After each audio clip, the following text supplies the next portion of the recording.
Prologue. This is a honeycomb world. It hides a hollow heart. The truth of nature, wrote the philosopher Democritus, lies in deep mines and caves. The stability of what is seen and felt beneath our feet is an illusion, for this life is not as it seems. Below the surface there are cracks and fissures and pockets of stale trapped air, stalagmites and halactites and unmapped dark rivers that flow ever downward. It is a place of caverns and stone waterfalls, a labyrinth of crystal tumors and frozen columns where history becomes future, then becomes now. For in total blackness, time has no meaning. The present is imperfectly layered on the past. It does not conform flawlessly at every point.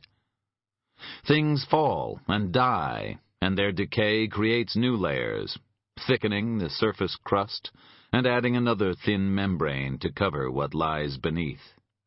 New worlds resting on the remains of the old. Day upon day, year upon year, century upon century, layers are added, and the imperfections multiply. The past never truly dies.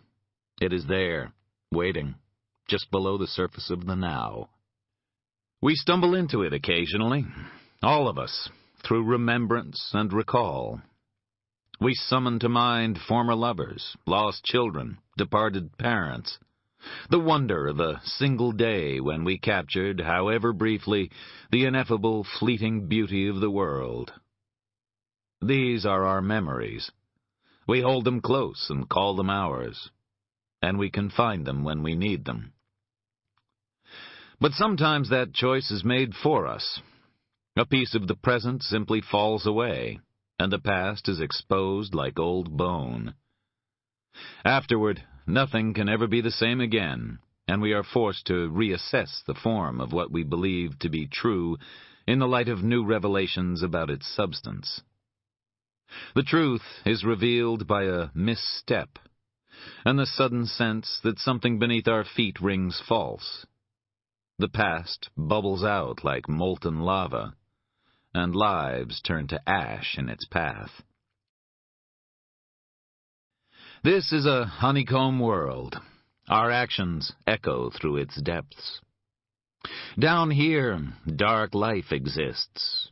Microbes and bacteria that draw their energy from chemicals and natural radioactivity, older than the first plant cells that brought color to the world above. Every deep pool is alive with them, every mine shaft, every ice core. They live and die unseen.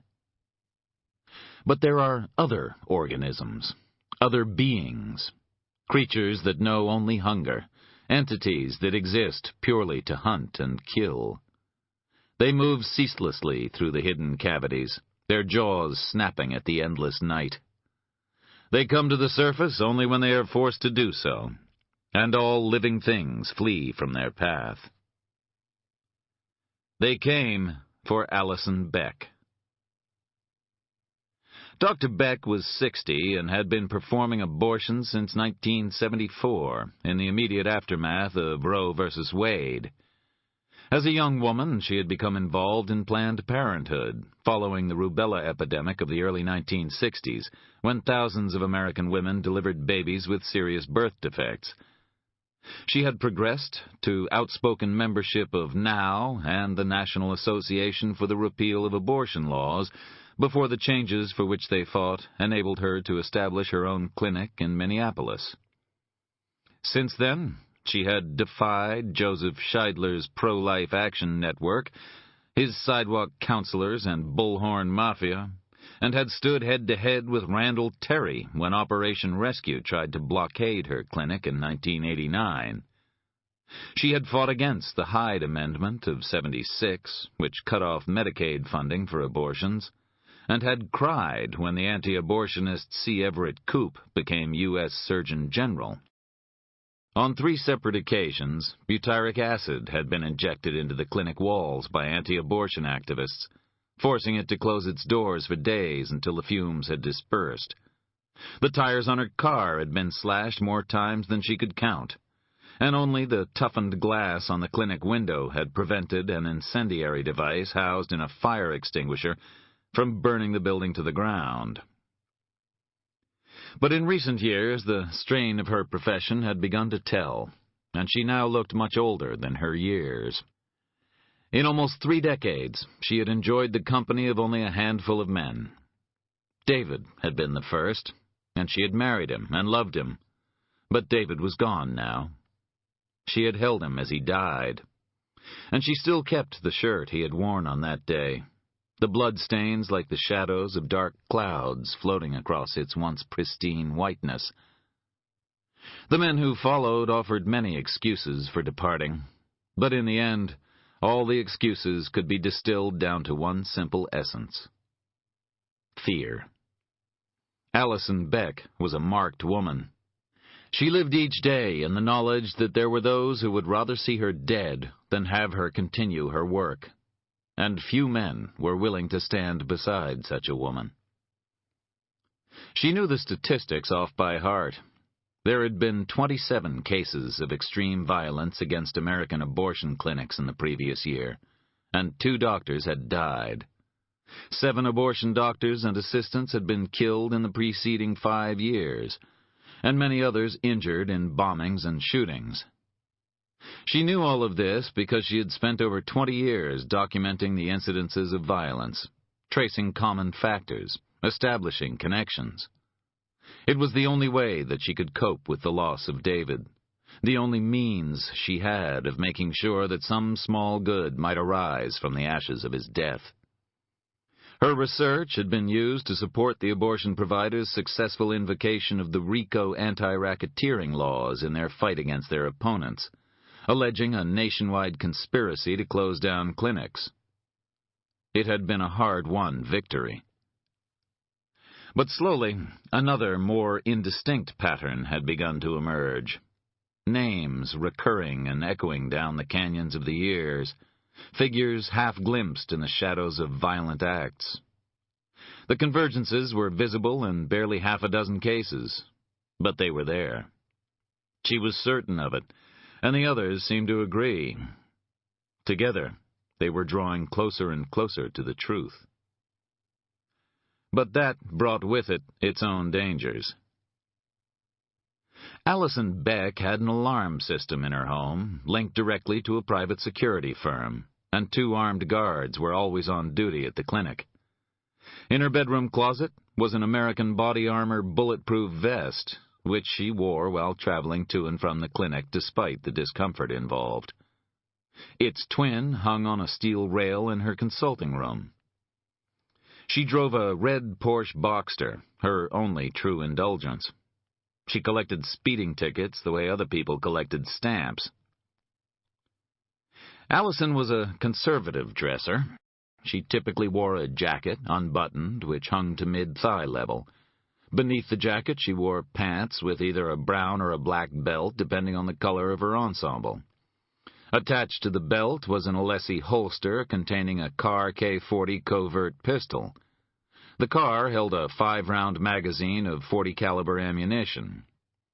She had tried using 6 rounds for a time, but found that the extended magazine sometimes caught in the folds of her shirt.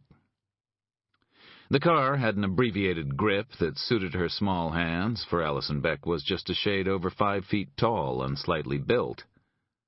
On a range, with the car's smooth double-action trigger pull, she could put the 5 rounds through the heart of a target 30 feet away in under 10 seconds. Her shoulder bag contained a can of mace and a stun gun that could send a 20,000-volt charge through a man and leave him gasping and quivering on the ground like a stranded fish. While she had never fired her gun in anger, she had been forced to use the mace on one occasion, when an anti-abortion protester had tried to force his way into her home. Later, she recalled, with a twinge of shame, that macing him had felt good. She had chosen her life. That she simply could not deny. But the fear and the anger at the restrictions it had imposed upon her, and the hatred and animosity of those who despised her for what she did, had affected her in ways she did not like to admit.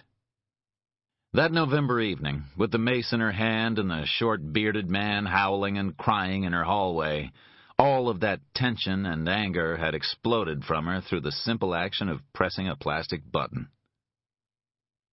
Allison Beck was a familiar figure, a public figure.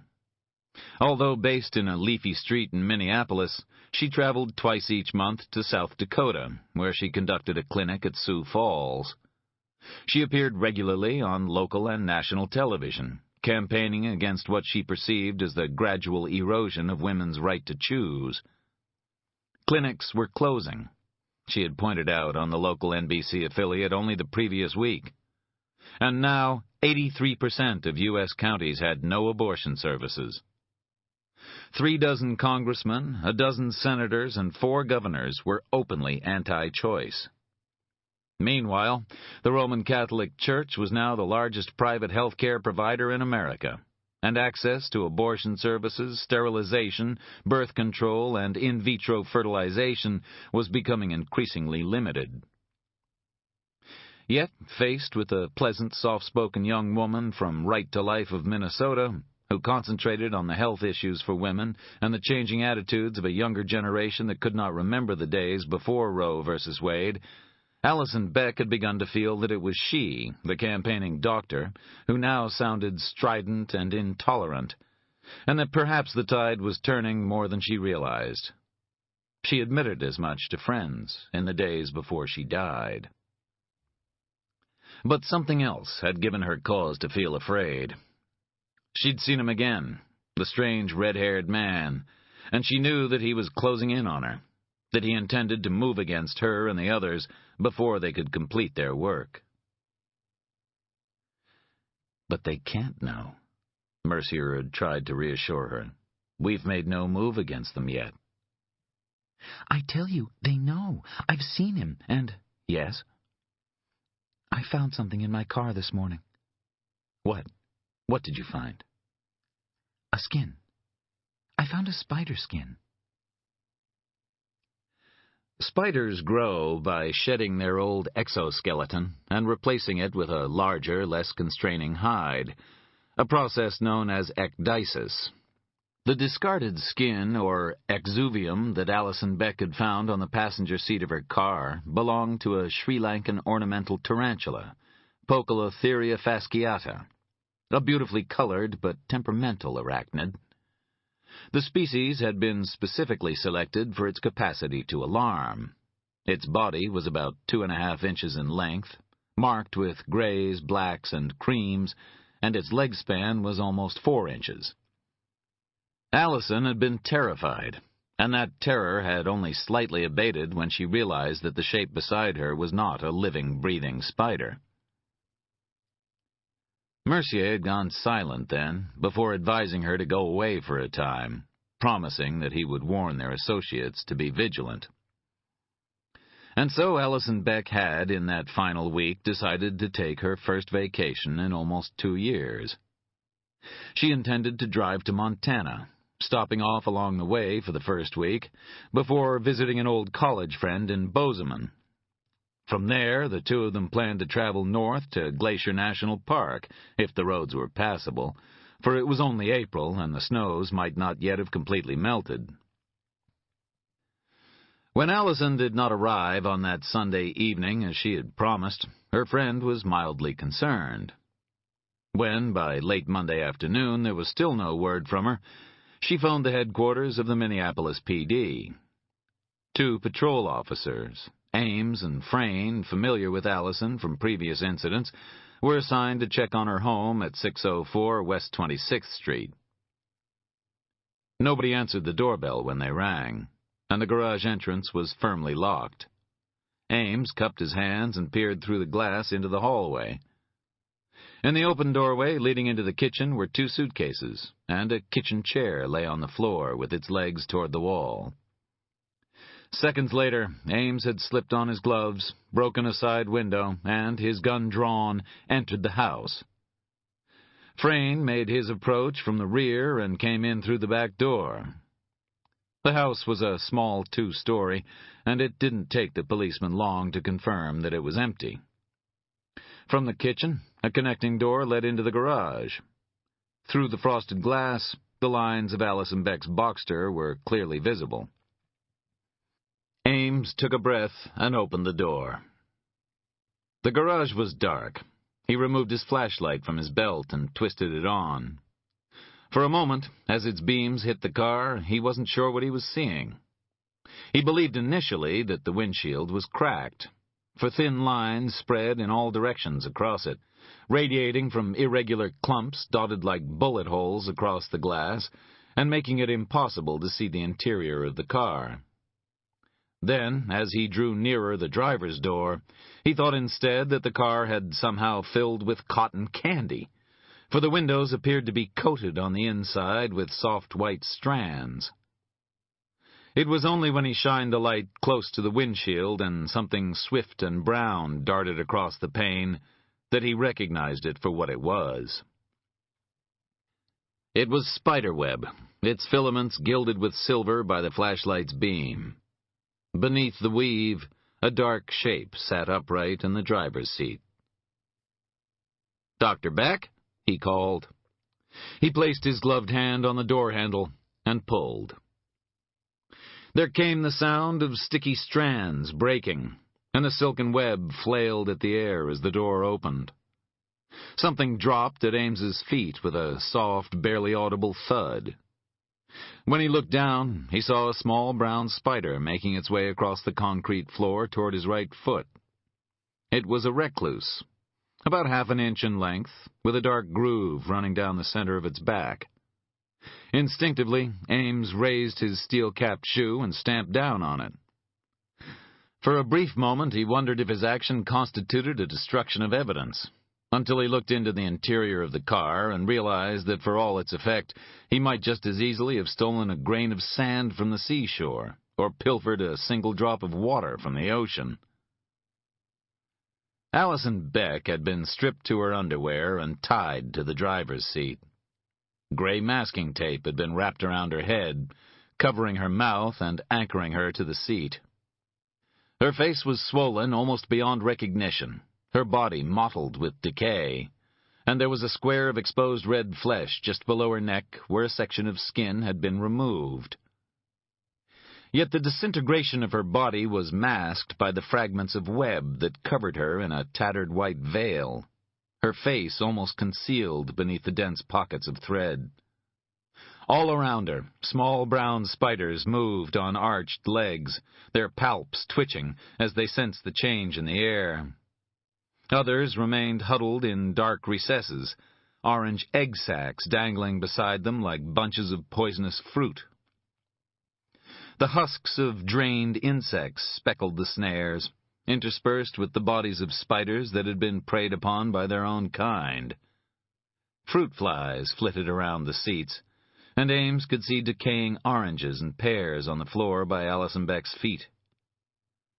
Elsewhere, invisible crickets chirped, part of the small ecosystem that had been created inside the doctor's car. But most of the activity came from the compact brown spiders that busied themselves around Alison Beck's face, dancing lightly across her cheeks and her eyelids, continuing the construction of the irregular webs that coated the inside of the car with thread. But there was one last surprise for those who found Alison Beck. When the masking tape was removed from her face and her mouth was opened during the autopsy, small black and red balls tumbled from her lips and lay like misshapen marbles on the steel table. There were more lodged in her thorax and trapped beneath her tongue. Some had caught in her teeth, crushed as her mouth convulsed when the biting began. Only one was still alive. It was discovered in her nasal cavity, its long black legs curled in upon itself. When the tweezers gripped the spherical abdomen, it struggled feebly against the pressure, the red hourglass on its underside, like the relic of a life suddenly stopped. And in the harsh light of the autopsy room, The eyes of the Black Widow gleamed like small dark stars.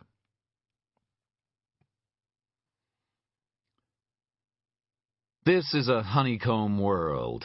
History is its gravity. In the far north of Maine, figures move along a road, silhouetted against the early morning sun.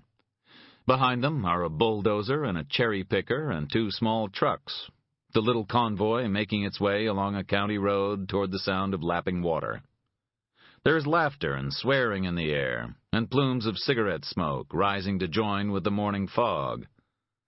There's room for these men and women in the bed of the truck, but they choose instead to walk, enjoying the feel of the ground beneath their feet, the clean air in their lungs, the camaraderie of those who will soon perform hard physical labor together, but are grateful for the sun that will shine gently upon them, the breeze that will cool them in their work, and the friendship of those who walk by their side.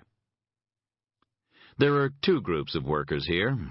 The first are line clearers, jointly employed by the Maine Public Service Company and the New England Telephone and Telegraph Company to cut back the trees and brush alongside the road.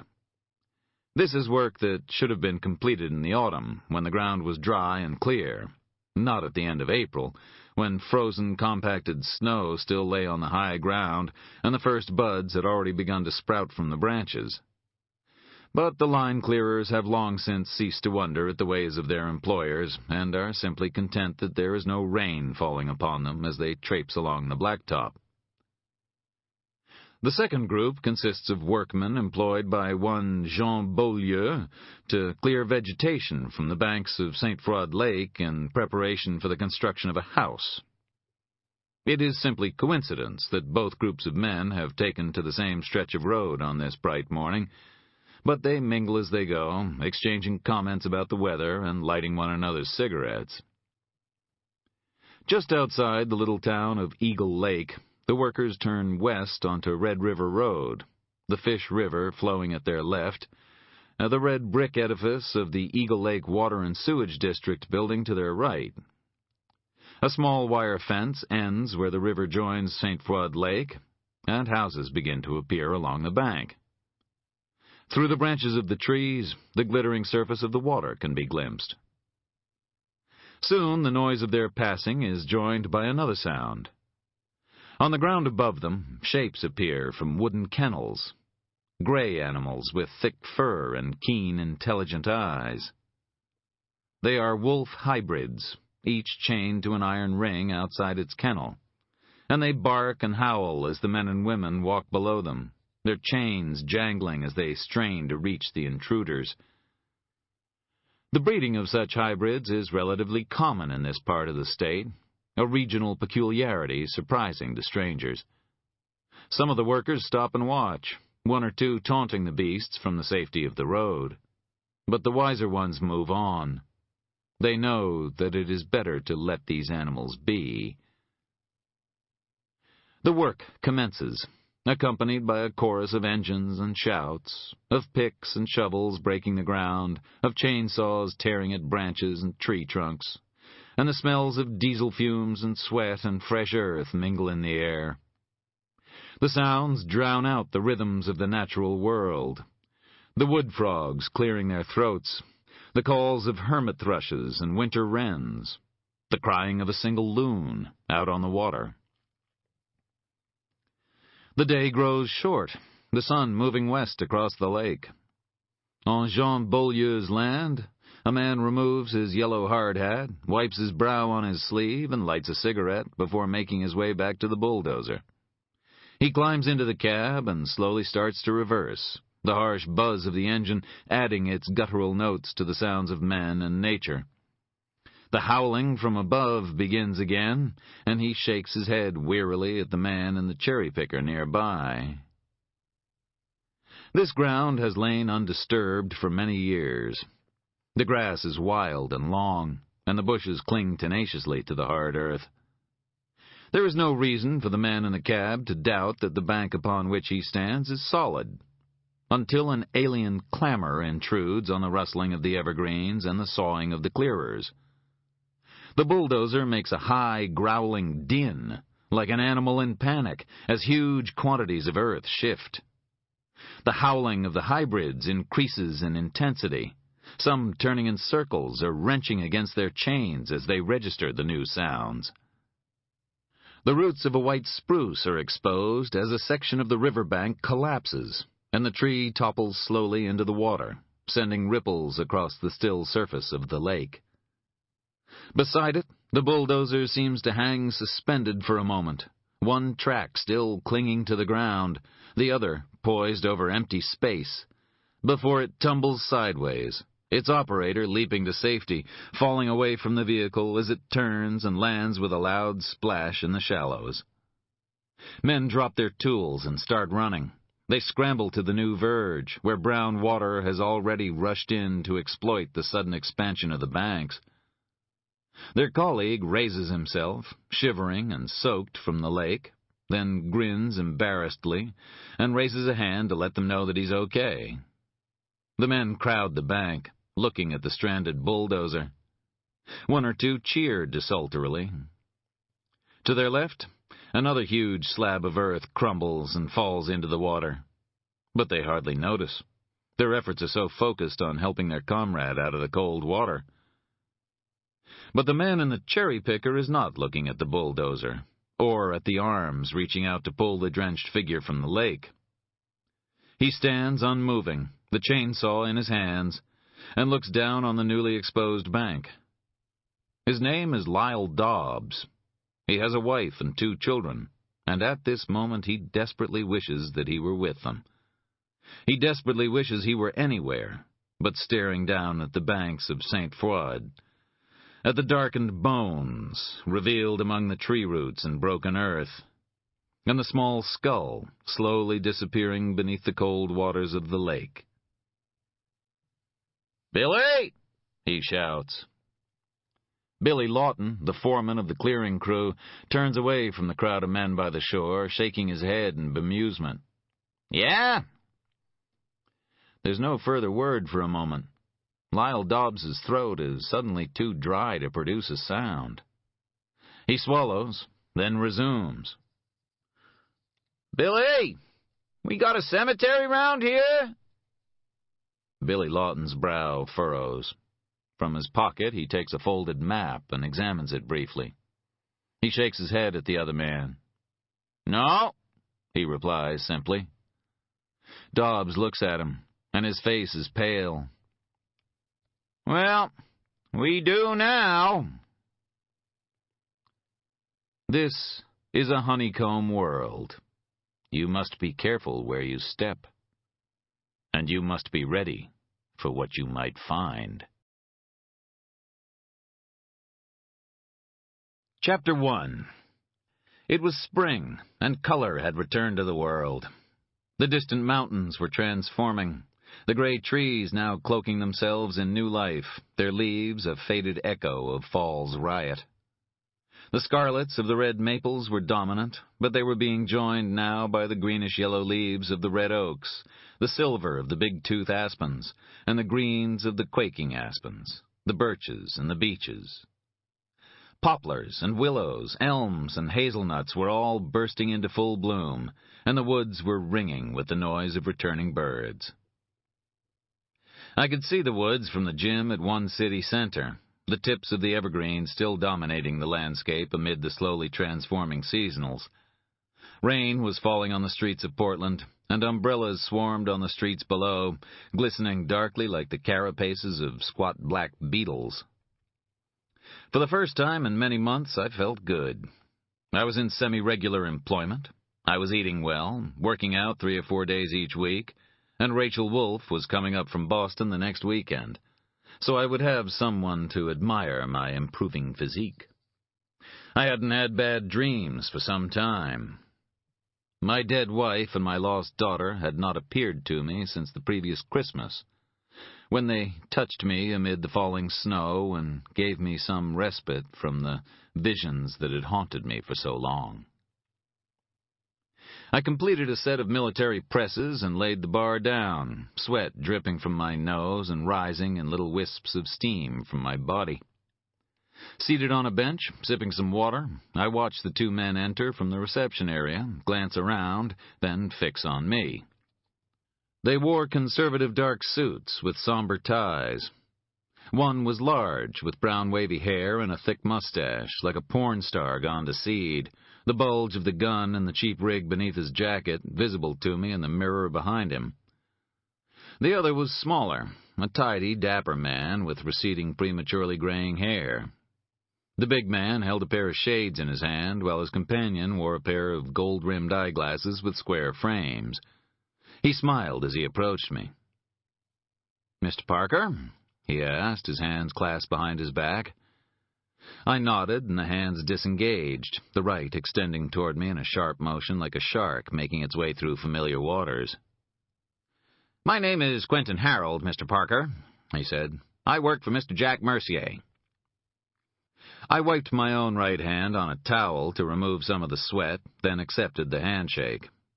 Harold's mouth quivered a little as my still sweaty palm gripped his, but he resisted the temptation to wipe his hand clean on the side of his trousers. I guessed that he didn't want to spoil the crease. Jack Mercier came from money so old that some of it had jangled on the Mayflower. He was a former U.S. Senator, as his father and grandfather had been before him, and lived in a big house out on Prout's Neck overlooking the sea.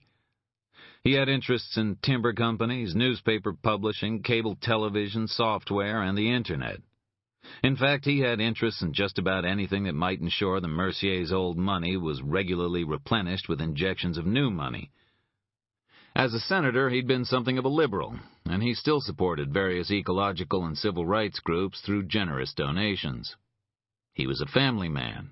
He didn't screw around, as far as anyone knew, and he had emerged from his brief flirtation with politics with his reputation enhanced rather than tarnished, a product as much of his financial independence as of any moral probity. There were rumors that he was planning a return to politics, possibly as an independent candidate for governor, although Mercier himself had yet to confirm them. Quentin Harold coughed into his palm, then used it as an excuse to take a handkerchief from his pocket and discreetly wipe his hand. "Mr. Mercier would like to see you," he said, in a tone of voice he probably reserved for the pool cleaner and the chauffeur. "He has some work for you."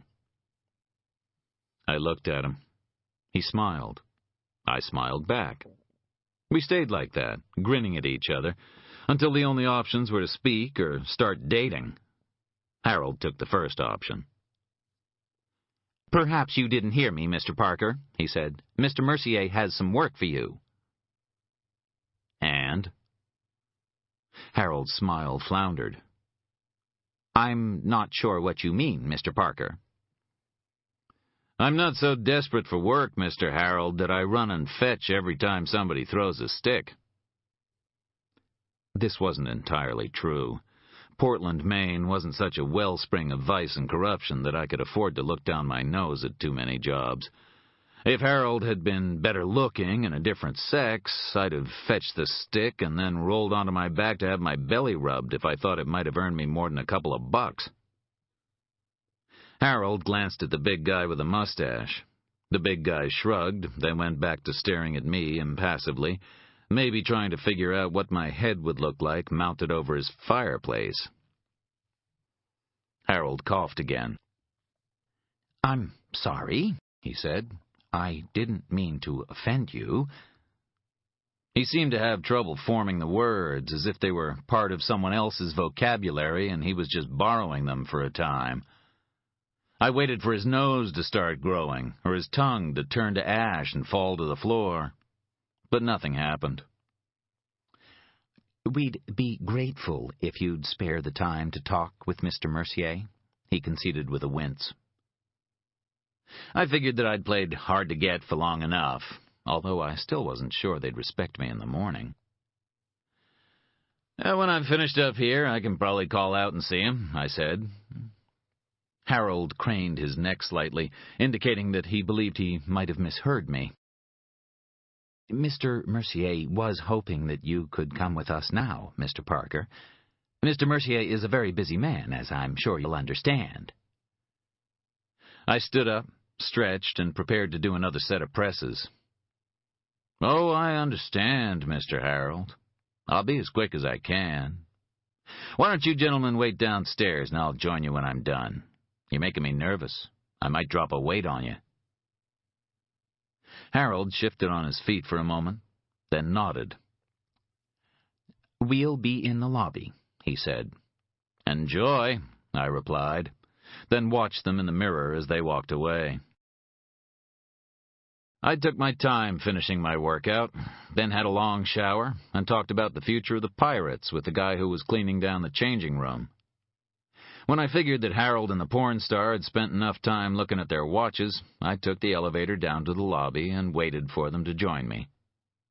The expression on Harold's face, I noticed, was oscillating between annoyance and relief. Harold insisted that I accompany him and his companion in their Mercedes, but despite their protests, I opted to follow them in my own Mustang. It struck me that I was becoming more willfully perverse as I settled into my mid-30s. If Harold had told me to take my own car, I'd probably have chained myself to the steering column of the Mercedes until they agreed to give me a ride. The Mustang was a 1969 Boss 302 and replaced the Mach 1 that had been shot to pieces the previous year. The 302 had been sourced for me by Willie Brew, who ran an auto shop down in Queens. The spoilers and wings were kinda over the top, but it made my eyes water when it accelerated, and Willie had sold it to me for $8,000, which was about $3,000 less than a car in its condition was worth. The downside was that I might as well have had Arrested Adolescents painted on the side in big black letters. I followed the Mercedes south out of Portland and on to US 1. At Oak Hill, we turned east, and I stayed behind it at a steady 30 all the way to the tip of the neck. At the Black Point Inn, guests sat at the picture windows, staring out with drinks in their hands at Grand Beach and Pine Point. A Scarborough PD cruiser inched along the road, making sure that everybody stayed under 30 and nobody unwanted hung around long enough to spoil the view. Jack Mercier had his home on Winslow Homer Road, within sight of the painter's former house. As we approached, an electronically operated barrier opened, and a second Mercedes swept toward us from the house, headed for Black Point Road. In the back seat sat a small man with a dark beard and a skull cap on his head. We exchanged a look as the two cars passed each other, and he nodded at me. His face was familiar, I thought, but I couldn't place it. Then the road was clear, and we continued on our way. Mercier's home was a huge white place with landscaped gardens and so many rooms that a search party would have to be organized if anybody got lost on the way to the bathroom. The man with the mustache parked the Mercedes while I followed Harold through the large double front doors, down the hallway, and into a room to the left of the main stairs.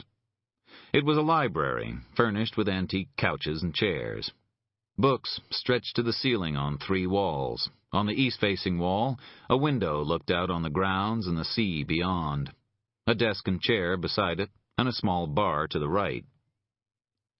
Harold closed the door behind me and left me to examine the spines on the books and the photographs on the wall.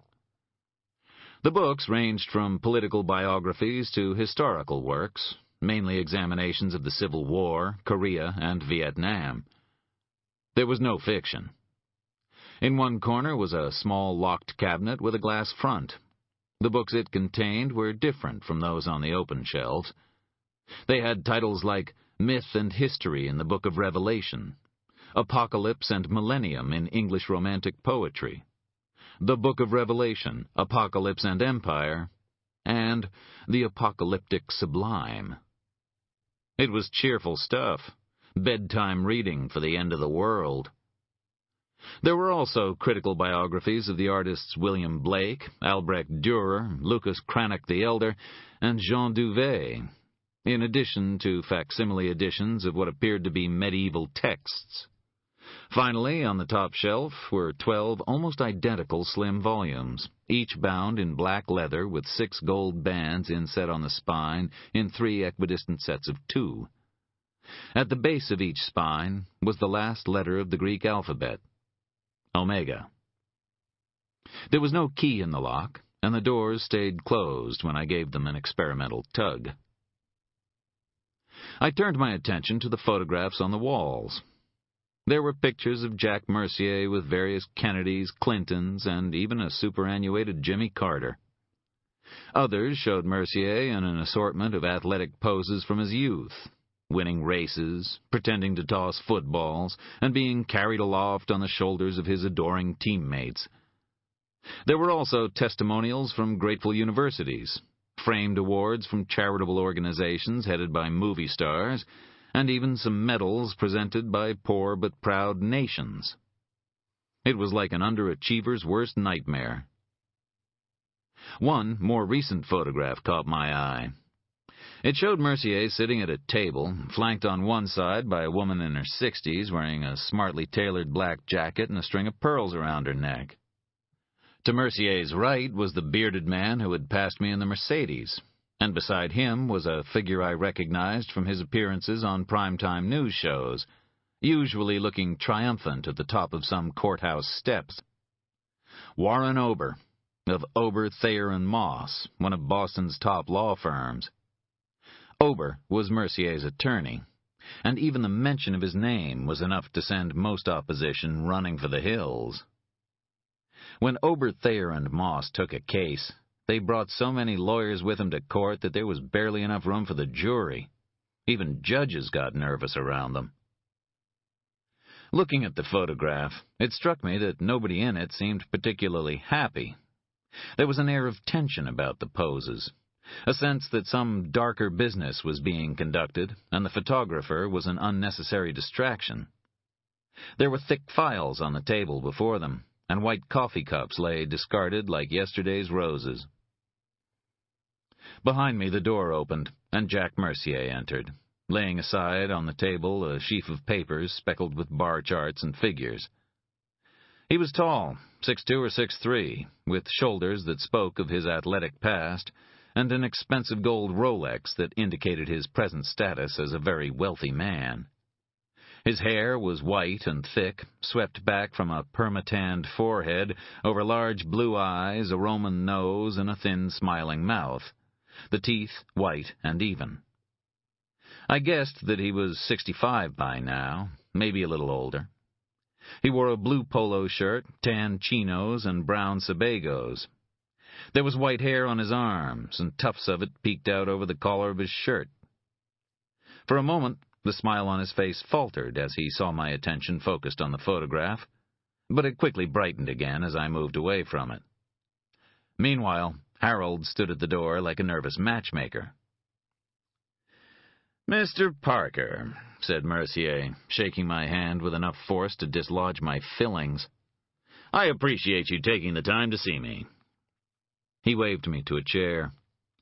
From the hallway, an olive-skinned man in a white tunic appeared with a silver tray and set it down. 2 china cups, a silver coffee pot, and a matching silver creamer and sugar bowl jangled softly as the tray hit the table. The tray looked heavy, and the servant seemed kind of relieved to be rid of it. "Thank you," said Mercier. We watched as he left, Harold behind him. Harold gently closed the door, giving me one last pained look before he departed. Then Mercier and I were alone. "I know a lot about you, Mr. Parker," he began as he poured the coffee and offered me cream and sugar. He had the easy, unaffected manner designed to put even the most fleeting of acquaintances at ease. It was so unaffected that he must have spent years perfecting it. "Likewise," I replied. He frowned good-naturedly. "I don't imagine you're old enough to have ever voted for me." "No, you retired before it became an issue." "Did your grandfather vote for me?" My grandfather, Bob Warren, had been a Cumberland County Sheriff's deputy and had lived in Scarborough all his life. My mother and I had come to stay with him after my father died. In the end, he outlived his own wife and daughter, and I had buried him one autumn day after his great heart failed him at last. "I don't believe he ever voted for anyone, Mr. Mercier," I said. "My grandfather had a natural distrust of politicians."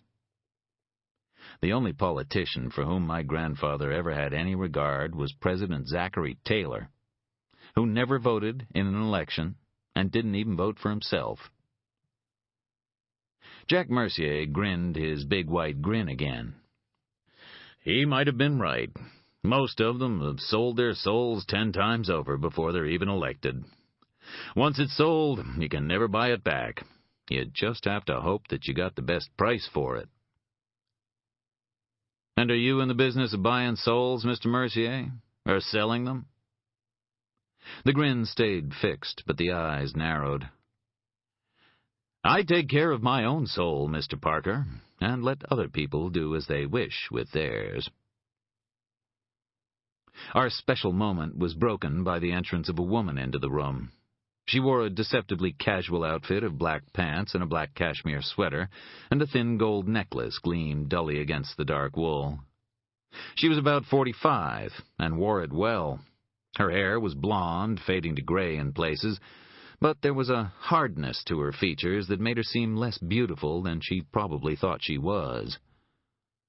This was Mercier's wife, Deborah, who had some kind of permanent residency in the local society pages. She was a Southern belle, from what I could recall, a graduate of the Madeira School for Girls in Virginia. The Madeira's principal claim to fame, apart from producing eligible young women who always used the correct spoon and never spat on the sidewalk, was that its former headmistress, Jean Harris, had shot dead her lover, Dr. Herman Tarnower, in 1980, after he left her for a younger woman. Dr. Tarnower was best known as the author of The Scarsdale Diet, so his death seemed to provide conclusive evidence that diets could be bad for your health. Jack Mercier had met his future wife at the Swan Ball in Nashville, the most lavish social occasion in the South, and had introduced himself to her by buying her a '55 Coupe de Ville with his Amex card at the post-dinner auction. It was, as someone later commented, love at first swipe. Mrs. Mercier held a magazine in her hand and assumed a look of surprise, but the expression didn't reach her eyes. "I'm sorry, Jack. I didn't know you had company." She was lying, and I could see in Mercier's face that he knew she was lying, that we both knew. He tried to hide his annoyance behind the trademark smile, but I could hear his teeth gritting. He rose, and I rose with him. "Mr. Parker, this is my wife, Deborah." Mrs. Mercier took one step toward me, then waited for me to cross the rest of the floor before extending her hand. It hung limply in my palm as I gripped it, and her eyes bored holes in my face while her teeth gnawed at my skull. Her hostility was so blatant it was almost funny. "I'm pleased to meet you," she spat before turning her glare on her husband. "I'll talk to you later, Jack," she said, and made it sound like a threat. She didn't look back as she closed the door. The temperature in the room immediately rose a few degrees, and Mercier regained his composure. "My apologies, Mr. Parker. Tensions in the house are a little high. My daughter Samantha is to be married early next month." "Really? Who's the lucky man?" It seemed polite to ask. "Robert Ober. He's the son of my attorney." At least your wife will get to buy a new hat." "Oh, she's buying a great deal more than a hat, Mr. Parker, and she is currently occupied by the arrangements for our guests. Warren and I may have to take to my yacht to escape the demands of our respective wives, although they are such excellent sailors themselves that I imagine that they will insist upon keeping us company. Do you sail, Mr. Parker?" "With difficulty. I don't have a yacht." "Oh, everybody should have a yacht," remarked Mercier, his good humor returning in earnest. "Why, you're practically a socialist, Mr. Mercier." He laughed softly, then put his coffee cup down and arranged his features into a sincere expression. "I hope you'll forgive me for prying into your background, but I wanted to find out about you before I requested your help," he continued. I acknowledged his comments with a nod. "In your position, I'd probably do the same," I said. He leaned forward and said gently, "I'm sorry about your family. It was a terrible thing that happened to them, and to you." My wife Susan and my daughter Jennifer had been taken from me by a killer known as the Traveling Man while I was still a policeman in New York. He had killed a lot of other people, too, until he was stopped. When I killed him, a part of me had died with him. Over 2 years had passed since then, and for much of that time the deaths of Susan and Jennifer had defined me. I had allowed that to be so until I realized that pain and hurt, guilt and regret were tearing me apart. Now, slowly, I was getting my life back together in Maine, back in the place where I'd spent my teens and part of my 20s, back in the house I had shared with my mother and my grandfather, and in which I now lived alone. I had a woman who cared for me, who made me feel that it was worth trying to rebuild my life with her beside me, and that maybe the time to begin the process had now arrived. "I can't imagine what such a thing must be like," continued Mercier. "But I know someone who probably can, which is why I've asked you here today." Outside, the rain had stopped and the clouds had parted. Behind Mercier's head, the sun shone brightly through the window, bathing the desk and chair in its glow and replicating the shape of the glasswork on the carpet below. I watched as a bug crawled across the patch of bright light, its tiny feelers testing the air as it went. "His name is Curtis Peltier, Mr. Parker," said Mercier. "He used to be my business partner a long time ago, until he asked me to buy him out and followed his own path. Things didn't work out so well for him. He made some bad investments, I'm afraid. 10 days ago, his daughter was found dead in her car. Her name was Grace Peltier. You may have read about her. In fact, I understand you may have known her once upon a time." I nodded. Yes, I thought, I knew Grace once upon a time, when we were both much younger, and thought that we might for an instant even be in love. It was a fleeting thing, lasting no more than a couple of months after my high school graduation, one of any number of similar summer romances that curled up and died like a leaf as soon as autumn came. Grace was pretty and dark, with very blue eyes, a tiny mouth, and skin the color of honey.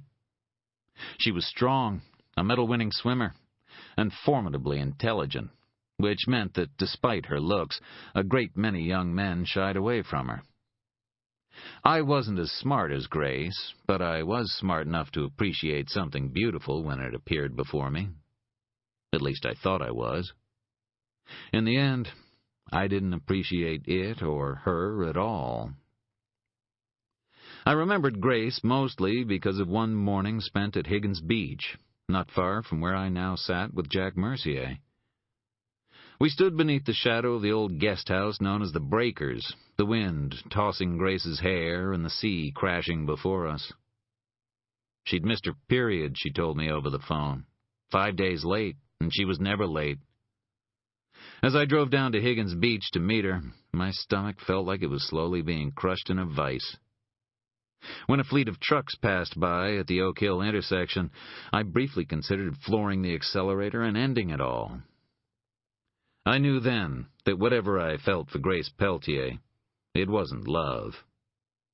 She must have seen it in my face that morning as we sat in silence, listening to the sound of the sea. When her period arrived 2 days later, after an agonizing wait for both of us, she told me that she didn't think we should see each other anymore, and I was happy to let her go. It wasn't one of my finer moments, I thought. Not by a long shot. Since then, we hadn't stayed in touch. I'd seen her once or twice, nodding to her in bars or restaurants, but we'd never really spoken. Each time I saw her, I was reminded of that meeting at Higgins Beach and of my own callow youth. I tried to recall what I'd heard about her death. Grace, now a graduate student at Northeastern in Boston, had died from a single gunshot wound in a side road off US 1, up by Ellsworth. Her body had been discovered slumped in the driver's seat of her car, the gun still in her hand. Suicide, the ultimate form of self-defense. She'd been Curtis Peltier's only child. The story had merited more coverage than usual, only because of Peltier's former connections to Jack Mercier. I hadn't attended the funeral. According to the newspaper reports, the police aren't looking for anyone in connection with her death, Mr. Mercier, I said. They seem to think Grace committed suicide. He shook his head. Curtis doesn't believe that Grace's wound was self-inflicted. It's a common enough reaction, I replied. Nobody wants to accept that someone close might have taken his or her own life. Too much blame accrues to those left behind for it to be accommodated so easily. Mercier stood, and his large frame blocked out the sunlight. I couldn't see the bug anymore. I wondered how it had reacted when the light disappeared. I guessed that it had probably taken it in stride, which is one of the burdens of being a bug. You pretty much have to take everything in stride, until something bigger stamps on you or eats you and the matter becomes immaterial. Grace was a strong, smart girl with her whole life ahead of her. She didn't own a gun of any kind, and the police don't seem to have any idea where she might have acquired the one found in her hand. Assuming that she killed herself, I added. Assuming that, yes. Which you, in common with Mr. Peltier, don't. He sighed. I agree with Curtis. Despite the views of the police, I think somebody killed Grace. I'd like you to look into this matter on his behalf. Did Curtis Peltier approach you about this, Mr. Mercier? Jack Mercier's gaze shifted. When he looked at me again, something had cloaked itself in the darkness of his pupils. He came to visit me a few days ago. We discussed it, and he told me what he believed. He doesn't have enough money to pay for a private investigator, Mr. Parker, but thankfully I do. I don't think Curtis will have any difficulty in talking this over with you, or allowing you to look into it further. I will be paying your bill, but officially you will be working for Curtis. I would ask you to keep my name out of this affair. I finished my coffee and laid the cup down on the saucer. I didn't speak until I had marshaled my thoughts a little. Mr. Mercier, I didn't mind coming out here, but I don't do that kind of work anymore. Mercier's brow furrowed. But you are a private investigator. Yes, sir, I am, but I've made a decision to deal only with certain matters, white-collar crime, corporate intelligence.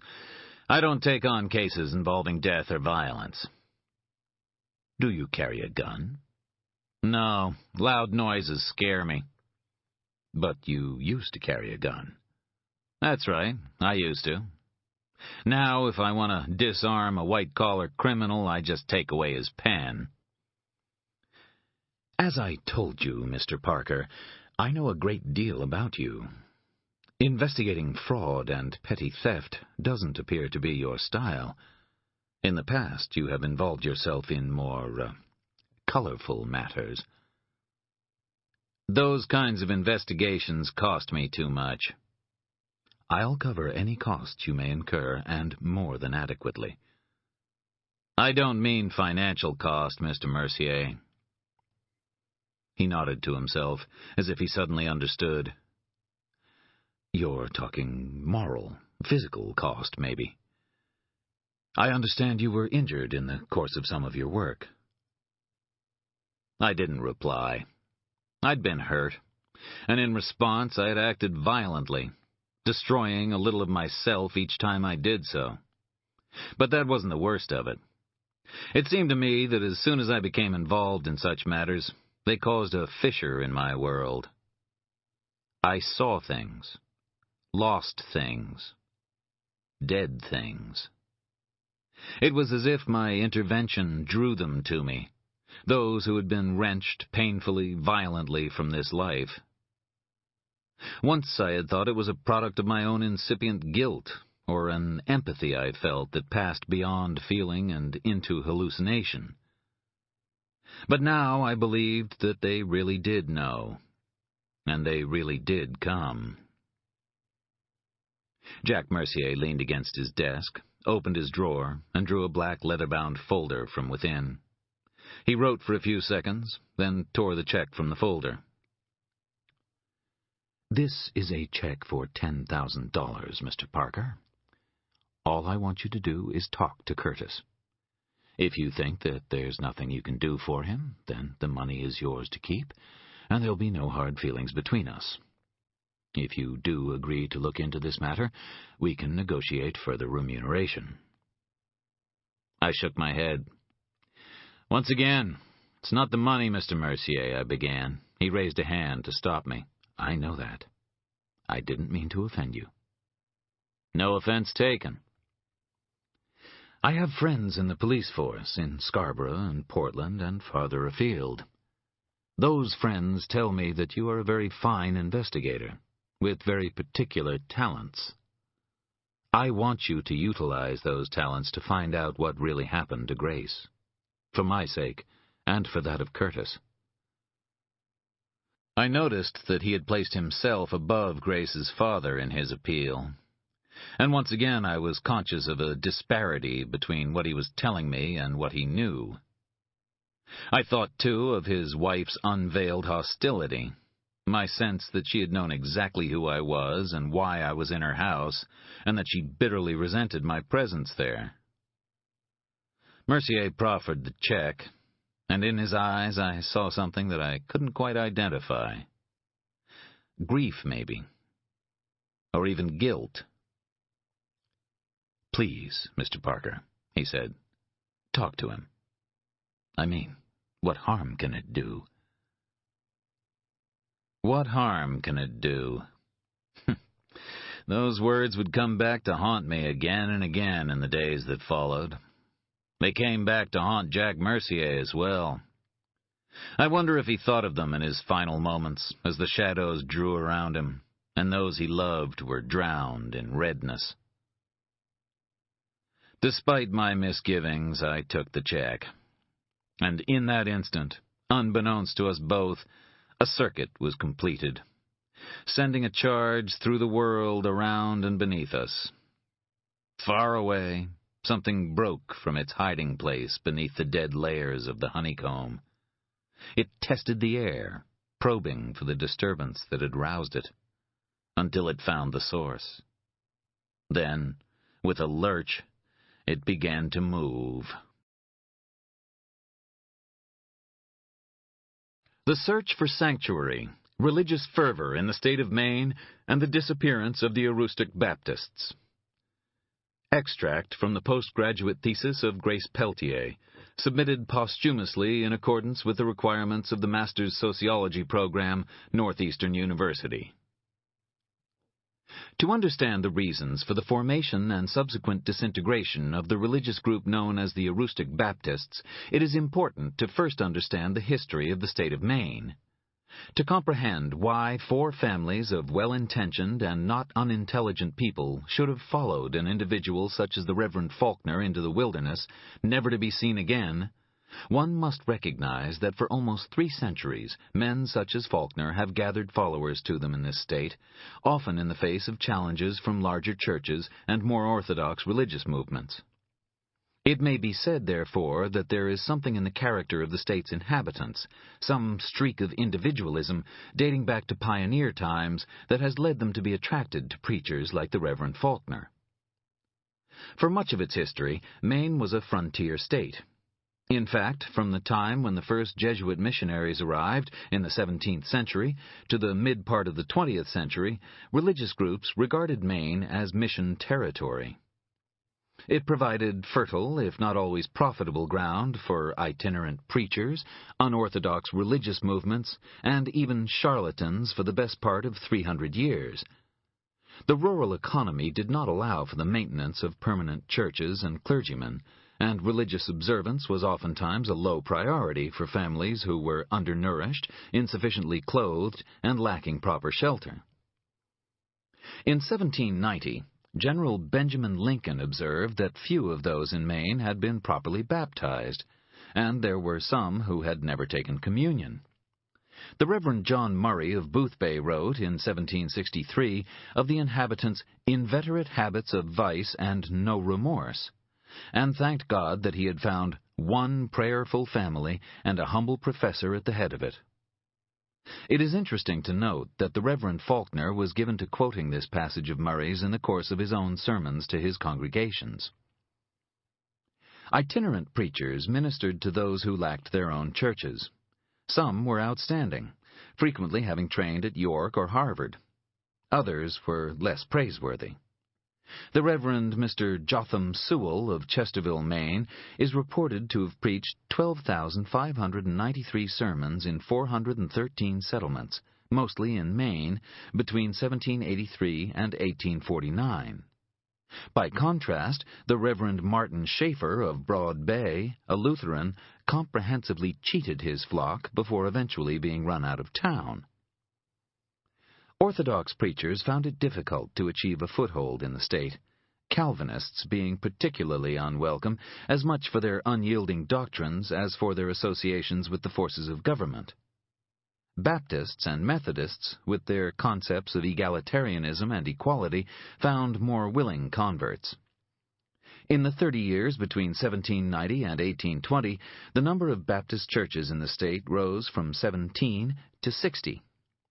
They were joined in time by Free Will Baptists, Free Baptists, Methodists, Congregationalists, Unitarians, Universalists, Shakers, Millerites, Spiritualists, Sandfordites, Holy Rollers, Higginsites, Free Thinkers, and Blackstockings. Yet the tradition of Schaeffer and other charlatans still remained. In 1816, the delusion of Cochranism grew up around the charismatic Cochrane in the west of the state, ending with charges of gross lewdness being leveled at its founder.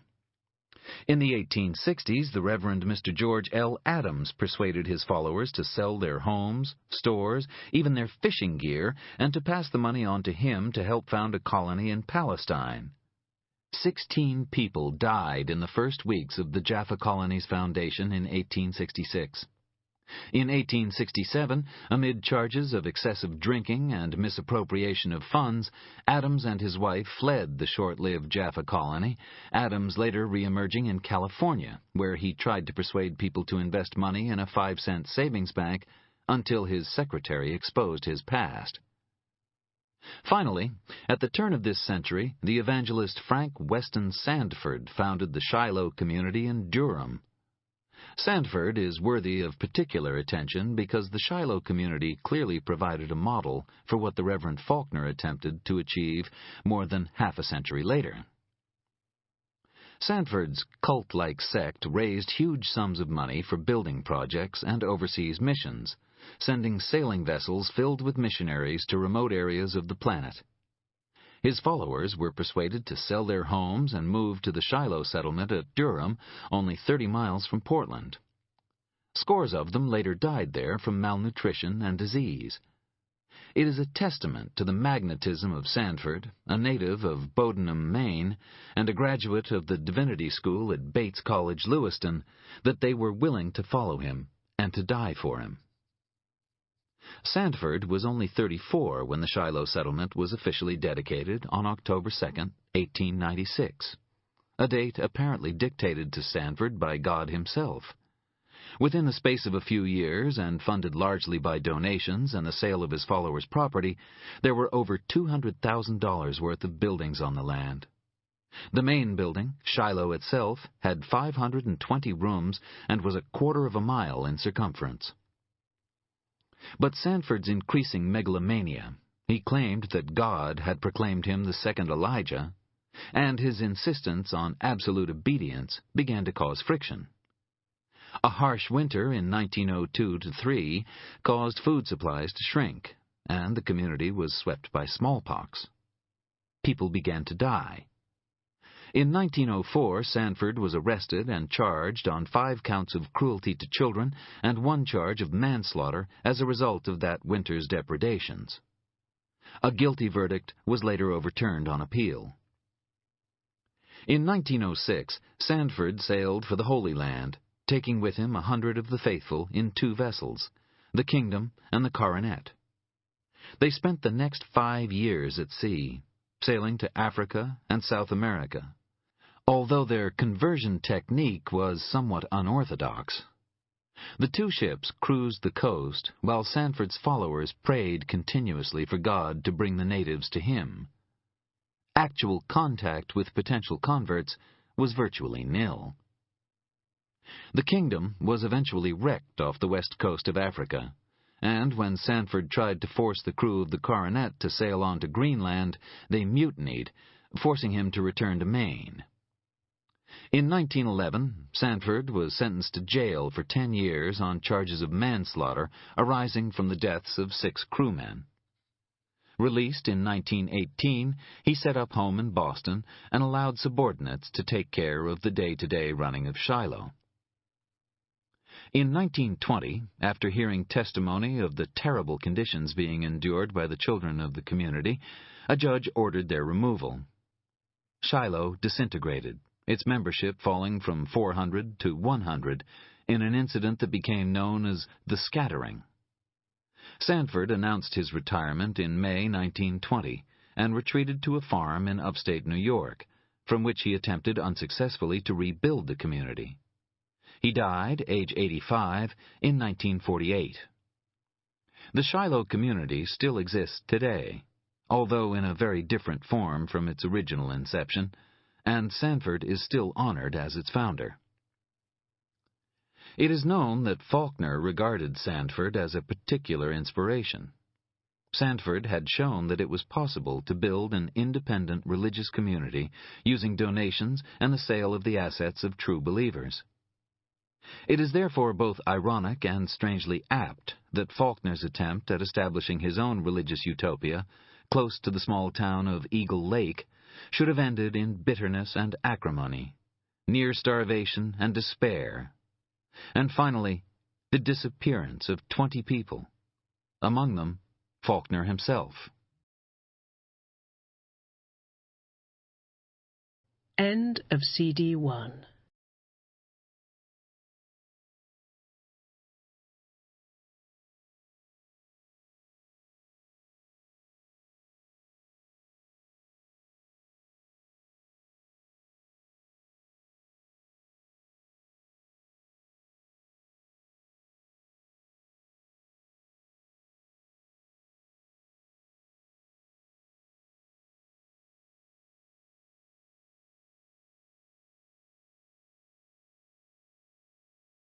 CD 2. Chapter 2.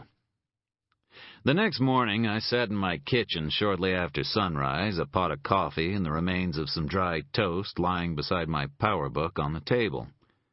I had a report to make to a client that day, so I put Jack Mercier to the back of my mind. Outside, rainwater dripped from the beech tree that grew by my kitchen window, beating an irregular cadence on the damp earth below.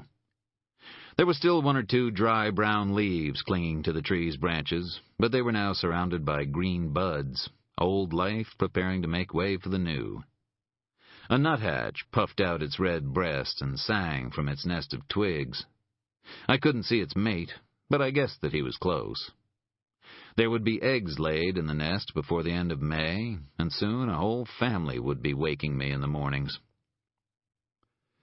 By the time the main news commenced on WPXT, the local Fox affiliate, I had finished a pretty satisfactory draft and ejected the disk so that I could print from my desktop. The news led with the latest report on the remains unearthed at St. Croix Lake the day before. Dr. Claire Gray, the state's newly appointed M.E., was shown arriving at the scene wearing fireman's boots and a set of overalls. Her dark hair was long and curly, and her face betrayed no emotion as she walked down to the lakeshore. Sandbag levees had already been built to hold back the waters, and the bones now rested in a layer of thick mud and rotting vegetation, over which a tarpaulin had been stretched to protect them from the elements. A preliminary examination had been conducted by one of the state's 200 part-time MEs, who confirmed that the remains were human, and the state police had then emailed digital images of the scene to the ME's office in Augusta, so that she and her staff would be familiar with the terrain and the task they faced. They had already alerted the forensic anthropologist based at the University of Maine at Orono. She was due to travel up to Eagle Lake later that day. According to the reporter, the danger of further weakening the bank and possibility of damaging the remains had ruled out the use of a backhoe to uncover the bodies, and it was now likely that the task would have to be completed entirely by hand, using shovels and then small Marshalltown trowels in a painstaking inch-by-inch dig. As the reporter spoke, the howling of the wolf hybrids was clearly audible from the slopes above her. Maybe it had to do with the sound from the live broadcast, but the howls seemed to have a terrible keening note to them, as if the animals somehow understood what had been found on their territory. The howling increased in intensity as a car pulled up at the edge of the secured area, and the deputy chief M.E., known to one and all as Dr. Bill, climbed out to talk to the trooper. In the back of his car sat 2 cadaver dogs. It was their presence that had set off the hybrids. A mobile crime scene unit from the state police barracks at Holton stood behind the reporter, and members of CID-3, the Criminal Investigation Division of the state police with responsibility for Aroostook, mingled with state troopers and sheriff's deputies in the background. The reporter had obviously been talking to the right people. She was able to confirm that the bodies had been underground for some time, that there were children's bones among them, and there was damage to some of the visible skulls consistent with the kind of low-velocity impact caused by a blunt instrument. The transportation of the first of the bodies to the morgue in Augusta would probably not begin for another day or 2. There they would be cleaned with scalpels and a mix of heated water and detergents, then laid out on metal trays beneath a fume hood to dry them for analysis. It would then be up to the forensic anthropologist to re-articulate the bodies as best she could. But it was the reporter's concluding comment that was particularly interesting. She said that detectives believed they had made a preliminary identification of at least 3 of the bodies, although they declined to give any further details. That meant they had found something at the scene, something they had chosen to keep to themselves. The discovery aroused my curiosity. Mine and a million other people's. But no more than that. I did not envy the investigators who would have to wade through the mud of St. Fouad in order to remove those bones with their gloved hands, fighting off the early black flies and trying to blank out the howls of the hybrids. When the report ended, I printed off my own work, then drove to the offices of Pantech Systems to deliver my findings. Pantech operated out of a 3-story smoked glass office in Westbrook and specialized in making security systems for the networks of financial institutions. Their latest innovation involved some kind of complex algorithm that made the eyes of anyone with an IQ of less than 200 glaze over with incomprehension, but was reckoned by the company to be a pretty surefire thing. Unfortunately, Errol Hoyt, the mathematician who understood the algorithm best and who had been involved in its development from the start, had decided that Pantech didn't value him enough and was now trying to sell his services and the algorithm to a rival company from behind the backs of his current employers. The fact that he was also screwing his contact at the rival firm, a woman named Stacy Keene, who had the kind of body that caused highway pile-ups after Sunday services, made the whole business slightly more complicated.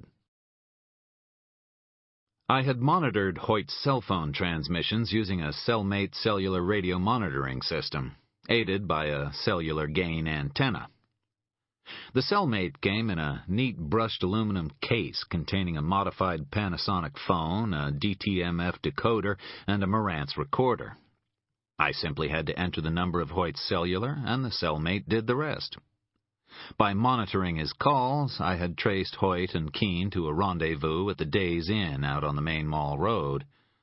I waited in the parking lot, got photos of both of them entering the same room, then checked into the room on their right and removed the Penetrator 2 surveillance unit from my leather bag. The Penetrator 2 sounded like some kind of sexual aid, but was simply a specially designed transducer that attached to the wall and picked up vibrations, converting them into electrical impulses that were then amplified and became recognizable audio. Most of the audio was recognizable only as grunts and groans, but when they'd finished the pleasure part, they got down to business, and Hoyt provided enough incriminating detail of what he was offering and the how and when of its transfer to enable Pantech to fire him without incurring a major damages suit for unlawful dismissal. Admittedly, it was kind of a sordid way to earn a few bucks, but it had been painless and relatively easy. Now it was simply a matter of presenting the evidence to Pantech and collecting my check. I sat in a conference room on one side of an oval glass table while 3 men across from me examined the photographs, then listened to Hoyt's telephone conversations and the recording of his romantic interlude with the lovely Stacy. One of the men was Roger Axton, Pantech's vice president.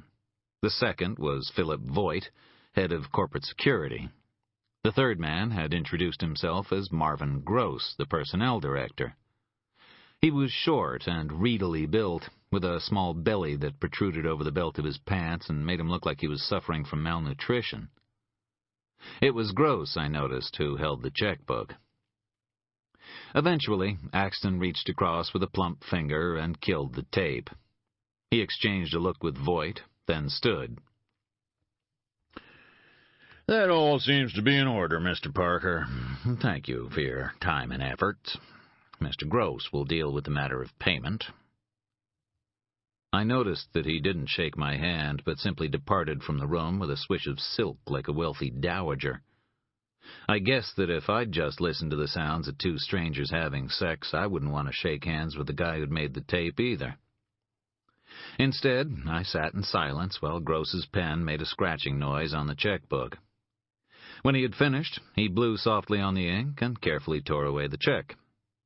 He didn't hand it over immediately, but looked at it for a time before peering out from under his brow and asking, "Do you like your work, Mr. Parker?" "Sometimes," I replied. "It seems to me," Gross continued languidly, "that it's somewhat, sleazy." "Sometimes," I repeated neutrally. "But usually that's not the nature of the work, but the nature of some of the people involved." "You're referring to Mr. Hoyt?" "Mr. Hoyt had sex in the afternoon with a woman. Neither of them is married. What they did wasn't sleazy, or at least it was no sleazier than 100 other things most people do every day. Your company paid me to listen in on them, and that's where the sleaze part came in." Gross's smile didn't waver. He held the check up between his fingers as if he was expecting me to beg for it. Beside him, I saw Voigt look down at his feet in embarrassment. "I'm not sure that we're entirely to blame for the manner in which you conducted your task, Mr. Parker," said Gross. "That was your own choice." I felt my fist tighten, partly out of my rising anger at Gross, but also because I knew that he had a point. Sitting in that room, watching those 3 besuited men listening to the sounds of a couple's lovemaking, I had felt ashamed at them, and at myself. Gross was right. This was dirty work, marginally better than repos, and the money didn't make up for the filthy sheen it left on the clothes, on the skin, and on the soul. I sat in silence, my eyes on him, until he stood and gathered up the material relating to Hoyt, returning it to the black plastic folder in which I'd brought it. Voight stood too, but I remained seated. Gross took one more look at the check, then dropped it on the table in front of me before leaving the room. "Enjoy your money, Mr. Parker," he concluded. "I believe you've earned it." Voight gave me a pained look, then shrugged and followed Gross. "I'll wait for you outside," he said. I nodded and began replacing my own notes in my bag. When I was done, I picked up the check, examined the amount, then folded it and put it in the small zipped compartment at the back of my wallet. Pantech had paid me a bonus of 20%. For some reason, it made me feel even dirtier than before. Voight walked me to the lobby, then made a point of shaking my hand and thanking me before I left the building.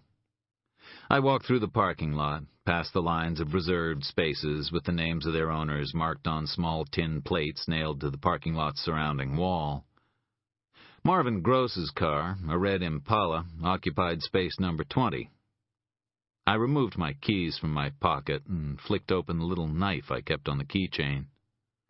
I knelt down beside his left rear tire and placed the tip of the blade against it, ready to slash the rubber.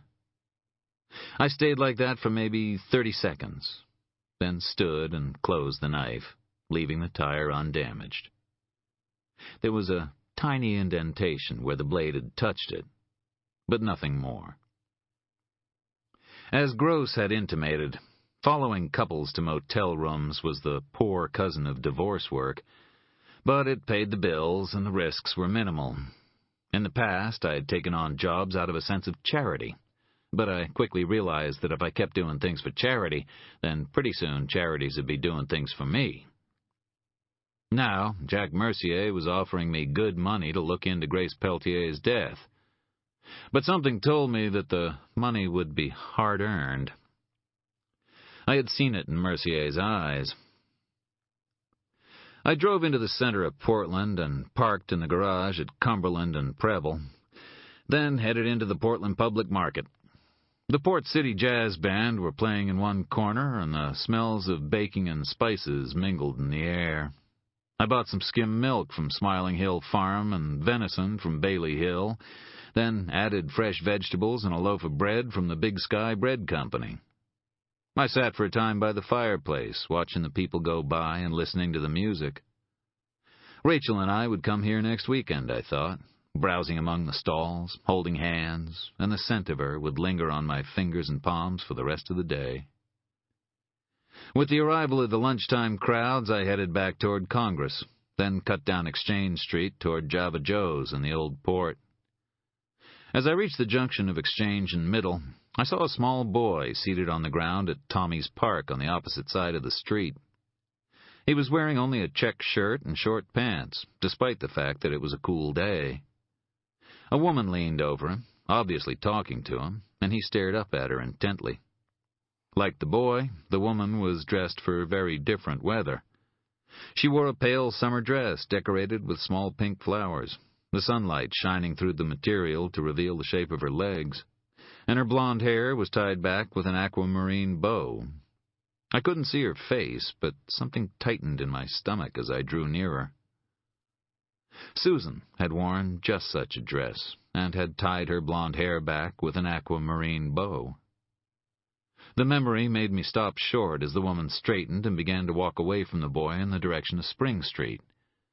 As she walked, the boy looked up at me, and I saw that he was wearing old black-rimmed eyeglasses, one lens of which was obscured by black masking tape. Through the other clear lens, his single visible eye stared unblinkingly at me. Around his neck hung a wooden board of some sort, held in place by a length of thick rope. There was something carved into the wood, but it was too faint to see from where I stood. I smiled at him, and he smiled back as I stepped from the sidewalk and straight into the path of a delivery truck. The driver slammed on the brakes and blew his horn, and I was forced to jump back quickly as the truck shot past. By the time the driver had finished giving me the finger and proceeded on his way, both the woman and the boy were gone. I could find no trace of them on Spring Street, or Middle, or Exchange. Despite that, I could not shake off the sense that they were near, and they were watching. It was almost 4 o'clock when I returned to the Scarborough house, after depositing my check at the bank and completing various errands. I padded around in my bare feet as some Jim White played on my stereo. It was Still Waters, and Jim was singing about how there were projects for the dead and projects for the living, but sometimes he got confused by that distinction. On the kitchen table lay Jack Mercier's check, and once again that unease returned. There was something about the way he looked at me when he offered me the money in return for talking to Curtis Peltier. The more I thought about it, the more I believed that Mercier was paying for my services out of guilt. I wondered, too, what Curtis Peltier might have on Mercier that would cause him to hire an investigator to look into the death of a girl he barely knew. There were a lot of people who said that the collapse of their business partnership had been an acrimonious one, bringing to an end not only a long-established professional association, but also more than a decade of friendship. If Peltier was looking for help, Jack Mercier seemed to me to be a curious choice. But I couldn't refuse the job either, I thought, because I, too, felt a nagging sense of guilt over Grace Peltier, as if I somehow owed her at least the time it would take to talk to her father. Maybe it was the remains of what I had felt for her years before, and the way I had reacted when she believed herself to be in trouble. True, I was young then, but she was younger still. I recalled her short dark hair, her questioning blue eyes, and even now, the smell of her, like freshly cut flowers. Sometimes life is lived in retrospect.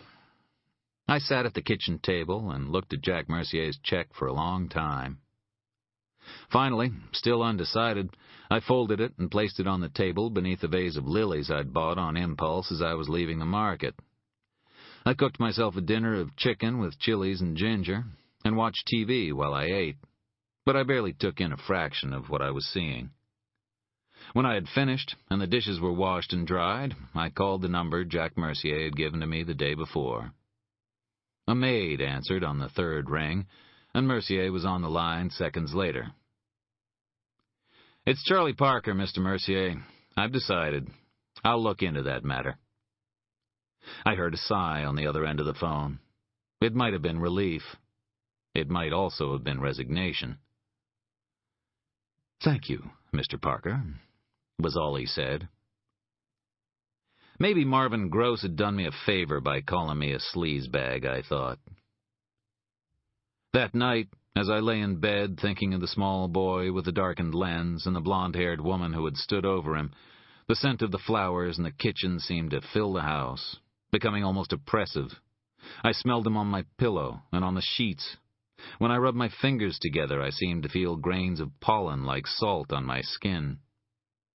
Yet when I awoke the next morning, the flowers were already dead, and I could not understand why. The day of my first meeting with Curtis Peltier dawned clear and bright. I heard cars moving by my house on Spring Street, cutting from Oak Hill to Main Mall Road, a brief oasis of calm between US 1 and I-95.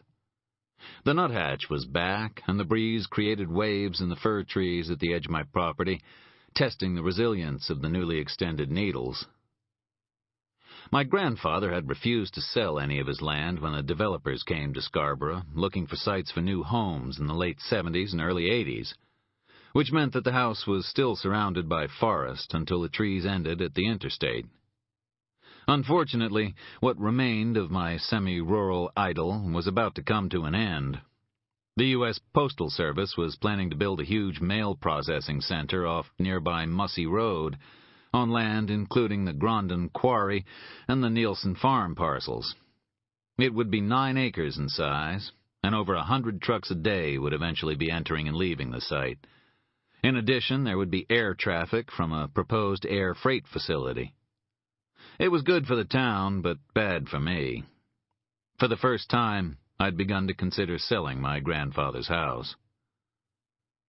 I sat on my porch, sipping coffee and watching lapwings flit, and thought of the old man.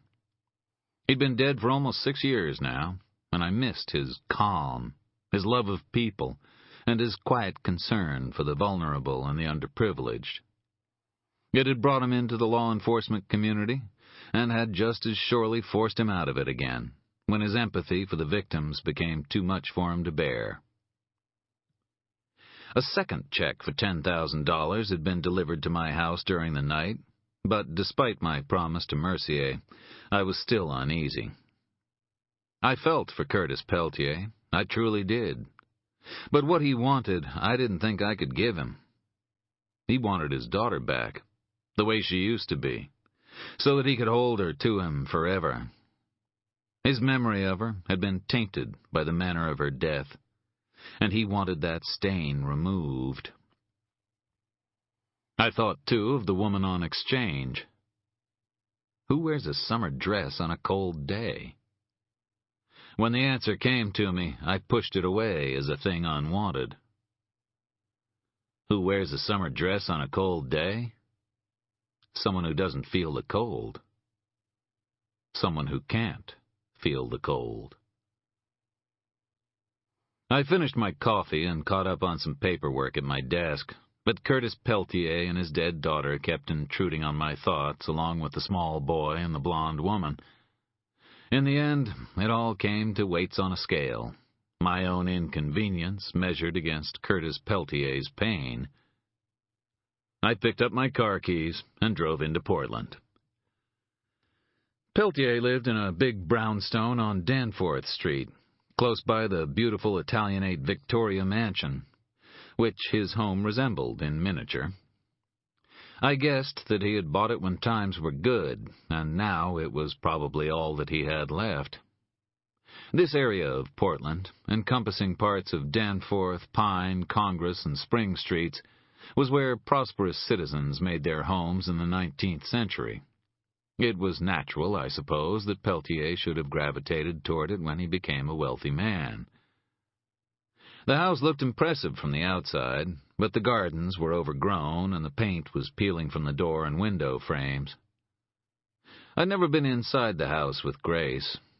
From what I understood, her relationship with her father floundered during her teens, and she kept her home life separate from all other aspects of her existence. Her father doted on her, but she appeared reluctant to reciprocate, as if she found his affection for her almost suffocating.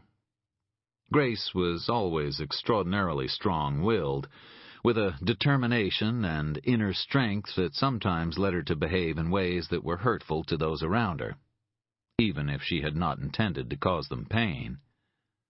When she decided to ostracize her father, then ostracized he became. Later I learned from mutual friends that Grace had gradually overcome her resentment, and that the two had become much closer in the years before her death.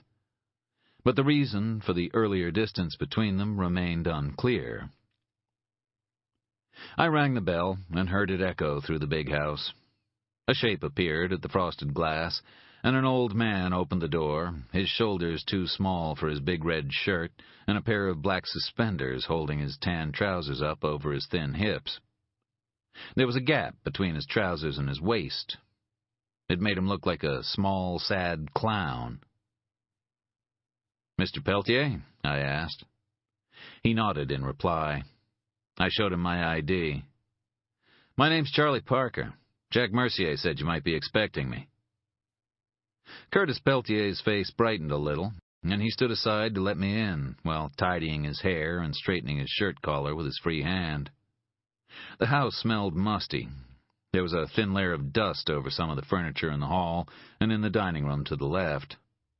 The furnishings looked good, but not that good, as if the best items had already been sold and what remained was used only to fill up what would otherwise have been vacant space. I followed him into a small bright kitchen with old magazines scattered on the chairs, 3 watercolor landscapes on the walls, and a pot of coffee filling the air with the scent of French vanilla. The landscape and the paintings looked vaguely familiar. They seemed to consist of views of the same area, painted from 3 different angles in subdued hues of brown and red. Skeletal trees converged on an expanse of dark water, hills fading into the distance beneath cloudy skies. In the corner of each painting were the initials G.P. I never knew that Grace had painted. There were paperbacks yellowing on the windowsill, and an easy chair sat beside an open cast-iron fireplace packed with logs and paper so that it wouldn't brood emptily when not in use. The old man filled 2 cups with coffee and produced a plate of cookies from a cupboard, then raised his hands from his sides and smiled apologetically. "You'll have to forgive me, Mr. Parker," he said, indicating his shirt and his faded pants and the sandals on his stockinged feet. "I wasn't expecting company so early in the day." "Don't worry about it," I replied. "The cable guy once found me trying to kill a roach while wearing nothing but sneakers." He smiled gratefully and sat. "Jack Mercier tell you about my little girl?" he asked, cutting straight to the chase. I watched his face while he said Mercier's name and saw something flicker, like a candle flame suddenly exposed to a draft. I nodded. "I'm sorry." "She didn't kill herself, Mr. Parker. I don't care what anybody says. She was with me the weekend before she died, and I've never seen her happier. She didn't do drugs. She didn't smoke. Hell, she didn't even drink. At least nothing stronger than a Bud Light." He sipped at his coffee, the thumb of his left hand worrying his forefinger in a constant rhythmic movement. There was a white callus on his skin from the repeated contact. I took out my notebook and my pen and wrote while Peltier spoke. Grace's mother had died when she was 13. After a succession of dead-end jobs, Grace had returned to college and had been preparing her postgraduate thesis on the history of certain religious movements in the state. She had recently returned to live with her father, traveling down to Boston to use library facilities when necessary. "You know who she might have been talking to?" I asked. "She took her notes with her, so I couldn't say," said Peltier. "She had an appointment in Waterville, though, a day or 2 before." He trailed off. "With whom?" I prompted him gently. "Carter Paragon," he replied. "That fellow who runs the fellowship." The fellowship was a pretty low-end operation, hosting shows on late-night cable and paying little old ladies a nickel a shot to stuff Bible pamphlets into envelopes. Paragon's pitch involved claiming to cure minor ailments by asking viewers to touch the TV screen with their hands, or one hand at least, the other hand being occupied ringing the fellowship's toll-free number and pledging whatever they could afford for the greater glory of the Lord. The only thing Carter Paragon ever cured was an excess of cash and a bank balance. Unsurprisingly, Carter Paragon wasn't his real name. He had been born Chester Quincy Deeds. That was the name on his birth certificate and his criminal record, a record that consisted mainly of minor credit card and insurance fraud, peripheral involvement in a pension scam, and a couple of DUIs. When hostile journalists brought this up, the newly monikered Carter Paragon admitted that he'd been a sinner, that he hadn't even been searching for God, but God had found him anyway. It still wasn't exactly clear why God had been looking for Chester Deeds in the first place, unless Chester had somehow managed to steal God's wallet. Mostly the fellowship was kind of a joke, but I'd heard rumors, unsubstantiated mostly, that the fellowship supported extremist religious and right-wing groups financially. Organizations believed to have received funding from the fellowship had been linked to pickets and attacks on abortion clinics, AIDS helplines, family planning institutes, even synagogues. Very little had ever been proved. Checks from the fellowship had been deposited in the accounts of the American Coalition of Life Activists, an umbrella organization for some of the more extreme anti-abortion groups, and Defenders of the Defenders of Life, a support group for convicted clinic bombers and their families. Phone records seized in the aftermath of various incidents of violence also revealed that assorted fascists, rednecks, and cracker militants had contacted the fellowship on a regular basis. The fellowship usually issued swift condemnations of any illegal actions by groups alleged to have received funding from it. But Paragon had still felt compelled to turn up on respectable news magazine programs on a couple of occasions, uttering denials like St. Peter on a Thursday night, dressed in a suit that shimmered oilily, a small gold cross pinned discreetly to his lapel as he attempted to be charming, apologetic, and manipulative all at the same time. Trying to pin down Carter Paragon was like trying to nail smoke. Now it seemed that Grace Peltier had been due to meet with Paragon shortly before she died. I wondered if she'd made the meeting. If so, Paragon might be worth talking to. "Do you have any notes she might have made for her thesis? Any computer disks?" I continued. He shook his head. "Like I said, she took everything with her. She was planning to stay with a friend after she'd met with Paragon and do some work on a thesis there." "You know who the friend was?" "Marcy Becker," he said immediately. "She's a history grad, friend of Grace's from way back. Her family lives up in Bar Harbor. They run a motel there. Marcy's been living with them for the last couple of years, helping them to run the place." "Was she a good friend?" "Pretty good, or I used to think she was." "What do you mean?" "I mean that she never made it to the funeral." I felt that little lance of guilt again. "That's kind of strange, don't you think?" "I guess it is," I said.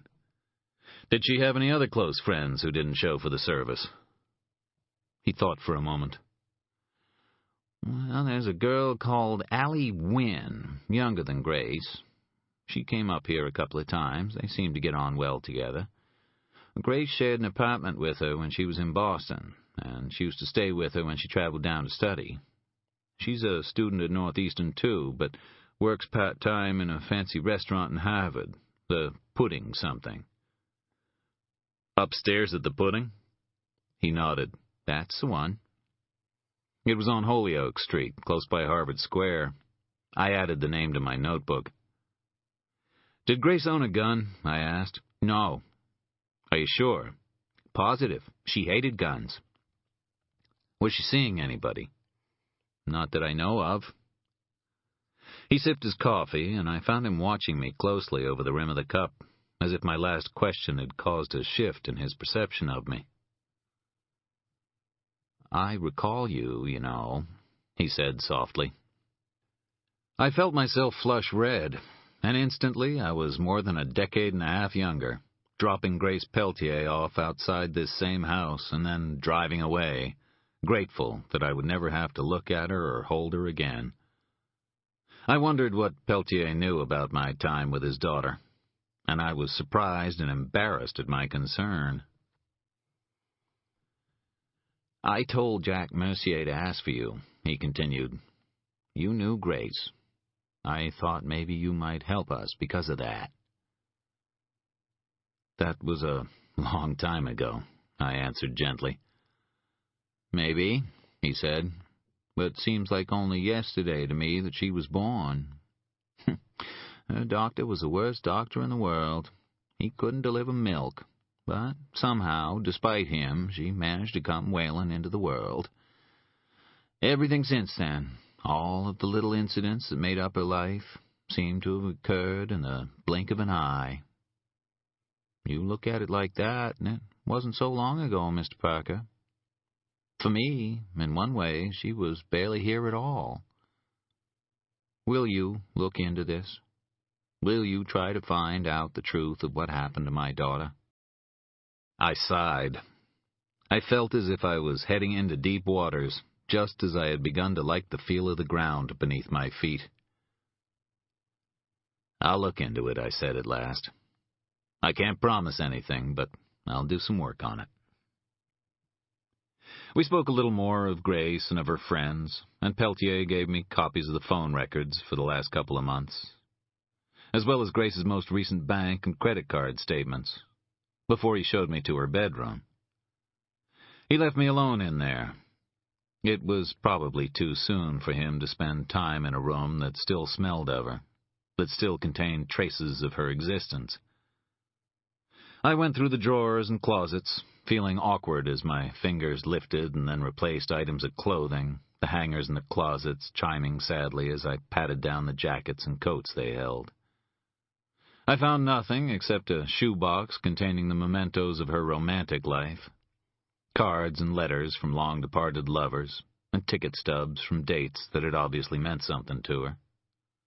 There was nothing recent, and nothing of mine among them. I hadn't expected that there would be. I checked through the books on the shelves and the medicines in the cabinet above the small sink in the corner of the room. There were no contraceptives that might have indicated a regular boyfriend, and no prescription drugs that might have suggested she was suffering from depression or anxiety. When I returned to the kitchen, there was a manila file of papers lying in front of Peltier on the table. He passed it across to me. When I opened it, the file contained all of the state police reports on the death of Grace Peltier, along with a copy of the death certificate and the ME's report. There were also photographs of Grace in the car, printed off a computer. The quality wasn't so good, but it didn't have to be. The wound on Grace's head was clearly visible, and the blood on the window behind her was like the birth of a red star. "Where'd you get these, Mr. Peltier?" I asked, but I knew the answer almost as soon as the words were out of my mouth. Jack Mercier always got what he wanted.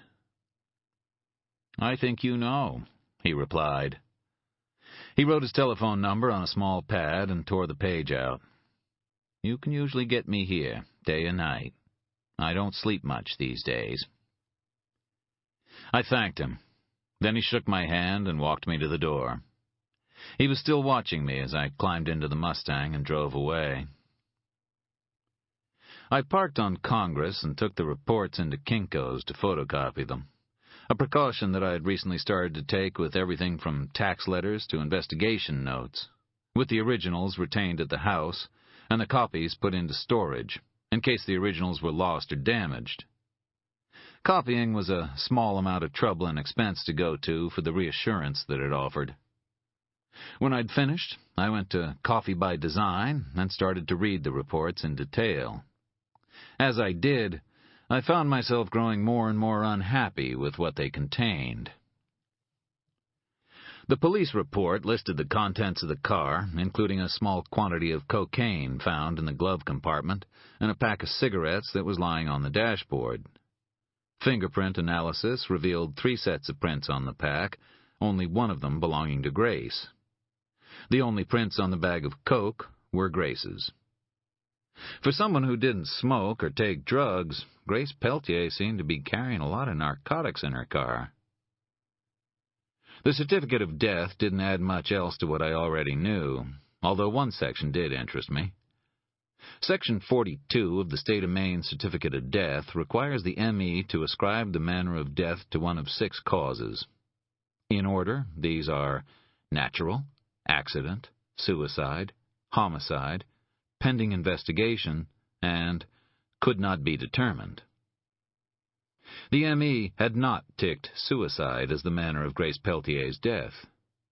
She had instead opted for pending investigation. In other words, she had enough doubts about the circumstances to require the state police to continue their inquiries into the death. I moved on to the ME's own report.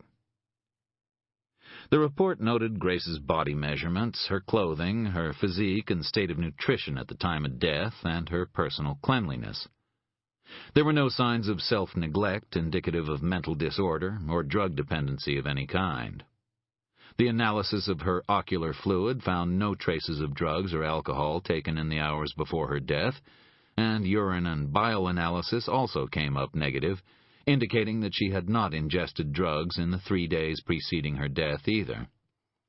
Blood taken from a peripheral vein beneath her armpit had been combined in a tube with sodium fluoride, which reduces the microbiologic action that may increase or decrease any alcohol content in the blood after collection. Once again, it came up negative. Grace hadn't been drinking before she died. It's a difficult thing to do, taking one's own life. Most people require a little Dutch courage to help them on their way. But Grace Peltier had been clean. Despite the fact that her father said she was happy, that she had no alcohol or drugs in her system when she died, and the autopsy revealed none of the telltale signs of a disturbed, distracted personality of the type likely to attempt suicide, Grace Peltier had still apparently put a gun close to her head and shot herself. Grace's fatal injury had been caused by a .40 caliber bullet fired from a Smith & Wesson at a range of not more than 2 inches. The bullet had entered through the left temple, burning and splitting the skin and singeing Grace's hair above the wound and shattering the sphenoid bone. The bullet hole was slightly smaller than the diameter of the bullet, since the elastic epidermis had stretched to allow its passage and then contracted afterward. There was an abrasion collar around the hole, caused by the friction, heating, and dirt effect of the bullet, as well as surrounding bruising. The bullet had exited above and slightly behind the right temple, fracturing the orbital roof and causing bruising around the right eye. The wound was large and everted, with an irregular stellate appearance. Its irregularity was due to the damage caused to the bullet by contact with the skull, which had distorted its shape. The only blood in the car had come from Grace, and the bloodstain pattern analysis was consistent with the injury received. A ballistics examination of the recovered bullet also matched up. Chemical and scanning electron microscope analysis of skin swabs taken from Grace's left hand revealed propellant residues, indicating that the gun had been fired by Grace. The gun was found hanging from Grace's left hand. On the seat beside her right hand was a Bible. It is an established fact that women rarely commit suicide with guns. Although there are exceptions, women don't seem to have the same fascination with firearms as men, and tend to pick less obviously violent ways to end their lives. There's a useful rule in police work. A shot woman is a murdered woman unless proved otherwise. Suicides also shoot themselves in certain sites of election: the mouth, the front of the neck, the forehead, the temple, or the chest. Discharges into the temple usually occur on the side of the dominant hand, although that is not an absolute. Grace Peltier, I knew, was right-handed, yet she had elected to shoot herself in the left temple, using her left hand and holding what I assumed to be an unfamiliar weapon. According to Curtis, she didn't even own a gun, although it was possible that she had decided to acquire one for reasons of her own. There were 3 additional elements in the reports that struck me as odd. The first was that Grace Peltier's clothes had been soaked with water when her body was found. Upon examination, the water was found to be salt water. For some reason, Grace Peltier had taken a dip in the sea, fully clothed, before shooting herself. The second was that the ends of Grace's hair had been cut shortly before or possibly after her death, using not a scissors, but a blade. Part of her ponytail had been severed, leaving some loose hairs trapped between her shirt and her skin. The third was not an inclusion, but an omission. Curtis Peltier had told me that Grace had brought all of her thesis notes with her, but there were no notes found in the car. The Bible was a nice touch, I thought. I was walking back to my car when the cell phone rang. "Hi, it's me," said Rachel's voice. "Hi, you." Rachel Wolfe was a criminal psychologist who had once specialized in profiling. She had joined me in Louisiana as the hunt for the traveling man came to its end, and we'd become lovers. It had not been an easy relationship. Rachel had been hurt badly, both physically and emotionally, in Louisiana, and I'd spent a long time coming to terms with the guilt my feelings for her had provoked. We were now slowly establishing ourselves together, although she continued to live in Boston, where she was doing research and tutorial work at Harvard. The subject of her moving up to Maine had been glanced upon once or twice, but never pursued.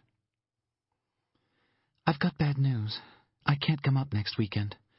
The faculty has called an emergency meeting for Friday afternoon over funding cuts, and it's likely to pick up again on Saturday morning. I won't be free until Saturday afternoon at the earliest. I'm really sorry. I found myself smiling as she spoke. Lately, talking to Rachel always made me smile. Actually, that might work out okay.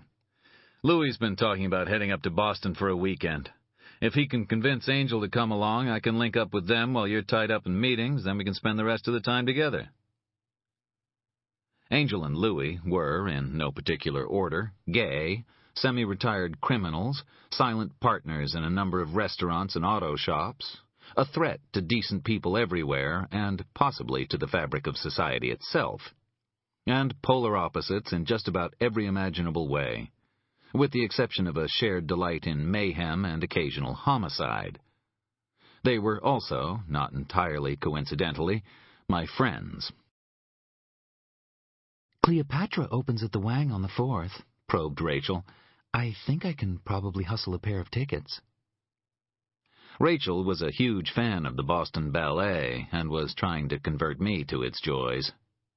She was kind of succeeding, although it had led Angel to speculate unkindly on my sexuality. Sure, but you owe me a couple of Pirates games when the hockey season starts. Agreed. Call me back and let me know what their plans are. I can book a table for dinner and join the three of you after my meeting.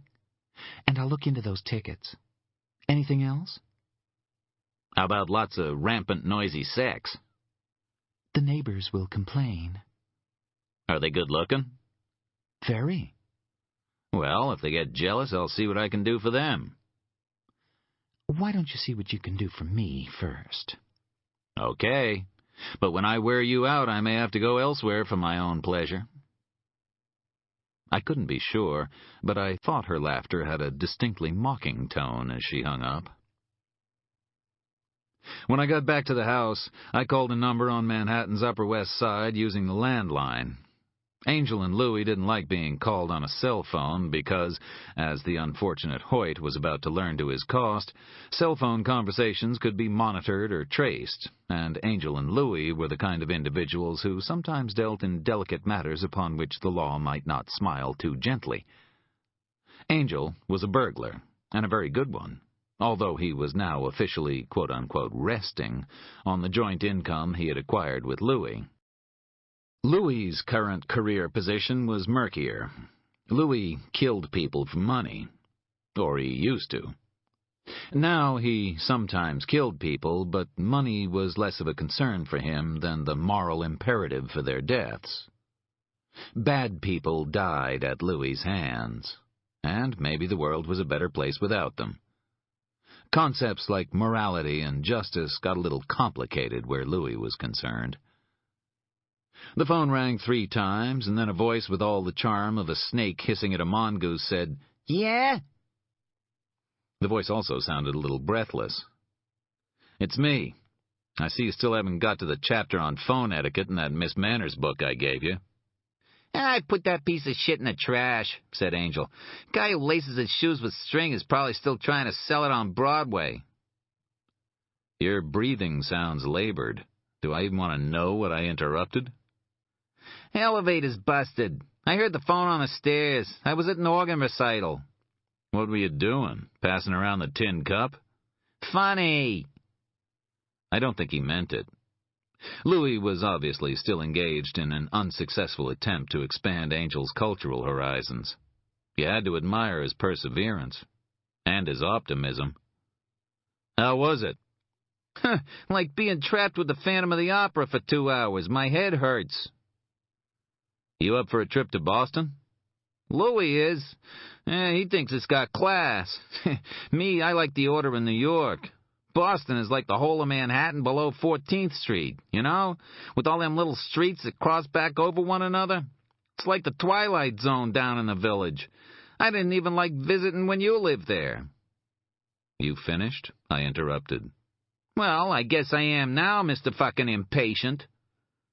"I'm heading down next weekend. Maybe meet Rachel for dinner late on Friday. You want to join us?" "Hold on." I heard a muffled conversation, and then a deep male voice came on the line. "You coming on to my boy?" asked Louie. "Lord, no," I replied. I like to be the pretty one in my relationships, but that's taking it a little too far. We'll be at the Copley Plaza. You give us a call when you get a restaurant booked. Sure thing, boss. Anything else? We'll let you know, he said, and then the line went dead. It was a shame about the Miss Manners book, really. Grace Peltier's credit card statement revealed nothing out of the ordinary, while the telephone records indicated calls to Marcy Becker at her parents' motel, a private number in Boston, which was now disconnected, but which I assumed to be Allie Wynn's, and repeated calls to the Fellowship's office in Waterville. Late that afternoon, I called the Fellowship at that same number and got a recorded message asking me to choose 1 if I wanted to make a donation, 2 if I wanted to hear the recorded prayer of the day, or 3 to speak to an operator. I pressed 3, and when the operator spoke, I gave my name and asked for Carter Paragon's office. The operator told me she was putting me through to Paragon's assistant, Miss Torrance. There was a pause, and then another female voice came on the line. "Can I help you?" it said, in the tone that a certain type of secretary reserves for those whom it has no intention of helping at all. "I'd like to speak to Mr. Paragon, please. My name is Charlie Parker. I'm a private investigator." "What is it in connection with, Mr. Parker?" "A young woman named Grace Peltier. I believe Mr. Paragon had a meeting with her about 2 weeks ago." "I'm sorry. The name isn't familiar to me. No such meeting took place." If spiders apologized to flies before eating them, they could have managed more sincerity than this woman. "Would you mind checking?" "As I've told you, Mr. Parker, that meeting never took place." "No, you told me that you weren't familiar with the name, and then you told me that the meeting never took place. If you didn't recognize the name, how could you remember whether or not any meeting took place?" There was a pause on the end of the line, and I thought the receiver began to grow distinctly chilly in my hand. After a time, Miss Torrance spoke again. "I see from Mr. Paragon's diary that a meeting was due to be held with a Grace Peltier, but she never arrived." "Did she cancel the appointment?" "No, she simply didn't turn up." "Can I speak to Mr. Paragon, Miss Torrance?" "No, Mr. Parker, you cannot." "Can I make an appointment to speak to Mr. Paragon?" "I'm sorry. Mr. Paragon is a very busy man, but I'll tell him you called." She hung up before I could give her a number, so I figured that I probably wasn't going to be hearing from Carter Paragon in the near future, or even the distant future. It seemed that I might have to pay a personal call on the Fellowship, although I guessed from Miss Torrance's tone that a visit from me would be about as welcome as a whorehouse in Disneyland. Something had been nagging at me since reading the police report on the contents of the car, so I picked up the phone and called Curtis Peltier. "Mr. Peltier," I asked, "do you recall if either Marcy Becker or Allie Wynn smoked?" He paused before answering. "You know, I think they both did at that. But there's something else you should know. Grace's thesis wasn't just a general one. She had a specific interest in one religious group. They were called the Aroostook Baptists. You ever hear of them?" "I don't think so." "The community disappeared in 1964. A lot of folks just assumed they'd given up and gone somewhere else, somewhere warmer and more hospitable." "I'm sorry, Mr. Peltier. I don't see the point." "These people, they were also known as the Eagle Lake Baptists." I recalled the news reports from the north of the state, the photographs in the newspapers of figures moving behind crime scene tape, the howling of the animals. "The bodies found in the north," I said quietly. "I'd have told you when you were here, but I only just saw the TV reports," he said. "I think it's them. I think they've found the Aroostook Baptists." Chapter 3. They come now, the dark angels, the violent ones, their wings black against the sun, their swords unsheathed. They move remorselessly through the great mass of humanity, purging, taking, killing. They are no part of us. The Manhattan North Homicide Squad is regarded as an elite group within the NYPD, operating out of an office at 120 East 119th Street. Each member has spent years as a precinct detective before being hand-picked for homicide duty. They are experienced detectives, their gold shields bearing the hallmarks of long service. The most junior members probably have 20 years behind them. The more senior members have been around for so long that jokes have accreted to them like barnacles on the prows of old ships. As Michael Lansky, who was the senior detective on the squad when I was a rookie patrolman, used to say, "When I started in homicide, the Dead Sea was just sick." My father was himself a policeman, until the day he took his own life. I used to worry about my father. That was what you did when you were a policeman's son, or anyway, that was what I did. I loved him. I was envious of him, of his uniform, of his power, of the camaraderie of his friends. But I also worried about him. I worried about him all the time. New York in the 1970s wasn't like New York now. Policemen were dying on the streets in ever greater numbers, exterminated like roaches. You saw it in the newspapers and on the TV, and I saw it reflected in my mother's eyes every time the doorbell rang late at night while my father was supposed to be on duty. She didn't want to become another PBA widow. She just wanted her husband to come home, alive and complaining at the end of every tour. He felt the strain, too. He kept a bottle of Mylanta in his locker to fight the heartburn he endured almost every day, until eventually something snapped inside him, and it all came to a violent end. My father had only occasional contact with Manhattan North Homicide. Mostly he watched them as they passed by while he held the crowds back or guarded the door, checking shields and IDs. Then, one stiflingly hot July day in 1980, shortly before he died, he was called to a modest apartment on 94th Street and 2nd Avenue, rented by a woman named Marilyn Hyde, who worked as an insurance investigator in Midtown. Her sister had called on her and smelled something foul coming from inside the apartment. When she tried to gain entry using a spare key given to her by Marilyn, she found that the lock had been jammed up with adhesive and informed the super, who immediately notified the police. My father, who'd been eating a sandwich at a diner around the corner, was the first officer to reach the building. It emerged that 2 days before she died, Marilyn Hyde had called her sister. She'd been walking up from the subway at 96th and Lexington when she caught the eye of a man descending. He was tall and pale, with dark hair and a small, thin mouth. He wore a yellow squall jacket and neatly pressed jeans. Marilyn had probably held his glance for no more than a couple of seconds, she told her sister that night. But something in his eyes had caused her to step back against the wall as if she'd been slammed in the chest by a fist.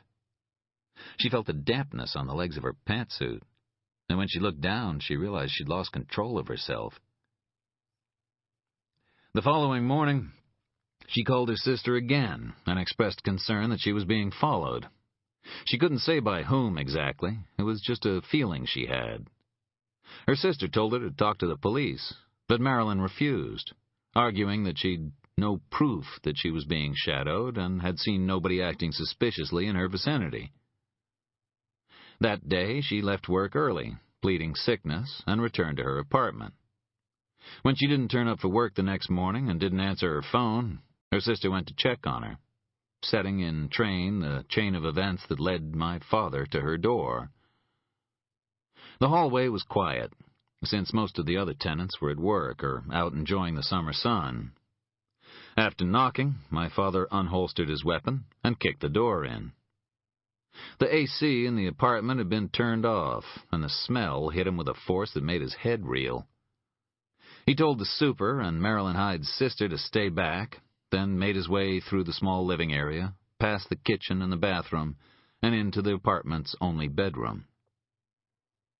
He found Marilyn chained to her bed, the sheets and the floor below drenched with blood. Flies buzzed around her.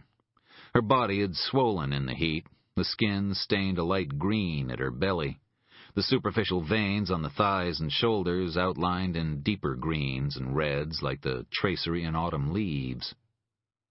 There was no longer any way to tell how beautiful she'd once been. The autopsy found 100 separate knife wounds on her body. The final cut to the jugular had killed her. The preceding 99 had simply been used to bleed her slowly over a period of hours. There was a container of salt by the bed and a jar of fresh lemon juice. Her killer had used them to rouse her when she lost consciousness.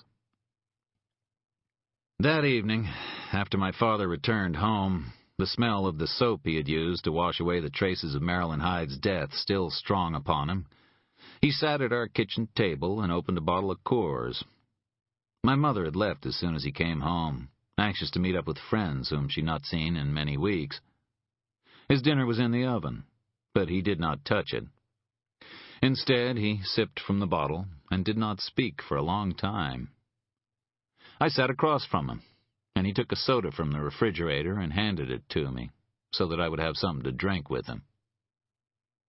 "What's wrong?" I asked him at last. "Somebody got hurt today," he replied. "Somebody we know?" "No, son, nobody we know. But I think she was a good person. She was probably worth knowing." "Who did it? Who hurt her?" He looked at me, then reached out and touched my hair, the palm of his hand resting lightly on my head for a moment. "A dark angel," he said. "A dark angel did it." He did not tell me what he had seen in Marilyn Hyde's apartment. It was only many years later that I would hear of it, from my mother, from my grandfather, from other detectives. But I never forgot the dark angels. Many years later, my wife and child were taken from me, and the man who killed them believed that he too was one of the dark angels, the fruit of the union between earthly women and those who had been banished from heaven for their pride and their lust. St. Augustine believed that natural evil could be ascribed to the activity of beings who were free and rational, but non-human. Nietzsche considered evil to be a source of power independent of the human. Such a force of evil could exist outside of the human psyche, representing a capacity for cruelty and harm distinct from our own capabilities, a malevolent and hostile intelligence whose aim was ultimately to undermine our own essential humanity, to take away our ability to feel compassion, empathy, love. I think my father saw certain acts of violence and cruelty, such as the terrible death of Marilyn Hyde, and wondered if there were some deeds that were beyond even the potential of human beings to commit. If there were creatures both more and less than human that preyed upon us. They were the violent ones, the dark angels. Manhattan North, the best homicide squad in the city, maybe even in the whole country, investigated the Marilyn Hyde case for 7 weeks, but found no trace of the man in the subway. There were no other suspects. The man at whom Marilyn Hyde had simply looked for a second too long, and who had, it was believed, bled her to death for his own pleasure, had returned to the hidden place from which he came. Marilyn Hyde's murder remains unsolved, and detectives in the squad still catch themselves staring at the faces on the subway, sometimes with their own wives, their own children beside them, trying to find the dark-haired man with the too small mouth. And some of them, if you ask, will tell you that perhaps they experience a moment of relief when they find that he is not among the crowds, that they have not caught his eye, that they have not made contact with this man while their families are with them. There are people whose eyes you must avoid, whose attention you must not draw to yourself. They are strange, parasitic creatures, lost souls seeking to stretch across the abyss and make fatal contact with the warm, constant flow of humanity. They live in pain and exist only to visit that pain on others. A random glance, the momentary lingering of a look, is enough to give them the excuse that they seek. Sometimes it's better to keep your eyes on the gutter, for fear that by looking up you might catch a glimpse of them, black shapes against the sun, and be blinded forever. And now, on a patch of damp, muddy ground by a cold lake in northern Maine, the work of the Dark Angels was slowly being exposed. The grave had been discovered at the boundary of the public reserved lands known as Winterville. The integrity of the scene had been compromised somewhat by the activities of the maintenance and construction crews, but there was nothing that could now be done except to ensure that no further damage was caused. On that first day, the emergency team had taken the names of all of the workers at the lake site, interviewed each briefly, and then secured the scene with tape and uniformed officers. Initially, there had been some trouble from one of the timber companies that used the road, but the company had agreed to postpone its truck runs until the extent of the grave had been determined. Following the initial examination, the sandbag levees were strengthened, while a command post, including the mobile crime scene unit, was established in a turnaround by the side of the Red River Road, with a strict sign-in policy in place to ensure that no further contamination of the area occurred.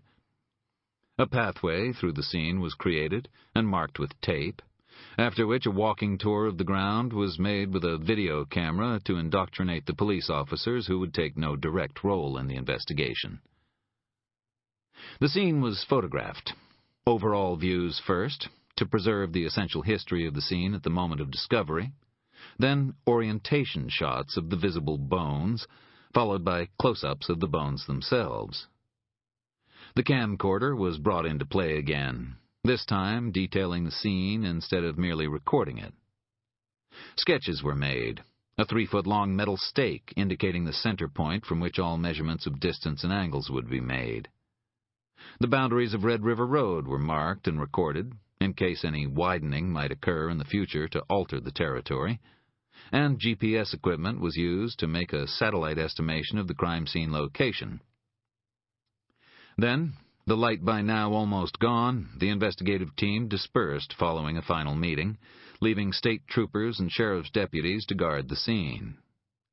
The autopsy team would arrive at first light, when the investigation into the deaths of the Aroostook Baptists would begin in earnest. And in all that they did, and in all that would follow, the sound of the hybrids stayed with them, so that each night when they returned home and tried to sleep, they would wake to imagined howls and think that they were once again standing by the shores of the lake, their hands cold and their boots thick with mud, surrounded by the bones of the dead. That night, for the first time in many months, I dreamed, as memories of Grace and my own father followed me from waking to sleeping.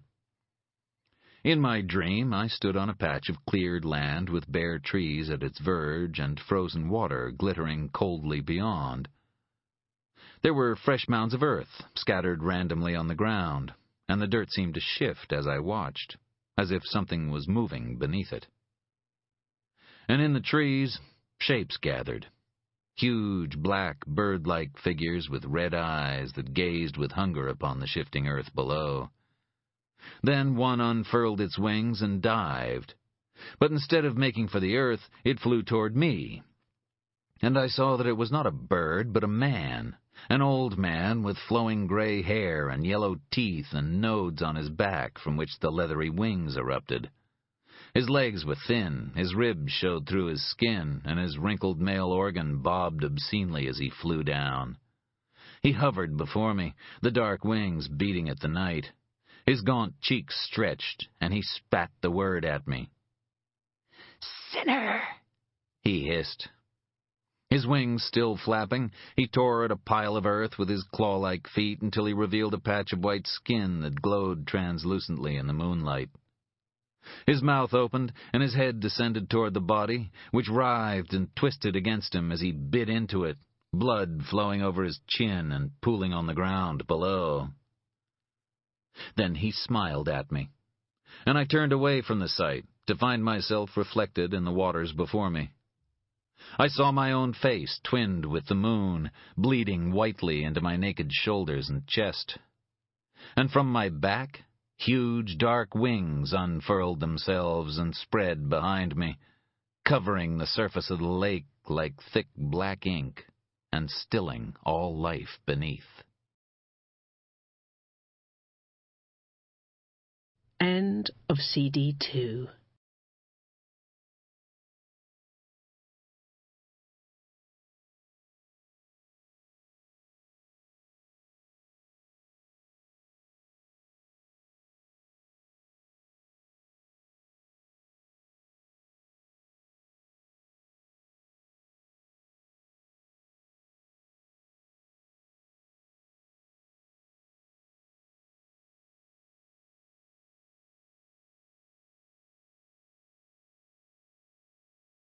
CD 3. The Search for Sanctuary. Extract from the postgraduate thesis of Grace Peltier. In April 1963, a group of 4 families left their homes on the eastern seaboard and journeyed north in a collection of automobiles and trucks for 200 miles to an area of land close by the town of Eagle Lake, 20 miles south of the border between New Brunswick and Maine. The families were the Persons from Friendship, south of the coastal town of Rockland, the Kellogg's and the Cornishes from Seal Cove, and the Jessops from Portland. Collectively, they became known as the Aroostook Baptists, or sometimes as the Eagle Lake Baptists, although there is no evidence to suggest that any families other than the Persons and the Jessops were in fact originally members of that faith. Once they reached their final destination, all of the automobiles were taken and sold, the money raised being used to buy essential supplies for the families over the coming year until the settlement could become self-sufficient. The settlement land, approximately 40 acres, was rented on a 30-year lease from a local landowner. Following the desertion of the settlement, this land eventually reverted to the family of the original owner, although until recently a dispute over boundaries has prevented any development of the site. In total, 16 people journeyed north that month, 8 adults and 8 children, all equally divided between the sexes. At Eagle Lake, they were met by the man they knew as Preacher, or sometimes Reverend Faulkner, his wife Louise, and their 2 children, Leonard and Muriel, aged 17 and 16 respectively. It was at Faulkner's instigation that the families, mainly poor farmers and blue-collar workers, had sold their properties, pooled the money made, and traveled north to establish a community based on strict religious principles. A number of other families had also been willing to make the journey, motivated variously by their persistent fears of the perceived communist threat, their own fundamentalist religious beliefs, poverty, and an inability to cope with what they saw as the moral deterioration of the society around them, and perhaps subconsciously by the tradition of adherence to non-mainstream religious movements that was so much a part of the state's history.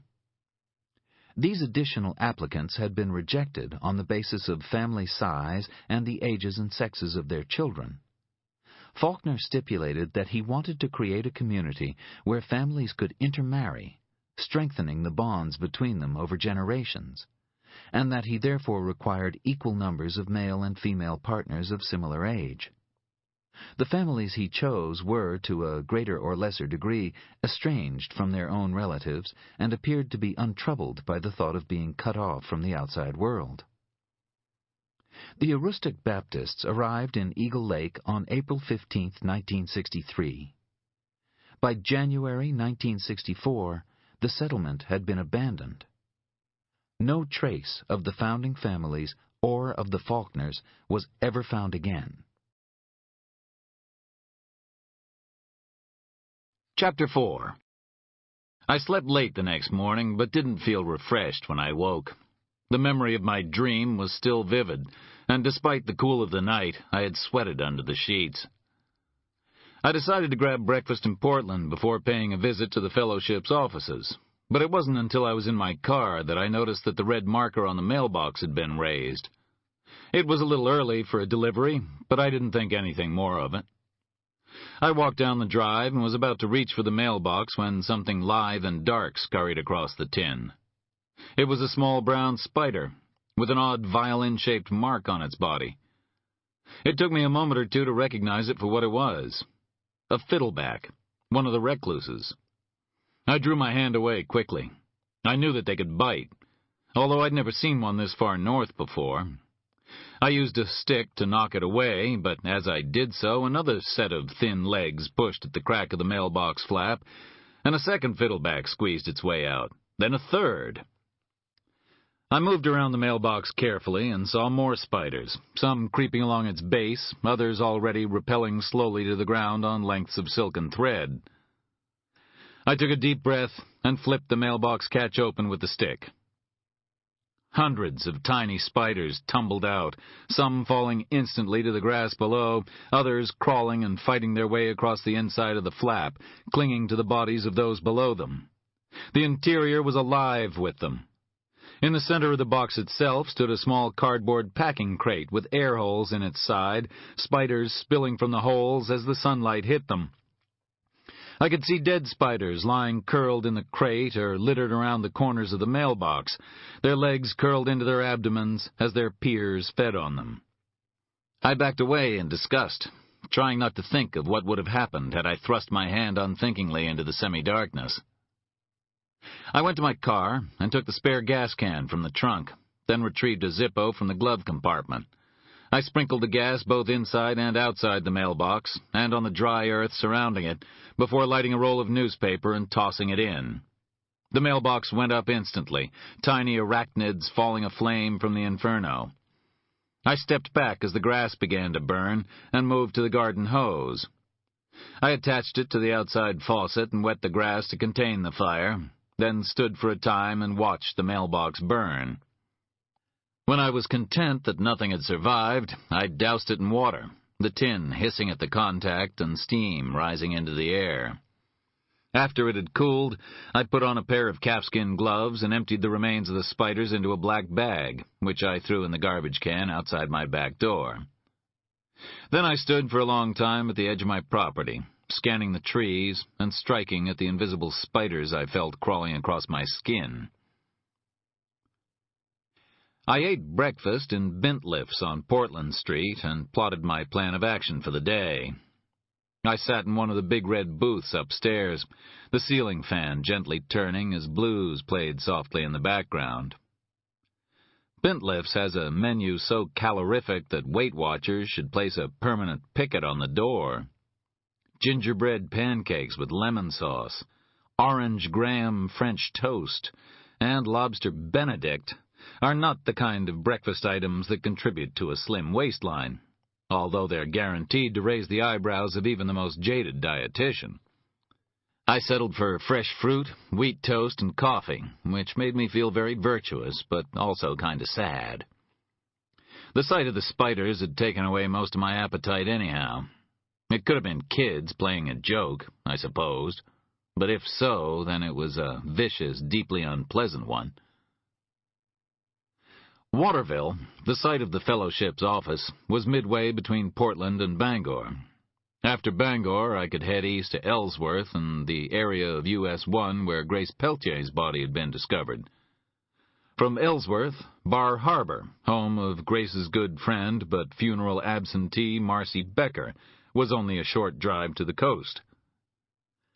I finished off my coffee, took a last lingering look at a plate of apple cinnamon and raisin French toast that was heading toward a table by the window, then stepped outside and walked to my car. Across the street, a man sat at the base of the steps leading up to the main post office. He wore a brown suit with a yellow shirt and a brown and red tie beneath a long dark brown overcoat. Short, spiky red hair, tinged slightly with gray, stood up straight on his head as if he were permanently plugged into an electrical outlet. He was eating an ice cream cone. His mouth worked at the ice cream in a relentless, methodical motion, never stopping once to savor the taste.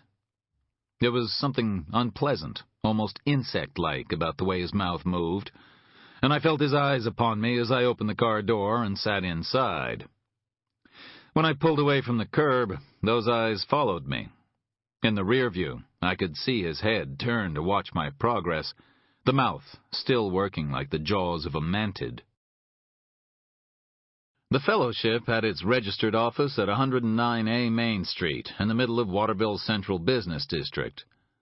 Parts of Waterville are pretty, but downtown is a mess, largely because it looks like the ugly Ames shopping mall was dropped randomly from the sky and allowed to remain where it landed, reducing a huge tract of the town center to a glorified parking lot.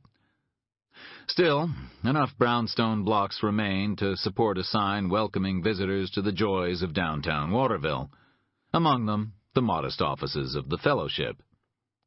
They occupied the two top floors over an otherwise vacant storefront down from Joe's smoke shop, nestled between the headquarters hairdressing salon and Jorgensen's cafe. I parked in the Ames lot and crossed to Joe's. There was a buzzer beside the locked glass door of 109A with a small fisheye lens beneath it. A metal plate on the door frame was engraved with the words, "The Fellowship, let the Lord guide you."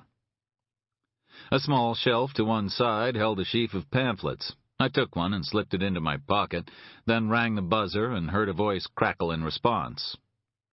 It sounded suspiciously like that of Miss Torrance. "Can I help you?" it said.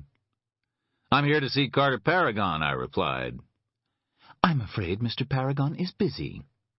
The day had hardly begun, and already I was experiencing déjà vu. "But I let the Lord guide me here," I protested. "You wouldn't want to let him down, would you?" The only sound that came from the speaker was that of the connection between us being closed. I rang again. "Yes." The irritation in her voice was obvious. "Maybe I could wait for Mr. Paragon." "That won't be possible. This is not a public office. Any contact with Mr. Paragon should be made in writing in the first instance. Have a good day." I had a feeling that a good day for Miss Torrance would probably be a pretty bad day for me. It also struck me that in the course of our entire conversation, Miss Torrance had not asked me my name or my business. It might simply have been my suspicious nature, but I guessed that Miss Torrance already knew who I was. More to the point, she knew what I looked like. I walked around the block to Temple Street and the rear of the Fellowship's offices.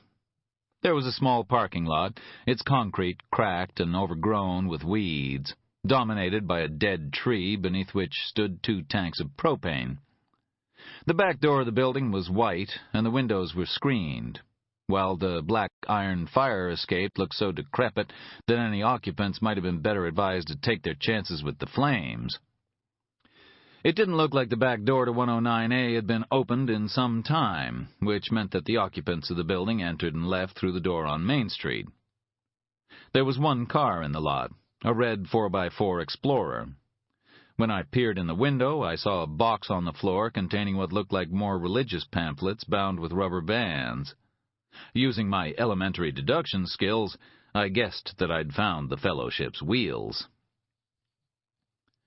I went back onto Main Street, bought a couple of newspapers and the latest issue of Rolling Stone, then headed into Jorgensen's and took a seat at the raised table by the window. From there, I had a perfect view of the doorway to 109A. I ordered coffee and a muffin, then sat back to read and wait. The newspapers were full of the discovery at St. Froid, although they couldn't add much to the news reports I'd seen on television. Still, somebody had dredged up an old photograph of Faulkner and the original 4 families that had journeyed north with him. He was a tall man, plainly dressed, with long dark hair, very straight black eyebrows, and sunken cheeks. Even in the photograph, there was an undeniable charisma to him. He was probably in his late 30s, his wife a little older. Their children, a boy and a girl, aged about 17 and 16 respectively, stood in front of him. He must have been comparatively young when they were born. Despite the fact that I knew the photograph had been taken in the 60s, It seemed that these people could have been frozen in their poses at any time over the previous 100 years. There was something timeless about them, and their belief in the possibility of escape. 20 people in simple clothes, dreaming of a utopia dedicated to the greater glory of the Lord.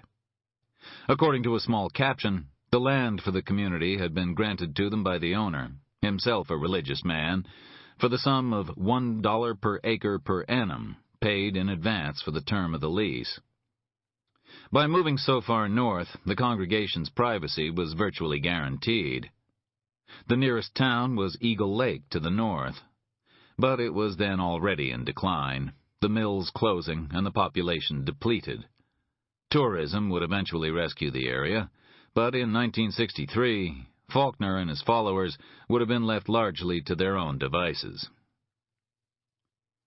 I turned my attention to the fellowship's pamphlet.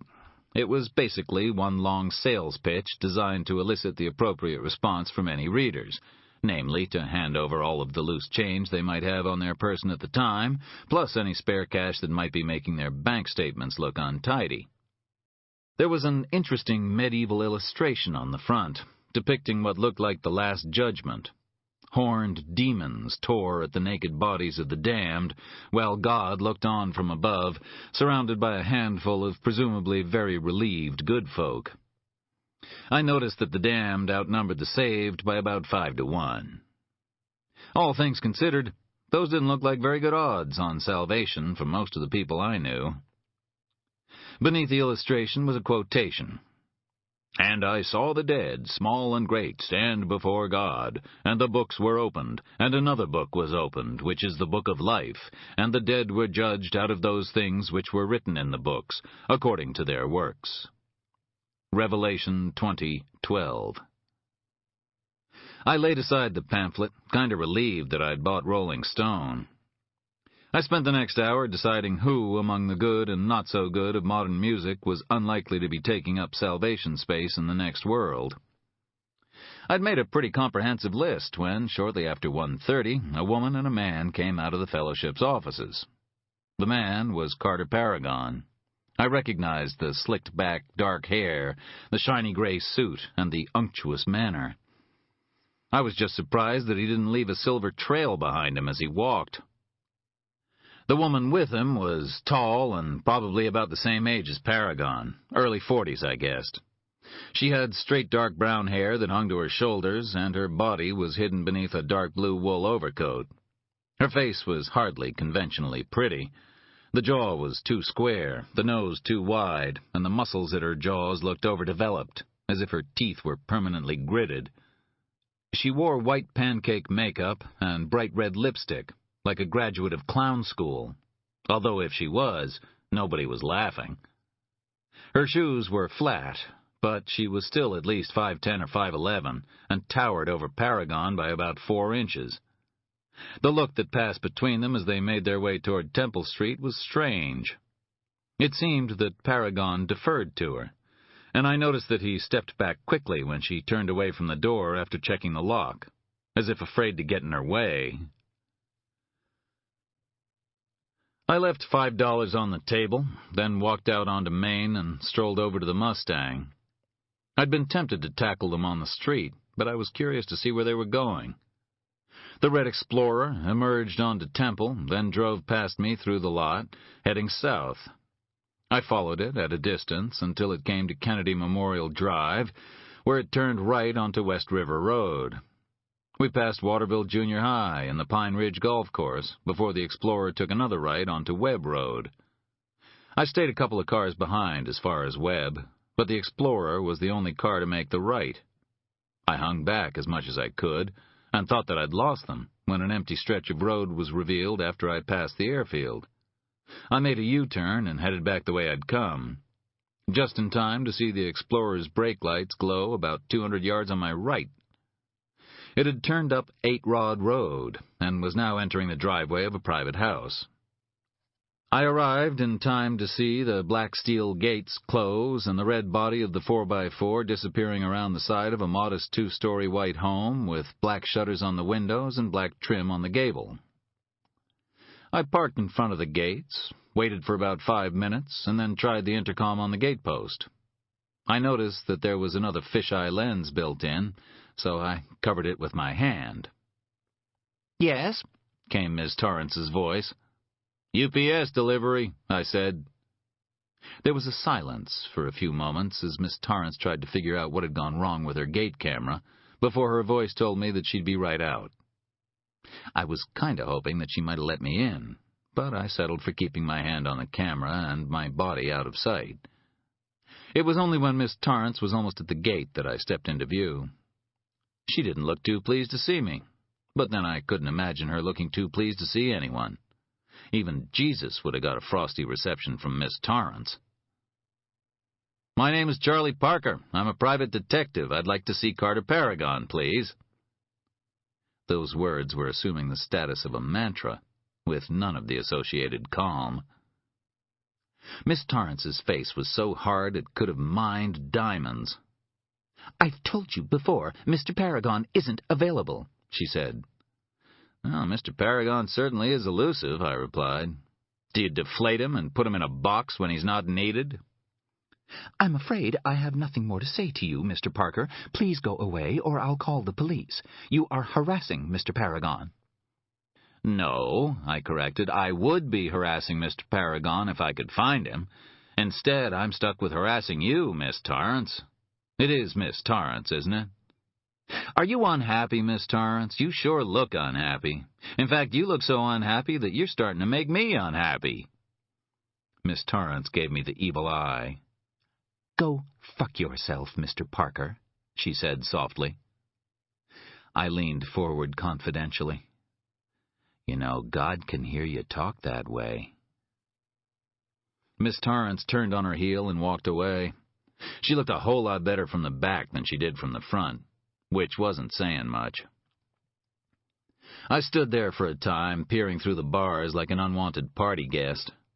Apart from the Explorer, there was only one other vehicle in the driveway of the Paragon house, a beat-up blue Honda Civic. It didn't look like the kind of car a man of Carter Paragon's stature would drive, so maybe it was what Miss Torrance used to get around when she wasn't chauffeuring her charge. I went back to my car, listened to a classical music slot on NPR, and continued reading Rolling Stone.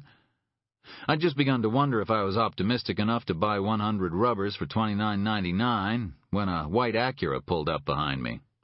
A big man dressed in a black jacket and blue jeans with a black silk net tie knotted over his white shirt strode up to my window and knocked on the glass. I rolled down the window, looked at his shield and the name beside his photo, and smiled. The name was familiar from the police report on Grace Peltier. This was Detective John Lutz, the investigating officer on the case. Except Lutz was attached to CID-3 and operated out of Machias, while Waterville was technically in the territory of CID-2. Curiouser and curiouser, as Alice liked to say. "Help you, Detective Lutz?" I asked. "Can you step out of the car, please, sir?" he said, standing back as I opened the door. The thumb of his right hand hung on his belt, while the rest of his fingers pushed his jacket aside, revealing the butt of his .45 caliber H&K as he did so. He was 6'2" or 6'3", and in good condition, his stomach flat beneath his shirt. His eyes were brown, and his skin was slightly tanned, his brown hair and brown mustache neatly trimmed. His eyes said he was about mid-40s. "Turn around, put your hands against the car, and spread your legs," he told me. I was about to protest when he gave me a sharp push, spinning me round and propelling me against the side of the car. His speed and his strength took me by surprise. "Hey, take it easy," I said. "I bruise." He patted me down, but he didn't find anything of note. I wasn't armed, which I think kind of disappointed him. All he got was my wallet. "You can turn around now, Mr. Parker," he said when he'd finished. I found him looking at my license, then back at me a couple of times, as if trying to sow enough doubt about its validity to justify hauling me in. "Why are you loitering outside Mr. Paragon's home, Mr. Parker?" he said. "Why are you harassing his staff?" He didn't smile. His voice was low and smooth. He sounded a little like Carter Paragon himself, I thought. "I was trying to make an appointment," I said. "Why?" I'm a lost soul looking for guidance. If you're trying to find yourself, maybe you should go look someplace else. Wherever I go, there I am. That's unfortunate. I've learned to live with it. Doesn't seem to me like you have much choice, but Mr. Paragon does. If he doesn't want to see you, then you should accept that and be on your way. Do you know anything about Grace Peltier, Detective Lutz? What's it to you? I've been hired to look into the circumstances of her death. Someone told me that you might know something about it. I let the double meaning hang in the air for a time, its ambivalence like a little time bomb ticking between us. Lutz's fingers tapped briefly on his belt, but it was the only indication he gave that his calm might be under threat. We think Ms. Peltier took her own life, he said. We're not looking for anyone else in connection with the incident. Did you interview Carter Paragon? I spoke to Mr. Paragon. He never met Grace Peltier. Lutz moved a little to his left. The sun was behind him, and he stood so that it shone over my shoulder and directly into my eyes. I raised a hand to shade myself, and his hand nudged for his gun again. He said. Little jumpy, aren't you, Detective? I lowered my hand carefully. Mr. Paragon sometimes attracts a dangerous element, he replied. Good men often find themselves under threat for their beliefs. It's our duty to protect him. Shouldn't that be the job of the police here in Waterville? I asked. He shrugged. Mr. Paragon's secretary preferred to contact me. Waterville police have better things to be doing with their time. And you don't? He smiled for the first time. It's my day off, but I can spare a few minutes for Mr. Paragon.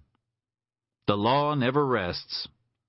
That's right, and I sleep with my eyes open. He handed my wallet back to me. You be on your way now, and don't let me see you around here again. You want to make an appointment with Mr. Paragon, then you contact him during business hours, Monday to Friday. I'm sure his secretary will be happy to help you. Your faith in her is admirable, Detective. Faith is always admirable, he replied, then started to walk back to his car. I'd pretty much decided that I didn't like Detective Lutz. I wondered what would happen if he was goaded. I decided to find out. Amen, I said. But if it's all the same to you, I'd prefer to stay here and read my magazine. Lutz stopped, then walked quickly back to me. I saw the punch coming, but I was against the car, and all I could do was curl to one side and take the blow to my ribs instead of my stomach. He hit me so hard I thought I heard a rib crack, the pain lancing through my lower body and sending shockwaves right to the tips of my toes. I slid down the side of the Mustang and sat on the road, a dull ache spreading across my stomach and into my groin. I felt like I was going to vomit. Then Lutz reached down and applied pressure from his thumbs and forefingers just below my ears. He was using pain compliance techniques, and I yelped in agony as he forced me to rise. Don't mock me, Mr. Parker, he said, and don't mock my faith. Now get in your car and drive away. The pressure eased. Lutz walked over to his car and sat on the hood, waiting for me to leave. I looked over at the Paragon house and saw a woman standing at an upstairs window watching me. Before I got back into the car, I could have sworn that I saw Miss Torrance smile. Lutz's white Acura stayed behind me until I left Waterville and headed north on I-95, but the pain and humiliation I felt meant that the memory of him was with me all the way to Ellsworth. The Hancock County Field Office, home of Troop J of the State Police, had dealt with the discovery of Grace Peltier's body.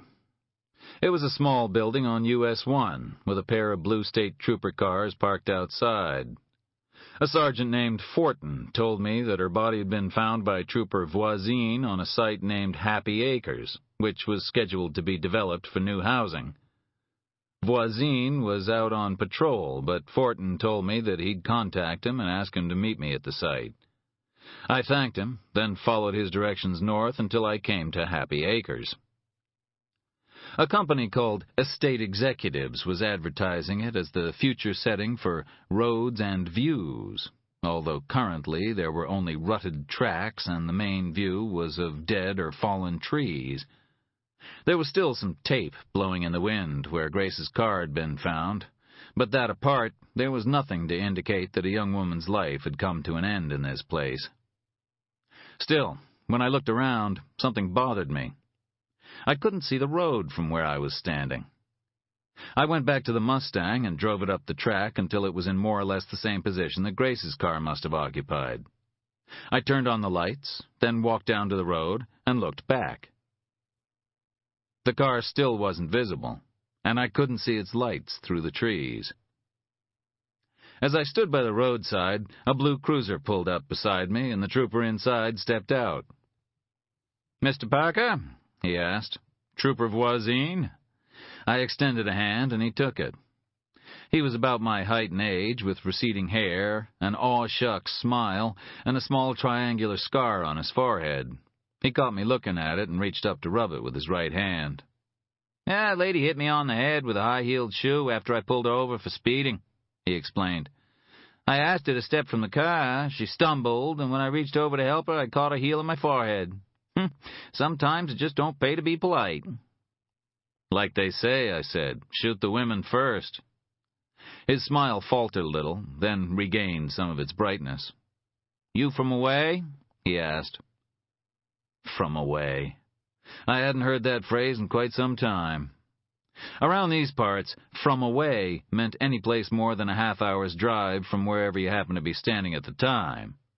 It also meant anyone who couldn't trace a local family connection back at least 100 years.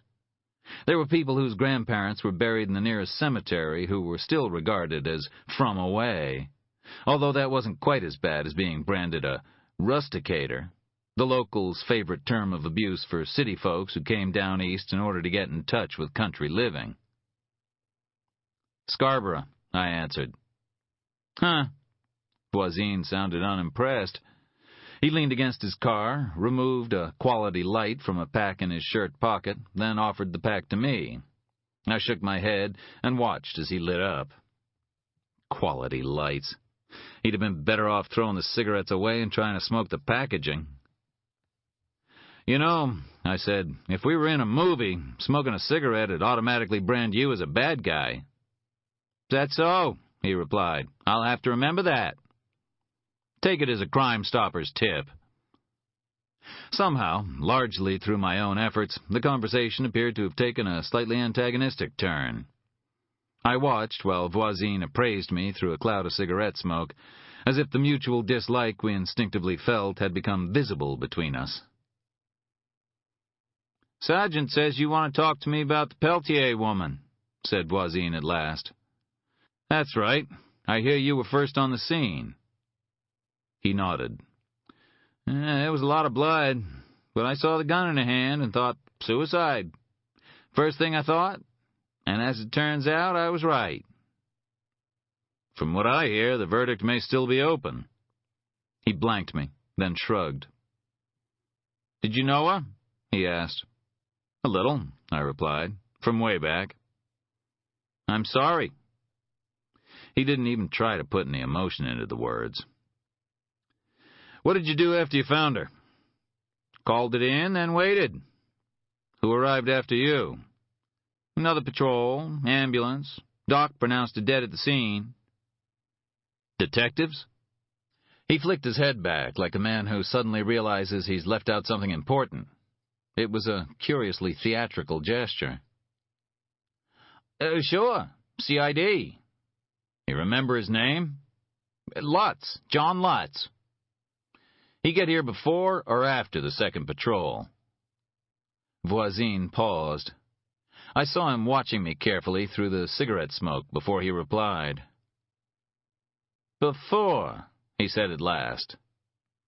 "Must have got here pretty fast," I said, keeping my tone as neutral as possible. Voisin shrugged again. "Guess he was in the area." "Guess so," I said. "Was there anything in the car?" I don't understand, sir. Purse, suitcase, that kind of thing. Well, there was a bag with a change of clothes and a small purse with makeup, a wallet, that kind of stuff. Nothing else? Something clicked in Voisin's throat before he spoke. No. I thanked him, and he finished off his cigarette, then tossed the butt on the ground, stamping it out beneath his heel. Just as he was about to get back into his car, I called to him. "Just one more thing, Trooper," I said. I walked down to join him. He paused, half in and half out of the car, and stared at me. "How did you find her?" "What do you mean?" "I mean, how'd you see the car from the road? I can't see my car from here, and it's parked in pretty much the same spot. I'm just wondering how you came to find her, seeing as how she was hidden by the trees." He said nothing for a time. The professional courtesy was gone now, and I wasn't sure what had replaced it. Trooper Voisin was a difficult man to read. "We get a lot of speeding on this road," he said at last. "I sometimes pull in here to wait. That's how I found her." "Ah," I said. "That explains it. Thanks for your time." "Sure," he replied. He closed the door and started the engine, then turned onto the road and headed north. I walked out onto the blacktop and made sure that I stayed in his mirror until he was gone from my sight. There was little traffic on the road from Ellsworth to Bar Harbor as I drove through the gathering dusk of the early evening. The season had not yet begun, which meant that the locals still had the place pretty much to themselves. The streets were quiet, most of the restaurants were closed, and there was digging equipment on the site of the town's park, piles of earth now standing where there used to be green grass. Sherman's bookstore was still open on Main Street, and it was the first time that I'd ever seen Ben and Bill's Chocolate Emporium empty. Ben and Bill's was even offering 50% off all candies. If they'd tried that after Memorial Day, people would be killed in the stampede. The Acadia Pines Motel was situated by the junction of Main and Park. It was a pretty standard tourist place, probably operating at the lower end of the market. It consisted of a single two-story L-shaped block painted yellow and white, numbering about 40 rooms in total. When I pulled into the lot, there were only 2 other cars parked, and there seemed to be a kind of desperation about the ferocity with which the vacancies sign glowed and hummed. I stepped from the car and noticed that the pain in my side had faded to a dull ache, although when I examined my body in the dashboard light, I could still see the imprint of Lutz's knuckles on my skin. Inside the motel office, a woman in a pale blue dress sat behind the desk, the television tuned to a news show and a copy of TV Guide lying open beside her. She sipped from a Grateful Dead mug, decorated with lines of dancing teddy bears, chipped red nail polish showing on her fingers. Her hair was dyed a kind of purple-black and shined like a new bruise. Her face was wrinkled and her hands looked old, but she was probably no more than 55, if that. She tried to smile as I entered, but it made her look as if someone had inserted a pair of fishhooks in her upper lip and pulled gently. "Hi," she said. "You looking for a room?" "No, thank you," I replied. "I'm looking for Marcy Becker." There was a pause that spoke volumes. The office stayed silent, but I could hear her screaming in her head. I watched her as she ran through the various lying options open to her. "You have the wrong place. I don't know any Marcy Becker. She's not here, and I don't know where she is." In the end, she settled for a variation on the third choice. "Marcy isn't here. She doesn't live here anymore." "I see," I said. "Are you Mrs. Becker?" That pause came again, and she nodded. I reached into my pocket and showed her my ID. "My name's Charlie Parker, Mrs. Becker. I'm a private investigator. I've been hired to investigate the circumstances surrounding the death of a woman named Grace Peltier. I believe Marcy was a friend of Grace's. Is that correct?" Pause. Nod. "Mrs. Becker, when was the last time you saw Grace?" "I don't recall," she said. Her voice was dry and cracked, so she coughed and repeated her answer with only marginally more assurance. "I don't recall." She took a sip of coffee from her mug. "Was it when she came to collect Marcy, Mrs. Becker? That would have been a couple of weeks ago." "Oh, she never came to collect Marcy," said Mrs. Becker quickly. "Marcy hasn't seen her in, I don't know how long." "Your daughter didn't attend Grace's funeral. Don't you think that's strange?" "I don't know," she said.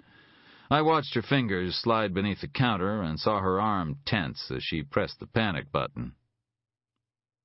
"Are you worried about Marcy, Mrs. Becker?" This time the pause went on for what seemed like a very long time. When she spoke, her mouth answered no, but her eyes whispered yes. Behind me, I heard the door of the office open. When I turned, a short, bald man in a golf sweater and blue polyester pants stood before me. He had a golf club in his hand. "Did I interrupt your round?" I asked. He shifted the club in his hand. It looked like a 9-iron. "Can I help you, mister?" "Well, I hope so, or maybe I can help you," I said. "He was asking about Marcy, Hal," said Mrs. Becker. "I can handle this, Francine," her husband assured her, although even he didn't look convinced. "I don't think so, Mr. Becker. Not if all you got is a cheap golf club." A rivulet of panic sweat trickled down from his brow and into his eyes. He blinked it away, then raised the club to shoulder height in a 2-arm grip. "Get out," he said. My ID was still open in my right hand. With my left, I took one of my business cards from my pocket and laid it on the counter. "Okay, Mr. Becker, have it your way. But before I go, let me tell you something. I think someone may have killed Grace Peltier. Maybe you're telling me the truth, but if you're not, then I think your daughter has some idea who that person might be. If I could figure that out, then so could whoever killed her friend. And if that person comes asking questions, then he probably won't be as nice about it as I am. You bear that in mind after I'm gone." The club moved forward an inch or two. "I'm telling you for the last time," he said. "Get out of this office." I flipped my wallet closed, slipped it into my jacket pocket, then walked to the door, Hal Becker circling me with his golf club to keep some swinging distance between us.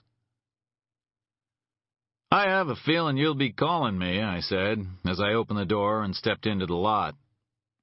"Don't you bet on it," replied Becker. As I started my car and drove away, he was still standing at the door, the golf club still raised, like a frustrated amateur with a huge handicap stuck in the biggest, deepest bunker in the world. On the drive back to Scarborough, I ran through what I had learned, which wasn't much. I knew that Carter Paragon was being kept under wraps by Miss Torrance, and that Lutz seemed to have more than a professional interest in keeping him that way. I knew that something about Voisin's discovery of Grace's body made me uneasy, and Lutz's involvement in that discovery made me uneasier still. And I knew that Hal and Francine Becker were scared. There were a lot of reasons why people might not want a private detective questioning their child. Maybe Marcy Becker was a porn star or sold drugs to high school kids. Or maybe their daughter had told them to keep quiet about her whereabouts until whatever she was worried about had blown over. I still had Allie Wynne, Grace's Boston friend, to talk to, but already Marcy Becker was looking like a woman worth pursuing. It seemed that Curtis Peltier and Jack Mercier were right to suspect the official version of Grace's death. But I also felt that everybody I'd met over the past couple of days was either lying to me or holding something back. It was time to rectify that situation, and I had an idea where I wanted to start. Despite my tiredness, I didn't take the Scarborough exit. Instead, I first took Congress Street, then headed on to Danforth and pulled up in front of Curtis Peltier's house. The old man answered the door wearing a nightgown and bedroom slippers. Inside, I could hear the sound of the television in the kitchen, so I knew I hadn't woken him. "You find out something?" he asked as he motioned me into the hallway and closed the door behind me. "No," I replied, "but I hope to pretty soon." I followed him into the kitchen and took the same seat I had occupied the day before, while Peltier hit the mute button on the remote. He was watching Night of the Hunter, Robert Mitchum oozing evil as the psychotic preacher with the tattooed knuckles. "Mr. Peltier," I began, "why did you and Jack Mercier cease to be business partners?" He didn't look away, but his eyes blinked closed for slightly longer than usual. When they opened again, he seemed tired. "What do you mean?" "I mean, was it for business or personal reasons?" "When you're in partnership with your friend, then all business is personal," he replied. This time, he did look away when he said it. "That's not answering the question." I waited for a further reply. The silence of the kitchen was broken only by the sound of his breathing. On the screen to my left, the children drifted down the river on a small boat, the preacher tracking them along the bank. "Have you ever been betrayed by a friend, Mr. Parker?" he asked at last. Now it was my turn to flinch. "Once or twice," I answered quietly. "Which was it? Once or twice?" "Twice." "What happened to them?" "The first one died." "And the second?" I heard my heart beating in the few seconds it took me to reply. It sounded impossibly loud. "I killed him." "Either he betrayed you badly, or you're a harsh judge of men." "I was pretty tense once upon a time." "And now?" "I take deep breaths and count to 10. He smiled. "Does it work?" "I don't know. I've never made it as far as 10. "I guess it don't, then." "I guess not. Do you want to tell me what happened between you and Jack Mercier?" He shook his head. "No, I don't want to tell you, but I get the feeling you have your own ideas about what might have happened." I did, but I was as reluctant to say them out loud as Peltier was to tell me. Even thinking them in the company of this man who had lost his only child so recently seemed like an unforgivable discourtesy. "It was personal, wasn't it?" I asked him softly. "Yes, it was very personal." I watched him carefully in the lamplight, took in his eyes, the shape of his face, his hair, even his ears and his Grecian nose. There was nothing of him in Grace. Nothing that I could recall. But there was something of Jack Mercier in her. I was almost certain of it. It had struck me most forcefully after I stood in his library and looked at the photographs on the wall, the images of the young Jack triumphant. Yes, I could see Grace in him, and I could see Jack in her. Yet I wasn't certain, and even if it was true, to say it aloud would hurt the old man. He seemed to sense what I was thinking, and my response to it, because what he said next answered everything. "She was my daughter, Mr. Parker," he said, and his eyes were two deep wells of hurt and pride and remembered betrayal. "My daughter, in every way that mattered. I raised her, bathed her, held her when she cried, collected her from school, watched her grow, supported her in all that she did, and kissed her good night every time she stayed with me. He had almost nothing to do with her, not in life. But now I need him to do something for her, and for me. Maybe even for himself." "Did she know?" "You mean, did I tell her? No, I didn't. But you suspected, and so did she." "Did she have contact with Jack Mercier?" "He paid for her graduate research because I couldn't afford to. It was done through an educational trust he established, but I think it confirmed what Grace had always believed. Since the funding began, Grace had met him on a few occasions, usually at events organized by the trust. He also let her look at some books he had out the house, something to do with her thesis. But the issue of her parentage was never discussed. We'd agreed that, Jack, my late wife, and I. You stayed together. I loved her, he said simply. Even after what she'd done, I still loved her. Things were never the same because of it, but yes, we stayed together. And I wept for her when she died. Was Mercier married at the time of... I allowed the sentence to peter out. The time of the affair?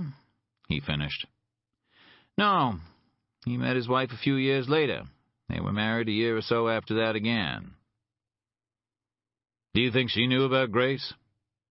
He sighed. I don't know, but I guess he must have told her. He's that kind of man. Hell, it was him who confessed to me, not my wife. Jack just had to relieve himself of the burden. He has all the weaknesses that come with a conscience, but none of the strengths. It was the first hint of bitterness that he had revealed. I have another question, Mr. Peltier. Why did Grace choose to research the Aroostook Baptists? Because she was related to two of them, he replied. He said it matter-of-factly, as if it had never occurred to him that it might be relevant. You didn't mention it before, I said, keeping my voice even. Well, I guess it didn't seem important. His voice faltered, and he sighed. Or maybe I thought that if I told you that, I'd have to tell you about Jack Mercier, and... He waved a hand dispiritedly. The Aroostook Baptists were what brought Jack Mercier and me together, he began. We weren't friends then.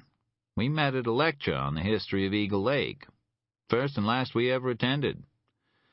We went out of curiosity more than concern. My cousin was a woman called Elizabeth Jessup. Jack Mercier's second cousin was Lyle Kellogg. Do any of those names mean anything to you, Mr. Parker? I thought back to the newspaper report the previous day and the picture of the assembled families taken before they departed for northern Aroostook. Elizabeth Jessup and Lyle Kellogg were members of the Aroostook Baptists, I replied. That's right. In a way, Grace had links with both of them, through Jack and me. That's why she was so interested in their disappearance. He shook his head. I'm sorry. I should have been open with you from the start. I rose and put my hand on his shoulder, squeezing gently. No, I replied. I'm sorry that I had to ask. I released my hold on him and moved toward the door, but his hand reached out to stop me. You think that her death has something to do with the bodies in the north? Seated before me, he seemed very small and frail. I felt a strange kind of empathy with him. We were two men who had been cursed to outlive their daughters. I don't know, Mr. Peltier. But you'll keep looking. You'll keep looking for the truth? I'll keep looking, I assured him. I could hear again the soft rattle of his breathing as I opened the door and stepped out into the night. When I looked back, he was still seated, his head down, his shoulders shaking gently with the force of his tears. Chapter 5. Curtis Peltier's confession not only explained a great deal about Jack Mercier's actions, it also made things a whole lot more difficult for me. The blood link between Mercier and Grace was bad news. There was more bad news waiting for me when I got back to the Scarborough house. I couldn't tell why exactly, but something seemed wrong with the place as soon as I pulled up in front of the door. At first, I put it down to that feeling of dislocation you get when you return home after being away, however briefly. But it was more than that. It was as if someone had taken the house and shifted it slightly on its axis. so that the moonlight no longer shone on it in quite the way that it once had, and the shadows fell differently along the ground. The smell of gas from the mailbox served as a reminder of what had taken place that morning. Spiders in the mailbox were bad enough, but I wasn't sure that I could handle recluses in my house. I approached the door, opened the screen, and tested the lock, but it remained secure. I inserted the key and pushed the front door, expecting to see some scene of desolation before me. But there was nothing at first. The house was quiet, and the doors stood slightly ajar to allow the flow of air through the rooms. In the hallway, an old coat stand that I used for keeping mail and as a place to lay my keys had been pulled slightly away from the wall. I could see the clear marks on the floor where the legs had once stood, now slightly tarnished with speckles of dust. In the living room, I had the same sensation, as if someone had gone through my house and moved everything marginally out of kilter. The couch and chairs had been lifted, then imperfectly replaced. In the kitchen, crockery had been shifted, foodstuffs in the fridge removed, and then returned in a haphazard manner. Even the sheets on my bed were tossed, the top sheet pulled loose at the end. I went to my desk at the back of the living room and thought I knew then what they had come for. The copy of the file on the case had been taken from me. I spent the next hour doing something that was unexpected, but, upon reflection, natural. I went through the house, cleaning it, vacuuming and brushing, dusting and polishing. I took the sheets from my bed and threw them in a laundry bag, along with a small selection of clothes in my closet. Then I washed all of the cups and plates, the knives and forks, in boiling water, and left them on the draining board. By the time I'd finished, sweat was running down my face. My hands and face were filthy, and my clothes were stuck to my back. But I felt that I had reclaimed my space a little from those who had intruded upon it. Had I not done so, everything in my house would have felt tarnished by their presence. When I'd showered and changed into the last of the clothes in my overnight bag, I tried calling Curtis Peltier's house, but there was no reply. I wanted to warn him that whoever had searched my house might try to do the same to his, but his machine clicked on. I left a message asking him to call me. I drove down to Oak Hill and dropped off my laundry, then turned back and headed for the Kraft mini-storage on Gorham Road, close by my house.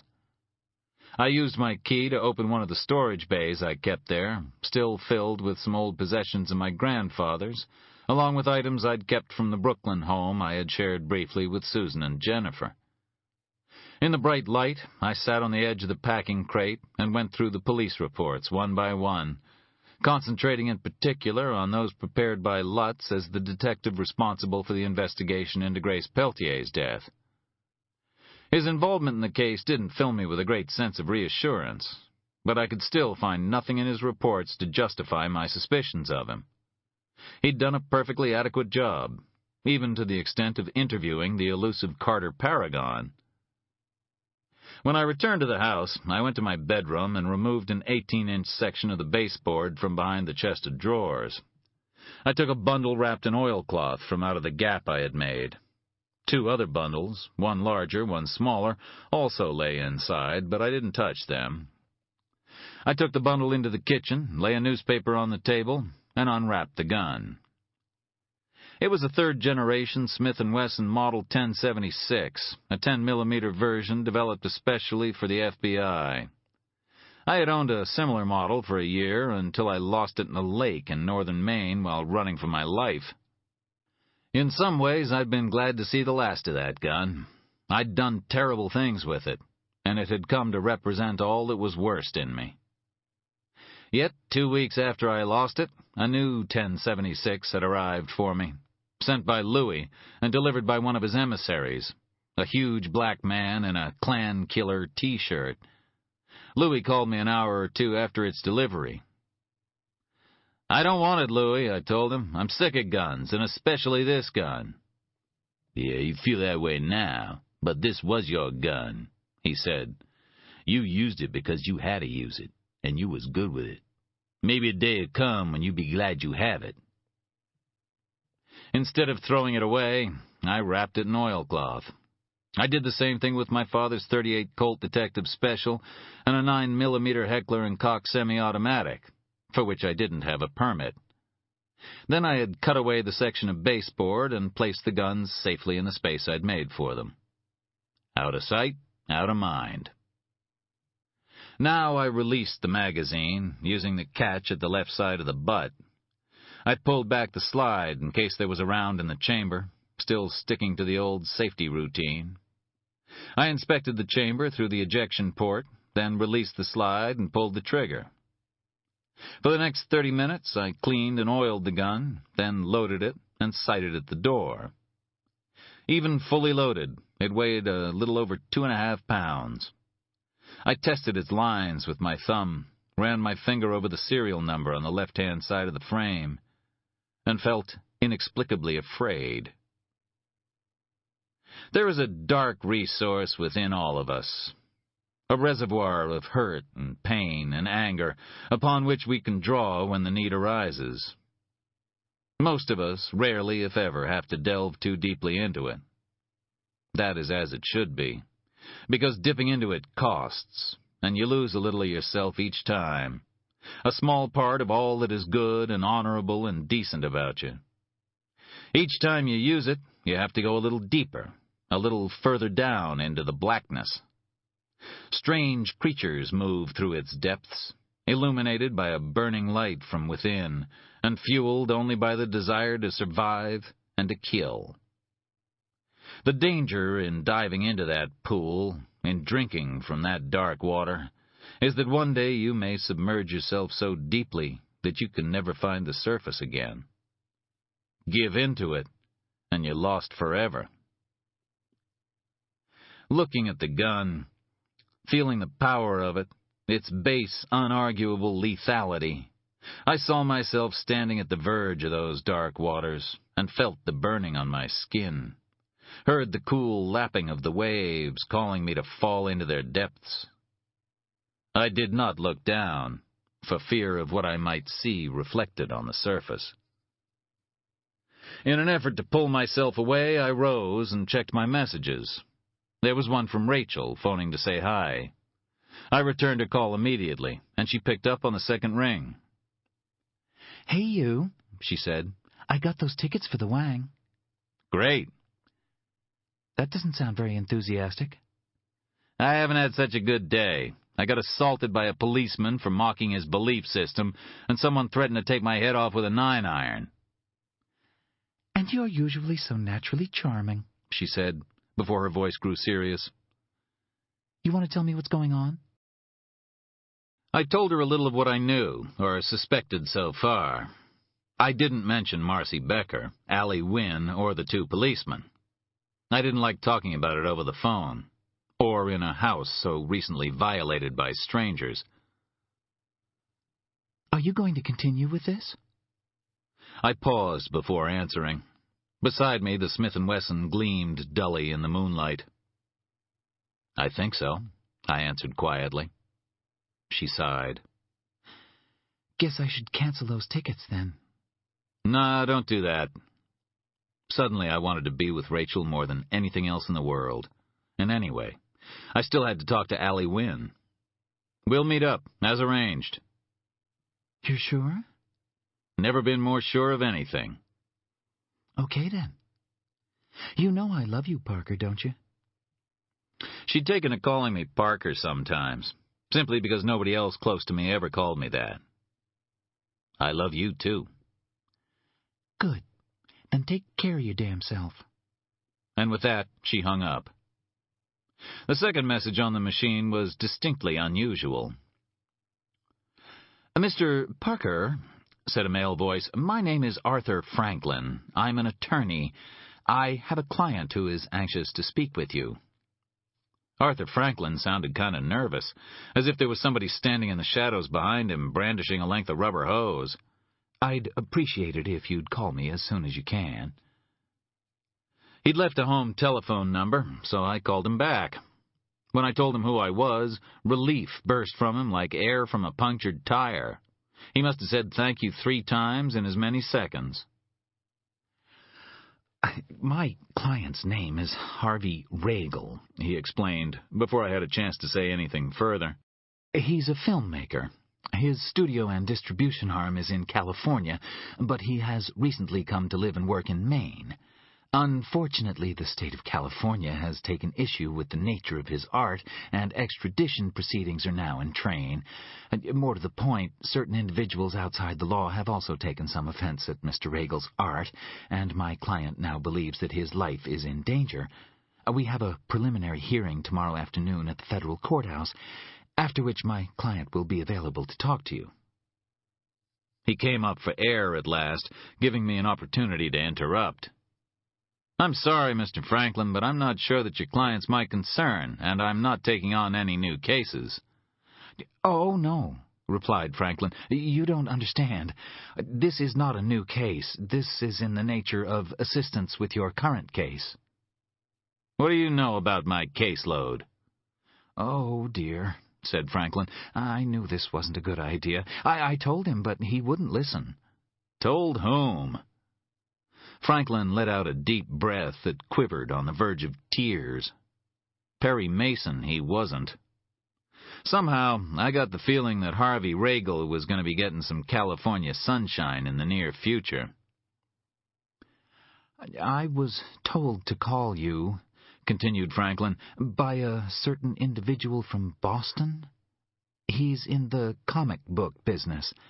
I think you know the gentleman to whom I am referring. I knew the gentleman. His name was Al Z, and for all intents and purposes, he ran the Boston mob from above a comic book store on Newbury Street. Suddenly, I was in real trouble. Chapter 6. The sun shone brightly through my windows when I awoke, the thin material of the curtains speckled with thousands of tiny points of light. I could hear the buzzing of bees, attracted by the trilliums and hepaticas growing at the end of my yard, and the pink buds of the single wild apple tree that marked the start of my driveway. I showered and dressed, then took my training bag and headed into one city center to work out for an hour. In the lobby, I passed Norman Boone, one of the ATF agents based in Portland, and nodded a hello. He nodded back, which was something, Boone ordinarily being about as friendly as a cat in a bag. The feds, the U.S. Marshals, and the ATF all occupied offices at one city center, which was the kind of knowledge that made you feel pretty safe and secure while using the gym, as long as some freak with a grudge against the government didn't get it into his head to make his mark on the world with a van load of Semtex. I tried to concentrate on my workout, but found myself distracted by the events of the past days.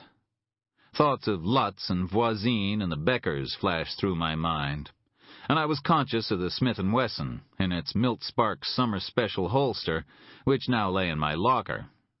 I was also acutely aware that Al Z was taking an interest in my affairs, which on the good things that can happen to a person scale registered somewhere between contracting leprosy and having the IRS move into your house. Al Z had arrived in Boston in the early 90s, following some fairly successful FBI moves against the New England mob involving video and tape surveillance and a small army of informants.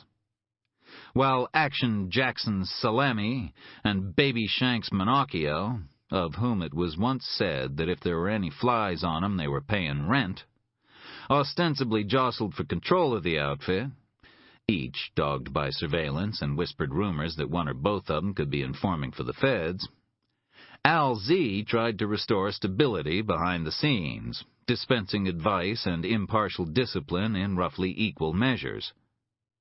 His formal position in the hierarchy was kind of nebulous, but according to those with more than a passing interest in organized crime, Al Z was the head of the New England operation in everything but name. Our paths had crossed once before, with violent repercussions. Since then, I'd been very careful where I walked.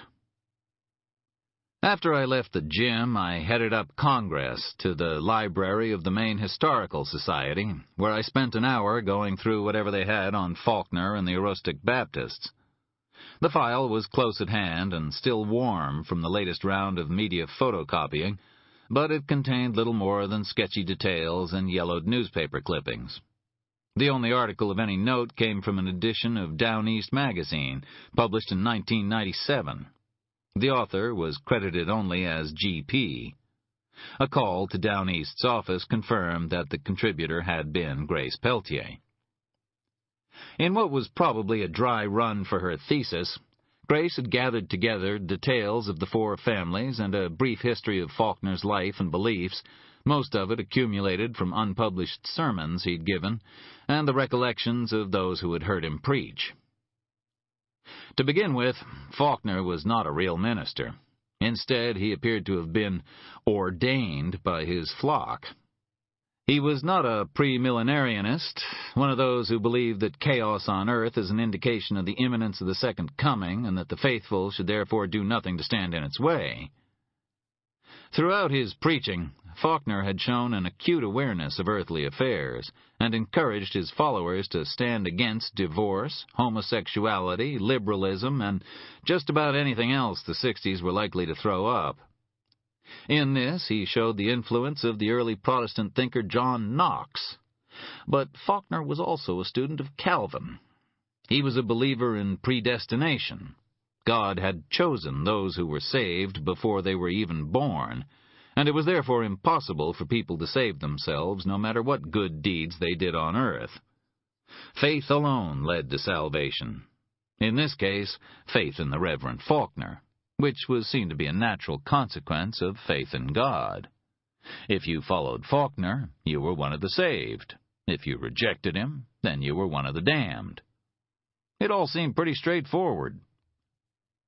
He adhered to the Augustinian view, popular among some fundamentalists, that God intended his followers to build a city on the hill, a community dedicated to his worship and greater glory. Eagle Lake became the site of his great project, a town of only 600 souls that had never recovered from the exodus provoked by World War II, when those who came back from the war opted to remain in the cities instead of returning to the small communities in the north. A place with one or two decent roads and no electricity in most of the houses that didn't come from private generators. A community where the meat store and dry goods store had closed in the 50s, where the town's main employer, the Eagle Lake Lumber Mill, which manufactured hardwood bowling pins, had gone bankrupt in 1956 after only 5 years in operation, only to stagger on in various guises until finally closing forever in 1977.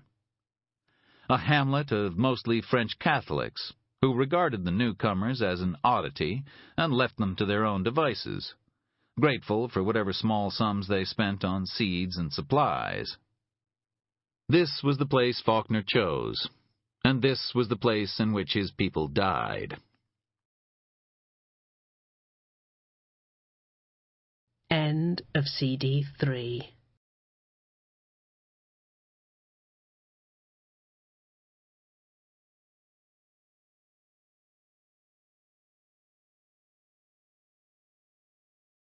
CD 4.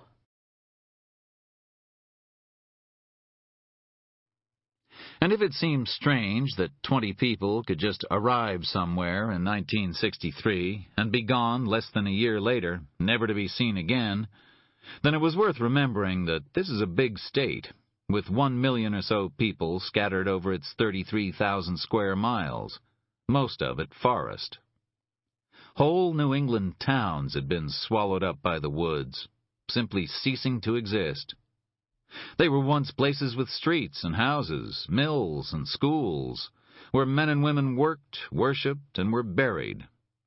But they were now gone, and the only signs that they had ever existed were the remnants of old stone walls and unusual patterns of tree growth along the lines of what were formerly roads. Communities came and went in this part of the world. It was the way of things. There was a strangeness to this state that was sometimes forgotten, a product of its history and the wars fought upon the land, of the woods and their elemental nature, of the sea and the strangers that had washed up on its shores. There were cemeteries with only one date on each headstone, in communities founded by gypsies who had never officially been born, yet died as surely as the rest. There were small graves set apart from family plots where illegitimate children lay, the manner of their passing never questioned too deeply. And there were empty graves, the stones above them monuments to the lost, to those who had drowned at sea or gone astray in the woods, and whose bones now lay beneath sand and water, under earth and snow, in places that would never be marked by men. My fingers smelled musty from turning the yellowed clippings, and I found myself rubbing my hands on my trousers in an attempt to rid myself of the odor.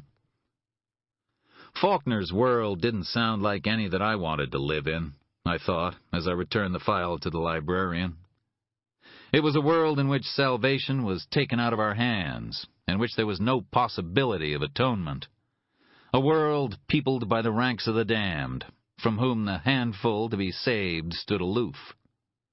And if they were damned, then they didn't matter to anyone. Whatever happened to them, however awful, was no more or less than they deserved. As I headed back to my house, a UPS truck shadowed me from the highway and pulled up behind me as I entered the drive. The delivery man handed me a special delivery parcel from the lawyer Arthur Franklin, while casting a wary glance at the blackened mailbox. "You got a grudge against the mailman?" he asked. "Junk mail," I explained. He nodded without looking at me as I signed for the package. "It's a bitch," he agreed, before hurrying into his truck and driving quickly onto the road. Arthur Franklin's package contained a videotape. I went back to the house and put the tape in my VCR. After a few seconds, some cheesy, easy-listening music began to play, and the words Crush'em Productions Presents appeared on the screen, followed by the title, A Bug's Death, and a director's credit for one Rarvy Hagel. Let the Orange County Prosecutor's Office chew on that little conundrum for a while. For the next 30 minutes, I watched as women in various stages of undress squashed an assortment of spiders, roaches, mantids, and small rodents beneath their high-heeled shoes. In most cases, the bugs and mice seemed to have been glued or stapled to a board, and they struggled a lot before they died. I fast-forwarded through the rest, then ejected the tape and considered burning it. Instead, I decided to give it right back to Arthur Franklin when I met him, preferably by jamming it into his mouth. But I still couldn't understand why Al Z had put Franklin and his client in touch with me in the first place, unless he thought my sex life might be getting a little staid. I was still wondering while I made a pot of coffee, poured a cup, and took it outside to drink at the tree stump that my grandfather years before had converted into a table by adding a cross-section of an oak to it. I had an hour or so to kill before I was due to meet with Franklin, and found that sitting at the table where my grandfather and I used to sit together sometimes helped me to relax and think. The Portland Press-Herald and the New York Times lay beside me, their pages gently rustling in the breeze. My grandfather's hands had been steady when he made this rude table, planing the oak until it was perfectly flat, then adding a coat of wood protector to it so that it shined in the sun. Later, those hands were not so still, and he had trouble writing. His memory began to fail him. A sheriff's deputy, the son of one of his old comrades on the force, had brought him back down to the house one evening after he found him wandering down by the Black Point Cemetery on Old County Road, searching fruitlessly for the grave of his wife. So I hired a nurse for him. He was still strong in body. Each morning he'd do push-ups and bench presses. Sometimes he'd do laps around the yard, running gently but consistently until the back of his T-shirt was soaked in sweat. He would be a little more lucid for a time after that, the nurse would tell us, but his brain clouded once again, and the cells continued to blink out of existence, like the lights of a great city as the long night draws on. More than my own father and mother, that old man had guided me and tried to shape me into a good man. I wondered if he would have been disappointed at the man I'd become. My thoughts were disturbed by the sound of a car pulling into my drive. Seconds later, a black Cirrus drew up at the edge of the grass. There were two people inside, a man driving and a woman sitting in the passenger seat. The man killed the engine and stepped from the car, but the woman remained seated. His back was to the sun, so he was almost a silhouette at first, thin and dark like a sheathed blade. The Smith & Wesson lay beneath the art section of the Times, its butt visible only to me. I watched him carefully as he approached, my hand resting casually inches from the gun. The approaching stranger made me uneasy. Maybe it was his manner, his apparent familiarity with my property. Or it could have been the woman who stared at me through the windshield, straggly gray-brown hair hanging to her shoulders. Or perhaps it was because I recalled this man eating an ice cream on a cool morning, his lips sucking busily away like a spider draining a fly, watching me as I drove down Portland Street. He stopped 10 feet from me, the fingers of his right hand unwrapping something held in the palm of his left, until 2 cubes of sugar were revealed. He popped them into his mouth and began to suck, then folded the wrapper carefully and placed it in the pocket of his jacket. He wore brown polyester trousers held up with a cheap leather belt, a once bright yellow shirt that had now faded to the color of a jaundice victim's face, a vile brown and yellow tie, and a brown checked polyester jacket. A brown hat shaded his face, and now, as he paused, he removed it and held it loosely in his left hand, patting it against his thigh in a slow, deliberate rhythm. He was of medium height, 5'10" or so, and almost emaciated, his clothes hanging loosely on his body. He walked slowly and carefully, as if he were so fragile that a misstep might cause his leg to snap.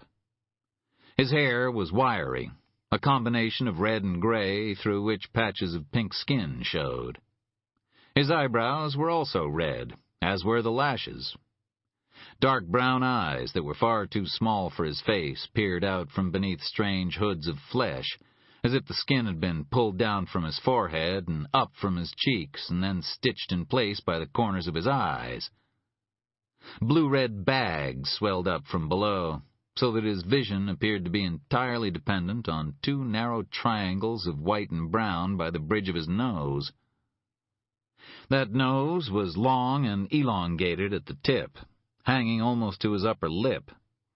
His mouth was very thin, and his chin was slightly cleft. He was probably in his 50s, I thought, but I sensed that his apparent fragility was deceptive. His eyes were not those of a man who fears for his safety with every footstep. "Warm today," he said, the hat still slapping softly against his leg. I nodded, but didn't reply. He inclined his head back in the direction of the road. "I see you had an accident with your mailbox." He smiled, revealing uneven yellow teeth with a pronounced gap at the front, and I knew immediately that he had been responsible for the recluses. "Spiders," I replied. "I burnt them all." The smile died. "That's unfortunate." "You seem to be taking it kind of personally." His mouth worked at the sugar lumps while his eyes locked on mine. "I like spiders," he said. "They certainly burn well," I agreed. "Now, can I help you?" "I do hope so," he said. "Or perhaps I can help you. Yes, sir, I feel certain that I can help you."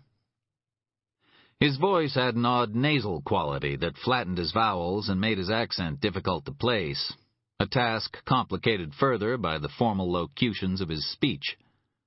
The smile gradually reappeared, but those hooded eyes failed to alter in response. Instead, they maintained a watchful, vaguely malevolent quality, as if something else had taken over the body of this odd, dated-looking man, hollowing out his form and controlling his progress by looking through the empty sockets in his head. "I don't think I need your help." He waggled a finger at me in disagreement, and for the first time I got a good look at his hands. They were thin, absurdly so, and there was something insect-like about them as they emerged from the sleeves of his jacket. The middle finger seemed to be about 5 inches long, and, in common with the rest of his digits, tapered to a point at the tip. Not only the nail, but the entire finger appeared to grow narrower and narrower. The fingernails themselves looked to be 1/4 of an inch at their widest point, and were stained a kind of yellow-black. There were patches of short red hair below each of the knuckles, gradually expanding to cover most of the back of his hand and disappearing in tufts beneath his sleeve.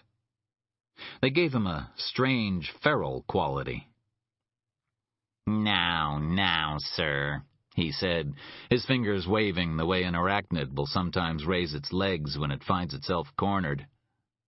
Their movements appeared to be unrelated to his words, or to the language of the rest of the body. They were like separate creatures that had somehow managed to attach themselves to a host, constantly probing gently at the world around them. "Don't be hasty," he continued. "I admire independence as much as the next man, indeed I do.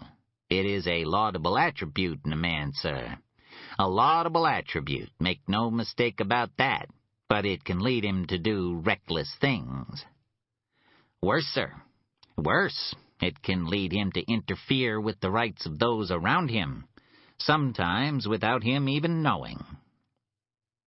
His voice assumed a tone of awe at the ways of such men, and he shook his head slowly. "There you are, living your own life as you see fit, and you are causing pain and embarrassment to others by doing so. It's a sin, sir. That's what it is. A sin." He folded his slim fingers across his stomach, still smiling, and waited for a response. "Who are you?" I said. There was an element of awe in my own voice as well. He was both comical yet sinister, like a bad clown. "Permit me to introduce myself," he said. "My name is Pud, Mr. Pud. At your service, sir." He extended his right hand in greeting, but I didn't reach out to take it. I couldn't. It revolted me. A friend of my grandfather's had once kept a wolf spider in a glass case, and one day, on a dare from the man's son, I had touched its leg. The spider had shot away almost instantly, but not before I had felt the hairy, jointed nature of the thing. It was not an experience I wanted to repeat. The hand hung in mid-air for a moment, and once again the smile faltered briefly. Then Mr. Pud took back his hand, and his fingers scuttled inside his jacket. I eased my right hand a few inches to the left and took hold of the gun beneath the newspapers, my thumb flicking the safety off. Mr. Pud didn't appear to notice the movement. At least he gave no indication that he had, but I felt something change in his attitude toward me, like a black widow that believes it has cornered a beetle, only to find itself staring into the eyes of a wasp. His jacket tightened around him as his hands searched, and I saw the telltale bulge of his gun. "I think I'd prefer it if you left," I said quietly. "Sadly, Mr. Parker, personal preference has nothing to do with this." The smile faded, and Mr. Pud's mouth assumed an expression of exaggerated sorrow. "If the truth be known, sir, I would prefer not to be here at all. This is an unpleasant duty, but one that I am afraid you have brought upon yourself by your inconsiderate actions." "I don't know what you're talking about." "I am talking about your harassment of Mr. Carter Paragon, your disregard for the work of the organization that he represents, and your insistence on attempting to connect the unfortunate death of a young woman with that same organization. The Fellowship is a religious body, Mr. Parker, with the rights accruing to such bodies under our fine Constitution. You are aware of the Constitution, are you not, Mr. Parker? You have heard of the First Amendment, have you not? Throughout this speech, Mr. Pudd's tone did not vary from one of quiet reasonableness. He spoke to me the way a parent speaks to an errant child. I made a note to add patronizing to creepy and insect-like where Mr. Pudd was concerned. That and the Second Amendment, I said. It seems like you've heard of that one, too. I removed my hand from beneath the newspaper and pointed the gun at him. I was glad to see my hand didn't shake. This is most unfortunate, Mr. Parker, he said in an aggrieved tone. I agree, Mr. Pudd. I don't like people coming onto my property carrying guns or watching me while I conduct my business. It's bad manners, and it makes me nervous. Mr. Pudd swallowed, took his hand from inside his jacket, and moved both hands away from his body.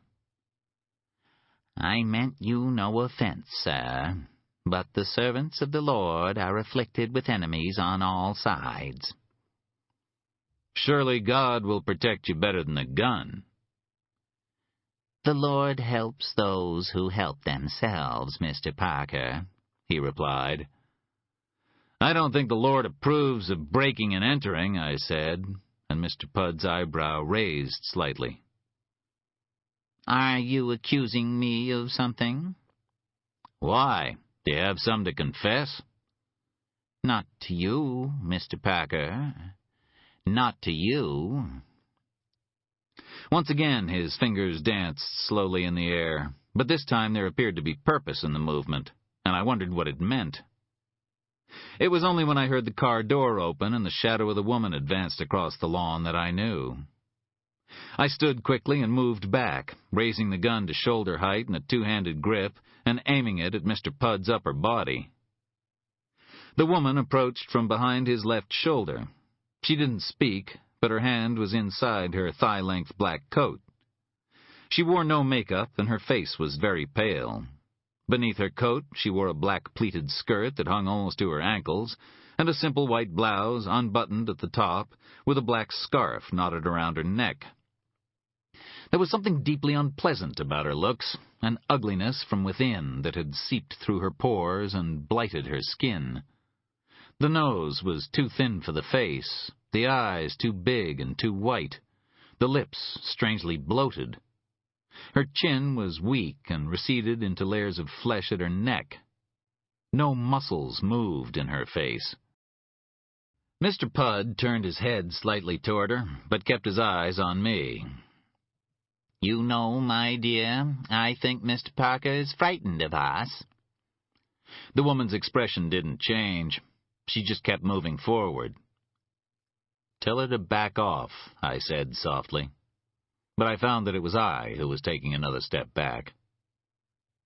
Or? Asked Mr. Pudd softly. You won't kill us, Mr. Parker. But he raised the fingers of his left hand in a halting gesture, and the woman stopped. If Mr. Pudd's eyes were watchful, his essential malevolence clouded with a thin fog of good humor.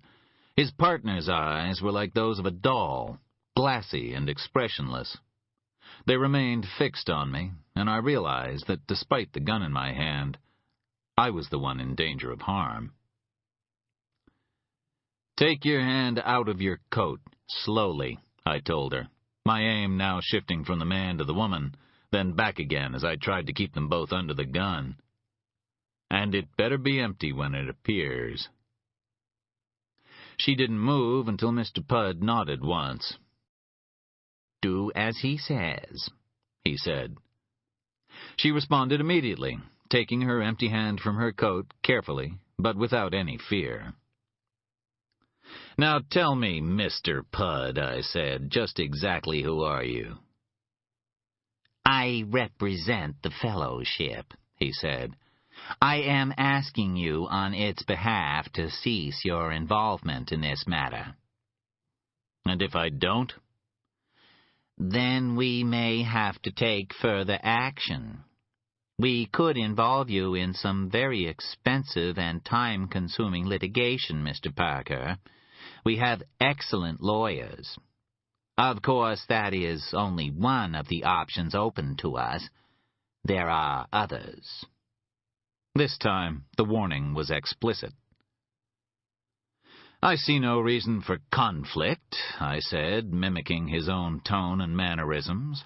I simply want to find out what happened to Grace Peltier, and I believe Mr. Paragon could help me toward that end. Mr. Paragon is occupied with the work of the Lord. Things to do? People to fleece? You are an irreverent man, Mr. Parker. Mr. Paragon is a servant of God. It's hard to get good staff these days. Mr. Pudd made a strange hissing noise, an audible release of the pent-up aggression I felt within him. If he talks to me and answers my questions, then I'll leave him alone, I said. Live and let live, that's my motto. I grinned, but he didn't return the favor. With respect, Mr. Parker, I don't believe that is your motto. His mouth opened a little wider, and he almost spat. I don't believe that is your motto at all. I gestured with my gun. Get off my property, Mr. Pudd, and take your chatterbox friend with you. That was a mistake. Beside him, the woman shifted to her left suddenly and made as if to spring at me, her left hand tense like the talons of a hawk, while her right hand made a move for her coat. I lowered the gun and fired a shot into the ground between Mr. Pudd's feet, sending a spray of dirt into the air and causing birds to scatter from the surrounding trees. The woman stopped as his hand shot out and gripped her arm. Take your scarf off, my dear, he said, his eyes never leaving mine. The woman paused, then unknotted her black scarf and held it limply in her left hand. Her exposed neck was crisscrossed with scars, pale pink welts that had left her so badly mutilated that to allow them to remain uncovered would be to invite stares from every passer-by. Open wide, dear, said Mr. Pudd. The woman's mouth opened, revealing small yellow teeth, pink gums, and a tattered red mass at the back of her throat that was all that remained of her tongue. Now sing. Let Mr. Parker hear you sing. She opened her mouth, and her lips moved, but no sound came. Yet she continued to sing a song heard only in her own head, her eyes half closed in ecstasy, her body swaying slightly in time to the unheard music, until Mr. Pudd raised his hand, and she closed her mouth instantly. She used to have such a beautiful voice, Mr. Parker, so fine and pure. It was throat cancer that took it from her. Throat cancer and the will of God. Perhaps it was a strange blessing, a visitation from the Lord, sent to test her faith and confirm her on the one true path to salvation. In the end, I think it just made her love the Lord even more. I didn't share his faith in the woman. The rage inside her was palpable, a fury at the pain she had endured, the loss that she had suffered. It had consumed any love that once existed within her, and now she was forced to look beyond herself to feed it.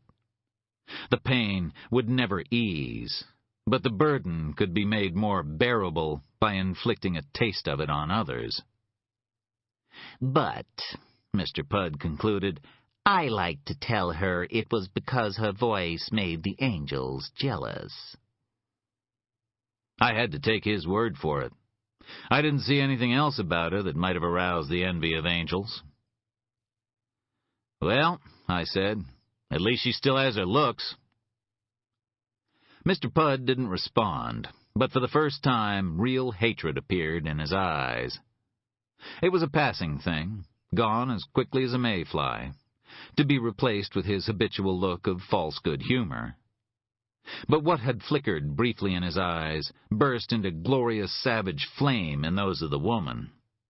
In her eyes I saw churches burn, with the congregation still inside. Mr. Pudd seemed to sense the waves of contained violence rolling from her, because he turned and touched her cheek gently with the hairy back of one finger. "My Nakir," he whispered. "Hush." Her eyelids fluttered briefly closed at the caress, and I wondered if they were lovers. "Go back to the car, my dear. Our business here is concluded for the present." The woman looked at me once more, then walked away. Mr. Pudd seemed about to follow her, then stopped and turned back.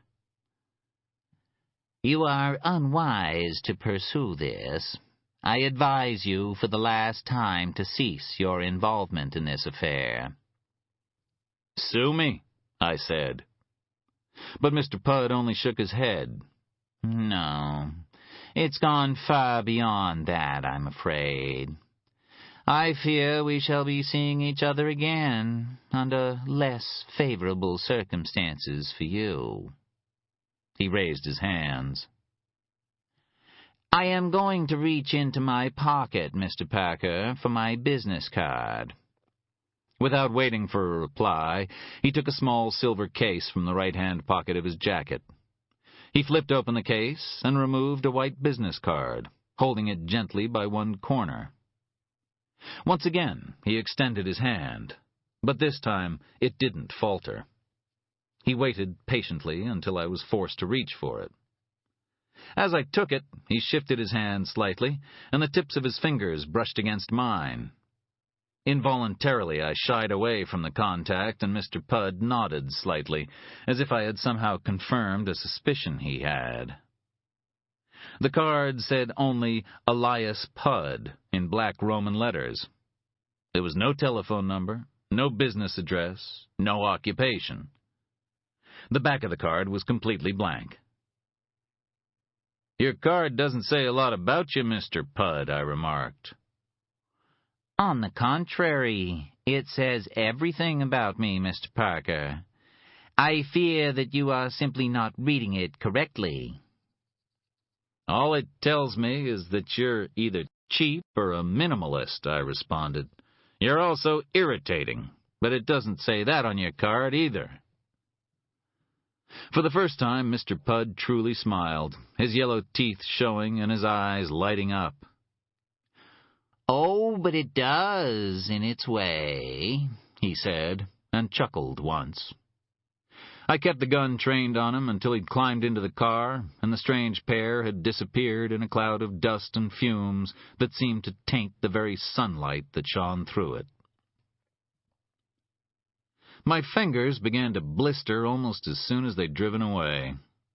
At first there was just a feeling of mild irritation, but it quickly became real pain as small raised bumps appeared on my fingertips and the palm of my hand. I applied some hydrocortisone, but the irritation persisted for most of the day, an intense, uncomfortable itching where Mr. Pudd's card and his fingers had touched my skin. Using tweezers, I placed the card in a plastic envelope, sealed it, and placed it on my hall table. I would ask Rachel to have someone take a look at it while I was in Boston. Chapter 7. I left my gun beneath the spare tire in the trunk of the Mustang before walking to the granite masonry bulk of the Edward T. Ginu Courthouse at Newbury and Market. I passed through the metal detector, then climbed the marble stairs to Courtroom 1, taking a seat in one of the chairs at the back of the court. The last of the 5 rows of benches was filled with what, in less enlightened times, might have been referred to as the cast of a freak show. There were 5 or 6 people of extremely diminished stature, 2 or 3 obese women, and a quartet of very elderly females dressed like hookers. Beside them was a huge, muscular man with a bald head who must have been 6'5" and weighed in at 300 pounds. All of them seemed to be paying a great deal of attention to what was going on at the front of the courtroom. The court was already in session, and a man I took to be Arthur Franklin was arguing some point of law with the judge. His client, it appeared, was wanted in California for a range of offenses, including copyright theft, animal cruelty, and tax evasion, and was about as likely to avoid a jail term as turkeys were to see Thanksgiving. He was released on $50,000 bail and was scheduled to appear later that month before the same judge when a final decision would be made on his extradition. Then everybody stood, and the judge departed through a door behind his brown leather chair. I walked up the center aisle, the muscular man close behind me, and introduced myself to Franklin. He was in his early 40s, dressed in a blue suit under which he was sweating slightly. His hair was startlingly black, and his eyes, beneath his bushy brows, had the panic-stricken look of a deer faced with the lights of an oncoming truck. Meanwhile, Harvey Regal, who was seated beside Franklin, wasn't what I had expected. He was about 40 and wore a neatly pressed tan suit, a clean white open-neck shirt, and oxblood loafers. His hair was brown and curly, cut close to his skull, and the only jewelry he wore was a gold Raymond Weil watch with a brown leather strap. He was freshly shaven and had splashed on Armani aftershave like it was being given away free. He rose from his seat and extended a well-manicured hand. "Harvey Regal," he said, "CEO, Crushing Productions." He smiled warmly, revealing startlingly white teeth. "A pleasure, I'm sure," I replied. "I'm sorry, I can't shake hands. I seem to have picked up something unpleasant." I lifted my blistered fingers, and Regal blanched. For a man who made his living by squashing small creatures, he was a surprisingly sensitive soul. I followed them both out of the courtroom, pausing briefly while the old ladies, the obese women, and the midgets took turns hugging him and wishing him well, before we crossed into Attorney Conference Room 223 beside Courtroom 2. The huge man, whose name was Mikey, waited outside, his hands crossed before him. "Protection," explained Franklin, as he closed the door behind us. We sat down at the conference table, and it was Regal who spoke first. "You've seen my work, Mr. Parker?" he said. "The Crush video, Mr. Regal. Yes, I've seen it." Regal recoiled a little, as if I'd just breathed garlic on him. "I don't like that term. I make erotic films of every kind, and I am a father to my actors. Those people in court today are stars, Mr. Parker, stars." "The midgets?" I asked. Regal smiled wistfully. "They're little people, but they have a lot of love to give." "And the old ladies?" "Very energetic. Their appetites have increased rather than diminished with age." Good grief. "And now you make films like the one your attorney sent me?" "Yes." "In which people step on bugs?" "Yes." "And mice?" "Yes." "Do you enjoy your work, Mr. Regal?" "Very much," he said. "I take it that you disapprove." "Call me a prude, but it seems kind of sick. Besides being cruel and probably illegal." Regal leaned forward and tapped me on the knee with his index finger. I resisted breaking it, but only just. "But people kill insects and rodents every day, Mr. Parker," he began. "Some of them may even derive a great deal of pleasure from doing so. Unfortunately, as soon as they admit to that pleasure and attempt to replicate it in some form, our absurdly censorious law enforcement agencies step in and penalize them. Don't forget, Mr. Parker, we put Reich in jail to die for selling his sex boxes from Rangeley in this very state. We have a record of penalizing those who seek sexual gratification by unorthodox means." He sat back and smiled his bright smile. I smiled back at him. "I believe it's not only the state of California that has strong feelings about the legitimacy of what you do," Regal's veneer crumbled, and he seemed to grow pale beneath his tan. Yes, he said. He coughed, then reached for a glass of water that was resting on the table before him. One gentleman in particular seems to have serious objections to some of my more, specialized productions. Who might that be? He calls himself Mr. Pud, interjected Franklin. I tried to keep my expression neutral. He didn't like the spider movies, he added. I could guess why. Regal's veneer finally crumbled, as if the mention of Pud's name had at last brought home the reality of the threat he was facing. He wants to kill me, he whined. I don't want to die for my art. So LZ knew something about the fellowship, and Pud, and had seen fit to point me in Regal's direction. It seemed that I had another good reason for going to Boston besides Rachel and the elusive Allie Wynne. How did he find out about you? Regal shook his head angrily. I have a supplier, a man who provides me with rodents and insects and, when necessary, arachnids. It's my belief that he told this individual, this Mr. Pud, about me. Why would he do that? To divert attention away from himself. I think Mr. Pud would be just as angry with whoever sold me the creatures as he is with me. So your supplier gave Pud your name, then claimed not to know what you were planning to do with the bugs. That is correct, yes. What's the supplier's name? Bargus. Lester Bargus. He owns a store in Gorham, specializing in exotic insects and reptiles. I stopped taking notes. You know the name, Mr. Parker? Asked Franklin. I nodded. Lester Bargus was what people like to call 2 pounds of shit in a 1 pound bag. He was the kind of guy who thought it was patriotic to be stupid and took his mother to Denny's to celebrate Hitler's birthday. I recalled him from my time in Scarborough High, when I used to stand at the fence that marked the boundary of the football field, the big Redskins logo dominating the board, and get ready to face a beating. Those early months were the hardest. I was only 14, and my father had been dead for 2 months. The rumors had followed us north, that my father had been a policeman in New York, that he had killed 2 people, a boy and a girl, shot them down dead, and they weren't even armed, that he had subsequently put his gun in his mouth and pulled the trigger. They were made worse by the fact that they were true. There was no way of avoiding what my father had done, just as there was no way of explaining it. He had killed them. That was all.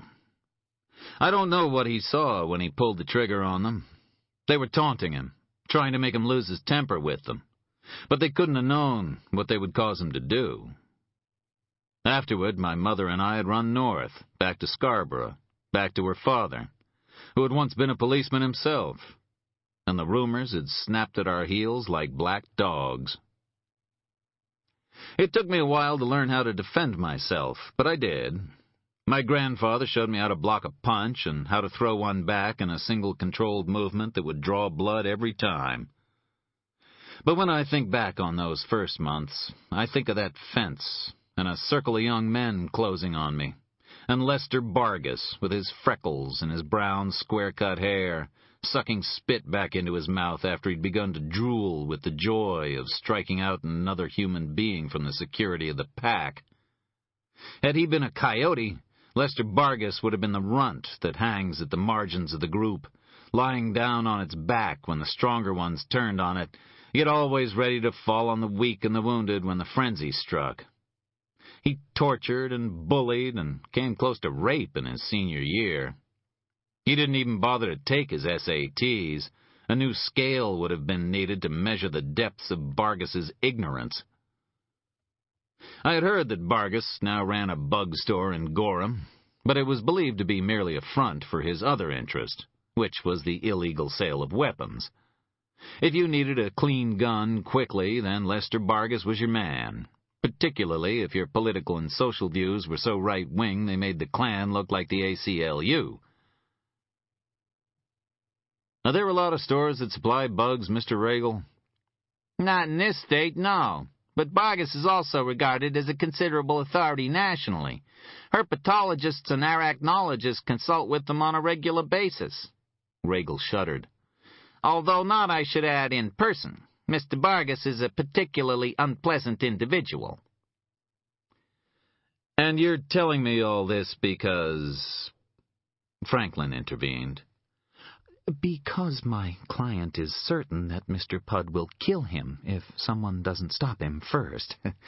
The gentleman in Boston who has acted as a conduit for some of my client's more mainstream products believes that a case with which you are currently involved may impinge upon my client's interests. He suggested that any assistance we might be able to provide could only help our cause.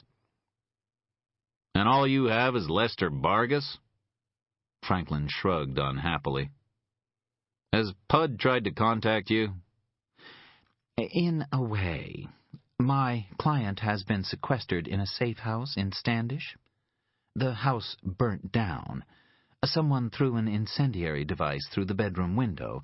Fortunately, Mr. Regal was able to escape without injury. It was after that incident that we took Mikey on as security. I closed my notebook and stood up to leave. I can't promise anything, I said. Regal leaned toward me and gripped my arm. If you find this man, Mr. Parker, squash him, he hissed. Squash him like a bug. I gently removed my arm from his grasp. I don't think stiletto heels come that big, Mr. Regal, but I'll bear it in mind. I drove over to Gorham that afternoon. It was only a couple of miles, but it was still a wasted trip, as I knew it would be. Vargas was aging badly, his hair and teeth almost gone, and his fingers stained yellow with nicotine. He wore a No New World Order T-shirt, depicting a blue United Nations helmet caught in the crosshairs of a sniper's sight. In his dimly lit store, spiders crouched in dirt-filled cases, snakes curled around branches, and the hard exoskeletons of cockroaches clicked as they crawled against one another. On the counter beside him, a 4-inch-long mantid squatted in a glass case, its spiked front legs raised before it. Vargas fed it a cricket, which skipped across the dirt at the bottom of the case as it tried vainly to evade destruction. The mantid turned its head to watch it, as if amused by its presumption, then set off in pursuit. It took Vargas a few moments to recognize me as I approached the counter. Well, well, he said, look what just rose to the lip of the bowl. You're looking well, Lester, I answered. How do you stay so young and pretty? He scowled at me and picked at something jammed between two of his remaining teeth. You a fag, Parker? I always thought you was queer. Now, Lester, don't think I'm not flattered, but you're not really my type. Huh. He didn't sound convinced. You here to buy something? I'm looking for some information. Out the door, turn right and keep going till you hit the asshole of hell. Tell him I sent you. He went back to reading a book, which, judging from the illustrations, appeared to be a guide to making a mortar out of beer cans. That's no way to talk to an old high school buddy. You ain't my buddy, and I don't like you being in my store, he said, without looking up from his book. Well, can I ask why? People have a habit of dying around you. Well, you look hard enough. People have a habit of dying around everybody. Maybe. Except around you they die a whole lot quicker and a whole lot more regular. Then the sooner I leave, the safer you'll be. I ain't holding you. I tapped lightly at the glass of the mantid case, directly in the insect's line of vision, and the triangular head drew back as it flinched. A mantid is the most human-like of insects. It has its eyes arranged so that it can see forward, allowing it depth perception. It can see a certain amount of color, and it can turn its head to look over its shoulder. Also, like humans, it will eat just about anything it can subdue, from a hornet to a mouse. As I moved my finger, the mantid's head carefully followed the motion, while its jaws chomped at the cricket. The top half of its body was already gone. "Quit bothering it," said Vargas. "That's quite a predator." "That bitch would eat you. She thought you'd stay still long enough." He grinned, revealing his rotting teeth. "I hear they can take a black widow." The beer can mortar book now lay forgotten before him. "I seen her do it," nodded Vargas. "Maybe she's not so bad after all." "You don't like spiders. You just walked into the wrong store." I shrugged. "Well, I don't like 'em as much as some. I don't like 'em as much as Mr. Pudd." Lester's eyes suddenly returned to the page before him, but his attention remained focused on me. "Never heard of him." "Ah, but he's heard of you." Lester looked up at me and swallowed. "Fuck you saying?" "You gave him Harvey Regal. You think that's going to be enough?" "I don't know what you're talking about." In the warm, dank-smelling store, Lester Vargas began to sweat. "My guess is that he'll take care of Regal, then come back for you." "Get out of my store," hissed Lester. He tried to make it sound menacing, but the tremor in his voice gave him away. "Are spiders the only things you sold him, Lester? Maybe you helped him with some of his other needs, too. Is he a gun-loving man?" His hands scrambled beneath the counter, and I knew he was reaching for a weapon. I tossed my card on the counter and watched as he grabbed it with his left hand, crushed it in his palm, and threw it into the trash can. His right hand came up holding a shotgun sawed off at the stock. I didn't move. "I've seen him, Lester," I said. "He's a scary guy." Lester's thumb cocked the shotgun. "Like I said, I don't know what you're talking about." I sighed and backed away. "Your call, Lester, but I get the feeling that sooner or later it's going to come back to haunt you." I turned my back on him and headed for the door. I'd already opened it when he called my name. "I don't want no trouble. Not from you, not from him. You understand?" he said. I waited in silence. The struggle between his fear of saying nothing and the consequences of giving too much away was clear on his face. "I never had no address for him," he continued hesitantly. "He'd contact me when he needed something, then pick it up himself and pay in cash. Last time he came, he was asking about Regal, and I told him what I knew. You see him again, you tell him he's got no call to come bothering me."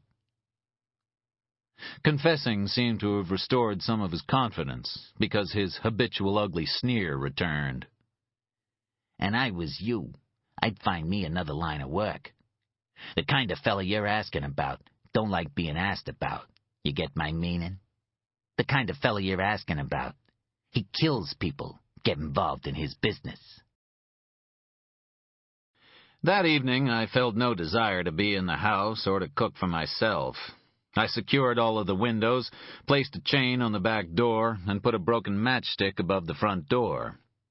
If anyone tried to gain entry, I would know.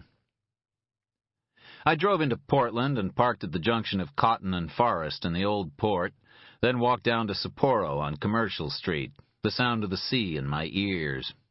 I ate some good teriyaki, sipped green tea, and tried to get my thoughts straight. My reasons for going to Boston were rapidly multiplying. Rachel, Allie Wynn, and now Al Z. But I still hadn't managed a corner of Carter Paragon, and I was still concerned about Marcy Becker, and I was sweating under my jacket since I couldn't take it off without exposing my gun. I paid the check and left the restaurant. Across Commercial, crowds of kids lined up to get into $3 Dewey's, the doorman checking IDs with the skepticism of a seasoned pro. The Old Port was buzzing, and noisy crowds congregated at the corner of Forest and Union, the edge of the main drag. I walked among them for a while, not wanting to be alone, not wanting to return to the house in Scarborough. I passed the Calabash Cigar Cafe and Gritty McDuff's, glancing down the pedestrian strip of Moulton Street as I passed. The woman in the shadows was wearing a pale summer dress patterned with pink flowers. Her back was to me, and her blonde hair hung in a ponytail against the whiteness of her back, held in place by an aquamarine bow. Around me, traffic stopped, and the footsteps hung suspended, passers-by frozen briefly in their lives. The only sound I heard was my own breath. The only movement I saw came from Moulton. Beside the woman stood a small boy, and the woman's left hand was clasped gently over his right. He wore the same check shirt and short pants as he had on the day when I'd first seen him on Exchange Street. As I watched, the woman leaned over and whispered something to him. He nodded, and his head turned as he looked back at me, the single clear lens gleaming in the darkness. Then the woman straightened, released his hand, and began to walk away from us, turning right at the corner onto Wharf Street. When she left my sight, it was as if the world around me released its breath, and movement resumed. I sprinted down Moulton, past the shape of the little boy. When I reached the corner, the woman was just passing Dana Street, the street lamps creating pools of illumination through which she moved soundlessly. Susan! I heard myself call her name, and for a moment it seemed to me that she paused as if to listen. Then she passed from light into shade and was gone. The boy was now sitting at the corner of Moulton, staring at the cobblestones. As I approached him, he looked up, and his left eye peered curiously at me from behind his black-rimmed glasses. Dark tape had been wrapped inexpertly around the lens, obscuring the right eye. He was probably no more than 8 years old, with light brown hair parted at one side and flicked loosely across his forehead.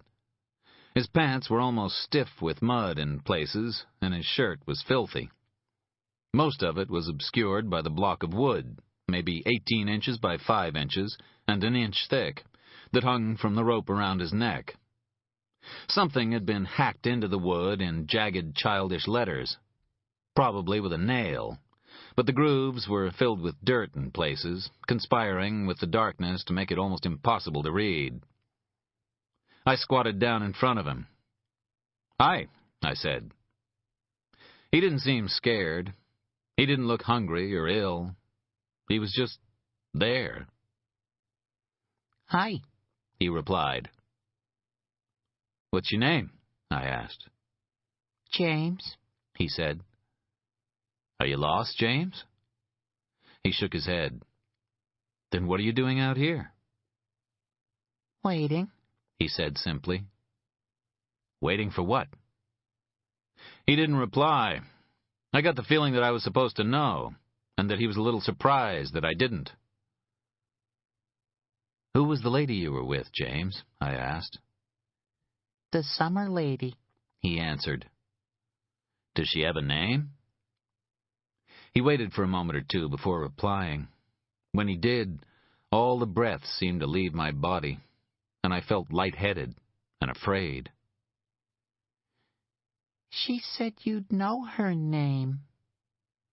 Again he seemed puzzled, almost disappointed. My eyes closed for an instant, and I rocked back on my heels. I felt his hand on my wrist, steadying me, and the hand was cold. When I opened my eyes, he was leaning close to me. There was dirt caught between his teeth. "What happened to your eye, James?" I asked. "I don't remember," he said. I reached toward him, and he released his grip on my wrist as I rubbed at the dirt and filth encrusted on the board. It fell to the ground in little clumps, revealing the words, "James Jessup, Sinner." "Who made you wear this, James?" A small tear trickled from his left eye, then a second. "I was bad," he whispered.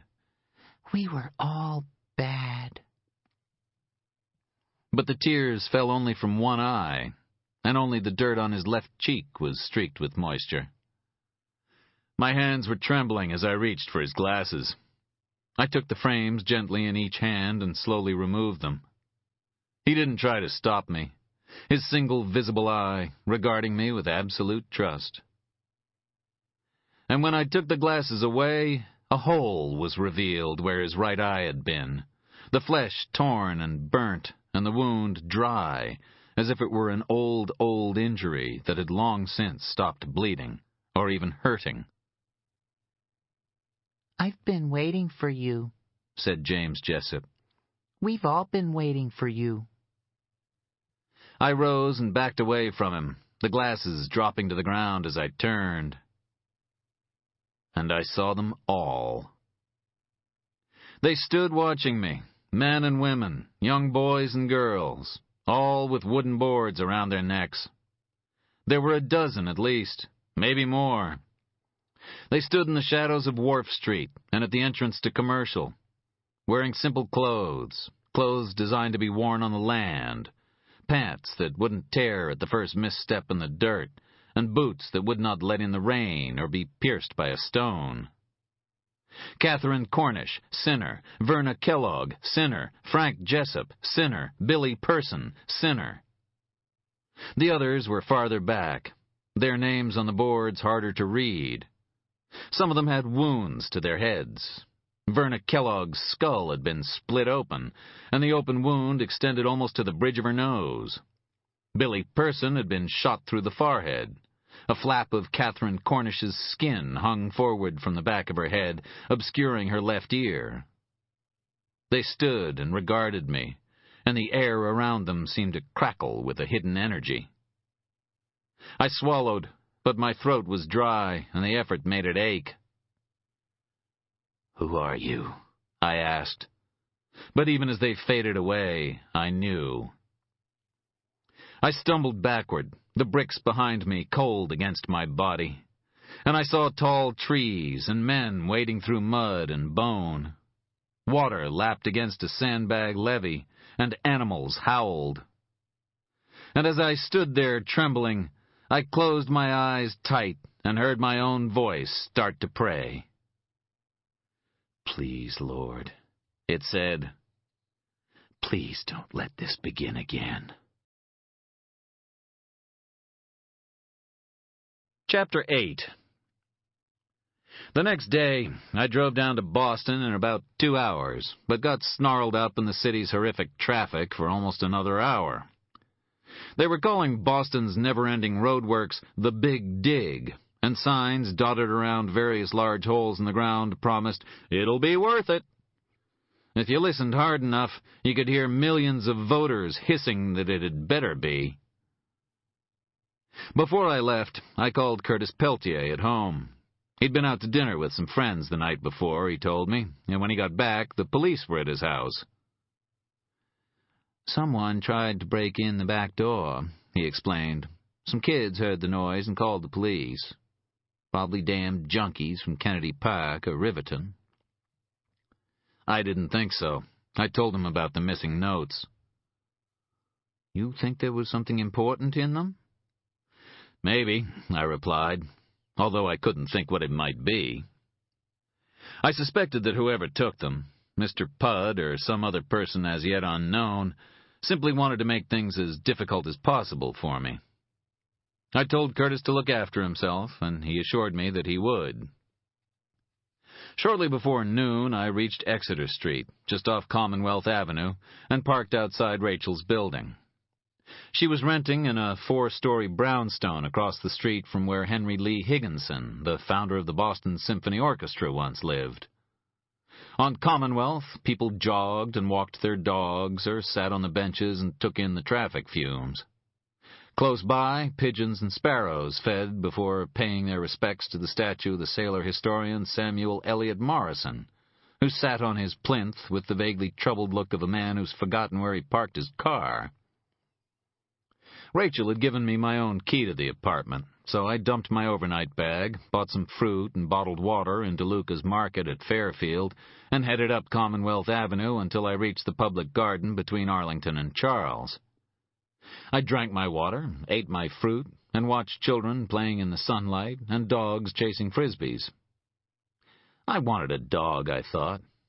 My family had always had them. My grandfather, too. And I liked the idea of having a dog around the house. I guessed that I wanted the company, which made me wonder why I wasn't asking Rachel to move in with me. I thought that Rachel might have been wondering about it herself. Lately, there seemed to be an edge to her voice when the subject came up, a new urgency to her probings.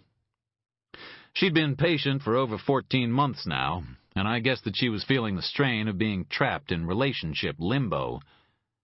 That was my fault. I wanted her near me, yet I was still afraid of the potential consequences. She had almost died once because of me. I did not want to see her hurt again. At 2 p.m., I took the Red Line out to Harvard and headed for Holyoke Street. Allie Wynne was due to finish her lunchtime shift at 2:30, and I'd left a message to say that I'd be coming by to talk to her about Grace. The red brick building in which the restaurant was housed had ivy growing across its face, and the upstairs windows were decked with small white lights. From the room below came the sound of tap dancers practicing their steps, their rhythms like the movements of fingers on the keys of an old Underwood typewriter. A young woman of 23 or 24 stood on the steps of the building, adjusting a stud in her nose. Her hair was dyed a coal black, she wore heavy blue-black makeup around her eyes, and her lipstick was so red it could have stopped traffic. She was very pale and very thin, so she couldn't have been a regular eater at her own restaurant. She looked at me with a mixture of expectancy and unease as I approached. "Allie Wynne?" I asked. She nodded. "You're the detective?" "Charlie Parker." She reached out and shook my hand, her back remaining firmly against the brickwork of the building behind her. Like the jazz guy? "I guess." Yeah, he was pretty cool. You listen to him? "No, I prefer country music." She wrinkled her forehead. Guess your mom and dad had to be jazz fans to give you a name like that. They listened to Glenn Miller and Lawrence Welk.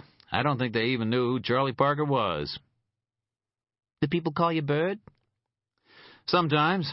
My girlfriend thinks it's cute. My friends do it to irritate me. Must be kind of a drag for you. I'm used to it. The deconstruction of my family's naming procedures seemed to make her a little less wary of me, because she detached herself from the wall and fell into step beside me.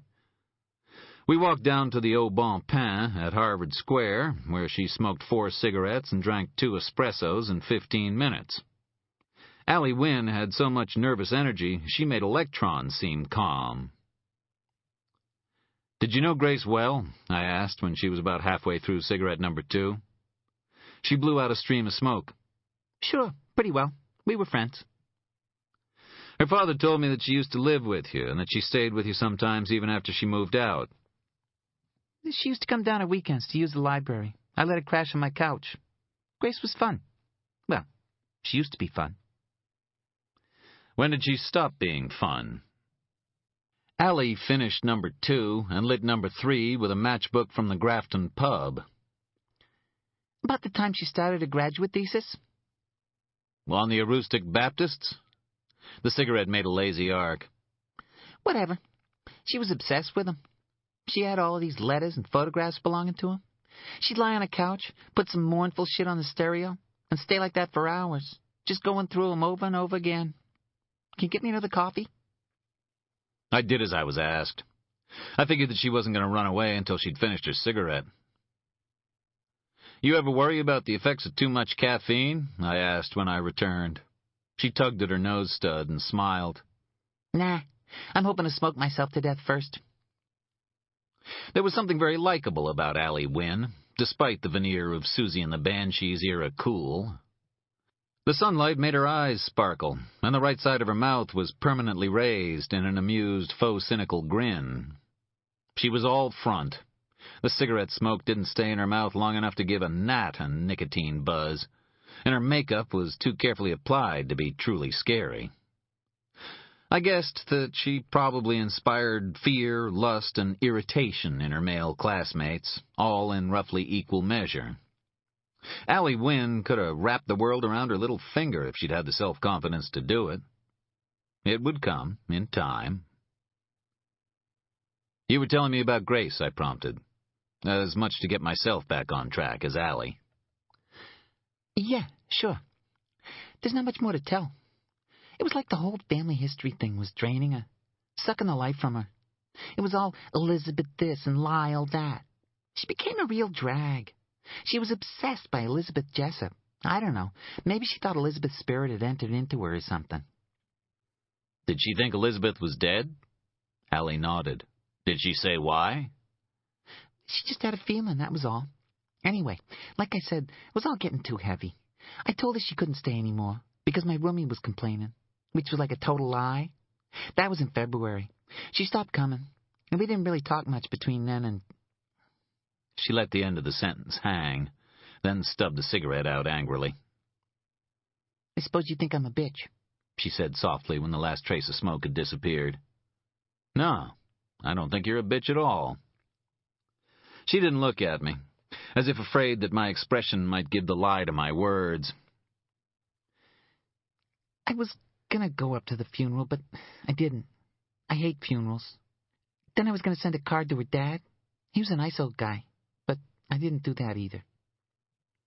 At last, she raised her eyes, and I was only half surprised to see that they were wet. "I prayed for her, Mr. Parker, and I can't remember the last time I ever prayed. I just prayed that she'd be okay, and that whoever was on the other side, God, Buddha, Allah, would look after her. Grace was a good person." "I think she probably was," I said, as she lit a final cigarette. "Did she take drugs?" Allie shook her head vehemently. "No, never." "Apart from getting over-involved with her thesis, did she seem depressed or anxious?" "No more than any of us." "Was she seeing anyone?" Oh, she'd had a couple of flings, but nothing serious for at least a year. She would have told me." I watched her quietly for a time, but I knew she was telling the truth. Allie Wynne hadn't been in the car with Grace on the night that she died. More and more, Marcy Becker was looking the most likely candidate. I sat back and examined the crowds entering and leaving the tea, the tourists and locals with bags of wine and candies from Cardullo's, Black Forest ham and exotic teas from Jackson's of Piccadilly, bath salts and soaps from Origins. Grace should have been among them, I thought. The world was a poorer place for her passing. "Has that helped you?" asked Allie. I could see that she wanted to leave. "It's cleared a few things up." I handed her my card after writing my home telephone number on the back. "If you think of anything more, or if someone else comes around asking about Grace, maybe you'll give me a call." "Sure." She picked up the card and placed it carefully in her purse. She was about to move away when she paused and placed her hand lightly on my arm. "You think somebody killed her, don't you?" Her red lips were pressed tightly together, but she couldn't control the trembling of her chin. "Yes," I answered. "I think somebody did." Her grip tightened momentarily, and I felt the heat of her penetrating to my skin. "Thanks for the coffee," she said, and then she was gone. I spent the rest of the afternoon buying some clothes for my depleted wardrobe before heading back to Copley and the Starbucks on Newbury to read the newspaper. Reading the New York Times on a near-daily basis was a habit I hadn't lost, although buying it in Boston made me feel kind of guilty, as if I just rolled up the newspaper and used it to slap the mayor. I didn't even notice the start of the story on the far right of the front page until I came to its continuation on page 7 and saw the photograph accompanying it. A man stared out at me in black and white, a black hat on his head, and I recalled the same man nodding to me from a darkened Mercedes as I approached Jack Mercier's house. And sitting uneasily with 3 other people in a framed photograph in Mercier's study. His name was Rabbi Yossi Epstein, and he was dead.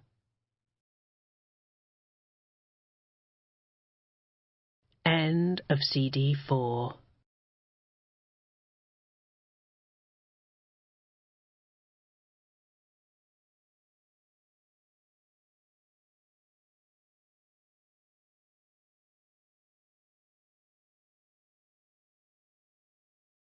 CD 5.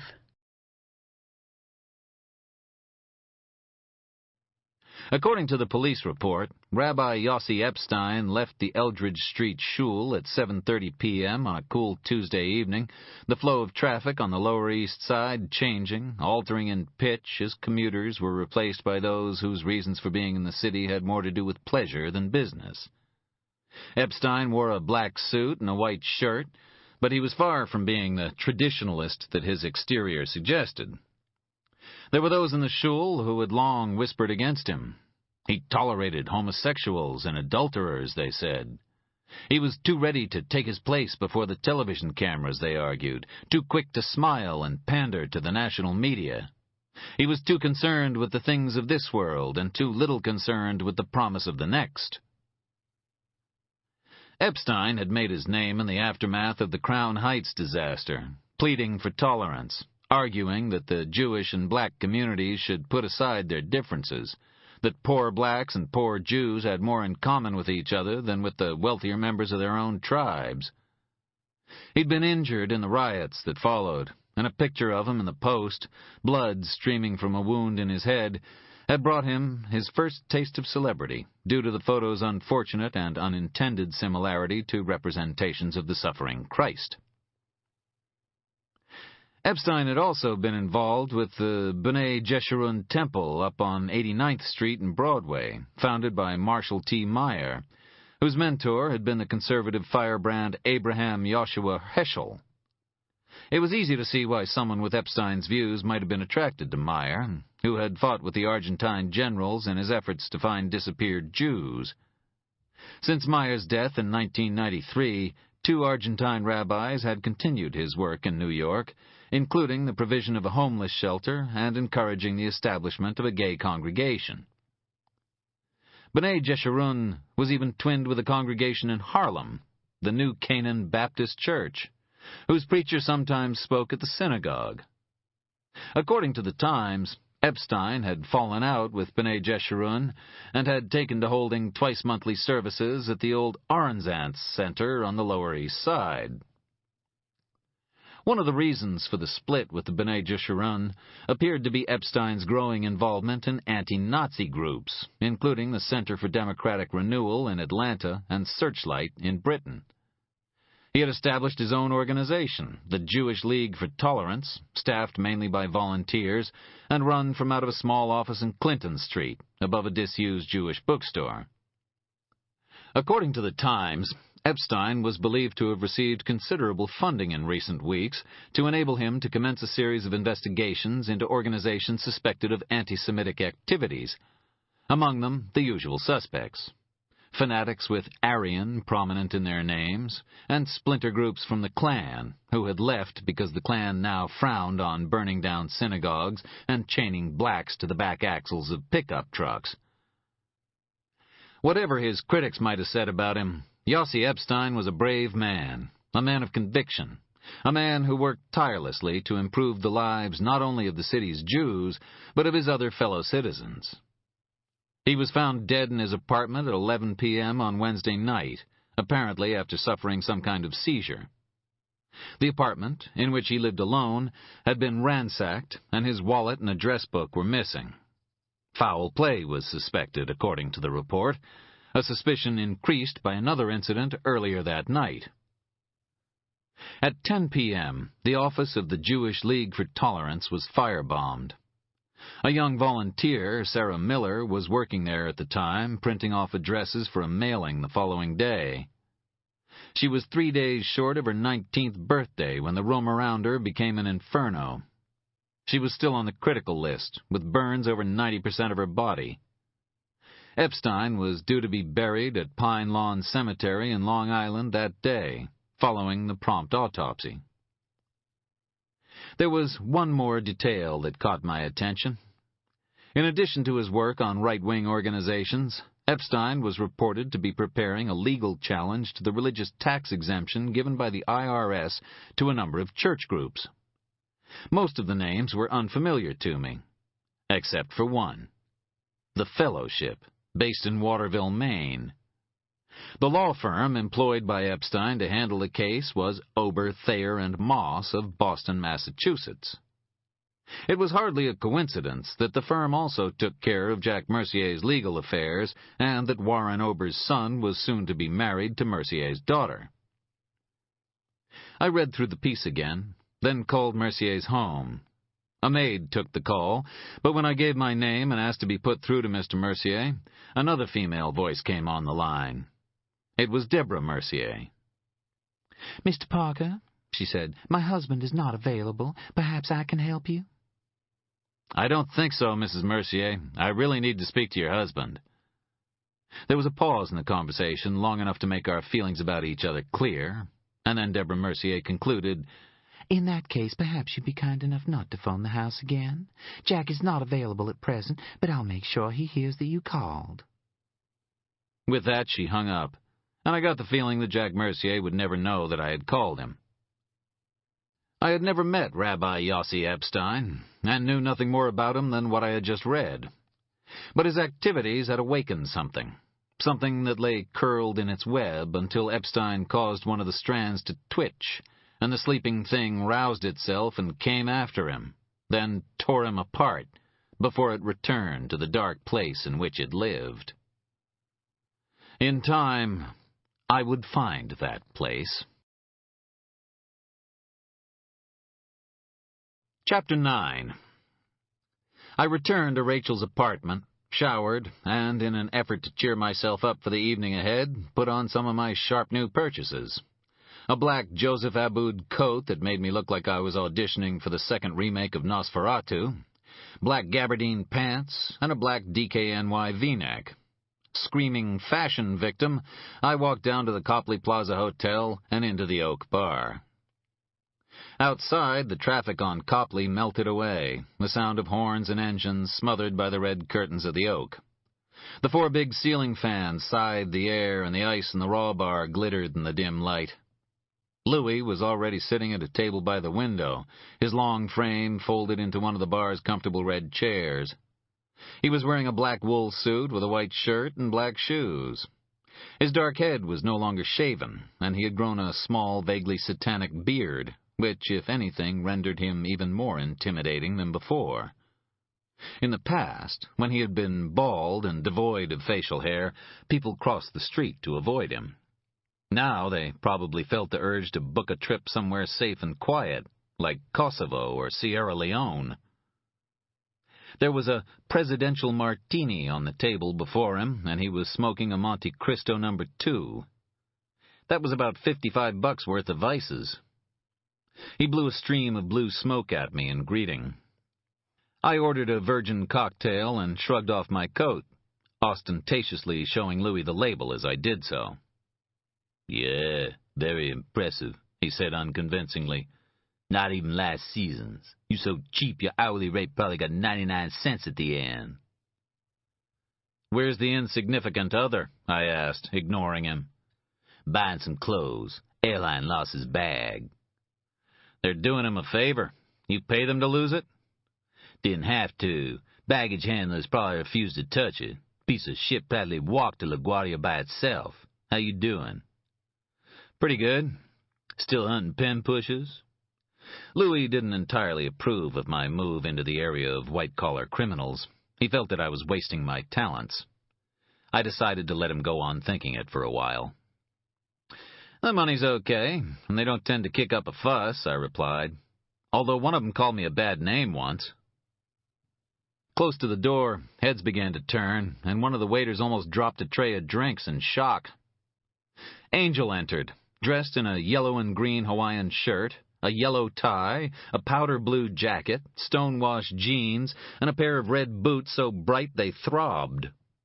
Conversations died as he passed by, and a few people tried to shield their eyes. "Off to see the wizard?" I asked when the red boots finally reached us. Louis looked like someone had just splashed paint on his car. Shit, Angel, hell you think you are, Mardi Gras? Angel calmly took a seat, ordered a Beck's from a distressed-looking waiter, then stretched out his legs to admire his new boots. He straightened his tie, which did nothing to help in the long term, but obscured some of his shirt for a while. "You have the good taste of a seasoned meth drinker," I told him. "Man, I didn't even know Filene's basement had a basement," said Louis. "Must be where they keep the real shit." Angel shook his head and smiled. "I'm making a statement," he said, like a teacher explaining a lesson to a pair of slow children. "Yeah, I know the kind of statement you're making," replied Louis as Angel's beer arrived. "You saying, kill me, I got no taste." "You should carry a sign," I advised. "I will work for fashion tips." It felt good to be here with him. Angel and Louis were just about the closest friends I had. They had stood by me as the confrontation with the traveling man drew closer, and had faced down the guns of a Boston scumbag named Tony Celli in order to save the life of a girl they'd never met. Their gray morality, tempered by expediency, was closer to goodness than most people's virtue. "How's life in the sticks?" asked Angel. "Still living in the rural slum?" "My house is not a slum." "It don't even have carpets." "It's got timber floors." "It's got timbers. Just 'cause they fell on the ground don't make 'em a floor." He paused to sip his beer, allowing me to change the subject. "Anything new in the city?" I asked. "Mel Valentine died," said Angel. "Psycho Mel?" Psycho Mel Valentine had been working his way through the A to Z of crime. Arson, burglary, counterfeiting, drugs. If he hadn't died, then pretty soon the Bronx Zoo would have been mounting a guard on its zebras. Angel nodded. "Yeah, I always thought the Psycho Mel thing was kind of unfair. Maybe he'd have been psychotic if they quietened him down some, but psycho seemed kind of like an underestimation of his abilities." "How'd he die?" "Gardening accident in Buffalo. He was trying to break into a house when the owner killed him with a rake." He raised his glass to the memory of Psycho Mel Valentine, gardening victim. Rachel appeared a few minutes later, much earlier than expected, wearing a yellow coat that hung to her ankles. Her long red hair was tied up at the back of her head and held in place by a pair of wooden skewers. "Nice hair," said Angel. "You pick up all the channels with those things or just local?" "Tuning must be off," she replied. "I can still hear you." She pulled the sticks from her hair and let it hang loose on her shoulders. It brushed my face as she kissed me gently before ordering a mimosa and taking a seat beside me. I hadn't seen her in almost 2 weeks, and I felt a pang of desire for her as she folded one stockinged leg over the other, the short black skirt rising above mid-thigh level. She wore a man's shirt, white and with only one button undone. She always wore her shirts that way. If any more buttons were opened, the scars left by the traveling man on her chest became visible. As she sat, she placed a large Neiman Marcus bag by her feet. Inside was something red and expensive. "Needless markup," whistled Louis. "You giving away money? Can I have some?" "Style costs," she replied. "That's the truth," he said. "Try telling it to the other 50% of the group." The 25% that was Angel searched through the big N.M. bag until he found the receipt, then dropped it quickly and rubbed his fingers like they'd just been burned. "What'd she buy?" asked Louis.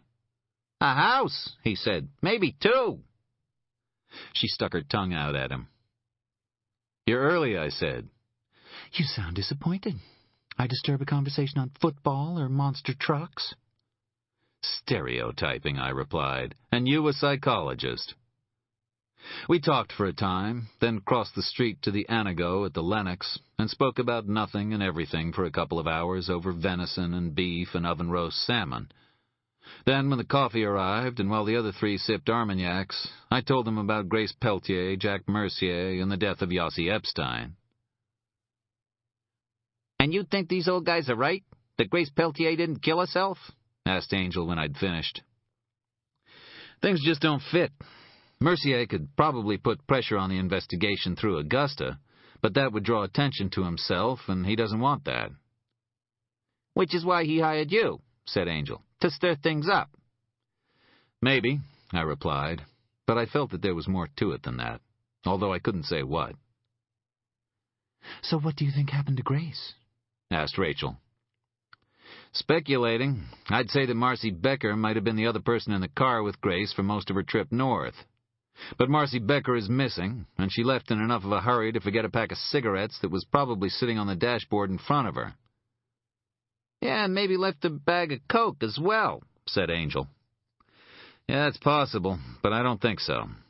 The coke looks like a plant, a way of making Grace appear a little less clean than she was. Drugs, pressure of study, takes her own life with a gun that seems to have popped up out of nowhere. What was the piece? He asked. Smith & Wesson Saturday Night Special. Angel shrugged. Not hard to lay your hands on one of those, you know who to ask. But I don't think Grace Peltier would have known who to ask. According to her father, she didn't even like guns. Do you think Marcy Becker could have killed her? Asked Rachel. I toyed with my water glass. Again, it's possible. But they were friends, and it hardly seems likely that this girl could frame a pretty good imitation of a suicide. If I had to guess, and Lord knows I'd done enough of that already, I'd say that Marcy Becker might have seen something, possibly whoever killed her friend, while she was away from the car for some reason. And if I can figure out that Grace wasn't alone in the car for most of her journey, then someone else can figure it out too. Which means you got to find Marcy Becker, said Louis. And talk to Carter Paragon, whose secretary says that Grace never showed for their meeting.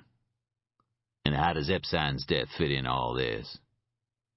I don't know, except that he and Mercier shared legal advisors, and Mercier obviously knew Epstein well enough to bring him out to his house and hang a picture of him on his wall. Finally, I told them about Al Z. and Harvey Regal and Mr. Pudd and the woman who had accompanied him to my house. You telling us he poisoned you with his business card? Said Angel incredulously. Even I was embarrassed by the possibility, but I nodded. I got the sense that he'd come to see me because that was what was expected of him, not because he thought that I'd actually back off, I explained. The card was part of that, a means of goading me to take action, just like letting me see that I was being watched. Louis looked at me from over the top of his glass.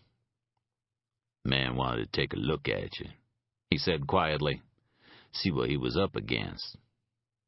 I waved my gun at him, I replied. He went away. Louis's eyebrow rose a notch. Told you you'd be glad of that gun someday. But he didn't smile when he said it, and I didn't smile either. Rachel and I walked back to her apartment after dinner, holding hands but not speaking, content simply to be close to each other. We talked no further of Grace Peltier or the case. When we were inside her bedroom, I slipped off my shoes and lay on her bed, watching her move through the soft yellow glow of her nightlight. Then she stood before me and removed a small package from the larger Neiman Marcus bag. "Is that for me?" I asked. "Kind of," she replied. She tore open the package to reveal a tiny white lace bra and panties, an even more delicate suspender belt, and a pair of sheer silk stockings. "I don't think they'll fit me," I said. "In fact, I'm not even sure that they'll fit you." Rachel pouted, unzipped her skirt, and let it fall to the ground, then slowly began to unbutton her shirt. "Don't you even want me to try?" she whispered. Call me weak, but stronger men than I would have buckled under that kind of pressure. "Okay," I said hoarsely, as the blood left my head and headed south for the winter. Later that night, I lay beside her in the darkness, listening to the sounds of the city beyond the window. I thought she was asleep, but after a time she brushed her head against my chest, and I felt her eyes upon me. "Penny for them," she said. "I'm holding out for more." "Penny and a kiss?" She placed her lips softly against mine. It's Grace Peltier, isn't it? Her, the fellowship, Pud, I replied. It's everything. I turned to her and found the whites of her eyes. I think I'm afraid, Rachel. Afraid of what? Afraid of what I might do, of what I might have to do. Her hand reached out to me, a pale ghost moving through the void of the night. It traced the sockets of my eyes, the bones at my cheeks, following the lineaments of the skull beneath the skin. Afraid of what I've done in the past, I concluded. You're a good man, Charlie Parker, she whispered. I wouldn't be with you if I didn't believe that. I've done bad things. I don't want to do them any longer. You did what you had to do. I gripped her hand tightly and felt her palm rest itself against my temple, the fingers lightly brushing my hair. I did more than that, I answered. It seemed that I was floating in a black place, with endless night above and below me, and only her hand was stopping me from falling. She understood, for her body moved closer against me, and her legs wrapped around mine, as if to tell me that if I was to fall, then we would fall together. Her chin burrowed into my neck, and she was quiet for a time. In the silence, I could feel the weight of her thoughts. You don't know that the fellowship was responsible for her death, or for anyone else's, she said at last. No, I don't, I admitted. But I sense that Mr. Pud is a violent man, and maybe something worse. I could feel it when he was close, when he touched me. And violence begets violence, whispered Rachel. I nodded. I haven't fired a gun in almost a year, Rachel. Not even on a range. I hadn't even held one in my hand until 2 days ago. But I have a sense that if I involve myself further in this, I may be forced to use it. Then walk away. Give Jack Mercier his money back, and let someone else deal with it. But even as she said it, I knew that she didn't mean it. That in a way, I was testing myself through her, and she knew it. You know I can't do that. Marcy Becker could be in trouble, and I think someone murdered Grace Peltier and tried to cover it up. I can't let that slide. She moved in even closer to me, and her hand moved across my cheek and my lips. I know you'll do what's right, and I think you'll try to avoid violence if you can. And if I can't? But she didn't respond. After all, there was only one answer. Outside, the traffic hummed and people slept, and a sliver of moon hung in the sky like a knife slash in the heavens. And while I lay awake in the bed of the woman I loved, old Curtis Peltier sat in his kitchen, drinking hot milk in an effort to help himself sleep. He wore blue pajamas and bedroom slippers, with his tattered red robe hanging open above them. He sipped his milk, then left the glass on the table and rose to return to his bed. I can only guess at what happened next, but in my head I can hear the back door opening, can see the shadows lengthen and move toward him. A gloved hand clasps itself over the old man's mouth, while the other twists his arm up behind his back with such force that the shoulder immediately dislocates, and the old man briefly loses consciousness. A second pair of hands grab his feet, and they carry him up the stairs to the bathroom. There comes the sound of water gurgling and bubbling into the bath, as slowly it fills. Curtis Peltier regains consciousness to find himself kneeling on the floor, his face against the tub. He watches the water rise and knows he is about to die. "Where is it, Mr. Peltier?" says a detached male voice beside his ear. He cannot see the face, nor can he see the second person who stands farther back, although their shadows shift on the tiles before him. "I don't know what you're talking about," he replies, scared now. "Yes, you do, Mr. Peltier. I know you do." "Please," he says, just before his head is plunged into the water. He has no time to take a breath, and the water enters his mouth and nostrils instantly. He struggles, but his shoulder is convulsed with pain, and he can only beat futilely at the water with his left hand. They pull his head up, and he gasps and splutters, coughing bathwater onto the floor. "I'll ask you one more time, Mr. Peltier. Where is it?" And the old man finds that he's crying now, crying with fear and pain and regret for his lost daughter, for she cannot protect him, just as he could not protect her. He feels a force at his shoulder, fingers digging into the injured joint, and he loses consciousness again. When he awakens, he is in the bath, naked, and a red-headed man is hovering over him. There is a sharp pain in his arms, gradually growing dimmer and dimmer. He feels sleepy and struggles to keep his eyes open. He looks down. There are long slashes from his wrists to his elbows, and the bathwater is turned to blood. The shadows watch over him, as slowly, slowly the light dies, as his life seeps away, and he feels his daughter embrace him at last, carrying him away with her into the darkness. Chapter 10. In every case, according to Plato, the principle is to know what the investigation is about. Jack Mercier had hired me to find out the truth about Grace Peltier's death.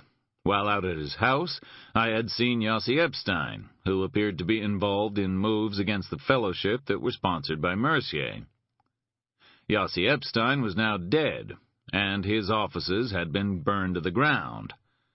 Grace Peltier had been studying the history of the Aroostook Baptists, who had since emerged from beneath a cloak of mud by the shores of St. Fouad Lake.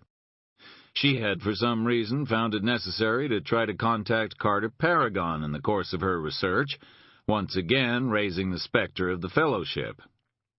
Lutz, the detective who was investigating the Peltier case, was close enough to the fellowship to haul his ass out to Waterville and warn me against irritating Paragon. If I were to connect these occurrences together and add in the figure of Mr. Pudd, the investigation now appeared to be about the fellowship. Rachel left early on Saturday morning to attend the continuation of her college meeting. She brought with her a small plastic bag containing Mr. Pudd's business card, which someone had promised to examine before lunch. I showered, made a pot of coffee, and then, wearing only a towel, began to work the phone. I called Walter Cole, my former partner in homicide while I was with the NYPD, and he made some calls. From him, I got the name of one of the detectives involved with the major case squad investigating Epstein's death and the arson attack on his office. The detective's name was Lubitsch. "Like the movie director," he explained when he at last came to the phone. "Ernst, you know." "Any relation?" "Nah, but I directed Traffic a couple of times." "I don't think it counts." "You used to be a bull." "That's right." "How does the PI world pay?" Depends how fussy you are. There's plenty of work out there if you're prepared to follow errant husbands and wives. Most of it doesn't pay too well, so you have to do a lot of it to make ends meet. Why? Don't you like being a cop? Sure, I like it okay, but it pays shit. I'd make more money emptying garbage cans. Different version of the same job. You said it. You asking about Epstein? Anything you can give. I ask why? Trade? Sure. I'm investigating the suicide of a girl who may or may not have had some contact with Epstein in the past.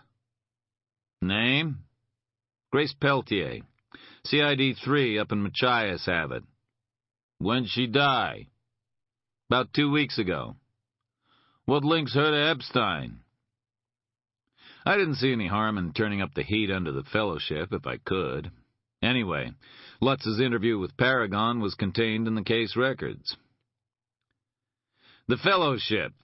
It was one of the organizations Epstein was making moves against. Grace Peltier may have met with its figurehead, Carter Paragon, shortly before she died. That it? Well, there may be more. I just got started on it. Listen, if I can help at all, I will. There was a pause for at least 30 seconds. I thought the phone had gone dead. I'll trust you, but just once. Once is all I need. Officially, it's homicide. We've ruled out robbery as a motive, and a possible connection to the firebombing of the Jewish League for Tolerance is currently under investigation. Neat. What are you leaving out? Lubitsch lowered his voice. Post-mortem. Found a puncture wound in Epstein's armpit. They're still trying to get confirmation of what was injected into him. But the latest guess is some kind of venom. There came the sound of papers shuffling. I'm reading here, okay? But it's neurotoxic, which means that it blocks transmission of nerve impulses to the muscles, overstimulating the transmitters. He stumbled on the next words. Acetylcholine and noradrenaline, causing paralysis of both more stumbles, sympathetic and parasympathetic nervous systems, resulting in sudden and severe stress on the body.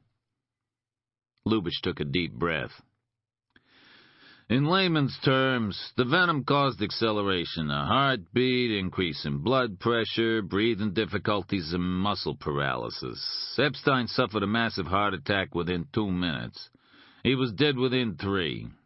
Symptoms, and this is strictly on the QT, you understand? Are systemic, usually associated with spiders. Basically, unless someone comes up with a better theory, the perp took Yossi Epstein down, squatted on his chest, then injected him with a huge dose of spider venom. They're guessing Black Widow, but the tests aren't complete. Plus, the perp took a patch of skin from his lower back, a couple inches wide. Now, is that weird shit or is that weird shit? I put down my pen and looked at the garbled notes I had written on Rachel's telephone message pad. Anyone else interested in this? I asked. What is that sound? Replied Lubitsch. Why, it's the sound of somebody stretching the bounds of professional courtesy. Sorry, I said, but I take it that's a yes. Lubitsch sighed. Minneapolis PD. Possible connection to the death of a doctor named Allison Beck 1 week ago. She was found with Black Widow spiders sealed up inside her mouth. My God. Uh-huh. Lubitsch seemed to enjoy my response because he continued. M.E. reckons the spiders were subdued with carbon dioxide, then inserted into her mouth as they were starting to revive. Only one widow survived. The rest bit each other and bit her. She died of respiratory failure. They have any leads? She performed abortion, so they're rounding up the local crazies while trying to keep most of the details from the press. Seems like they had a bitch of a job getting her out of the car. Why? Well, whoever killed her filled it with recluses. Pud. I thanked him, promised him a return call, and hung up. I logged on to the internet, and in less than 2 minutes, a picture of Allison Beck was on the screen in front of me. She looked younger than she had in the photograph in Jack Mercier's study. Younger and happier. The reporters had done a pretty good job of nailing deep background sources, even to the extent of speculating that Allison Beck's death might have been caused by a spider bite. It's hard to keep details like that quiet. I turned off the computer and called Rachel, since the meeting was due to break for coffee at 11. Anyone have time to look at that card yet? I asked. Well, a big affectionate good morning to you, too, she replied. Truly, the love is gone. It's not gone, it's just distracted. Well? They're still looking at it. Now go away before I forget why I'm with you. She hung up, which left me with a choice. Either do nothing, or try my luck with the Minneapolis PD. Unfortunately, I had no contacts over there, and I didn't think that my natural charm would get me very far. I tried calling Mercier again, but got the brush off from the maid. With nothing else to do until later that evening, when Rachel and I were due to attend Cleopatra at the Wang, I dressed, took a Harlan Coben novel from Rachel's shelf, and headed down the stairs to kill some time along Newbury Street. There was a comic book store on Newbury, I recalled. I thought it might be worth a visit. Al Z, it emerged, had already made the arrangements for our meeting. As soon as I stepped into the street, a car door opened and a huge shape emerged from a green Buick Regal parked across the street. "Nice wheels, Tommy," I remarked. "Planning to take the boys to Disneyland?" Tommy Catchy grinned. He was wearing a sleeveless black T-shirt and skin-tight black jeans. His trapezius muscles were so huge he looked like he'd swallowed a coat hanger, and his massive shoulders tapered to a tiny waist. All things considered, Tommy Catchy resembled a walking martini glass, but without the fragility. "Welcome to Boston," he said. "Al Z would appreciate a courtesy call. Get in the car, please." "You mind if I make my own way?" I asked. Nothing would persuade me to get in the back of that Buick, no matter how much Tommy smiled. I'd prefer to walk blindfolded down the fast lane of the interstate. I didn't like to think of some of the trips people had taken in that car. Tommy's smile didn't falter. "Easier this way. Al don't like to be kept waiting." "I'm sure. Still, how about I take some air and follow you on over?" Tommy shrugged. It wasn't worth getting rough over. "You want to take some air, that's fine with us," he said resignedly. So I walked over to Al Z's office on Newbury Street. Admittedly, the Buick shadowed me every step of the way, never going above a couple of miles an hour, but it made me feel kind of wanted. When I arrived at the comic book store, Tommy waved at me and the Buick shot away, scattering tourists from its path.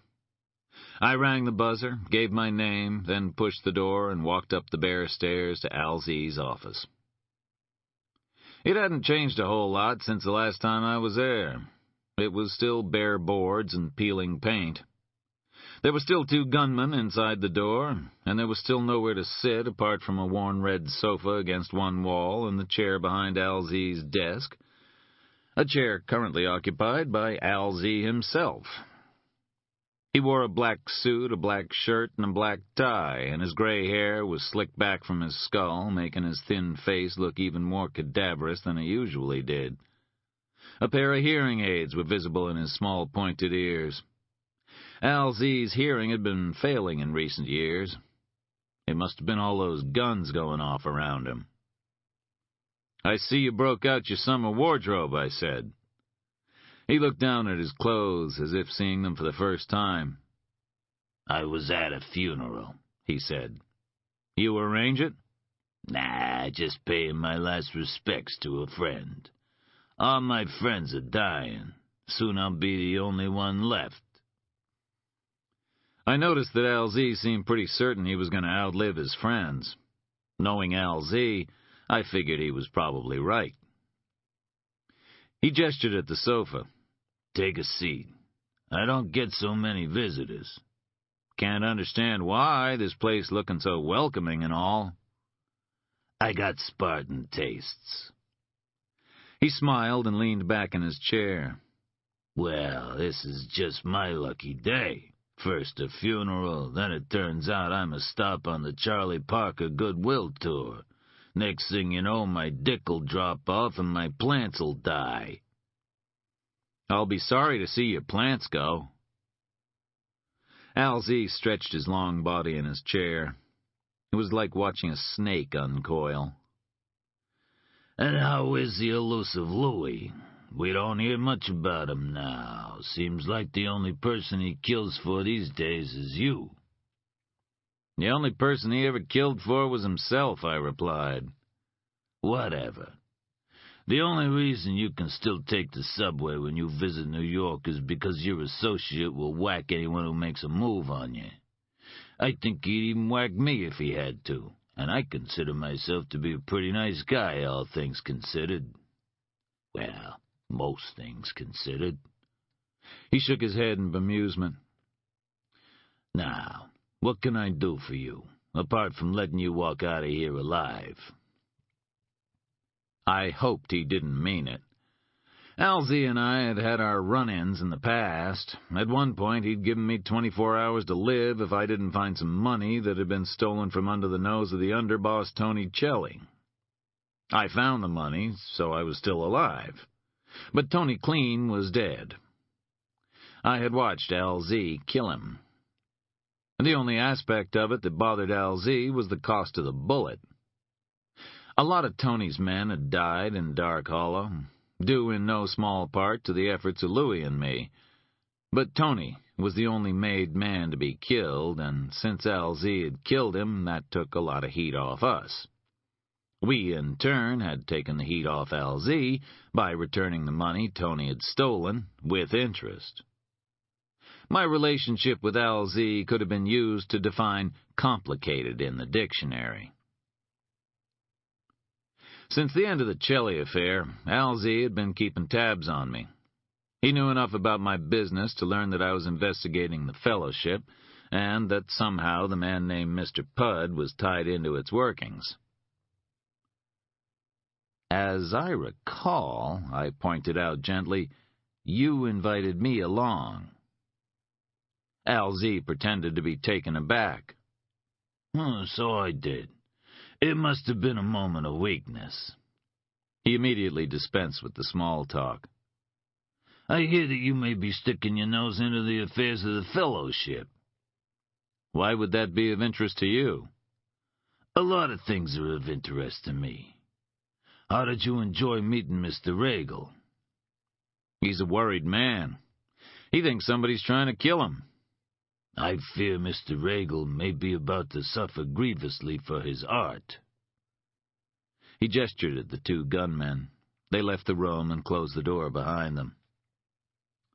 Alzy stood and walked to the window, then stared down on the tourists shopping on Newbury, his basilisk glare flicking from face to face. Nobody died. I like this street, he said almost to himself. I like its normality. I like the fact that I can step out onto the sidewalk and the people around me are worrying about their mortgages, or the cost of coffee beans, or whether they just miss their train. I walk down there and I feel normal by association. He turned around to look at me. You, on the other hand, you seem normal. You dress like any other mook. You don't look no better or no worse than 100 other guys on the street. But you step in here, and you make me nervous. I swear, my fucking palms itch when I see you. Don't get me wrong, I respect you. I may even like you a little. But I see you, and I get this sense of impending doom, like the fucking ceiling is about to cave in. The presence of your pet killers in Boston doesn't make me sleep any easier. Now, I know you got a woman here, and I know, too, that you were eating with your friends at Anago last night.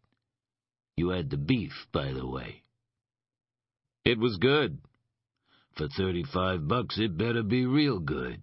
It better sing a fucking song while you chew on it. You talk business or pleasure? A little of both.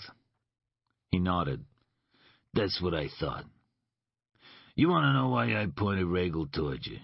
Why I'm interested in this man who calls himself Pudd? Maybe I figure, what can I do for Charlie Parker? Whose life can I turn to shit by letting you dig around in it? I waited.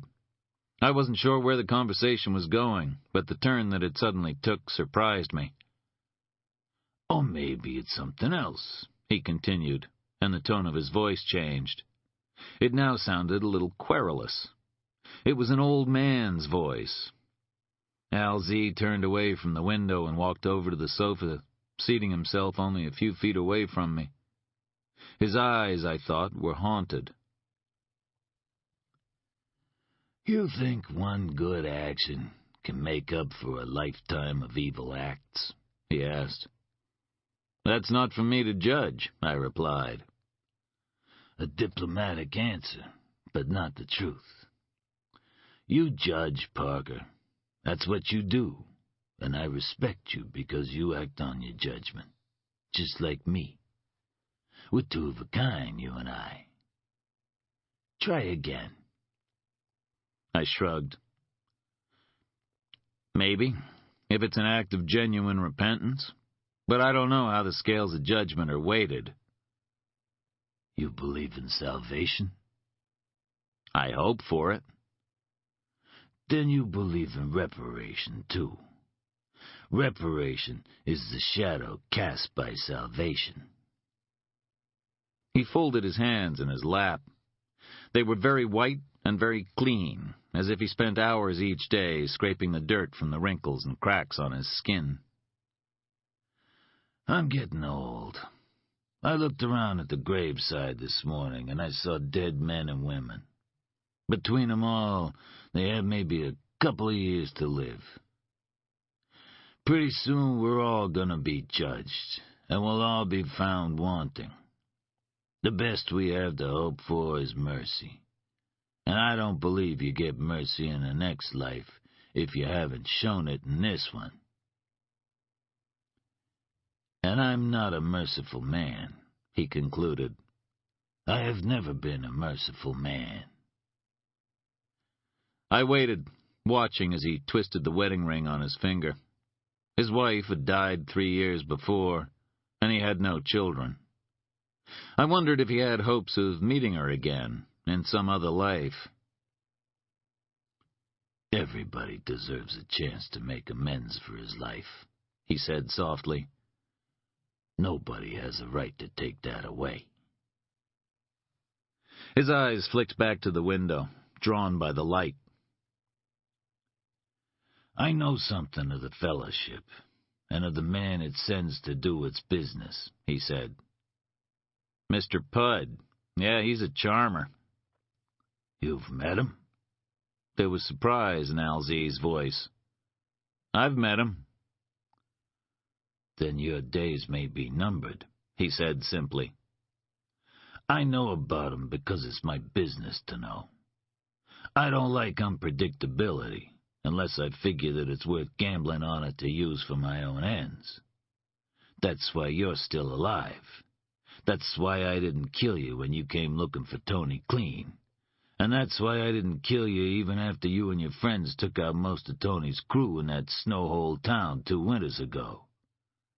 What you wanted and what I wanted.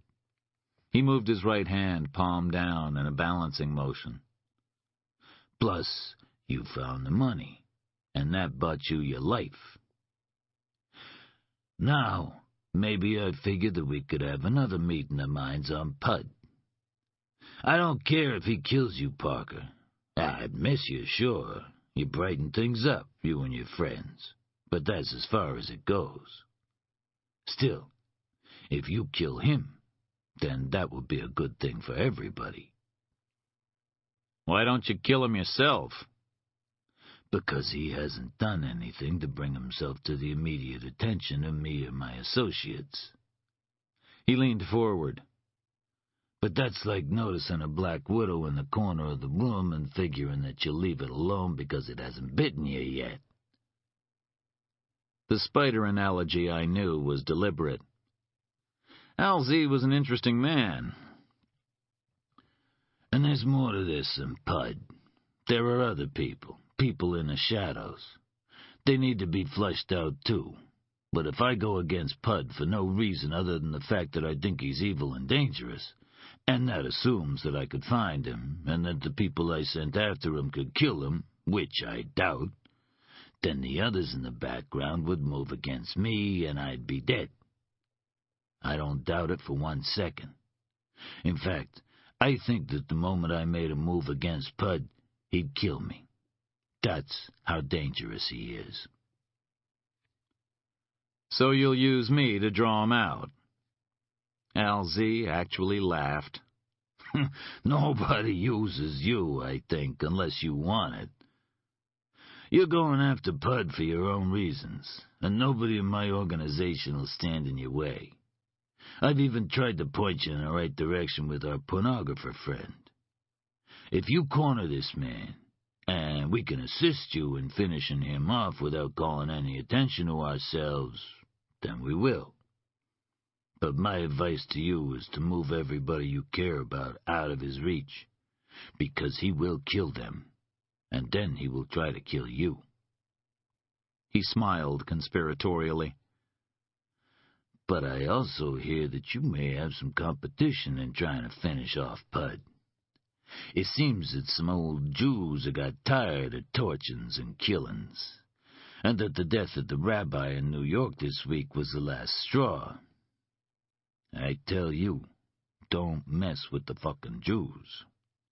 Maybe it ain't like the days of Bugsy Siegel no more, but those people, they know how to bear a grudge. You think the fucking Sicilians are bad. The Jews, they've had thousands of years of experience of bearing grudges. They are the grudges what the Chinese are to gunpowder. These fucking people invented the grudge, excuse my language. They've hired someone? I said. LZ shook his head.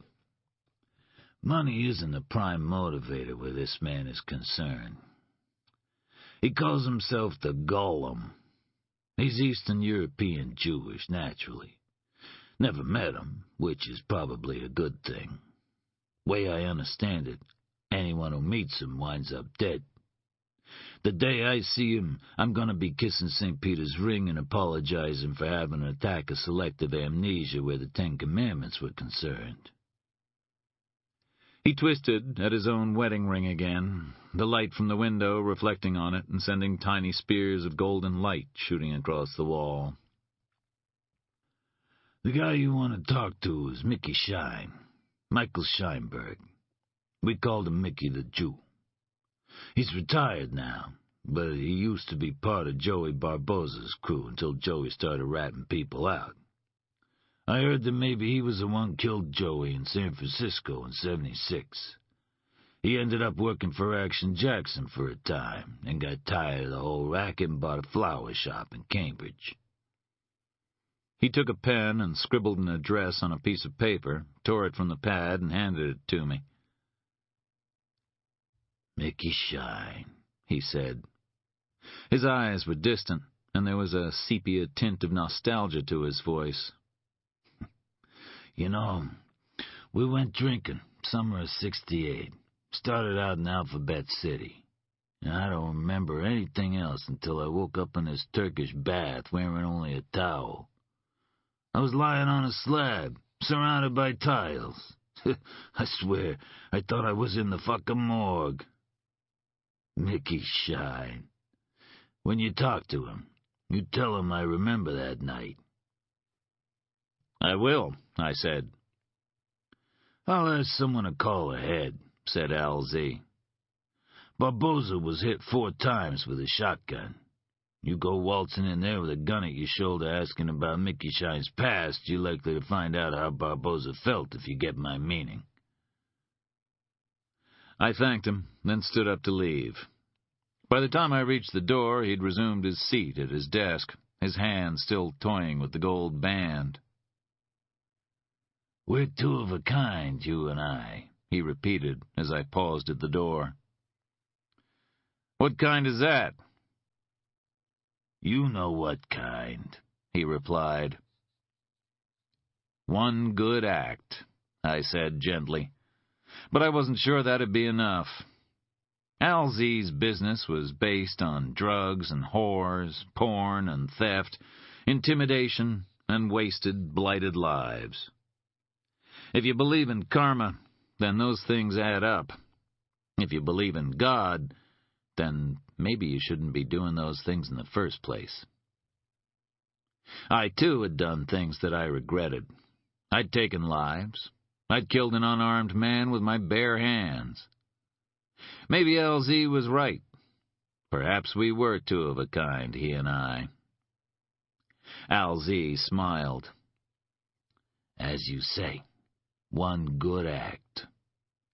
I will help you in this small way to find Mr. Pudd and put an end to him and those around him. You step lightly, Charlie Parker. There are still people listening for you.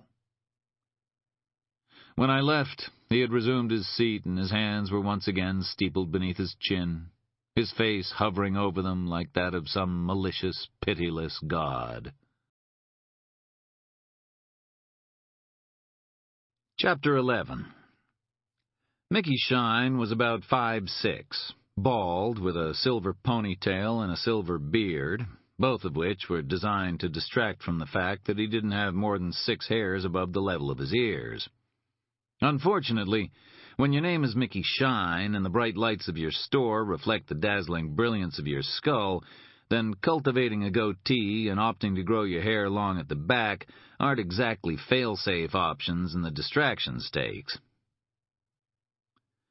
"You ever hear the joke about the 2 legionnaires walking through the desert?" I asked him, as the jangling of the bell above the door on Kendall Square faded away. "One turns to the other and says, 'You know, if her name hadn't been Sandra, I'd have forgotten her by now.'" Mickey Shine looked at me blankly. "Sand," I said. "Sandra." "You want to buy something already?" asked Mickey Shine. "Or did somebody send you here to brighten up my day?" "Well, I guess I'm here to brighten your day," I said. "Did it work?" "Do I look brightened up?" "I guess not." "LZ gave me your name." "I know, a guy called. He didn't say nothing about you being a comedian, though. You want to lock the door, turn the sign to closed." I did as I was asked and followed Mickey Shine into the back of the store. There was a wooden table with a cork bulletin board above it. On the board were pinned the floral orders for that afternoon. Mickey Shine began pulling orchids from a black bucket and laying them out on a sheet of clear plastic. "You want I should stop?" asked Mickey. "I got orders, but you want I should stop, I'll stop." "No," I replied, "it's okay." "Help yourself to coffee," he said. There was a Mr. Coffee machine on a shelf beside a bowl filled with non-dairy creamer and packets of sugar. The coffee smelled like something had crawled into the pot to die, then spent its final minutes percolating. "Ya hear about Pudd?" he asked. He seemed intent upon the orchids, but his hands faltered as he said the name. "Yes." "So it's time, then," he said, more to himself than to me. He continued arranging the flowers in silence for a few minutes, then sighed and abandoned the task. His hands were shaking. He looked at them, held them up so I could see them, then thrust them into his pockets, the orchids now forgotten. "He's a foul man, Mr. Parker," he began. "I have thought much about him in the last 5 years, about his eyes and his hands." "His hands," he repeated softly, and shuddered. When I think of him, I imagine his body is a frame, a hollow thing to carry around the evil spirit that resides inside. Maybe this sounds like madness to you." I shook my head and recalled my first impression of Mr. Pudd, the way his eyes peered out from behind their hoods of flesh, the strange, unconnected movements of his fingers, the hair below the joints. I knew exactly what Mickey Shine meant. "I think, Mr. Parker, he is a Dybbuk. You know Dybbuk?" "I'm sorry, I don't." "Dybbuk is the spirit of a dead man that enters the body of another living being and possesses it. This Mr. Pudd, he is a Dybbuk, an evil spirit, base and less than human."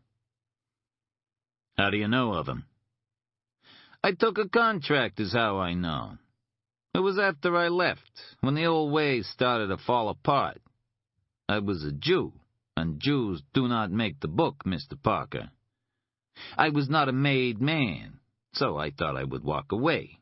Let them fight to the death like animals. I did one last favor, then left them to die. He risked a glance at me, and I knew that Alzee had been correct. It was Mickey Shine who had pulled the trigger on Barboza in San Francisco in 1976. The last favor that allowed him to walk away. I bought my store, and things were good until about '86. Then I got sick and had to close up for a year. New stores opened, I lost customers, and so.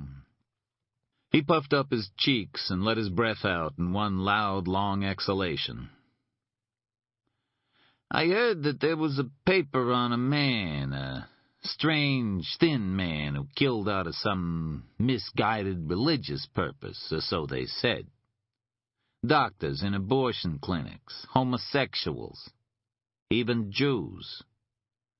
I don't believe in abortion, Mr. Parker, and the Old Testament is clear on such men.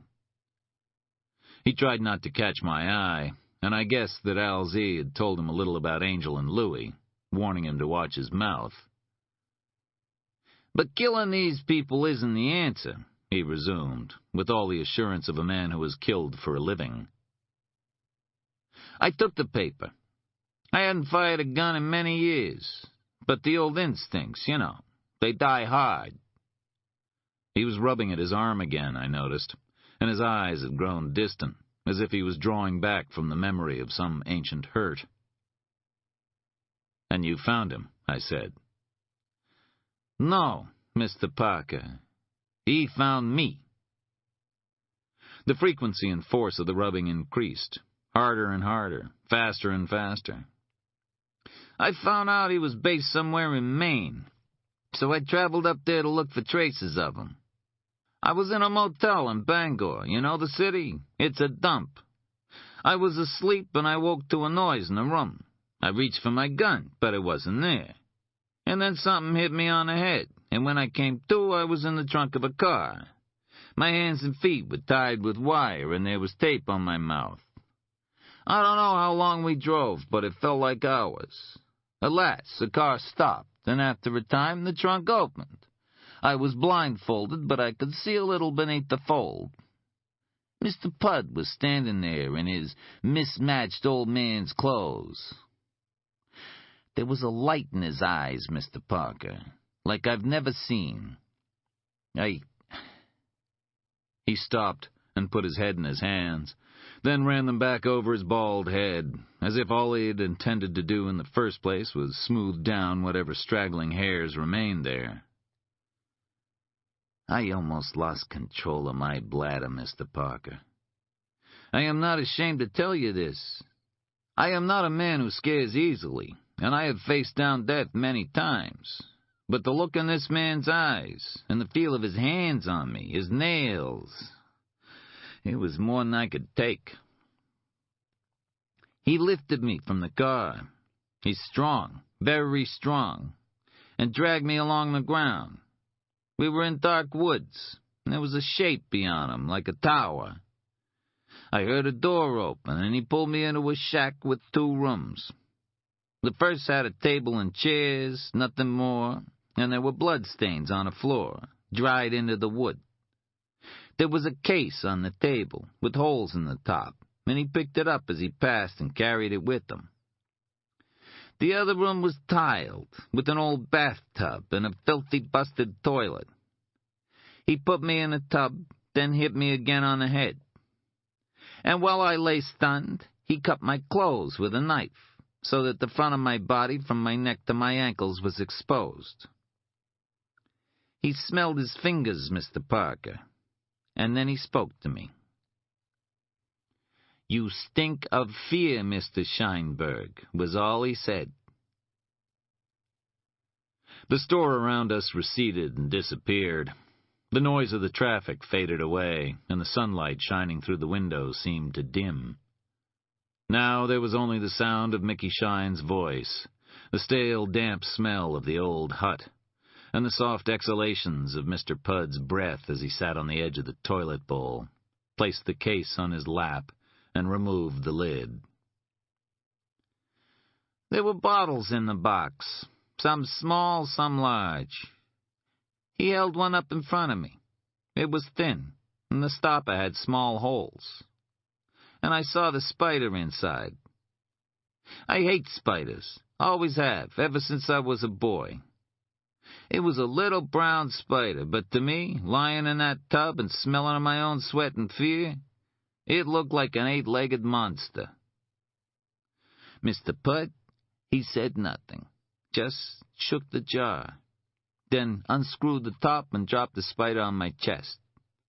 It caught in the hairs, and I tried to shake it off, but it seemed to cling there, and I swear I felt the thing bite me. I heard glass knocking on glass, and another little spider dropped down beside the first, then a third. I could hear myself moaning, but it was like it was coming from somebody else, like I wasn't making the sound. All I could think of was those spiders. Then Mr. Pudd snapped his fingers and made me look up at him. He was choosing containers from the box and holding them up in front of me so I could see what was in them. One had a tarantula squatting on the bottom. There was a widow in a second one, crouched under a leaf. A third had a little red scorpion. His tail twitched. He leaned forward and whispered in my ear, "Which one, Mr. Scheinberg, which one?" But he didn't release them. He just put them back in the box and took an envelope from inside his jacket. In the envelope were photographs. My ex-wife, my son, my daughters, and my little granddaughter. They were black and whites, taken while they were on the street. He showed me each one in turn, then put them back in the envelope. "You're going to be a warning, Mr. Scheinberg," he said. "A warning to anyone else who thinks he can make some easy money by hunting me down. Perhaps you'll survive tonight, and perhaps you won't. If you live and you go back to your flower store and forget about me, then I'll leave your family alone. But if you ever try to find me again, this little baby girl, Sylvia, isn't that what they named her? Well, little Sylvia will quickly be lying where you are now, and what's about to happen to you will happen to her. And I guarantee you, Mr. Scheinberg, that she won't survive." Then he got up, stood by my legs, and pulled out the plug from the bath. "Get ready to make some new friends, Mr. Scheinberg," he whispered. I looked down, and spiders started climbing from the drain. It was like there were hundreds of them, all fighting and twisting against each other. I think some of them were already dead and were just being carried along by the tide. But the rest of them... I looked away from him, a memory from my youth flashing briefly in my head. Someone had once done something similar to me when I was a boy. A man named Daddy Helms, who tormented me with fire ants for breaking some windows. Daddy Helms was dead now, but for that fleeting instant his spirit peered malevolently from behind the hoods of Mr. Pudd's eyes. I think, when I looked back at Mickey, that he must have seen something of that memory in my face, because the tone of his voice changed. It softened, and some of the anger he felt toward me for forcing him through Al Z to make this confession seemed to dissipate. "They were all over me. I screamed and screamed, and no one could hear me. I couldn't see my skin, there were so many of them. And Pudd, he just stood there and watched while they crawled all over me, biting. I think I must have fainted, because when I came to, the bath was filling with water and the spiders were drowning. It was the only time I saw anything but joy in the sick fuck's face. He looked regretful, as if the loss of those fucking horrors really troubled him.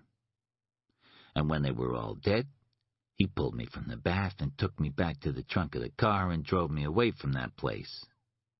He left me by the side of a street in Bangor. Somebody called an ambulance and they took me to a hospital, but the venom had already started to take effect." Mickey Shine stood up and began to unbutton his shirt, finishing with his cuffs. He looked at me, then opened the shirt and let it fall from his body, his hands holding on to the ends of the sleeves. My mouth went dry. There were 4 chunks of flesh, each about the size of a quarter, missing from his right arm, as if some kind of animal had taken a bite from it. There was another cavity at his chest, where his left nipple had once been. When he turned, there were similar marks on his back and sides, the skin at the edges mottled and gray. "The flesh rotted away," he said softly. "Damnedest fucking thing. This is the kind of man you're dealing with, Mr. Parker. If you decide to go after him, then you make sure you kill him. Because if he gets away, you'll have nobody left. He'll kill them all, and then he'll kill you." He pulled his shirt back over his body and began to fix the buttons. "Do you have any idea where he might have taken you?" I asked when he'd finished. Mickey shook his head. "I think we went north, and I could hear the sea. That's all I remember." He stopped suddenly and wrinkled his brow. "And there was a light, up high, off to my right. I saw it as he pulled me in. It could have been a lighthouse, I guess." He said something else. He told me that if I came after him again, all of our names would be written. We would be written, and then we would be damned. I felt my brow furrow. What did he mean? Mickey Shine seemed about to answer, but instead he looked down and concentrated on rebuttoning his cuffs. He was embarrassed, I thought, ashamed at what he saw as his weakness in the face of Mr. Pudd's sadism. But he was also scared. "I don't know what he meant," he said, and his lips pursed at the taste of the lie in his mouth. "What did you mean earlier when you said it was time?" I asked. "Only Al Z. ever heard that story before," he answered. "You and him. You're the only ones who know.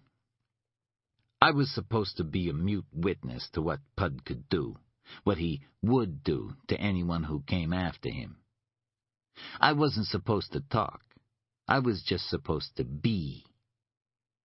But I knew that a day would come when it might be possible to make a move against him, to finish him off. I'd been waiting a long time for it, a time to tell that story again. So that's what I know. He's north of Bangor, on the coast, and there's a lighthouse close by. It's not much, but it's all I can give. Just make sure that it stays between us. Between you, me, and Al Z." I wanted to press him on what he was leaving out, on what the threat of a name being written might mean. But already I felt him closing up on me. "I'll keep it that way," I replied. He nodded. "Because if Pudd finds out that we talked, that we're moving against him, we're all dead. He'll kill us all." He shook my hand and turned from me. "You gonna wish me luck?" I asked. He looked back at me, shaking his head. "If you need luck," he said softly, "you're already dead." Then he went back to his orchids and said no more. End of CD 5.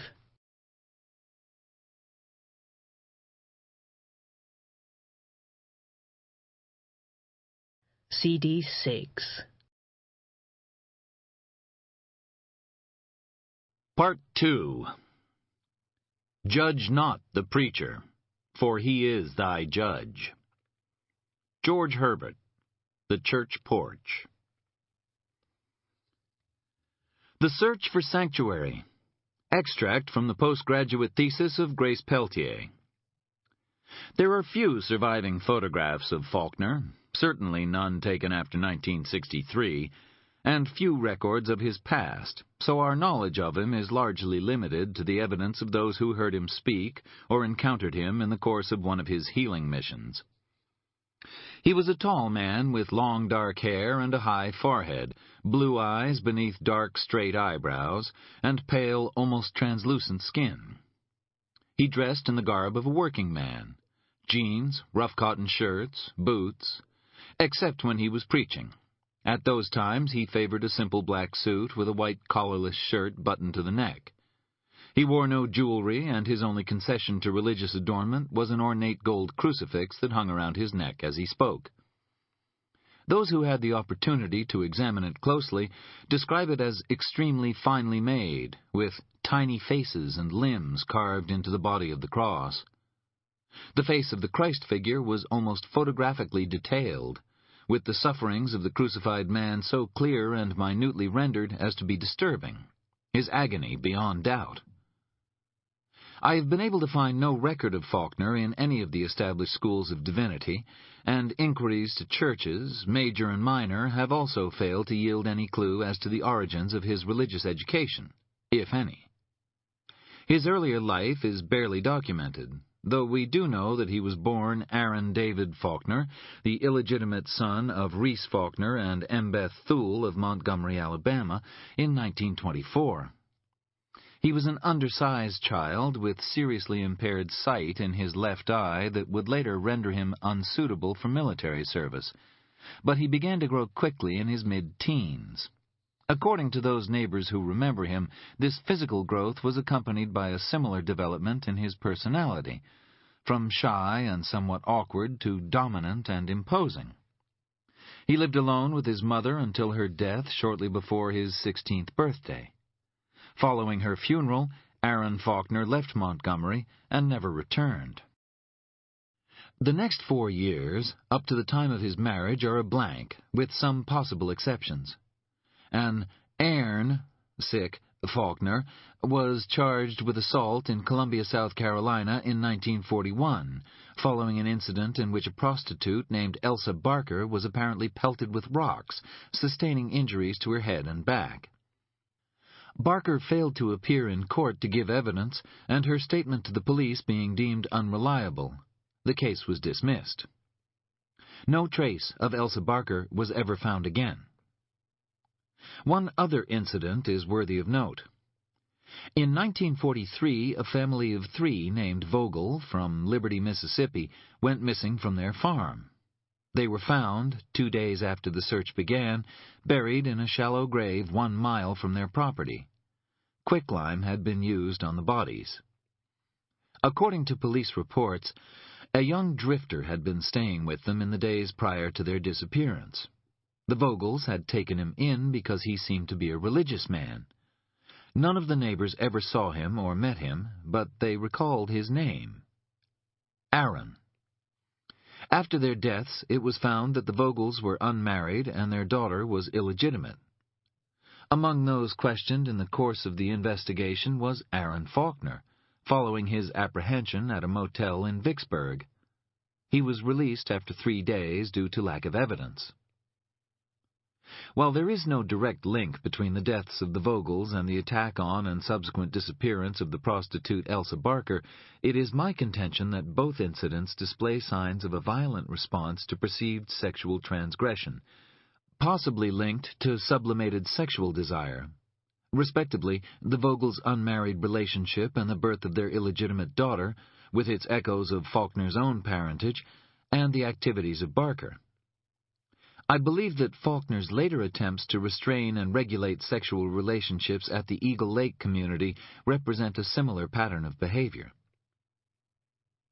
Following his marriage in 1944, Faulkner worked with a printer named George Lemberger in Richmond, Virginia, and remained with him for the next 12 years while earning a reputation as an untrained preacher.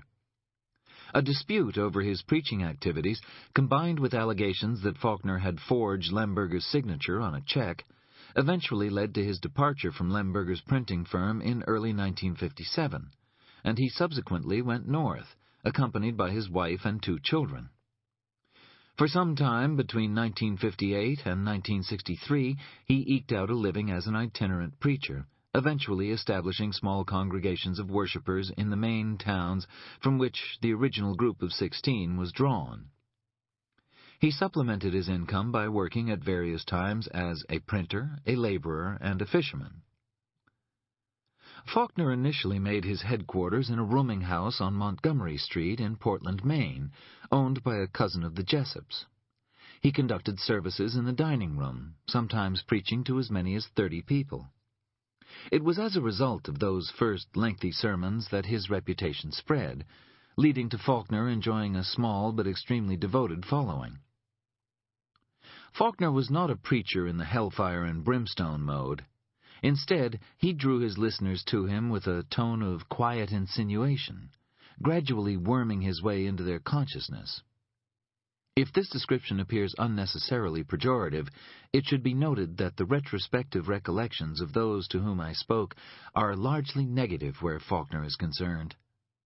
While it is clear that he exerted a great influence while he spoke, and that there were enough people willing to follow him to enable him to establish a much bigger community than the original Eagle Lake settlement, had he chosen to do so, there were still those who felt an uneasiness around him. His wife Louise was by all accounts a strikingly beautiful woman, with dark hair only marginally longer than that of her husband. She did not associate with the preacher's congregation. If he was approached after the service, she would remain standing behind him, listening to what passed between the preacher and the supplicant, without passing comment or participating in any way. It seems to have been her constant unspeaking presence at her husband's side that made people wary of her. Although 2 witnesses spoke of her intervening physically when her husband was accused of perpetrating acts of fraud during a healing service in Rumford, Maine in 1963. She did so entirely in silence, but her strength and the nature of her intervention was sufficient to enable those who saw it to recall it in detail almost 40 years later. Nevertheless, she always deferred to her husband and exhibited no signs of disobedience toward him, in line with fundamentalist religious doctrine. Louise's own family, the Dautreves, originally came from East Texas and were Southern Baptists. According to the recollection of family members, they appear to have been largely supportive of her decision to marry Faulkner, who was only 19 when they met, regarding him as a man of good faith, although he was not himself a Baptist. After their marriage, there was little direct contact between Louise and her family, and surviving relatives say that there was no contact at all once she left for Eagle Lake. Privately, most believe that she is now dead. Chapter 12. Rachel was already back in her apartment when I returned from my encounter with Mickey Shine. She greeted me with a peck on the lips. "You have a good day?" she asked. Under the circumstances, good was probably a relative concept. "I found out some stuff," I replied neutrally. "Uh-huh. Good stuff or bad stuff?" Kinda bad, but nothing I hadn't suspected already." She didn't ask if I wanted to talk more about it. Sometimes it struck me forcefully that Rachel knew me very well, while I hardly seemed to know her at all. I watched her open her bag and produce one of her wire-rimmed notebooks, from which she removed a single printed page. "I don't think that what I have to tell you qualifies as good news either," she said. "Some folks at the chemistry department examined that business card. They emailed me the results. I guess they thought it might be a little technical to explain over the phone." "And?" "The card was infused with a fluid called cantharidin, concentrated cantharidin," she continued. "It's sometimes used in medical procedures to produce blistering. One portion of the top right-hand corner had been lightly waxed, presumably so this Mr. Pudd could hold it without affecting his own skin. As soon as you took it in your hand, your body heat and the moisture on your fingers activated the cantharidin, and you started to blister." I thought about it for a moment. So he used some kind of medical product on the card, I began, but Rachel shook her head. No, I said it was used for medical purposes. But the substance on the card was a very specific form of the toxin, produced, according to the research assistant who examined it, only by certain vesicating arthropods. It's blister beetle venom.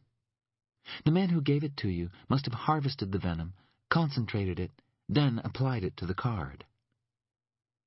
I recalled Mr. Pudd's smile as I held the card in my hand. You're also irritating, but it doesn't say that on your card either. Oh, but it does in its way. I also thought of Epstein and the substance that had been injected into him. If he harvested beetle venom, then I suppose he could harvest other types as well, I asked Rachel. Such as? Spider venom, maybe? I called the lab after I received the message to clarify one or two details about the procedure, so I don't see why not. As I understand it, the beetle venom could have been extracted using some form of electric shock to produce the insect into releasing the toxin. Apparently, the harvesting of spider venom is a little trickier. The spider has to be sedated, usually by cooling it with carbon dioxide, then put under a microscope. Each time it's shocked, it produces a tiny amount of venom, which can then be collected. You can usually shock an individual spider 3 or 4 times before it has to be put out to pasture. So you'd need a whole lot of spiders to produce a reasonable amount of venom. Probably, she replied. I wondered how many spiders had been milked in order to kill Yossi Epstein. I also wondered why anyone would bother. After all, it would have been far easier and less conspicuous simply to have killed Epstein in a more conventional way. Then I remembered Alison Beck, and how she must have felt as the widows struggled in her mouth and the recluses moved around her in the small enclosed space of the car. I recalled the look in Mickey Shine's eyes as he spoke of the spiders in the bathtub and the wounds gouged in his skin by their bites. And I thought of my own feelings as the blisters appeared on my skin, and the sensation of Mr. Pudd's thin, hairy fingers brushing against my own. He did it because it was fun, because he was genuinely curious about the effects. He did it because to be preyed upon by a small, dark, consuming creature, multi-legged and many-eyed, terrified his victims in ways that a bullet or a knife could not, and gave a new intensity to their sufferings. Even Epstein, who endured death by injection, felt something of this pain as his muscles spasmed and cramped, his breathing began to fail, and his heart at last gave way under the pressure on his system. It was also a message. I was certain of that. And the only person for whom that message could be meant was Jack Mercier. Epstein and Beck were in the photograph on his wall, and Warren Ober's law firm had been handling Epstein's legal challenge to the IRS tax exemption granted to the fellowship. I knew then that I had to return to Maine, that somehow Grace Peltier's death was linked to moves that her father and others had been making against the fellowship. But how could Pudd and those who aided him have known that Grace Peltier was Jack Mercier's daughter? There was also the question of how a woman who was researching the history of a long-departed religious group ended up trying to corner the leader of the fellowship. I could only find one answer. Someone had pointed Grace Peltier in the direction of the fellowship, and she had died because of it. I tried calling Mercier again as Rachel went to take a shower, but I got the same maid and a promise that Mr. Mercier would be told that I had called. I asked for Quentin Harold, and was similarly informed that he was not available. I was tempted to throw my cell phone to the ground and stamp on it, but I figured I might need it, so I contented myself with tossing it in disgust on Rachel's couch. It wasn't as if I had anything to tell Mercier anyway, or certainly nothing that he didn't already know. I just didn't like being kept in the dark, especially when Mr. Pudd was occupying space in that same darkness. But there was another reason that I had yet to learn for Mr. Pudd's killing methods, a tenet that had its roots in the distant past and in other, older traditions. It was the belief that spiders were the guardians of the underworld. The Wang Center on Tremont was just about the most beautiful theater on the Upper East Coast, and the Boston Ballet was, given my limited experience, a great company, so the combination was pretty hard to resist, especially on a first night. As we walked past Boston Common, a band played in the window of Emerson College's WERS radio station, the crowds heading to the theater district pausing briefly to examine the contorted face of the singer. We collected our tickets at the box office and walked into the ornate marble and gold lobby, past the booths hawking Cleopatra memorabilia and souvenir books. We had seats in the front row, far left of the orchestra box, close to the back of the theater and slightly raised above the rows of seats ahead, so that nobody could obscure our view. The red and gold of the theater was almost as opulent as the stage design, giving the whole affair an air of restrained decadence. You know, when I told Angel we were coming here, he asked me if I was sure I wasn't gay. I whispered to Rachel. What did you say? I told him I wasn't dancing the damn ballet, I was just going to watch it. So I'm just a means of reassuring you about your heterosexuality? She teased. Well, a very pleasurable means. Above and to my right, a figure entered one of the boxes on the level above ours, toward the front of the theater. He moved slowly, easing himself gently into his chair before adjusting his hearing aids. Behind him, Tommy Catchy folded Al Z's coat, then poured a glass of red wine for his boss before taking the seat directly behind him. The Wang is an egalitarian theater. There are no closed boxes, but some sections are more private than others. The area where Al Z sat was known as the Wang Box. It was partially shielded by a pillar, although it was open to the aisle on the right. The adjacent seats were empty, which meant that Al Z had booked the entire section for the first night show. Al Z, I thought, you old romantic. The lights went down as the audience grew quiet. Rimsky-Korsakov's music, arranged for the ballet by the composer John Lanchbury, filled the huge space as the evening's entertainment commenced. Handmaidens danced around Cleopatra's bedchamber while the queen slept in the background, and her brother Ptolemy and his confidant Pothinus plotted her downfall. It was all brilliantly done, yet I found myself drifting during the whole first half, my mind occupied by images of crawling things and the final imagined moments of Grace Peltier's life. I kept seeing a gun close to her head, a hand buried in her hair to hold her steady as the finger tightened on the trigger. It is her finger on the trigger, but pressed against it is another. She is dazed, stunned by a blow to the temple, and cannot fight as her arm is maneuvered into position. There is no blood from the blow, and anyway the entry wound will tear apart the skin and bone, disguising any earlier injury. It is only when the cold metal touches her skin that she realizes finally what is happening. She strikes out and opens her mouth to scream. There is a roar in the night, and a red flame bursts from her temple and sheds itself over the window and the door. The light dies in her eyes, and her body slumps to the right, the smell of burning in the air as her singed hair hisses softly. There is no pain. There will never be pain again. I felt a pressure on my arm and found Rachel looking at me quizzically, the ballet on stage reaching its pre-interval climax. In her bedchamber, Cleopatra was dancing for Caesar, seducing him. I patted Rachel's hand and saw her scowl at the patronizing nature of the gesture, but before I could explain, a movement to my far right attracted my attention. Tommy Catchy had risen, distracted, and reached inside his jacket. Before him, Al Z continued watching the ballet, apparently unaware of what was going on behind. Tommy moved away from his seat and disappeared into the aisle. On On stage, the assassin, Pothinus, appeared in the wings looking for his moment to strike at the queen, but Cleopatra and Caesar danced on, oblivious.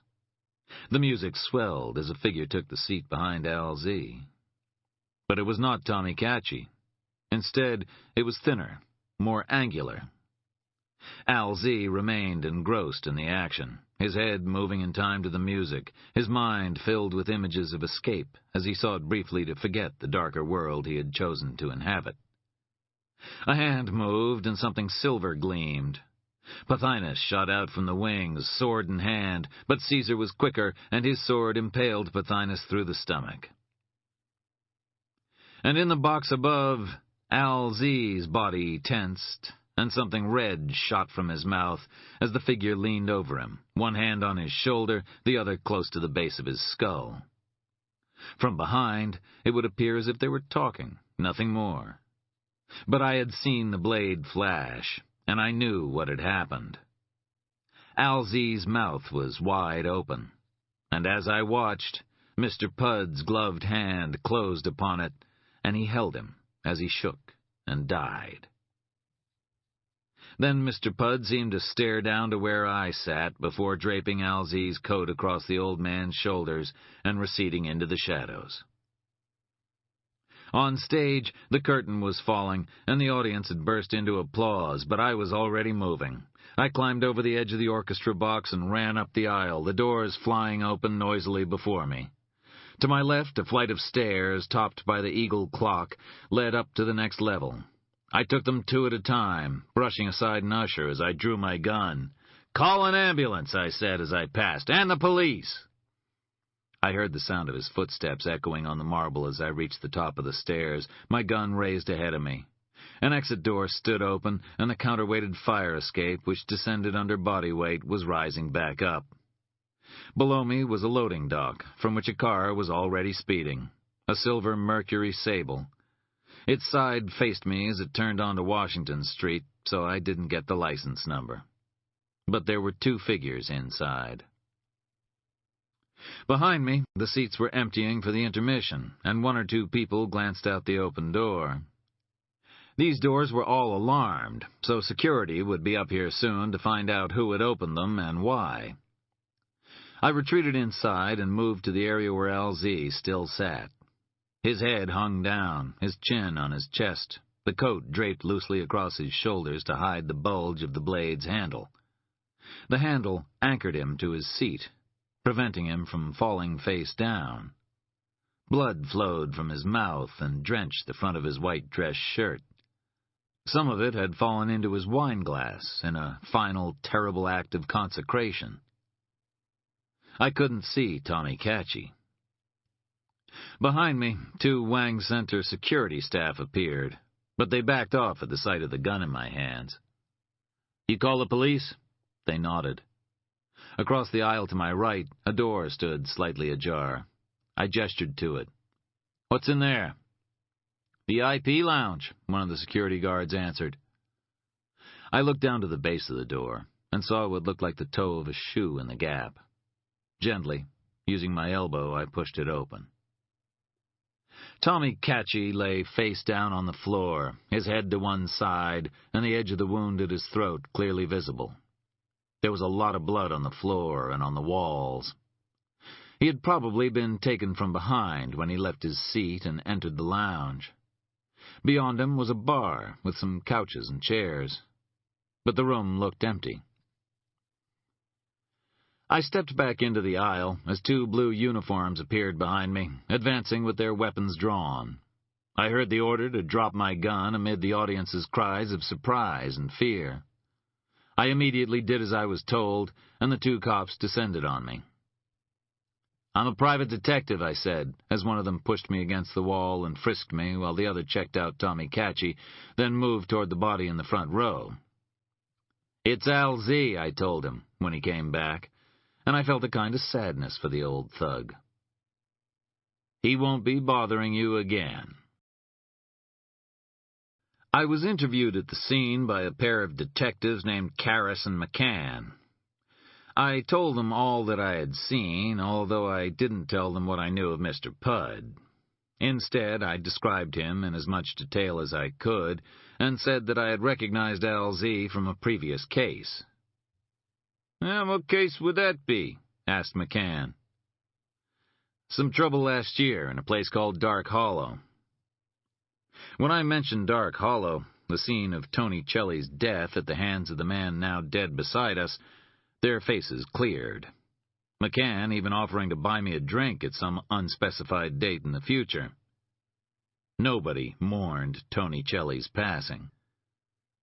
I stood beside them at the main door of the theater as the audience was fed through a rank of policemen, each person being asked if he or she had seen anything before being told to supply an ID and telephone number.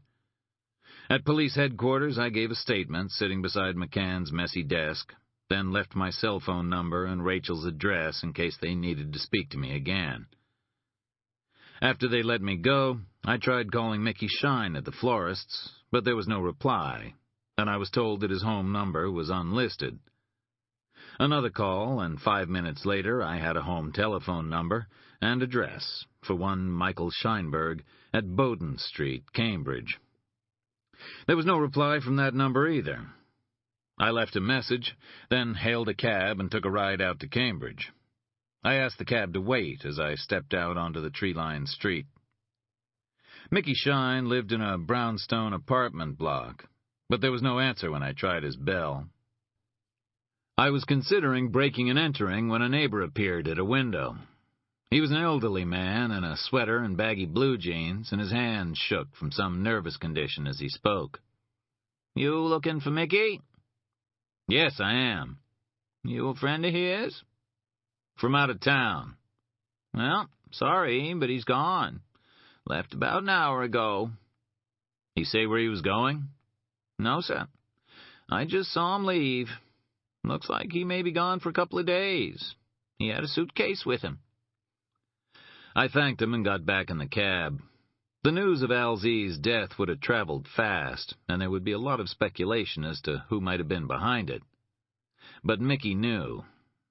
I think he knew what would happen from the moment he received the call that I was coming and realized that it was, at last, time for the reckoning. The cab dropped me back at Jacob Worth's on Stewart, where Rachel was waiting along with Angel and Louie. There was a sing-along in progress around the piano, as people who had been deaf since birth mugged the Wanderer. We left them to it, and made our way a few doors up the street to Montaigne, where we sat in a booth and picked uneasily at our Thai food. "He's good," said Louie. "Probably been keeping tabs on you since you arrived."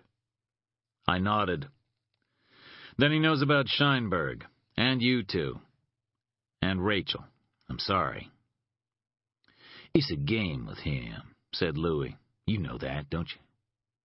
The business card, the spiders in the mailbox. He playing with you, man. Testing you.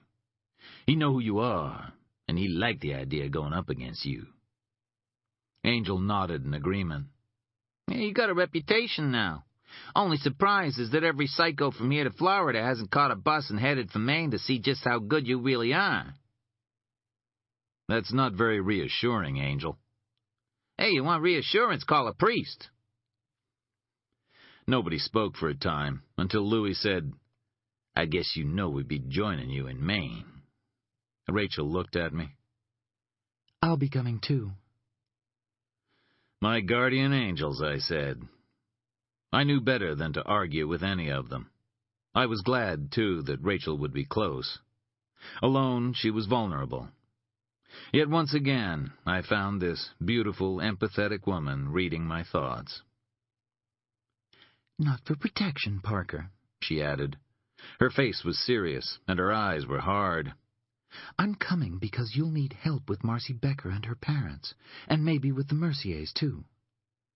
If the fact that I'm with you and the odd couple makes you feel better, then that's a plus, nothing more.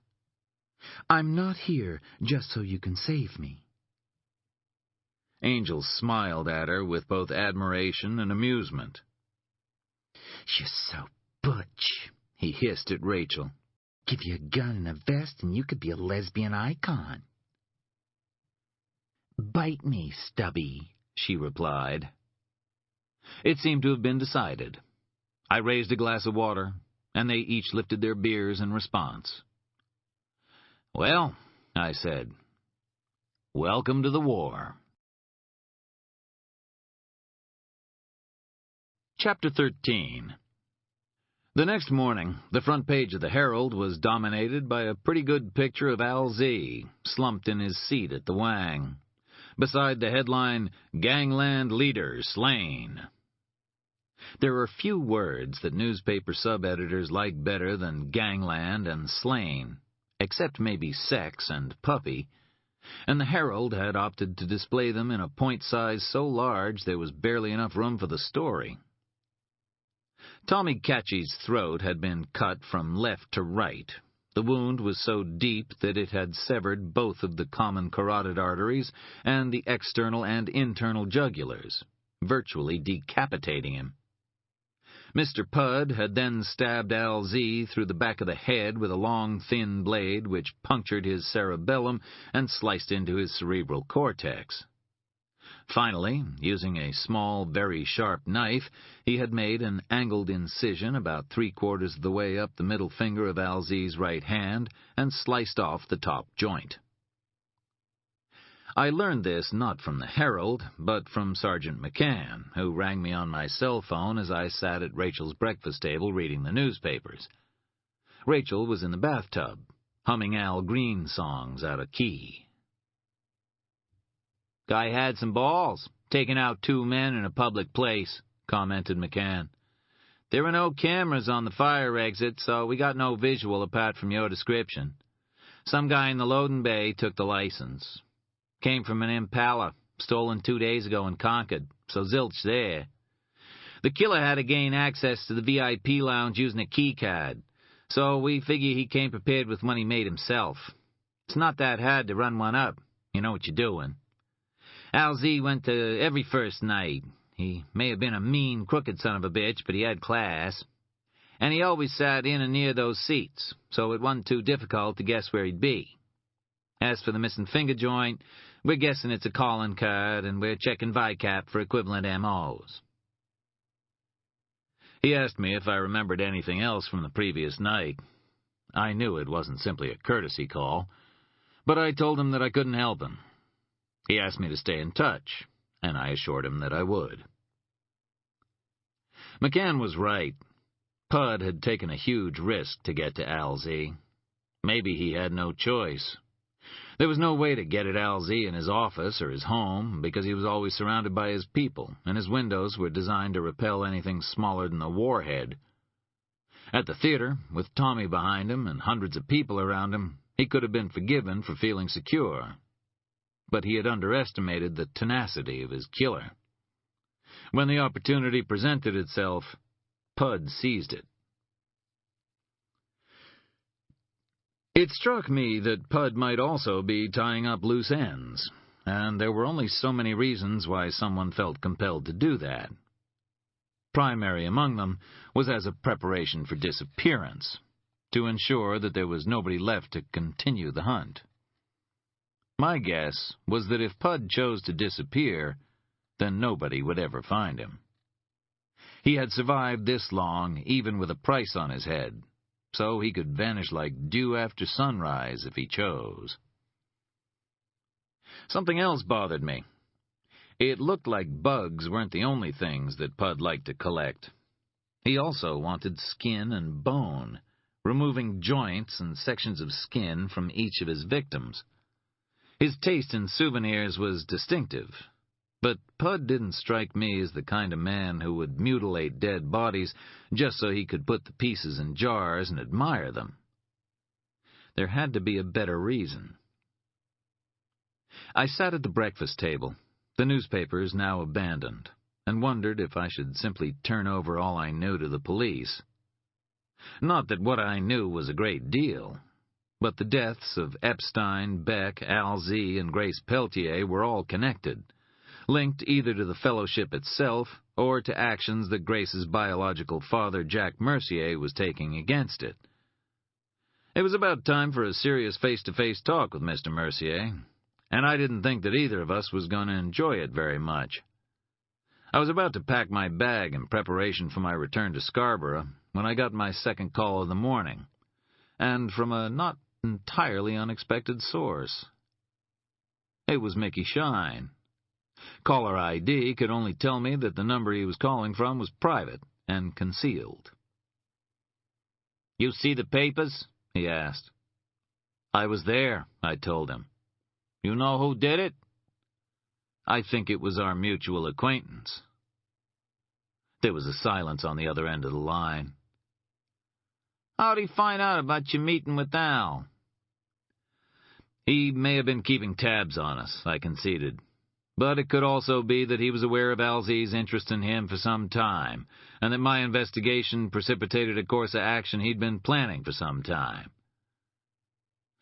He had learned from his pets that if something starts tugging at the farthest reach of your web, then it's a good idea to find out what that might be, and if you can, to make it stop.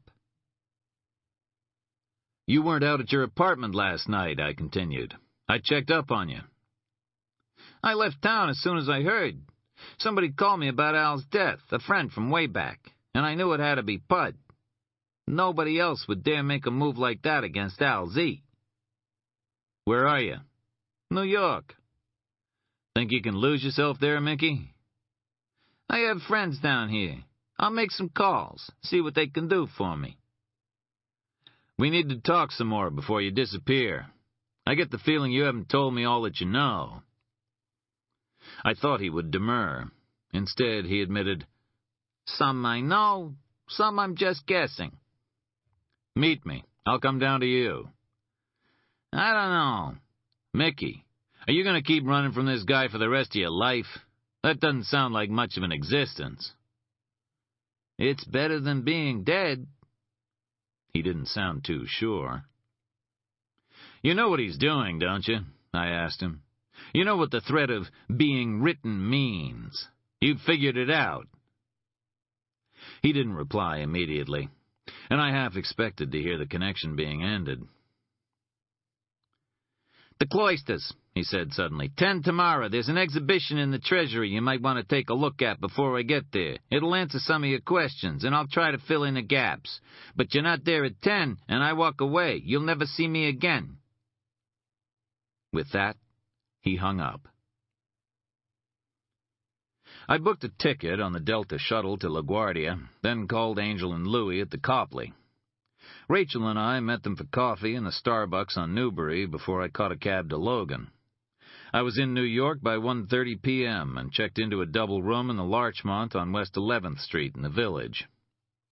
The Larchmont wasn't the kind of place Donald Trump was likely to be frequenting, but it was clean and inexpensive, and unlike most New York budget hotels, its double rooms weren't so small that you had to step outside to change your mind. In addition, it had a security-locked front entrance and a doorman the size of the Flatiron Building, so unwanted visitors would be kept to a minimum. The city was stiflingly hot and humid, and I was soaked in sweat by the time I reached the hotel. The weather was due to break that night, but until then the AC would be on full blast throughout the city, while those too poor to afford it made do with cheap fans. After a quick shower in a shared bathroom, I caught a cab uptown to West 89th Street. B'nai Jeshurun, the synagogue with which Yossi Epstein had until recently been involved, had an office on West 89th, close by the Claremont Riding Academy, and it seemed that while I was in Manhattan it might be useful to try to find out a little more about the murdered rabbi. The noise of children leaving Public School 166 echoed in my ears as I walked to the synagogue's office, but it was a wasted trip. Nobody at B'nai Jeshurun seemed able to tell me much more than I already knew about Yossi Epstein, and I was referred instead to the Oranzant Center on Norfolk Street on the Lower East Side, where Epstein had relocated after his falling out with the Upper West Side congregation. To avoid the rush hour traffic, I took the subway from Central Park West as far as Broadway in East Houston, which left me sweating again, then strolled along Houston, past Katz's Deli and storefront operations selling garbage masquerading as antiques, until I came to Norfolk Street. This was the heart of the Lower East Side, a place that had once been full of scholars and yeshivas, of anti-Hasidic Lithuanians and the rest of the first wave of Russian Jews, who were regarded by the already settled German Jews as backward Orientals. It was said that Allen Street used to belong to Russia. There were so many Russian Jews there. People from the same town formed associations, became tradespeople, saved so their kids could go to college and better themselves. They shared their neighborhoods uneasily with the Irish and fought with them on the streets. Now those times were largely gone. There was still a workers' co-op on Grand Street, a few Jewish bookstores and skullcap manufacturers between Hester and Division, one or two good bakeries, Shapiro's kosher wines, and, of course, Katz's, the last of the old-style delis, now staffed almost entirely by Dominicans. But most of the Orthodox Jewish community had moved to Borough Park and Williamsburg, or to Crown Heights. The ones who were left were mainly too poor or too stubborn to retreat to the outer boroughs or Miami. The Orenzant Center, the oldest surviving synagogue in New York, once known as the Anshe Chesed, the People of Kindness, seemed to belong to another distant time. Built by the Berlin architect Alexander Seltzer in 1850 for the German Jewish congregation, and modeled on the Cathedral of Cologne, it dominated Norfolk Street, a reminder of the past still alive in the present.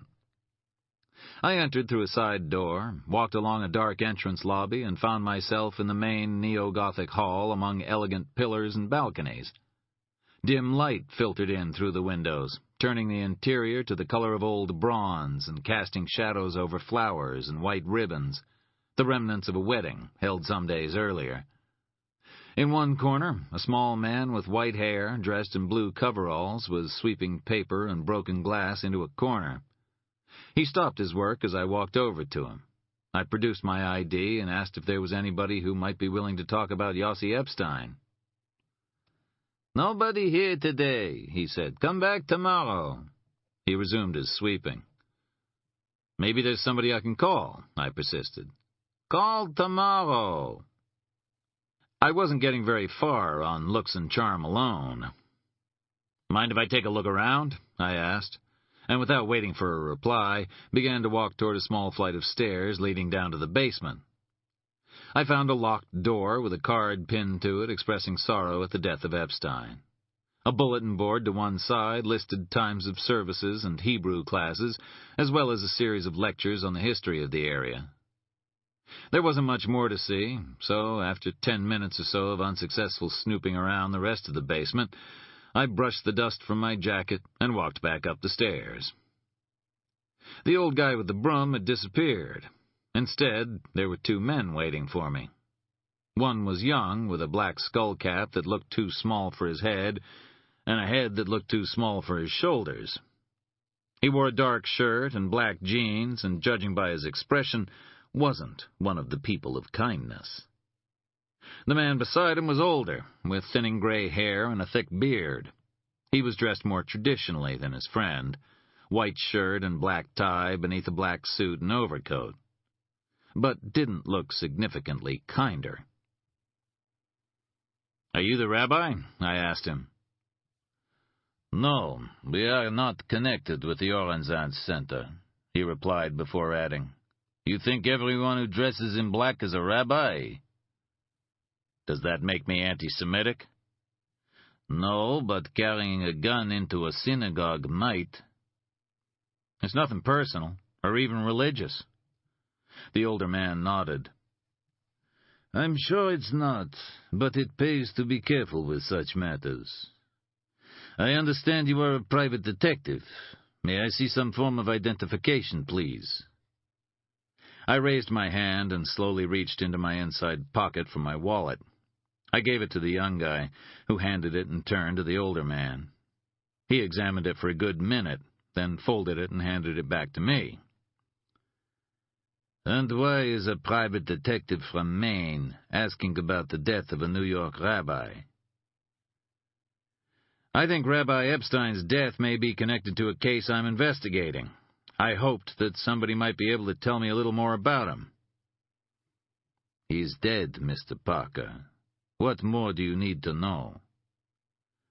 Who killed him would be a start. Or doesn't that concern you? It concerns me a great deal, Mr. Parker. He turned to the younger man, nodded, and we watched as he walked from the hall, closing the door softly behind him. What is this case you are investigating? The death of a young woman. She was a friend of mine once. Then investigate her death, and leave us to do our own work. If her death is connected to that of the rabbi, it might be in both of our interests for you to help me. I can find the man who did this.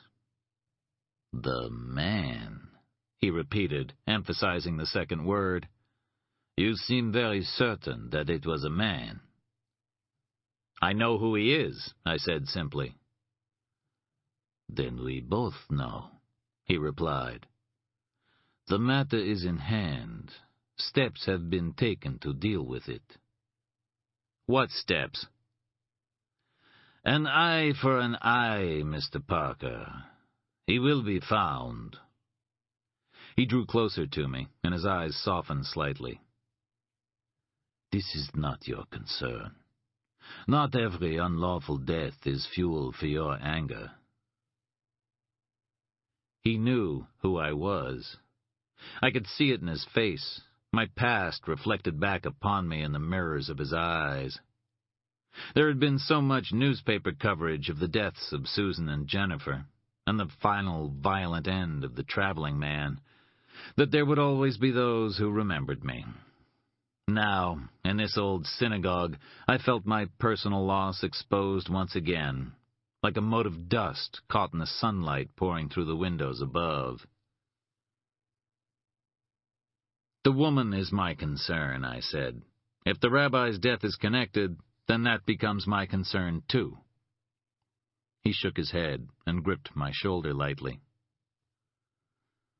Do you know what tashlik is, Mr. Parker? It is a symbolic act, the casting of breadcrumbs onto the water, symbolizing the sins of the past, a burden with which one no longer chooses to live. I think you must find it in yourself to lay aside your burdens before they kill you. He began to walk away, and was almost at the door when I spoke. This was said by my father, and I am the atonement for where he rests. The old man stopped and stared back at me. It's from the Talmud, I said. I know what it is, he almost whispered. This isn't about revenge. Then what is it about? Reparation. For your father's sins or your own? Both. He seemed to lose himself in thought for a few moments, and when the light returned to his eyes, a decision had been made. There is a legend told of the golem, Mr. Parker, he began, an artificial man made of clay. The Rabbi Lowe created the first golem in Prague in 5340. The rabbi formed him from mud and placed the shem, the parchment bearing the name of God, in his mouth.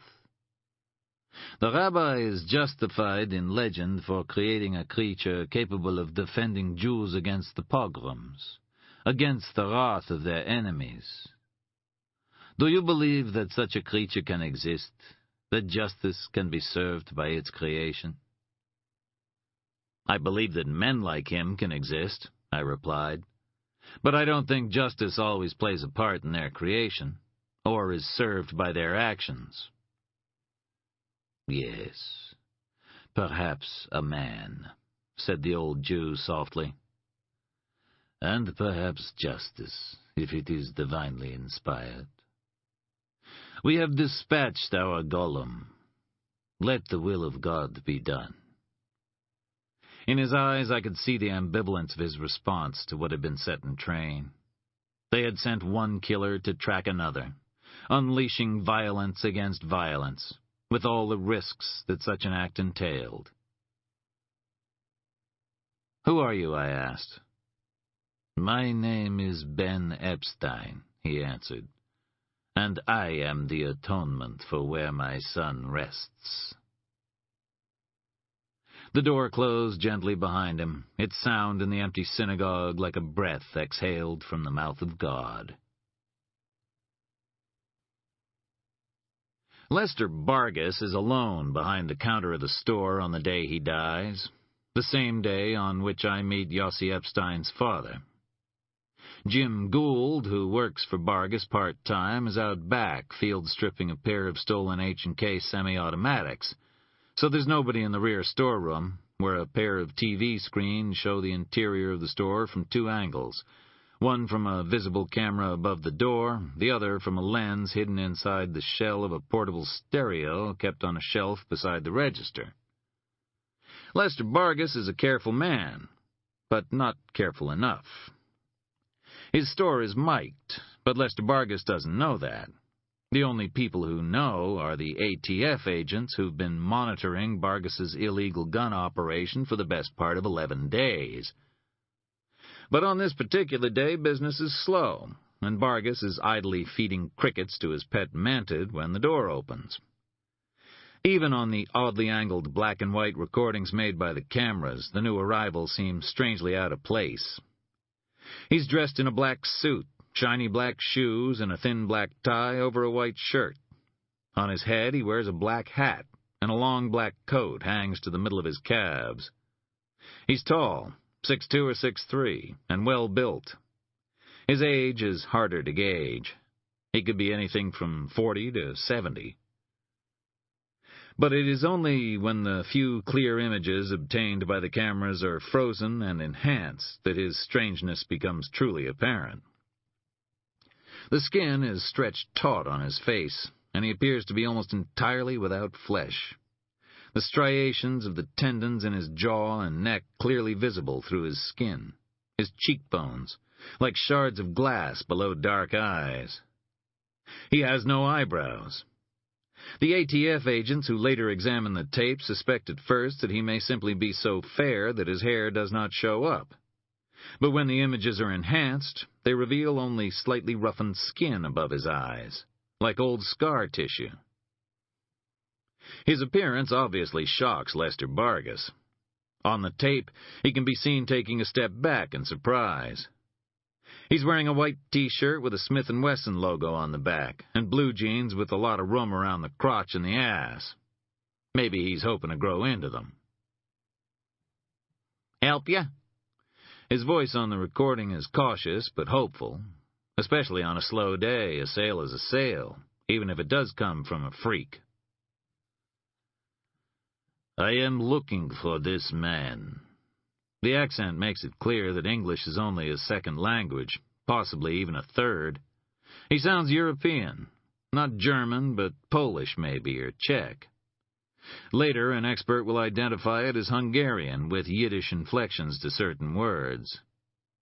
The man is a Jew, originally from Eastern Europe, but with some time spent in the west of the continent, probably France.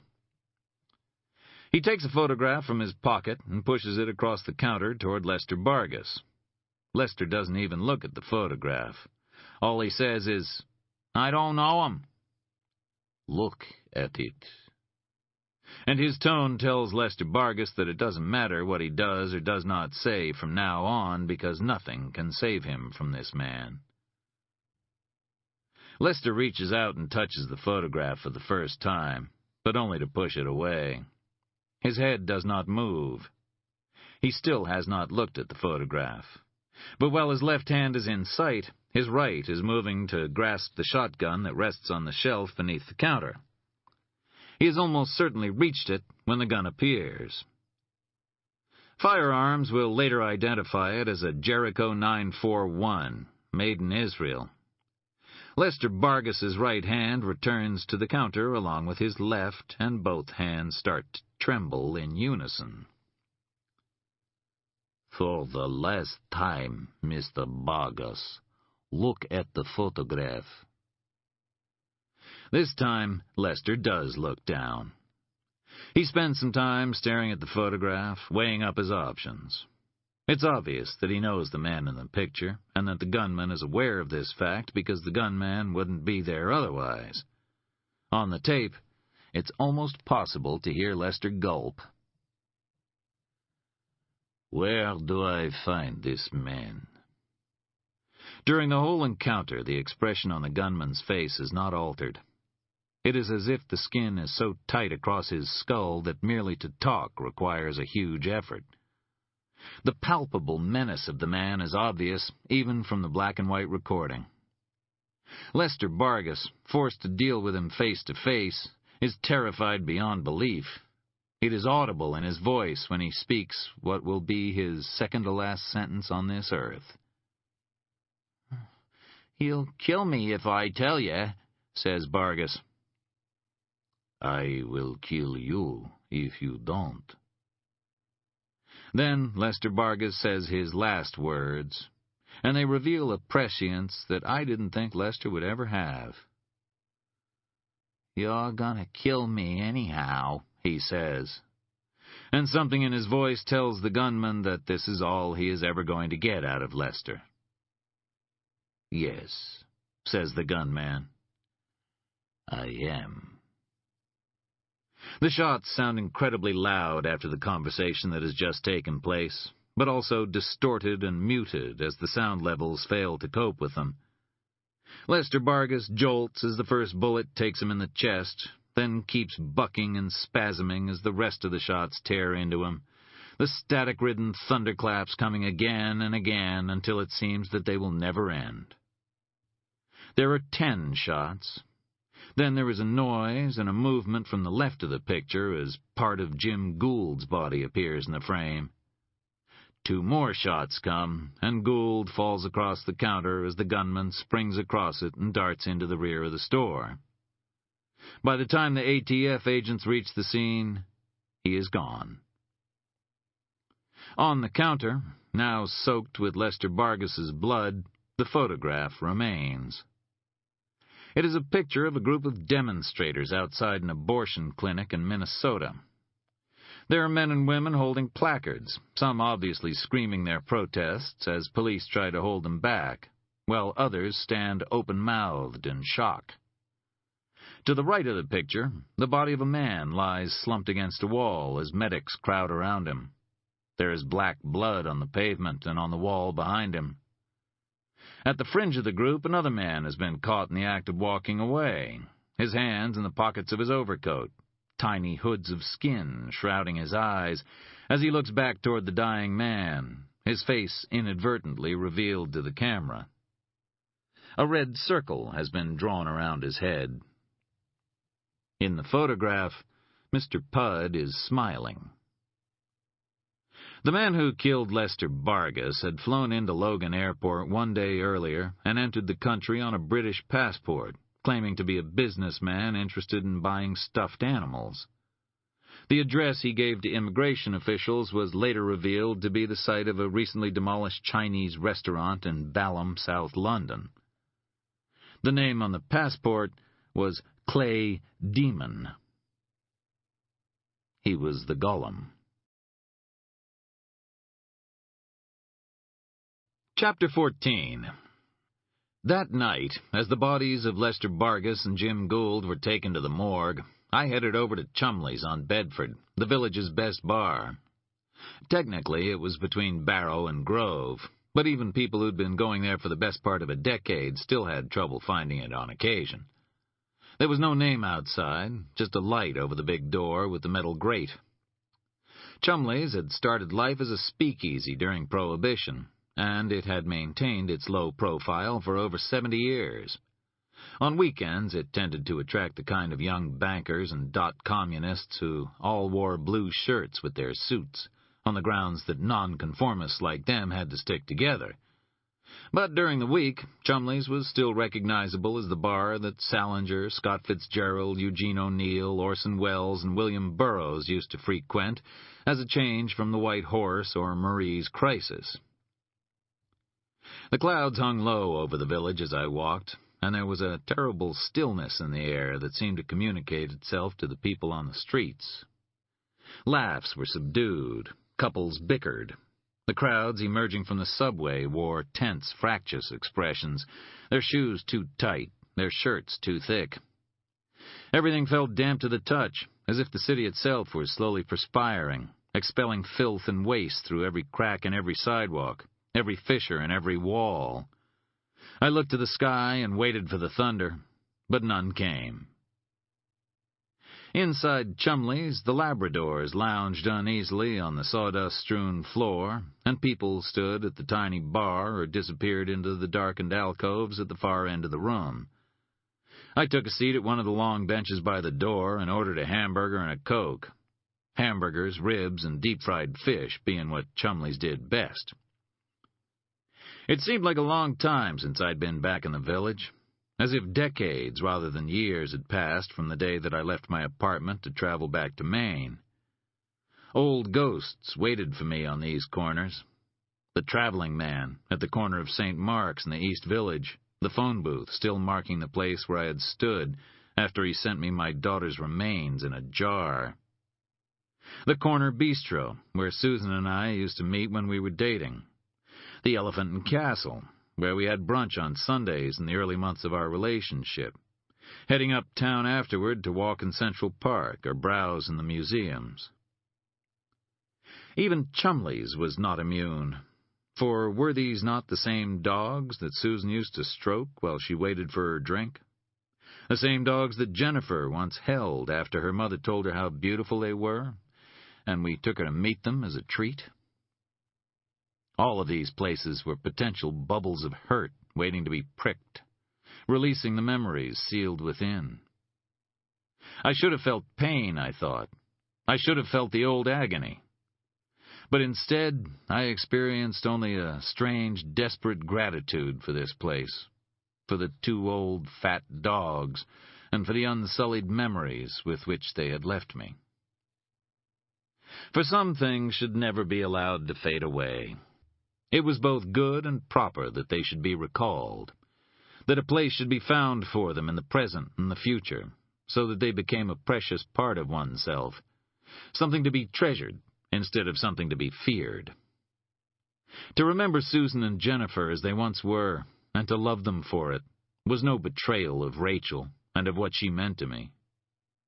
If that was true, then to find a way to live a life in which lost loves and new beginnings could coexist was not to besmirch the memory of my wife and child.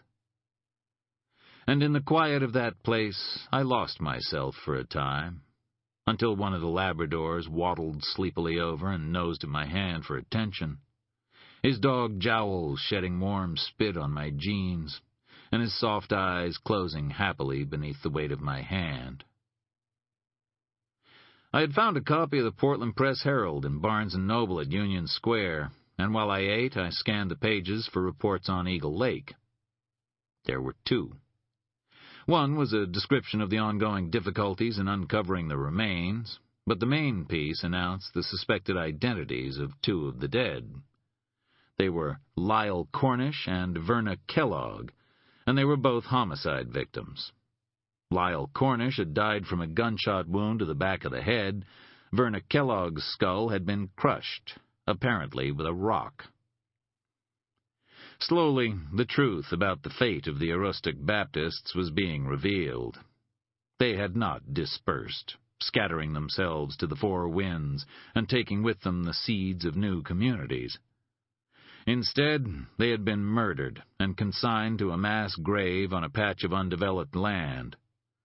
And there they had remained, trapped in a forgotten cavity of the honeycomb world, until spring daylight had found them. Was that why Grace had died? Because in breaking through the dead layers obscuring the past, she had found out something about the Aroostook Baptists that nobody was ever supposed to discover? More and more I wanted to return to Maine, to confront Jack Mercier and Carter Paragon. I felt that my pursuit of Mr. Pudd was drawing me away from the investigation into Grace's death. Yet somehow Pudd and the Fellowship had a part to play in all that had occurred. He was linked to her passing in some way. Of that I was certain. But he wasn't the weak link. Paragon was, and he would have to be confronted if I was to understand what had driven someone to end Grace's life. But first, there was Mickey Shine. I had checked the Village Voice and found the exhibition listings. The Cloisters, which housed the Metropolitan Museum's medieval collection, was hosting a visiting exhibition on artistic responses to the apocalypse of St. John. An image of Jack Mercier's bookshelf flashed before my eyes. It seemed that the Met and Mercier currently shared an interest in books and paintings about the end of the world. I left Chumley's shortly after 10, patting the sleeping dogs one last time for luck as I went. The warm, damp smell of them was still on my hands as I walked beneath the shrouded sky, the noise of the city seeming to rebound back on itself from above. A shadow moved in a doorway to my right, but I paid it no heed and allowed it to move unchallenged behind me. I passed through the streetlights, and my footsteps echoed hollowly on the ground beneath my feet. Bone is porous. After years of burial, it will assume the same color as the soil in which it has been interred. The bones by St. Froid Lake were a rich brown, as if the Aroostook Baptists had become one with the natural world around them, an impression reinforced by the small plants that grew between the remains, fed by decay. Rib cages had become trellises for creeping roots, and the concavity of a skull acted as a nursery for small green shoots. Their clothing had largely rotted away, since most of it had been made from natural fibers and could not survive decades of burial in the manner of synthetic materials. Water stains on the surrounding trees indicated that the land had flooded on occasion, adding extra layers of mud and rotting vegetation, compressing the bones of the dead farther and farther into the soil. The field recovery, the separation of bone from earth, human from animal, child from adult, would be a painstaking process. It would be completed on hands and knees, with aching backs and cold fingers, all supervised by the forensic anthropologist. State police, sheriff's deputies, wardens, even some anthropology students were called in to assist with the dig. Since the ME's office had only one vehicle, a Dodge van, with which to transport remains, local undertakers and the National Guard were drafted in to assist in the removal of the bodies to nearby Presque Isle, from where Bill's flying service would take them down to Augusta. At St. Froid Lake, orange aluminum arrows, the trademark of the Deputy Chief ME, had been used to create an archaeological square, enclosed and protected by lengths of string. An array of seemingly primitive but ultimately necessary equipment had been brought to bear on the scene. Line levels to establish the depth of the remains below the surface, flat-bladed shovels and trowels with which to dig, aware always that the soft bones could be damaged by a careless movement. Handheld screens for sifting small pieces of evidence. A 1/4-inch mesh screen first, followed by a standard window screen.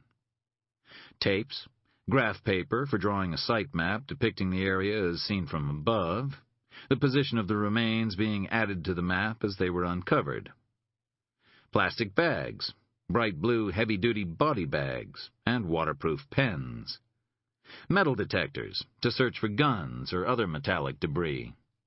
And cameras to photograph items and artifacts as they were revealed. As each artifact was uncovered, it was photographed, then marked and sealed, an adhesive label attached to the container detailing the case number, the date, and the time of discovery, a description of the item, its location, and the signature of the investigator who had recovered it. The item was then transported to a secure evidence storage facility, in this case, the offices of the ME in Augusta. Soil samples were taken from the carefully piled earth and bagged. Had the soil by the lake been only slightly more acidic, the remains might simply have vanished, and the only sign that they had ever been there would have come from the flourishing plant life above, nourished by flesh and bone. As it was, animal predation, erosion, and scattering had resulted in missing and damaged limbs, but sufficient evidence remained to be examined by the specialists assembled by the ME's office. They included, in addition to the forensic anthropologist, the ME's own permanent staff and the scientists at the state lab in Augusta, an anatomist, 3 dental teams to act as forensic odontologists, and the radiologist at the main general medical center in Augusta. Each would bring to bear his or her own specialist knowledge to assist in a formal identification of the remains.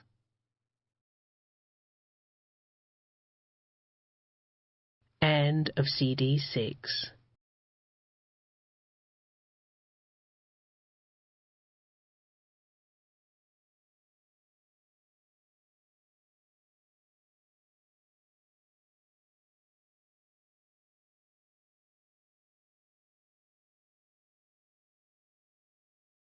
CD 7.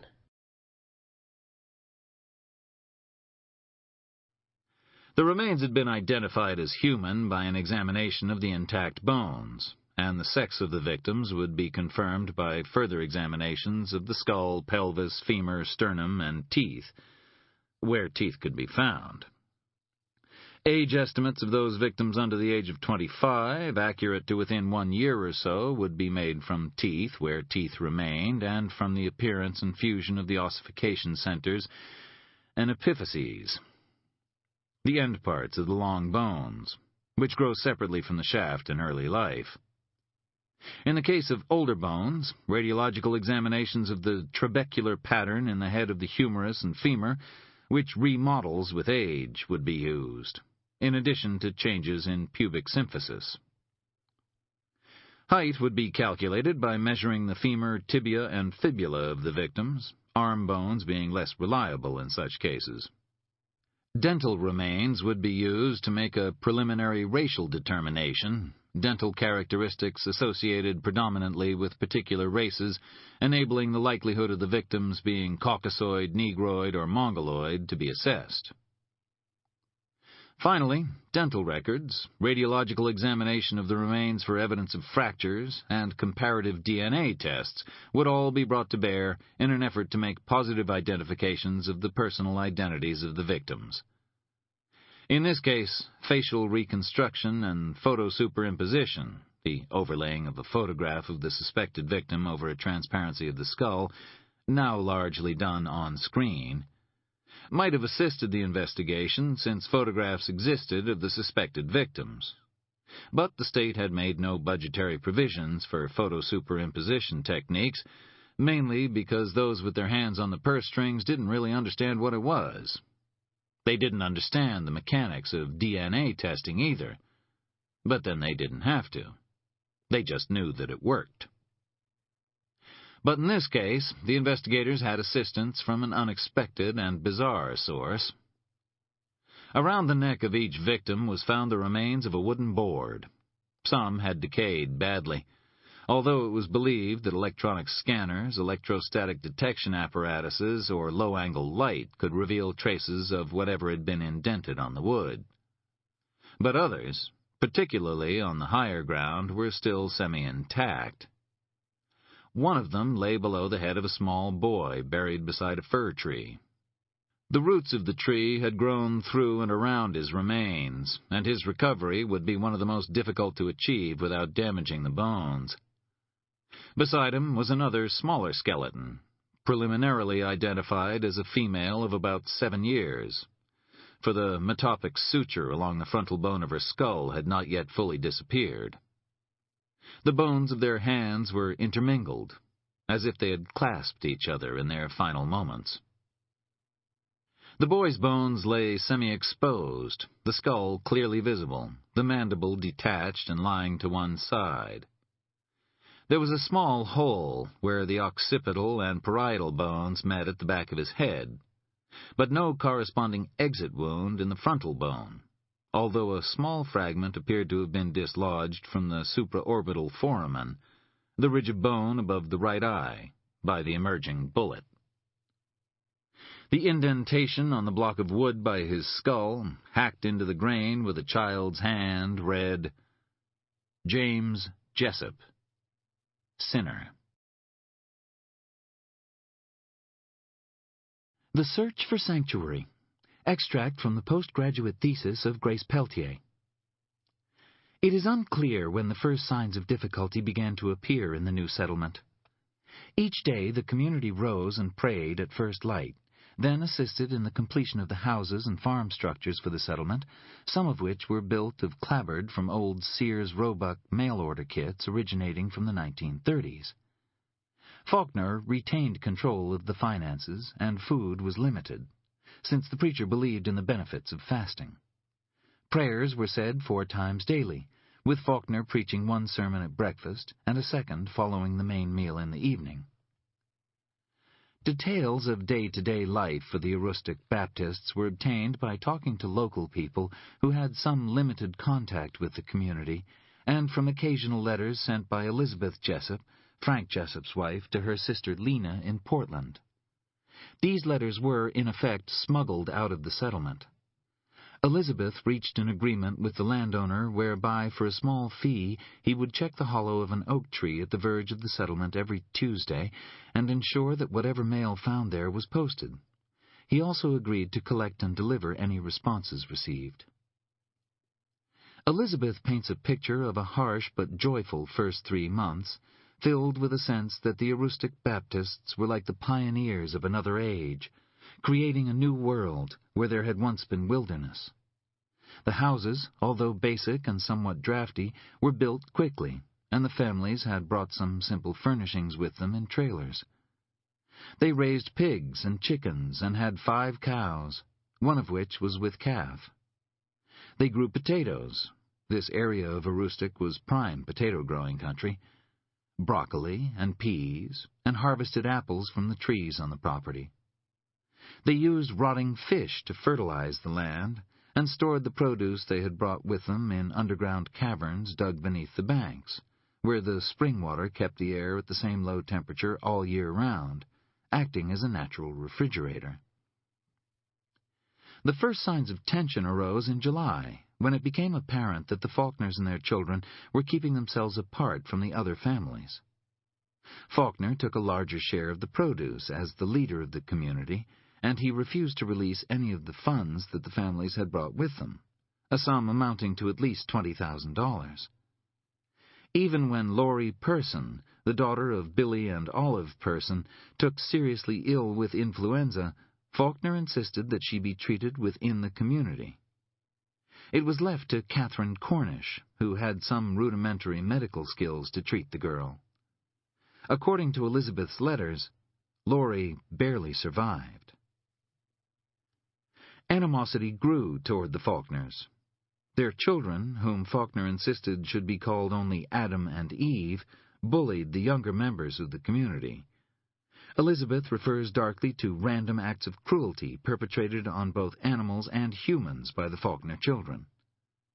Clearly, her reports caused her sister concern, for in a letter dated August 7, 1963, Elizabeth attempts to reassure Lena, arguing that their difficulties, quote, are as nothing compared to the sufferings endured by the Mayflower Pilgrims or those hardy souls who journeyed west in the face of hostility from the Indians. We trust in God, who is our Savior, and in the Reverend Faulkner, who is our guiding light. Unquote. But the letter also contains the first reference to Lyle Kellogg, with whom it appears that Elizabeth was becoming infatuated.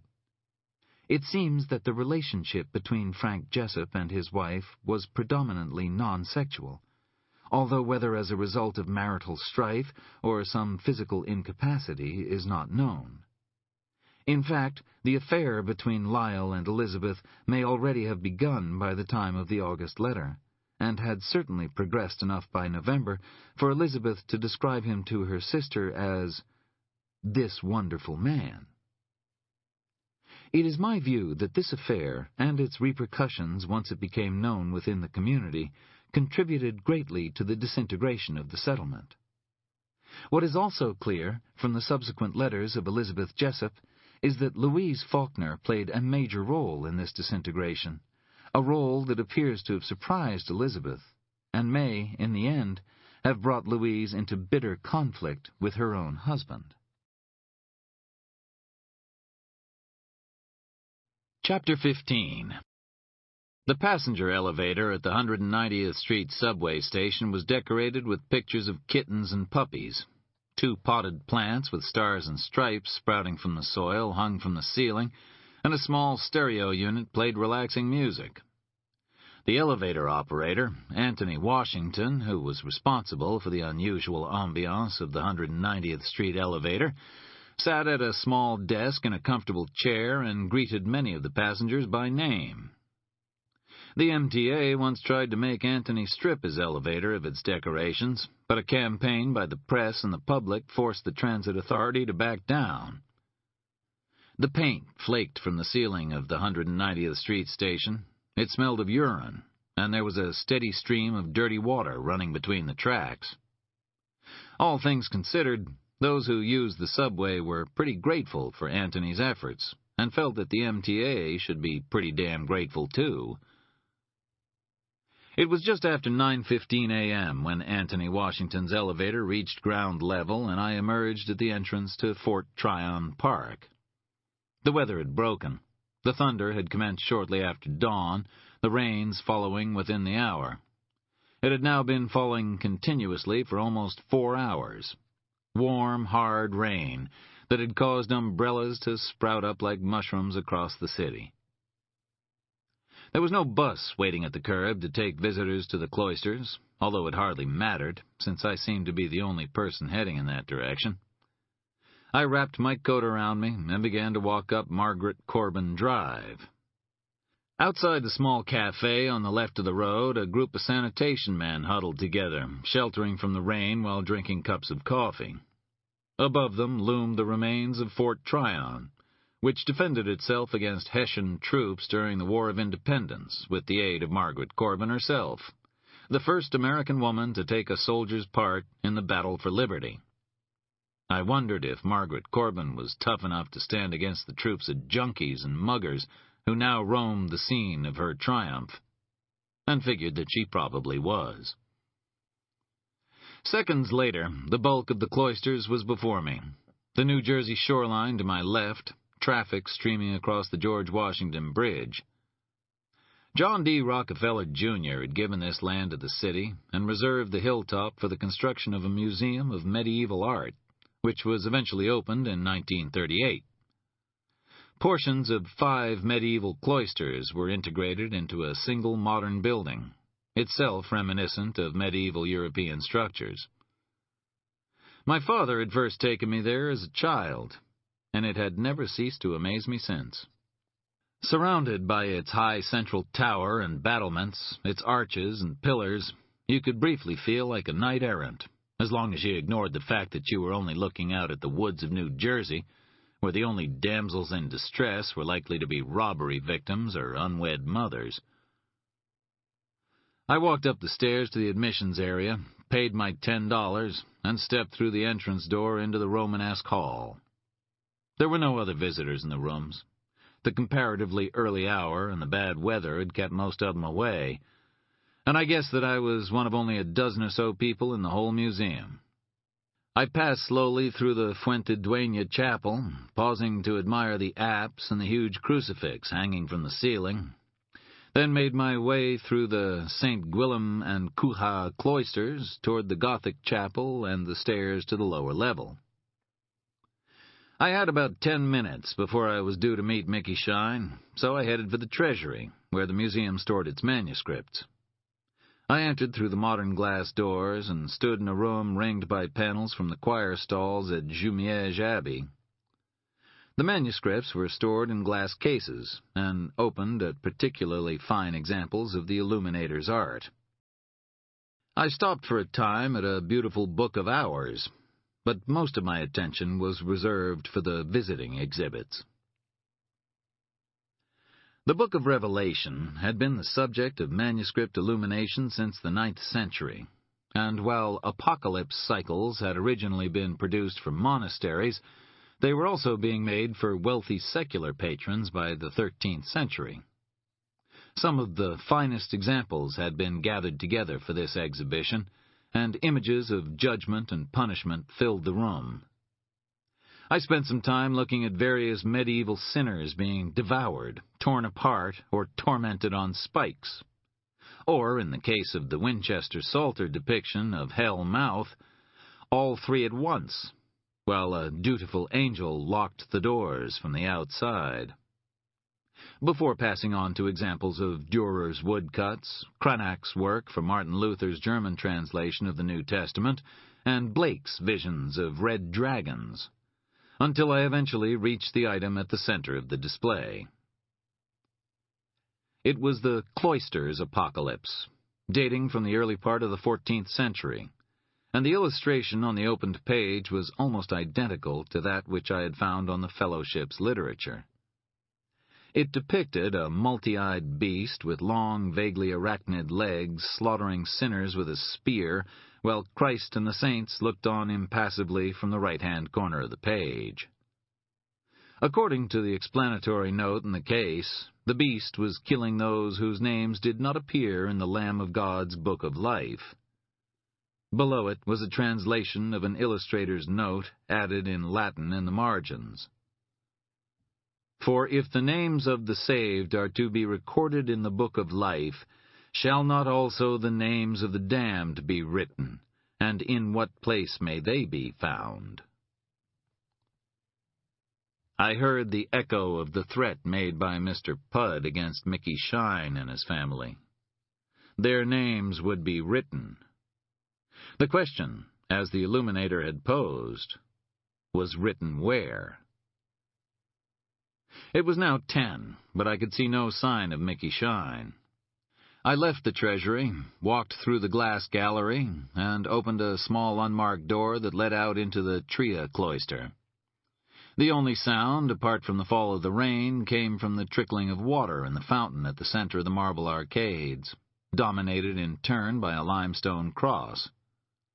To my right, an opening led out to the exposed Bonifant cloister. When I stepped through it, I found myself in a garden, the Hudson River and the New Jersey shoreline in front of me, the tower of the Gothic chapel to my far right. To my left was the main wall of the cloisters itself, a drop of maybe 20 feet leading to the grass below. The other two sides of the square consisted of pillared arcades. The garden had been planted with shrubs and trees common in medieval times. A quartet of quince trees stood in the middle, the first signs of its golden fruit now appearing. Valerian was overshadowed by the huge leaves of black mustard. Nearby grew caraway and leek, chive and lovage, madder and Our Lady's bedstraw, the last two constituent ingredients in the dyes used by artists for the manuscripts on display in the main body of the museum. It took me seconds to notice the new addition to the garden. Against the far wall, beside the entrance to the tower, grew an espaliered pear tree, its shape resembling a menorah. The bare branches were like hooks, 6 of them growing out from the main artery of the tree. Mickey Shine's head had been impaled on the very tip of that central artery, turning him to a creature of both flesh and wood. Tendril-like trails of coagulating blood hung from the neck, and the rain damped the pallor of his features as water pooled in the sunken sockets of his eyes. Tattered skin blew softly in the wind, and there was blood around his mouth and ears. His ponytail had been severed during the removal of his head, and the loose hair now stuck lankly to his gray-blue skin. I was already reaching for my gun when the thin, spider-like shape of Mr. Pudd emerged from the shadow of the arcade to my right. In his hand he held a Beretta fitted with a suppressor. My hand froze. He told me to raise my hands, slowly. I did. So, here we are, Mr. Parker, he said, and the eyes behind their dark hoods gleamed with a hostile intensity. I hope you like what I've done with the place. His gun hand gestured to the tree. Blood and rain pooled at its base, creating a dark reflection of what lay above. I could see Mickey Shine's face shimmer as the raindrops fell, seeming to add life and expression to his still features. I found Mr. Scheinberg in a nickel-and-dime Bowery hotel, he continued. When they discover what's left of him in his bathtub, I fear it will be merely a nickel hotel. And still the rain fell. It would keep the tourists away, and that was what Mr. Pudd wanted. The idea was mine, he said. I thought it was appropriately medieval. The execution, and it was an execution, was the work of my associate. Farther to my right, still sheltered by the arcade, the woman with the mutilated throat stood against a pillar, an open rucksack on the stone before her.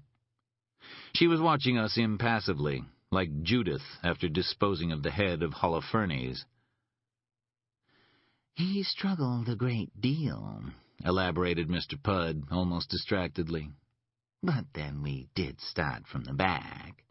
It took us some time to hit the vertebral artery. After that, he didn't struggle quite so much. The weight of the Smith & Wesson beneath my coat pressed against my skin, like a promise that would never be fulfilled. Mr. Pudd returned his attention fully to me, raising the Beretta slightly as he did so. The Peltier woman stole something from us, Mr. Parker. We want it back. I spoke at last. You were in my house. You took everything that I had. You're lying. The old man didn't have it, but I think you might. And even if you don't, I suspect you know who does. The apocalypse? It was a guess, but a good one. Mr. Pudd's lips twitched once, and then he nodded. Tell me where it is, and you won't feel a thing when I kill you. And if I don't tell you? From the corner of my eye, I saw the woman produce a gun and aim it at me. As she moved, so too did Mr. Pudd. His left hand, which had been concealed in the pocket of his coat until then, appeared from the folds. In it, he held a syringe. I'll shoot you. I won't kill you, but I will disable you. And then... He raised the syringe, and a stream of clear liquid issued from the needle. Is that what you used to kill Epstein? I asked. No, he answered. Compared to what you'll endure, the unfortunate Rabbi Epstein passed comfortably into the next world. You're about to experience a great deal of pain, Mr. Parker. He angled the gun so that it was pointing at my belly, but I wasn't looking at the gun. Instead, I watched as a tiny red dot appeared on Mr. Pudd's groin and slowly began to work its way upward. Pudd's eyes dropped to follow my gaze, and his mouth opened in surprise as the dot continued its progress over his chest and neck before stopping in the center of his forehead. You first, I said, but he was already moving. The first bullet blew away a chunk of his right ear as he loosed off a shot in my direction, the rain hissing beside my face as the heat of the slug warmed the air. Then 3 more shots came, tearing black holes in his chest. The bullet should have ripped through him, but instead he lurched backward as if he'd been punched hard, the impact of the shots sending him tumbling over the wall. Shards of stone sprang up close to my left leg, and I heard the dull sound of the suppressed shots echoing around the arcade. I drew out my gun, dove for the cover of the chapel tower, and fired at the pillar where the woman had been standing, but she'd stooped low and was scuttling toward the door to the glass gallery, her gun bucking as gunfire came at her from 2 different directions. One from the wall where I stood, and from the arcade, where Louis's dark form was moving through the shadows to intercept her. The door to the gallery opened behind her, and she disappeared inside. I was about to follow when a bullet whistled past my ear, and I dove to the ground, my face buried in the clump of Our Lady's bedstraw. Across from me, Louis leaped over the wall of the arcade as I raised myself up and crawled behind the main wall. I took a deep breath and peered over. There was nobody there. Pud was already gone, a smear of blood on some flattened grass, the only indicator of his former presence. "Follow the woman," I said. Louis nodded and ran to the gallery, his gun held discreetly by his side. I climbed onto the wall and then jumped, landing heavily on the grass and rolling down the slope. I sprang up quickly when I came to a stop, the gun outstretched, but Pud was nowhere to be seen. I moved west, following the trail of blood along the main wall of the cloisters, until somewhere at the far side of the building I heard a shot fired, then another, followed by the squealing of tires.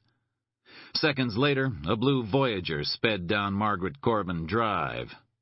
I ran to the road, hoping for a clear shot, but an MTA bus turned the corner at the same time, and I held my fire for fear of hitting the bus or its passengers. The last thing I saw, as the Voyager disappeared, was a figure slumped forward on the dashboard. I wasn't certain, but I thought it was Pud. Brushing the grass from my pants and coat, I put my gun away and walked swiftly around to the main entrance. A gray-suited museum guard lay slumped against the wall, surrounded by a crowd of newly arrived French tourists. There was blood on his right arm and leg, but he was conscious. I heard the sound of footsteps on the grass behind me and turned to see Louis standing in the shade of the wall. He had obviously made a full circuit of the complex after pursuing the woman in order to avoid passing through the museum again.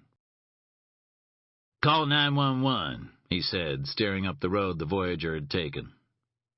"That's one nasty bitch." "They got away." "No shit. Got myself tangled up in a damn tourist. She shot the guard, make him panic." "We hurt Pud," I said. "That's something." "I hit him in the chest. He should be dead." "Yeah, he was wearing a vest. The shots blew him off his feet." "Shit," he hissed. "You planning on staying around?" "What, to explain Mickey Shine's head on a tree? I don't think so." We climbed onto the MTA bus, its driver oblivious to the furor at the main door, and sat in separate seats as he pulled away. For a brief moment, as he turned onto the main road, he was able to see the entrance to the cloisters and the crowd around the fallen guard. "Something happened?" he called back to us. "I think somebody fainted," I said. "Place ain't that pretty," he replied, and he said nothing more until he dropped us at the subway station. There was a cab turning at the curb, and we told the driver to head downtown. I dropped Louis off at the Upper West Side while I continued down to the village to collect my overnight bag. When I was done, I dropped into the Strand bookstore on Broadway and found a companion volume for the Cloisters exhibition. Then I sat in Balducci's coffee shop on 6th Avenue, leafing through the illustrations and watching the people go by. Whatever Mickey Shine had guessed or suspected had died with him, but at least I now knew what Grace Peltier had taken from the fellowship. A book, a record of some kind, which Mr. Pud acknowledged to be an apocalypse. But why should a biblical text be so important that Pud was willing to kill to get it back? Rachel was still in Boston and would join me in Scarborough the following day. She had refused an offer of protection from Angel and an offer of a Colt pony pocket light from Louis. Unbeknownst to her, she was being discreetly watched by a gentleman named Gordon Bunce and one of his associates, Amy Brenner.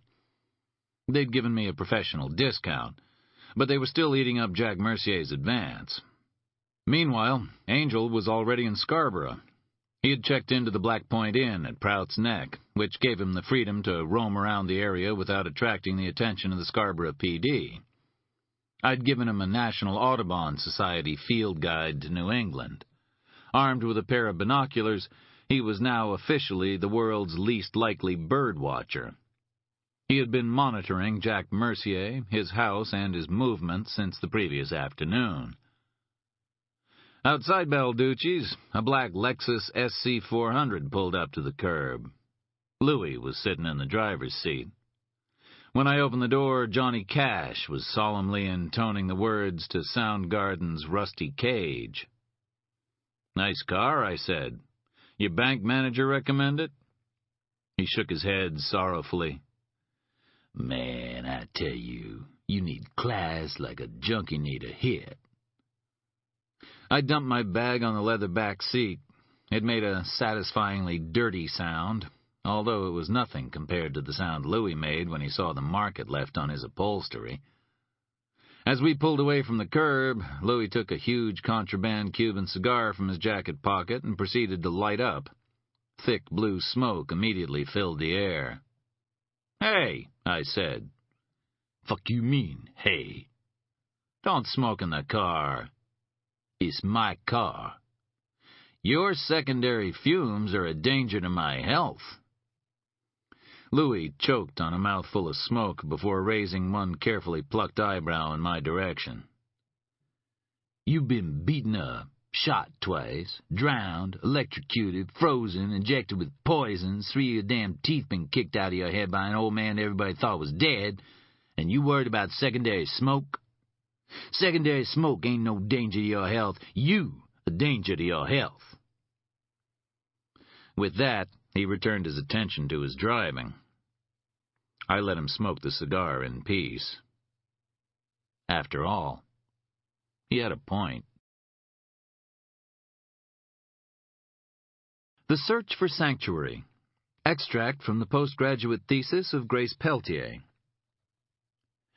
Faulkner's main claim to fame, apart from his association with Eagle Lake, was as a bookbinder, and particularly as a maker of apocalypses, ornately illustrated versions of the Book of Revelation, the last book of the New Testament, detailing St. John's vision of the end of the world and the final judgment.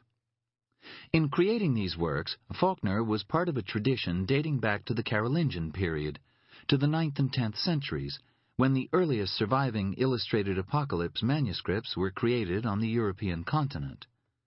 In the early 13th century, richly illuminated apocalypses with texts and commentaries in Latin and French vernacular were made in Europe for the powerful and wealthy, including high churchmen and magnates.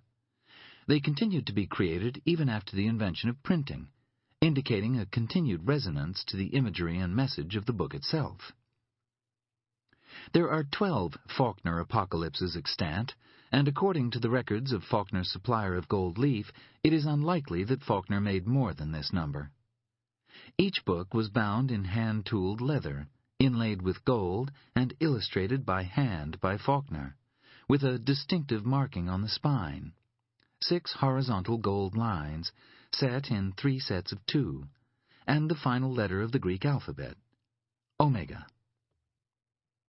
The paper was made not from wood, but from linen and cotton rags, beaten in water into a smooth pulp. Faulkner would dip a rectangular tray into the pulp and take up about 1 inch of the substance, draining it through a wire mesh in the base of the tray. Gently shaking the tray caused the matted fibers in the liquid to interlock. These sheets of partially solidified pulp were then squeezed in a press before being dipped in animal gelatin to size them, thereby enabling them to hold ink. The paper was bound in folios of 6 to minimize the buildup of thread on the book's spine. The illustrations in Faulkner's apocalypses were drawn largely from earlier artists and remain consistent throughout. All 12 are in the private ownership of one individual, and I was permitted to examine them at length. Thus, the earliest of the apocalypses is inspired by Albrecht Dürer, 1471 to 1528, the second by medieval manuscripts, the third by Lucas Cranach the Elder, 1472 to 1553, and so on, with the final extant book featuring 6 illustrations based on the work of Franz Masriel, 1889 to 1972, whose apocalypse cycle drew on images from World War II.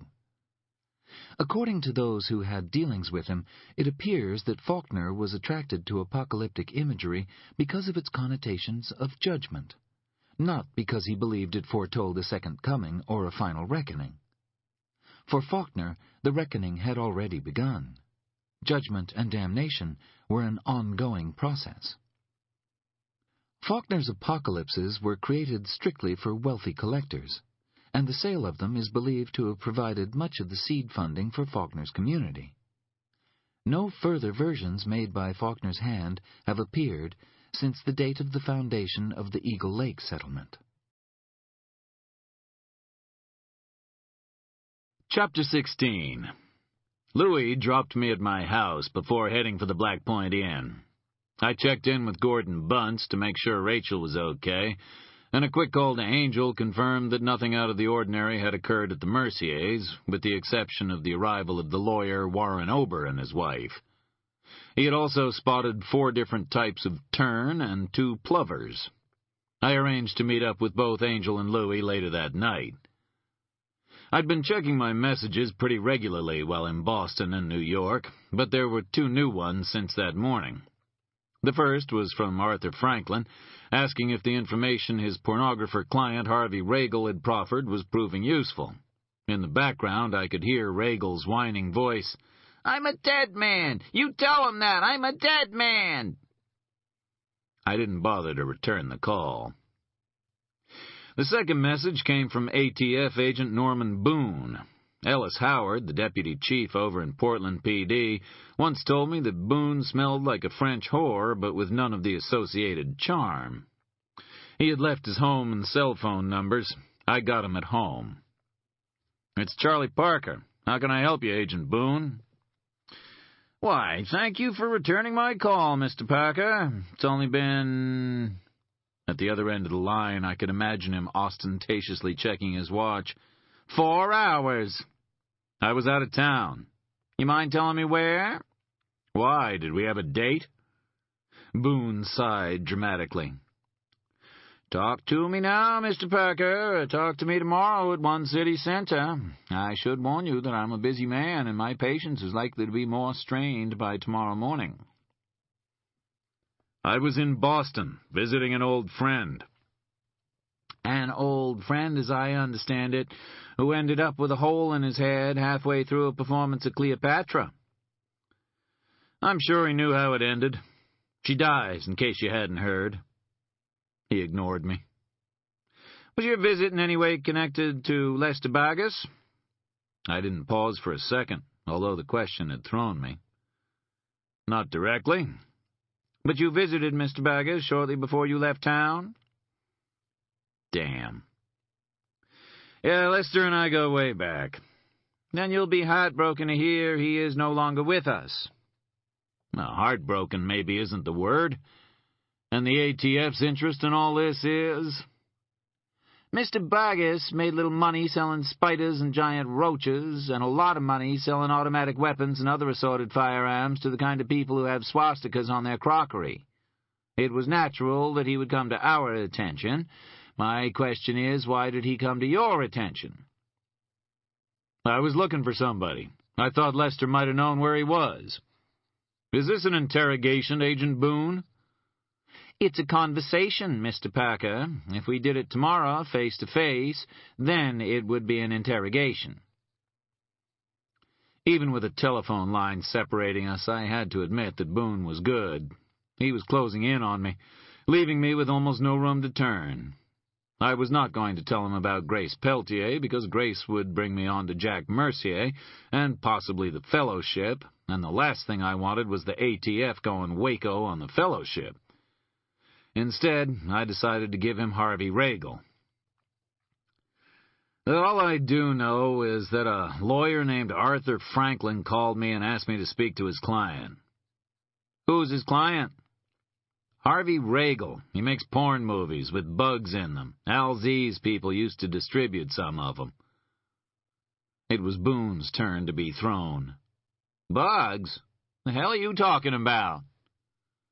Women in their underwear, squashing bugs, I explained as if to a child. He also does geriatric porn, obesity, and little people. He's an artist. Nice types you meet in your line of work.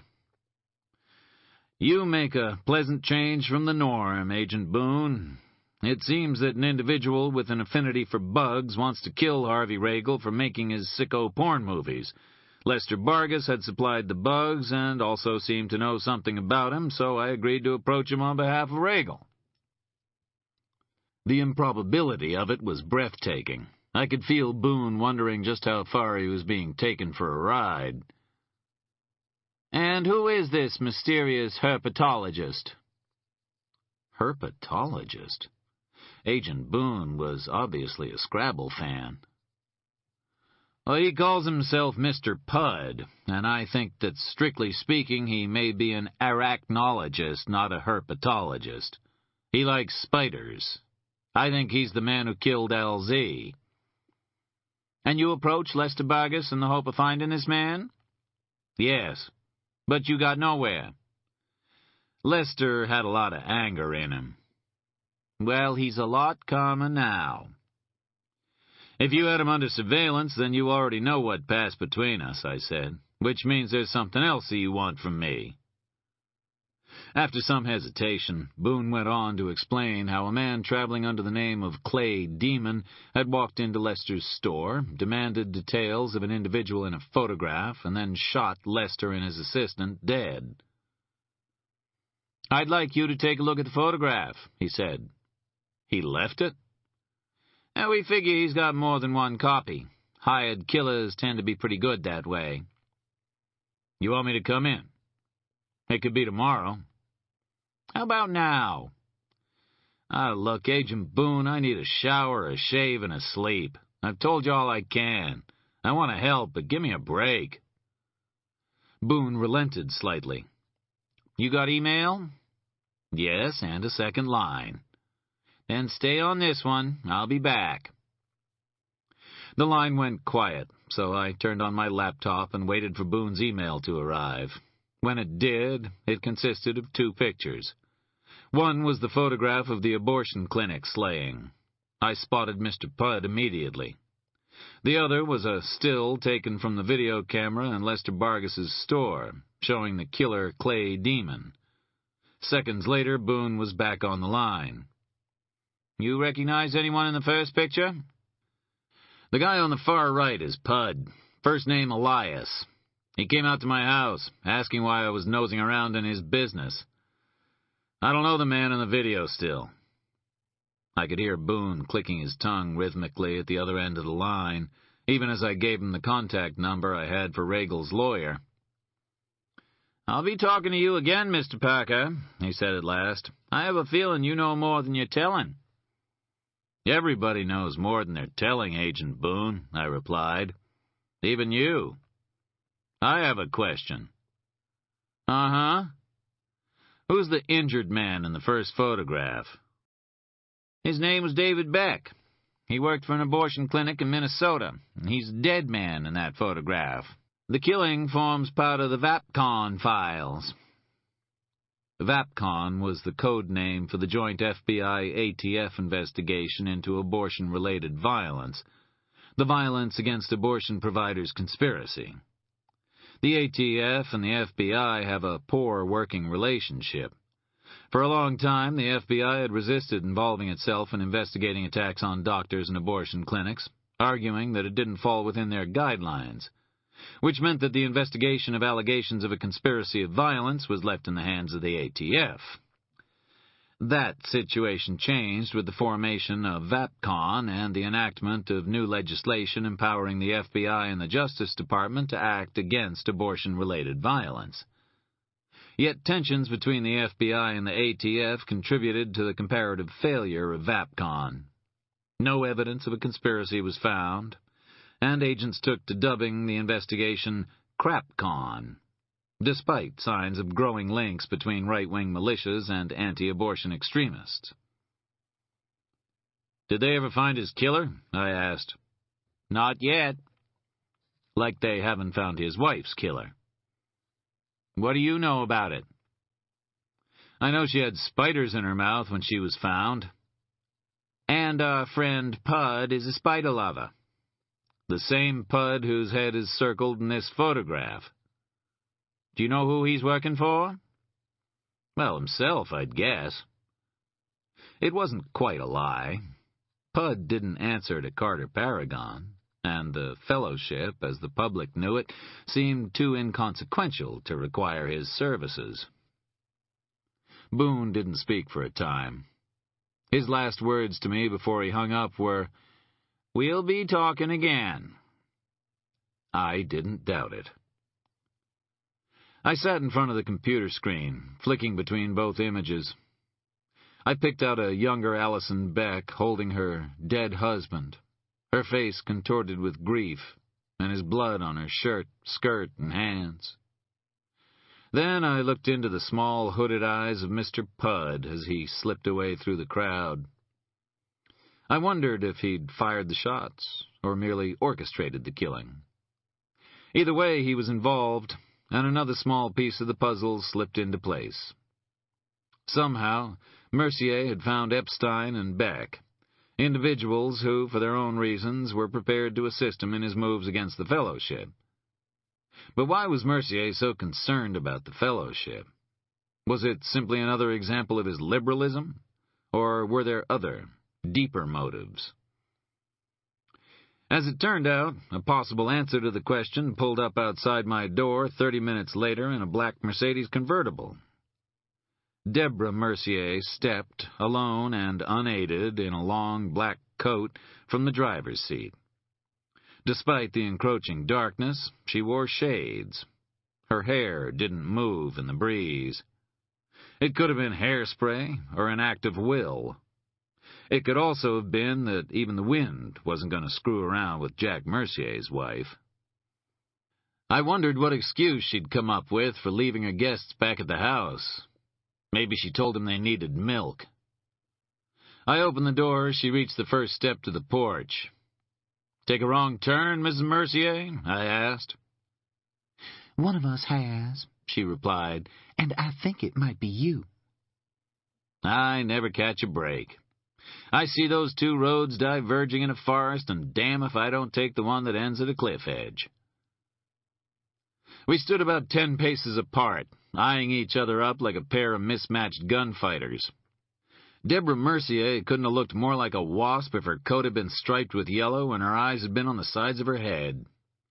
She removed her glasses, and those pale blue eyes held all the warmth of the Arctic Sea, the pupils tiny and receding, like the bodies of drowned sailors sinking into their depths.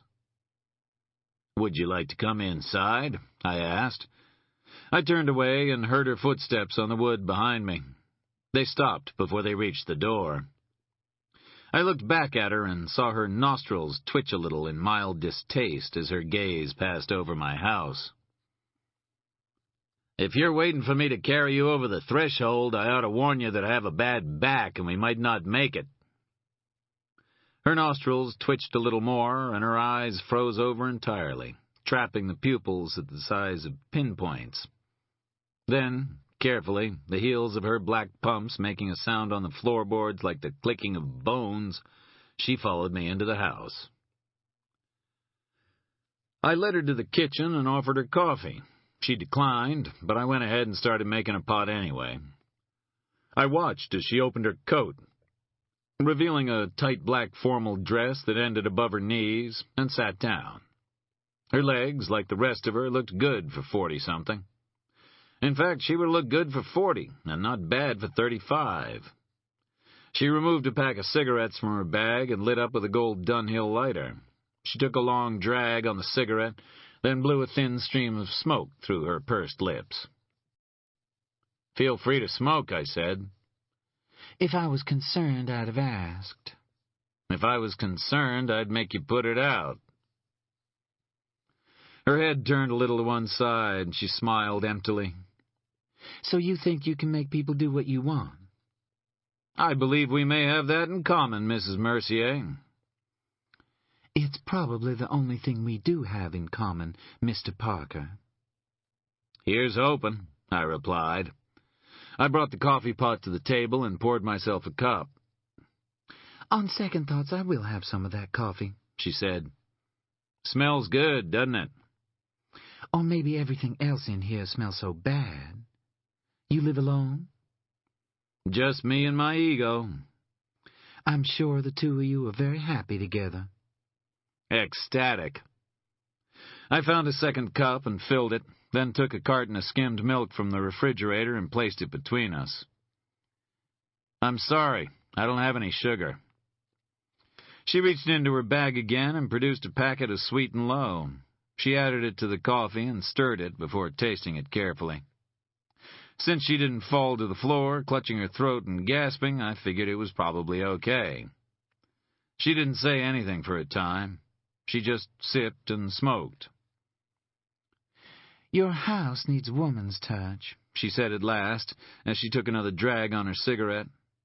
She held in the smoke until I thought it had come out her ears. Why? You do cleaning as well? She didn't reply. Instead, she finally released the smoke and dropped the remains of the cigarette into the coffee. Classy. She didn't learn that at the Madeira School for Girls.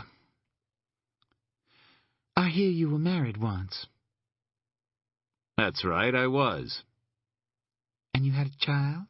A little girl? Jennifer, I replied, keeping my tone as neutral as possible. And now your wife and child are dead. Somebody killed them, and then you killed him. I didn't respond. My silence didn't appear to concern Mrs. Mercier. That must have been very hard for you, she continued. There was no trace of sympathy in her voice, but her eyes were briefly thawed by what might have been amusement. Yes, it was. But you see, Mr. Parker, I still have a marriage, and I still have a child. I don't like the fact that my husband has hired you, against my wishes, to investigate the death of a girl who has nothing to do with our lives. It is disturbing my relationship with my husband, and it is interfering with the preparation for my daughter's wedding. I want it to stop. I noticed the emphasis on my daughter, but didn't comment. For the final time, she took something from her handbag. It was a check. I know how much my husband paid you, she said, passing the folded check across the table toward me, her red nails like eagle's talons dipped in a rabbit's blood. I'll pay you the same amount to walk away. She withdrew her hand. The check lay on the table between us, looking lonely and unloved. I don't believe you're so wealthy that you can afford to turn down that kind of money, Mr. Parker. You were willing to take it from my husband, so you should have no difficulty in accepting it from me. I made no move for the check. Instead, I poured myself some fresh coffee. I didn't offer any to Mrs. Mercier. I guessed from the floating cigarette butt that she'd had enough. There's a difference. Your husband was buying my time and whatever expertise I could offer. You, on the other hand, are trying to buy me. Really? Then under the circumstances, my offer is particularly generous. I smiled. She smiled back. From a distance, a really long distance, we might have looked like we were having a good time. It seemed like the right moment to put an end to that misapprehension. When did you find out that Grace was your husband's child? I asked. I experienced a brief surge of satisfaction as her face paled and her head rocked back a little as if she'd been slapped. I don't know what you're talking about, she replied, but she didn't sound convincing. For a start, there's the breakup of your husband's partnership with Curtis Peltier 7 months before her birth, and his willingness to spend a significant amount of money employing me to investigate the circumstances of her death. Then, of course, there's the resemblance. It must have been a kick in the guts every time you saw her, Mrs. Mercier. She stood up and grabbed the check from the table. You're a mean bastard, she hissed. That might hurt a little more if it came from somebody else, Mrs. Mercier, but not from you. I reached forward suddenly and clamped her wrist tightly in my right hand. For the first time, she looked scared. It was you, wasn't it? It was you who told Grace about the fellowship. Did you set her on their trail, knowing what they would do to her? I don't believe that your husband said anything to her about it, and her thesis dealt with the past, not with the present. So there was no reason for her to start prying into the organization. But you must have been aware of what your husband was doing, of the moves he was making against him. What did you say to her, Mrs. Mercier? What information did you give her that led those people to kill her? Deborah Mercier bared her teeth at me, and her fingernails raked across the back of my hand, immediately drawing blood. I'll make sure my husband ruins your life for what you just said to me, she snarled as I released her hand. I don't think so. I think when he finds out that you sent his daughter to her death, then it's your life that won't be worth living. I stood as she snatched up her bag and started for the hallway. Before she could reach the kitchen door, I blocked her with my arm. There's one more thing you should know, Mrs. Mercier. You and your husband have set in motion a chain of events that you can't control. There are people out there who are prepared to kill to protect themselves. So you should be glad that your husband is paying me, because as of now, I'm the best chance you have of finding those people before they come after both of you. She stared straight ahead as I spoke. When I'd finished, I lowered my hand and she walked quickly to the door. She left it open behind her, and I watched as she started the Mercedes and turned it sharply onto the road. I looked down at my hand and the 4 deep parallel lines she'd left on it. Blood ran down my fingers and pooled at the nails, and I thought for a moment that they looked a lot like Deborah Mercier's. I cleaned the cuts under the faucet, then put on my jacket and a pair of leather gloves to cover the wound, grabbed my keys, and headed out to my car. I should have asked her for a ride, I thought, as I followed the lights of her car all the way to Prout's Neck. I kept far enough back so as not to arouse her suspicion, but I was still close enough to make the security barrier before it closed behind her. There were 5 or 6 cars in the parking lot when I pulled up and stepped from the car. Mrs. Mercier had already disappeared into the house, and the porn star with the mustache was lumbering forward from the porch. He was wearing an earpiece, and he had a radio mic attached to his lapel. I guess that security had been stepped up somewhat after Epstein's death. "This is a private party," he said. "You'll have to leave." "I don't think so," I replied. "Well, then I'll have to make you leave," he said. He looked happy at the prospect and poked a finger into my chest to emphasize the point. I grabbed the finger with my left hand, gripped his wrist tightly with my right, and pulled. There was a soft pop as the finger dislocated, and the porn star's mouth opened wide in pain. I turned him around, pulling his arm behind his back, and shoved him hard into the side of the Mercedes. His head banged emptily against it, and he collapsed on the ground, holding his uninjured hand against his scalp. "If you're a good boy, I'll fix your finger on my way out," I said. A couple of other security guards were moving toward me when Jack Mercier appeared on the steps and called them off. They stopped and formed a loose circle around me, like wolves waiting for the signal to fall upon their prey. "It seems like you've invited yourself to my party, Mr. Parker," said Mercier. "I guess you'd better come in." I walked up the steps and followed him through the house. It didn't look like much of a party.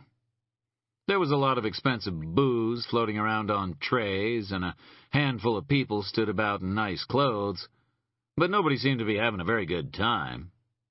A man I recognized as Warren Ober put down his champagne flute and started to follow us. Mercier led me into the same book-lined room in which we had sat the previous week, the rhombus of sun now replaced by a thin shard of pale moonlight.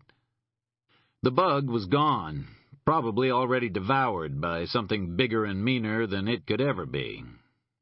There were no coffee cups brought this time. Jack Mercier wasn't offering me his hospitality. His eyes were red-rimmed, and he had shaved himself badly, so that patches of bristle showed under his chin and below his nostrils. Even his white dress shirt looked wrinkled, and sweat patches showed beneath his armpits when he took off his jacket. His bow tie was slightly crooked, and beneath his cologne I thought I detected a sour smell. I walked straight to the photograph of Mercier and Ober with Beck and Epstein and removed it from the wall. I threw it to him, and he caught it awkwardly in his arms. "What haven't you told me?" I said, as the door opened and Ober entered. He closed it behind him, and both of us looked at Mercier. "What do you mean?" "I mean, Mr. Mercier, what were the four of you doing that could have drawn these people down on you? How do you think Grace became involved?" He recoiled visibly at the question. "And why did you hire me? Because you must have known who was responsible for her death." He didn't say anything at first, just sat down heavily in an armchair across from me and put his head in his hands. "Did you know that Curtis Peltier was dead?"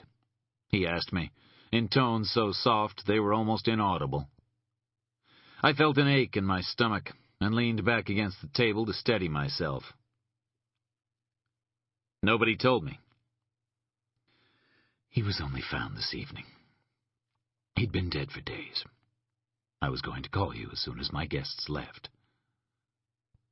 "How did he die?" "Someone broke into his house, tortured him, then slit his wrists in his bathtub." He looked up at me, his eyes demanding pity and understanding. In that instant, I almost struck Jack Mercier. "He never knew, did he?" I said. "He didn't know anything about the fellowship, about Beck or Epstein. The only thing that mattered to him was his daughter, and he gave her everything he could. I saw the way he lived. He had a big house that he couldn't keep clean, and he lived in his kitchen. Do you even know where your kitchen is, Mr. Mercier?" He smiled. It wasn't a nice smile. There was no compassion in it, no kindness. I doubted if any voter had ever seen Jack Mercier smile like that. "My daughter, Mr. Parker," he growled. "Grace was my child." "You're deluded, Mr. Mercier." I couldn't keep the disgust from my voice. "I stayed out of her life because that was what we all agreed, but I was always concerned for her. When she applied to the scholarship fund, I saw a chance to help her. Hell, I'd have given her the money even if she wanted to take surfing at Malibu Tech. She intended to study religious movements in the state during the last 50 years, and one in particular. I encouraged her to do that in order to have her near me while she studied the books in my collection. It was my fault, my mistake. Because we didn't know about the link. Not then," he said, and the weight of his guilt fell upon him like an executioner's blade.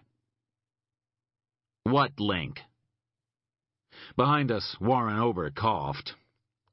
"I have to advise you, Jack, not to say anything more in Mr. Parker's presence."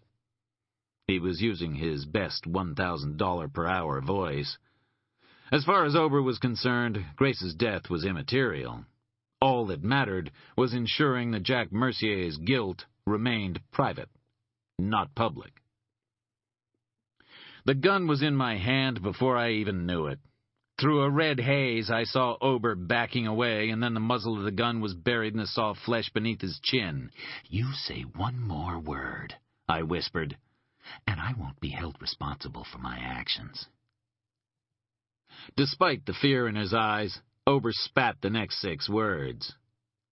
"You are a thug, Mr. Parker," he said.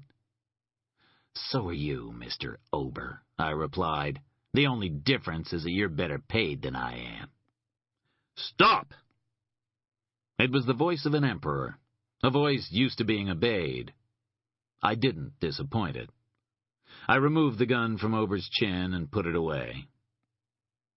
Safety was on, I told him. Can't be too careful. Ober adjusted his bow tie and started calculating the man-hours required to ruin me in court. Mercier poured himself a brandy and another for Ober. He waved the decanter at me, but I declined. He handed over his glass, took a long sip, then resumed his seat and began talking as if nothing had happened. Did Curtis tell you about our respective familial connections to the Aroostook Baptists?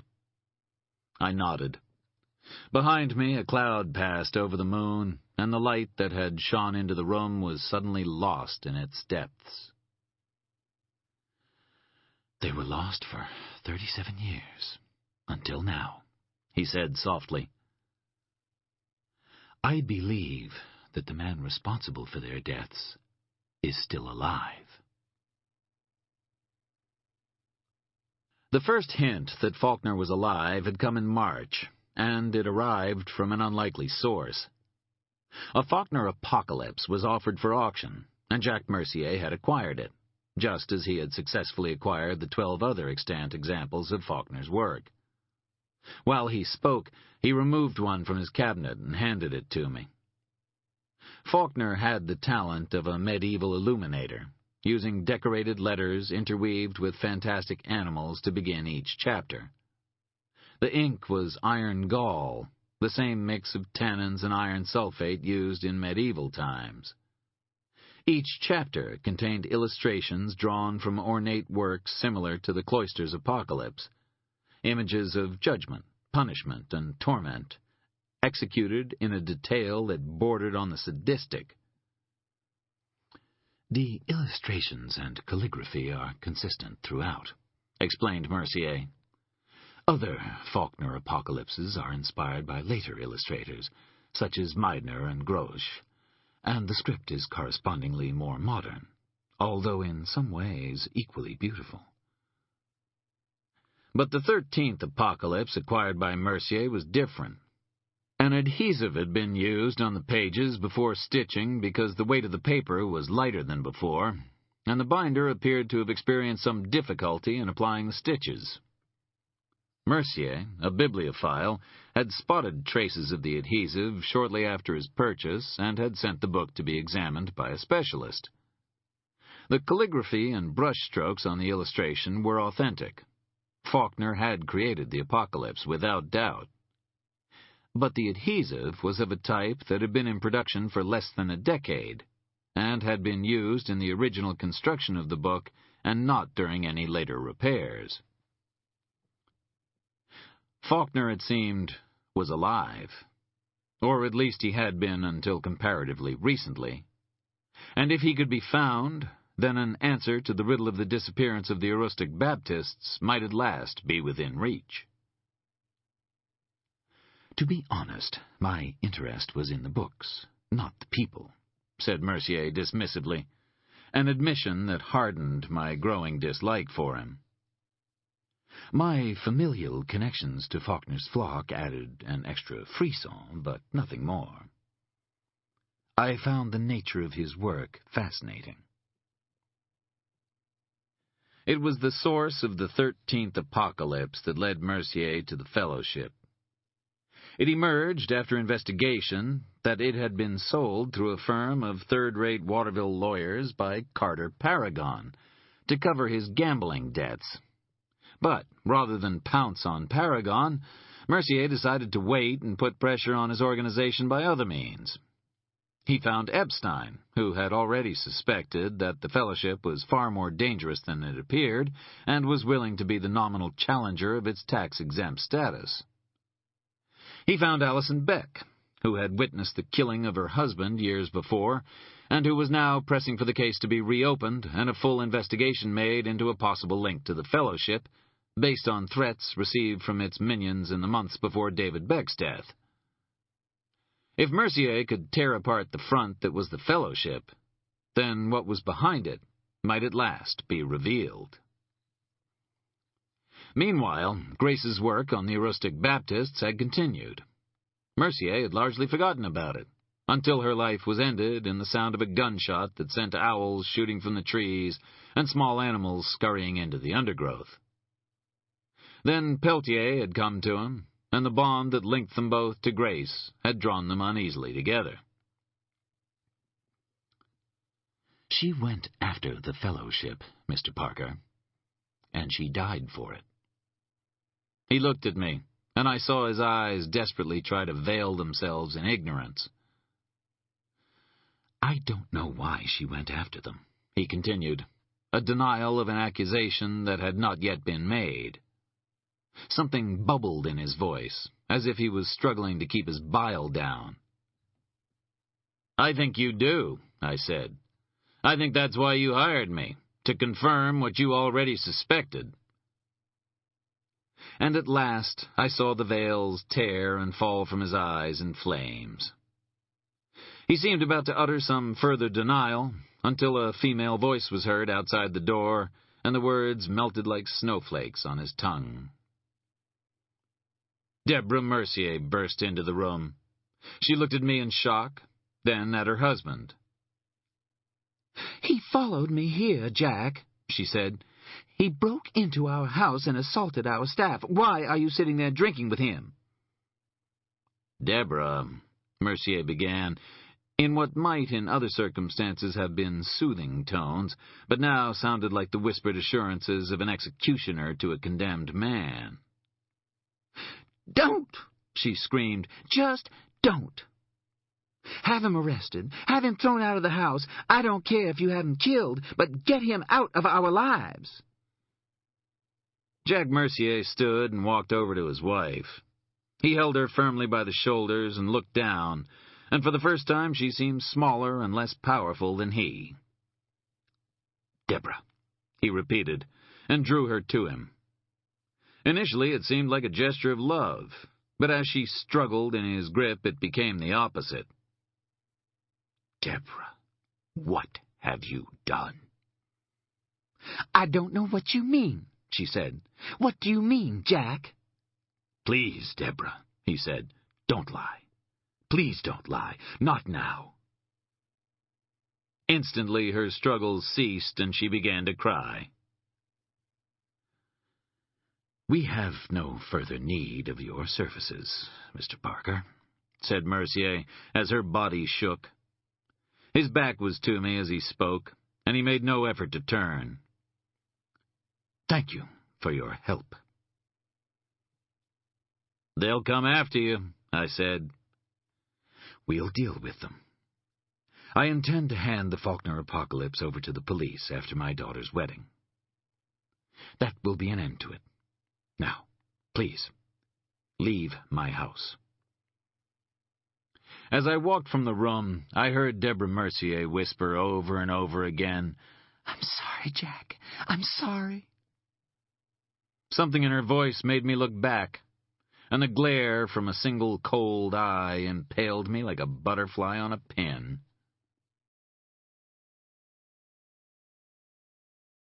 End of CD 7.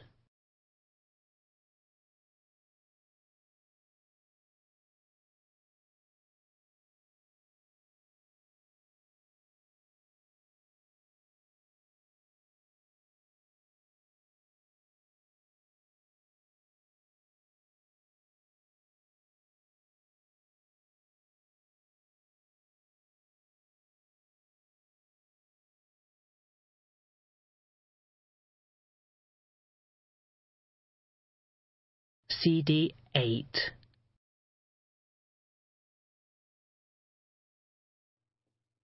The porn star wasn't anywhere to be found as I left, so I couldn't reset his finger.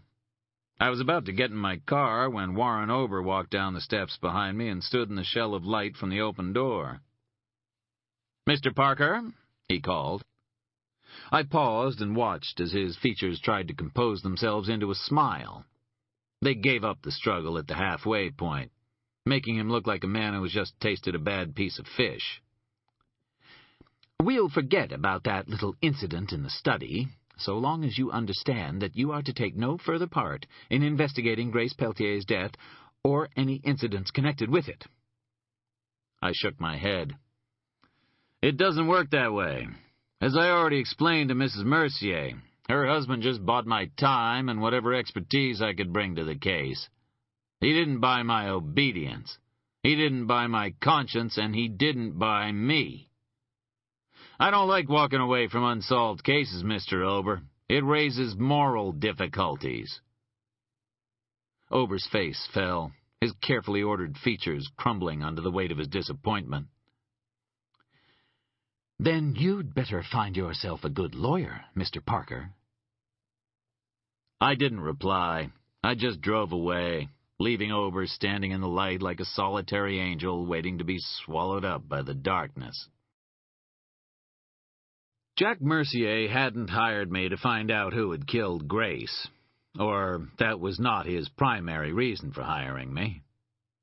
He wanted to find out why she'd been looking into the fellowship to begin with, and I think he had suspected the answer all along, that he had seen it in his wife's eyes every time Grace was mentioned. Deborah wanted Grace to go away, to disappear. She and Jack already had a daughter together. He didn't need another.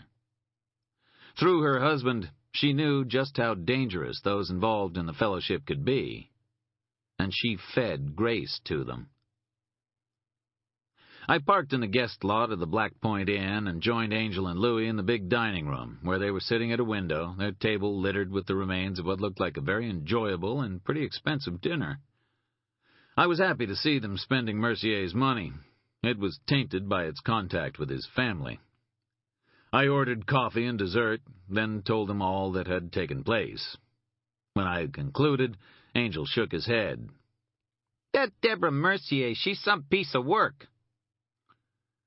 We left the table and moved into the bar. Angel, I couldn't help but notice, was still wearing the red boots, to which he had added a pair of substandard chinos and a white shirt with a twisted seam.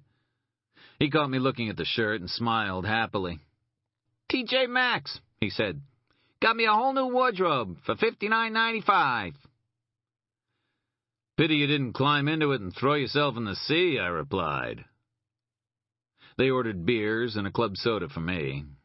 We were the only people in the bar. "So what now?" asked Louie. "Tomorrow night we pay a long overdue visit to the fellowship," I replied. "And until then?" Outside, the trees whispered and the waves broke whitely on Crescent Beach. I could see the lights of Old Orchard floating in the darkness like the glowing lures of strange unseen sea creatures moving through the depths of black oceans. They called me to them, these echoes of the past, of my childhood and my youth. Like those nightmarish, colorless predators, the past could devour you if you weren't careful. It had consumed Grace Peltier, its dead hand reaching out from the mud and silt of a lake in northern Maine and pulling her down. Grace, Curtis, Jack Mercier, all of them linked together by the dreams, disappearance, and eventual exhumation of the Aroostook Baptists. Grace wasn't even born when they vanished, yet part of her had always been buried with them, and her short life had been blighted by the mystery of their disappearance. Now, a misstep, a minor accident, had revealed the truth about their end. They had emerged into the world, breaking through the thin crust that separated present from past, life from death. And I had seen them. "I'm going north," I said. "Somehow this is all connected with the Aroostook Baptists. I want to see the place where they died." Louie looked at me. Beside him, Angel was silent. It was happening again, and they knew it. The Search for Sanctuary. Extract from the postgraduate thesis of Grace Peltier. The precise nature and extent of Lyle and Elizabeth's relationship must remain, perforce, largely unknown, but it is reasonable to assume that it included a significant element of sexual attraction. Elizabeth was a pretty woman, aged 35 at the time she joined the community. It is hard to find early pictures of her in which she is not smiling, although later photographs find her a more somber presence beside the unsmiling form of her husband, Frank. Elizabeth came from a small, poor family, but appears to have been a bright young woman who, in a more enlightened or liberal community, and under less constrained financial circumstances, might have been given the space that she needed to grow. Instead, she made her match with Frank Jessup. 15 years her senior, but with some land and money to his name. It does not appear to have been a particularly happy union, and Frank was troubled with ill health in the years following the birth of their first child, James, which created a further rift between husband and wife. Lyle Kellogg was 2 years Elizabeth's junior and 17 years younger than her own husband. Pictures that remain of Lyle show him to have been a stocky individual of medium height with slightly blunt features. In other words, by no means a conventionally handsome man. From all accounts, he seems to have been quite happily married, and Elizabeth Jessup must have exerted an unusually strong influence on him, for him not only to risk his marriage and the wrath of Reverend Faulkner, but to contravene his own strong religious beliefs. Those who knew Lyle recall him as a gentle, almost sensitive man who could argue what sometimes seemed to others to be obscure points of religious belief with those considerably more educated than himself. He owned a large number of biblical tracts and commentaries, and was prepared to travel for a day to listen to a particularly noted speaker. It was on one of these trips that he first encountered the Reverend Faulkner. Meanwhile, Faulkner's grip on the community had tightened by November 1963. Like Sandford before him, he demanded absolute obedience and forbade any contact with those outside the community, except for one period in the first weeks of winter when he asked each family to write to relatives in order to solicit donations of food, clothes, and money. Since most of the families were estranged from their own relatives, these letters proved largely useless, although Lena Myers did send a small sum of money. The only relative to attempt to contact members of the community directly was a cousin of Catherine Cornish. He brought a sheriff's deputy to the settlement, fearing that some harm had befallen his kinfolk. Catherine Cornish was permitted a brief meeting with him, under Faulkner's supervision, to ease his fears. According to Elizabeth Jessup, the Cornish family was then punished by being forced to spend the night in an unheated barn, praying constantly. When they fell asleep, they were awakened by cold water, thrown on them by Adam, Leonard Faulkner. Letter from Elizabeth Jessup to her sister, Lena Myers, dated November 1963. Used by kind permission of the estate of Lena Myers. Dearest Lena, thank you for your generosity. I am sorry not to have written sooner, like I promised, but things are hard here. I feel like Frank is watching me all the time and waiting for me to make a mistake. I don't think he knows for sure, but I guess maybe I have been acting different. I still see Elle when I can. Lena, I have been with him again. I have prayed to God to aid me, but so help me, I see him in my dreams, and I want him. I feel like this cannot end well, but I am powerless to stop it. It has been a long time, Lena, since a man touched me like that. Now that I have tasted the fruit, I want no other. I hope that you understand. There is bad feeling among the pilgrims. Some of them have been talking against Preacher Faulkner because of his ways. They say that he is too hard, and there is even talk of asking him to return some of the money we gave him, just enough so that folks will have enough to fall back on if need be. There is trouble, too, with the boy and the girl. The girl has been ill, and her voice is now almost gone. She can no longer sing at supper time, and the preacher proposes to use some of our money to pay for a doctor for her. Laurie Person almost died for want of a doctor, but he will not let his own child suffer. Billy Person called him a hypocrite to his face. But the boy is the worst of them. He is evil, Lena. There is no other word for him. James had a kitten. He brought it with him from Portland. It used to feed on field mice and what we could spare from our own table. It was a pretty little brown thing, and he called it Jake. Yesterday, Jake went missing. We searched the house, but could find no trace of him. When the time came for James to take his daily lessons at the preacher's house, he slipped away and went looking for his kitten instead. We didn't know he'd gone until Lyle heard him crying in the forest and went to see what was ailing him. He found James standing by a shed in the woods. It used to be an old outhouse for some property that had burnt down years before, and the children were told that it was out of bounds to them for fear that they might get up to badness if they were allowed near it. Lyle told me that the boy was just standing at the door to the shed, shaking and crying. Someone had tied Jake by the neck to a nail set into the floor of the shed. The rope was only 2 or 3 inches long, and the kitten almost lying flat on the floor. There were spiders all over it, Lena. Little brown spiders, just the size of a quarter, like no one had ever seen before.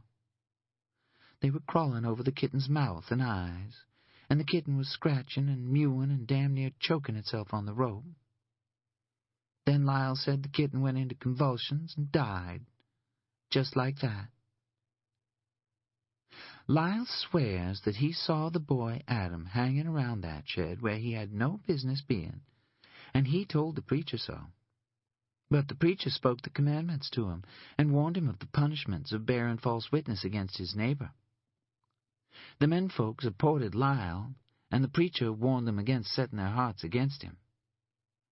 All the time, the boy Adam just watched and didn't speak a word, but Lyle says the boy smiled at him, and Lyle thought that maybe if the boy could have found a way to tie him to a nail and let the spiders feed on him as well, then he would have. I don't know what will happen here, Lena. Winter is coming on, and I can only see things getting harder for us. But with the Lord's help, we will prevail. I will pray for you and yours. My love to you all, your sister, Elizabeth. P.S. I enclose a newspaper clipping. Make of it what you will. Victim of drowning tragedy to be buried today. Eagle Lake. Edie Rattray, who died at St. Froid Lake, Aroostook, Wednesday, will be buried today. The body of Edie, 13, was found floating in the lake by Red River Road, close to the town of Eagle Lake. The body of her puppy was found nearby. According to the only witness, Muriel Faulkner, 15, Edie got into difficulties attempting to rescue the dog when it fell from the bank and drowned before Muriel could summon help. Edie was a prominent member of the choir of St. Mary's Church, Eagle Lake, and the choir will sing at her funeral mass. Muriel is a member of the small religious community known locally as the Aroostook Baptists. Her father, Aaron, is the pastor of the community. State police say they are treating the death as accidental, although they remain puzzled as to how Edie drowned in comparatively shallow water. This week, candles will remain lit in every house in the town for the girl whose beautiful singing voice led her to be called the Nightingale of Eagle Lake. From the Bangor Daily News, October 28, 1963. Part 3.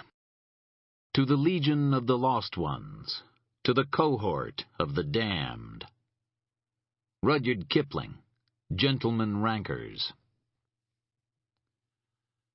Chapter 17. The next morning I awoke to a throbbing at the back of my hand, a souvenir of the encounter with Deborah Mercier. I was no longer working for her husband, but there were still calls to be made. I checked in once again with Bunce in Boston, who assured me that Rachel was safe and sound, before calling the Portland PD. I wanted to see the place in which the Aroostook Baptists had been interred. I could, I suppose, have been accused of morbid curiosity. But it was more than that. Everything that had occurred, all of the deaths, all of the tainted family histories, was tied up with these lost souls. The burial ground at St. Froid was the epicenter for a series of shock waves that had affected generations of lives, touching even those who had no blood connection with the people buried beneath its cold, damp earth. It had united the Peltiers and the Merciers, and that unity had found its ultimate expression in grace. I had a vision of her, scared and miserable, standing on Higgins Beach while a selfish young man cast stones on the water, concerned only for the opportunities that would be lost to him if he became a father at such an age. I blamed her, I knew, for wanting me, for allowing me to be with her, for taking me inside her. As the stones fell, I sank with them, dropping slowly to the seabed, where the rush of the waves drowned out her voice and the sound of her tears, and the adult world, with its torments and betrayals, was lost in a blur of green and blue. She must have known even then about her family's past. Maybe she felt a kind of kinship with Elizabeth Jessup, who had departed for a new existence many years before and was never seen again. Grace was a romantic, and I think she would have wanted to believe that Elizabeth had found the earthly paradise for which she'd been searching, that she had somehow remade her life, sealing herself off from the past in the hope that she could start afresh. Except that something inside her whispered that Elizabeth was dead. Allie Wynne had told me as much. Then Deborah Mercier fed Grace the knowledge that Faulkner might still be alive, and that through him the truth of Elizabeth Jessup's disappearance might be revealed to her. It seemed certain that Grace then approached Carter Paragon, who, through his own weakness and the sale of a recently created Faulkner apocalypse, had allowed the possibility of the preacher's continued existence to be exposed. Following that meeting, Grace had been killed, and her notes seized along with one other item. That second item, I suspected, was another apocalypse that had somehow come into Grace's possession. How that had come to pass would require renewed pressure on the Beckers to find out if their daughter Marcy could fill in the blanks. That would be tomorrow's work.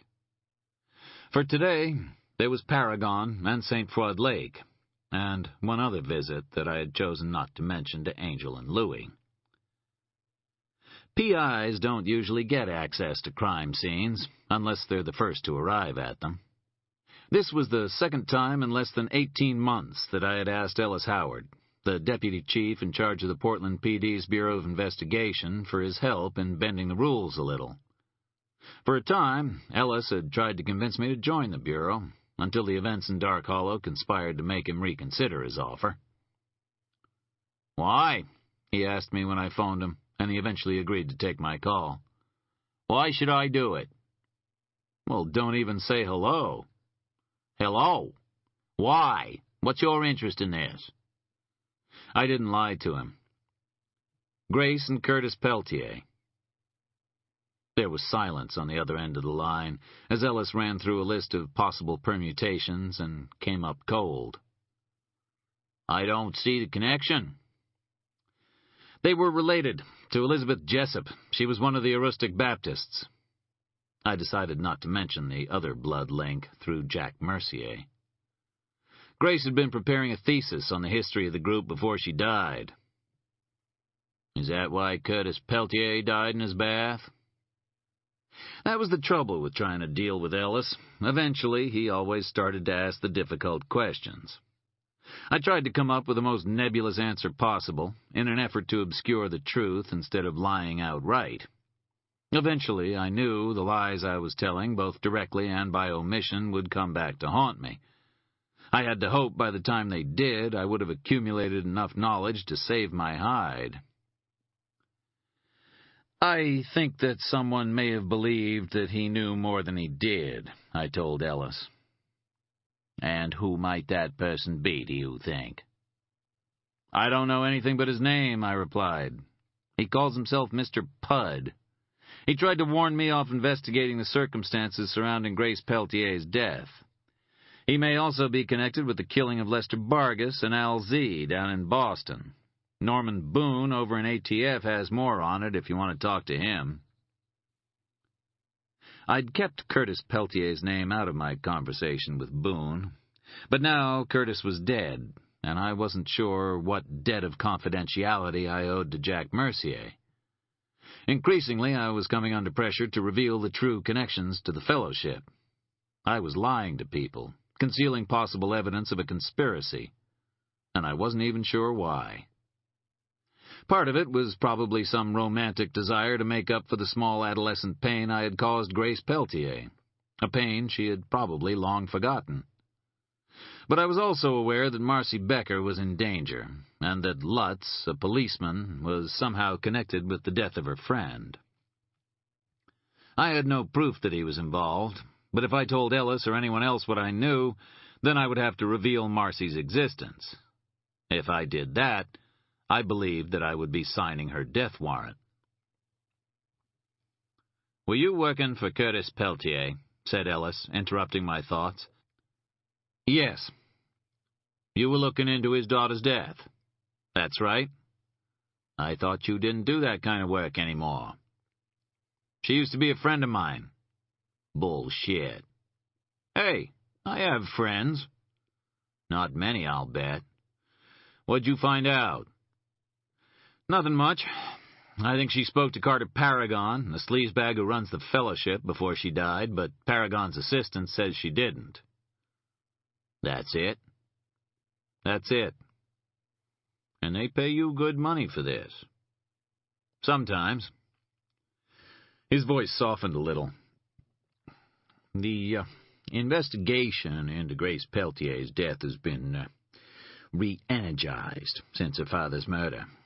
We're working alongside the state police to assess possible connections." "Who's the liaison for state CID?"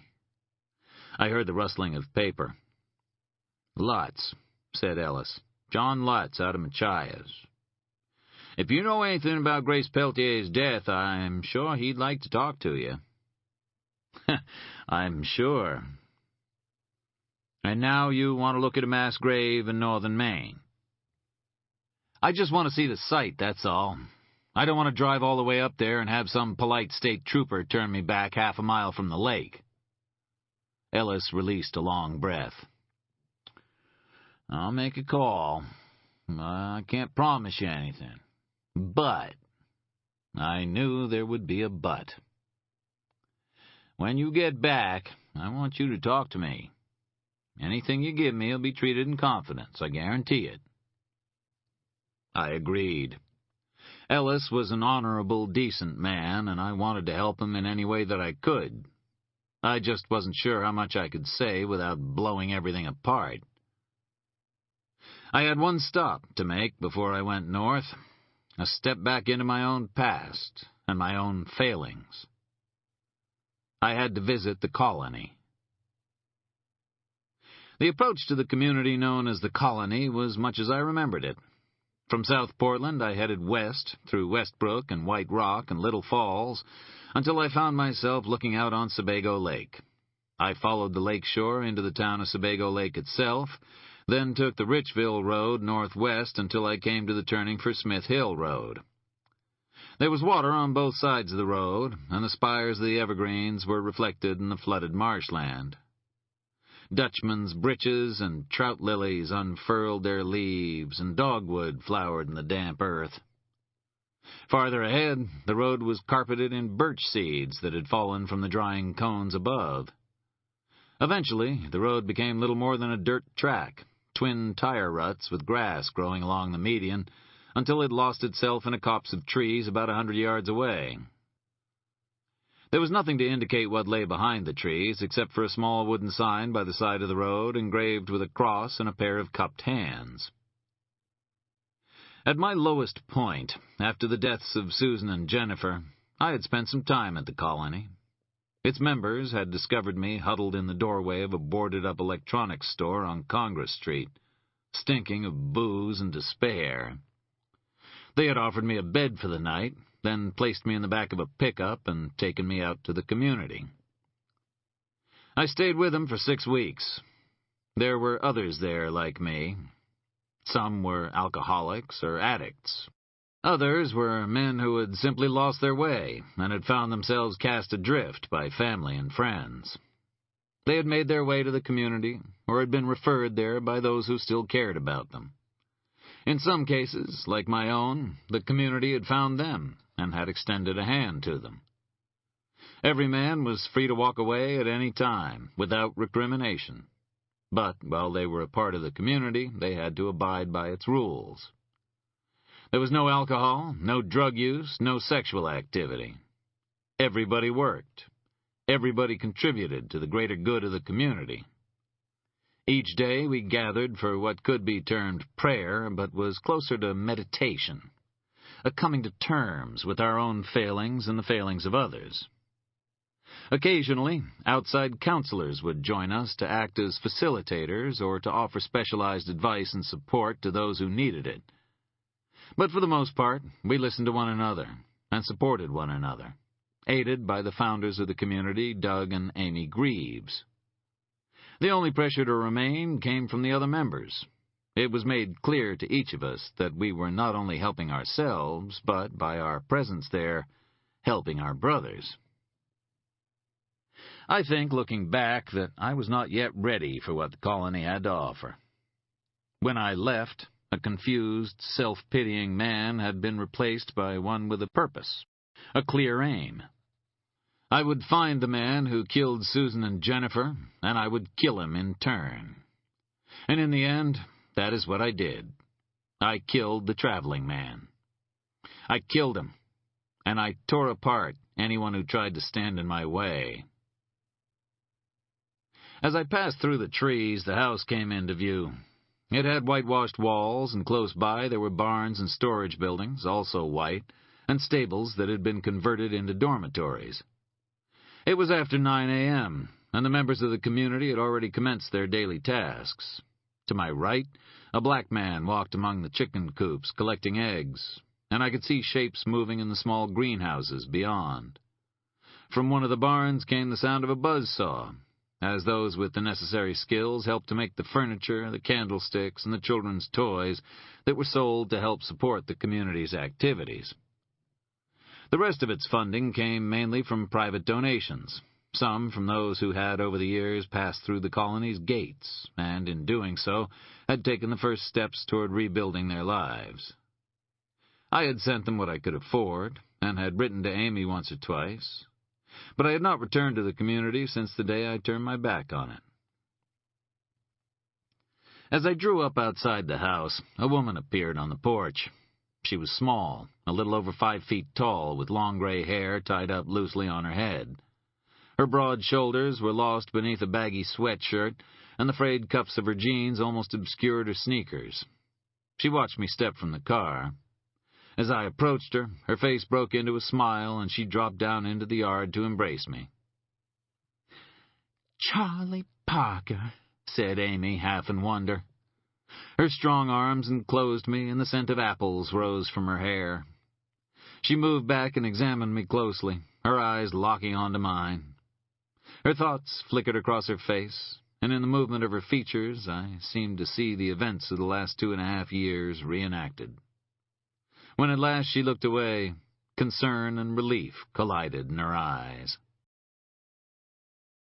She held my hand as we walked onto the porch and moved inside the house.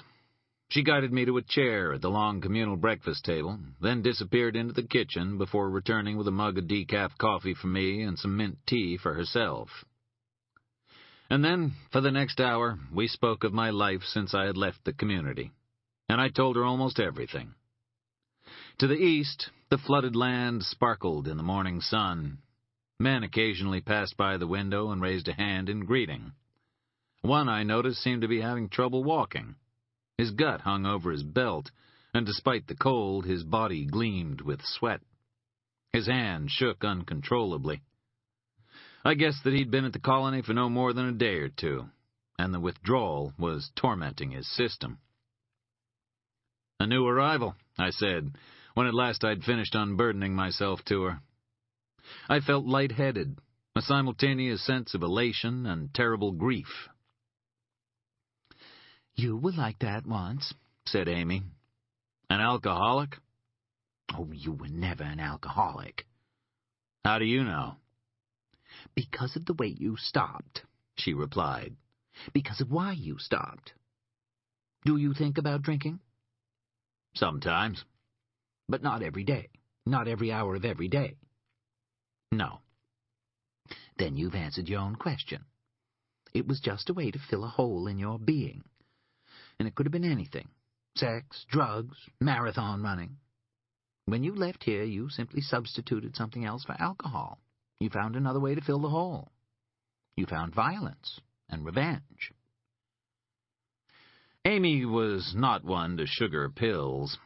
She and her husband had built a community based on the importance of absolute honesty, with oneself and, from that, with others. Do you believe that you have the right to take lives, to judge others and find them wanting? I heard the echoes of Al Z in her words. I didn't like it. I had no choice, I replied. There's always a choice. It didn't seem that way at the time. If they'd lived, then I'd have died. Other people would have died as well, innocent people. I wasn't going to let that happen. The necessity defense? The necessity defense was an old English common law concept that held that an individual who breaks a minor law to achieve a greater good should be declared innocent of the lesser charge. It was still invoked occasionally, only to be knocked out of the ballpark by any judge worth his salt. There are two consequences to taking a life, Amy continued.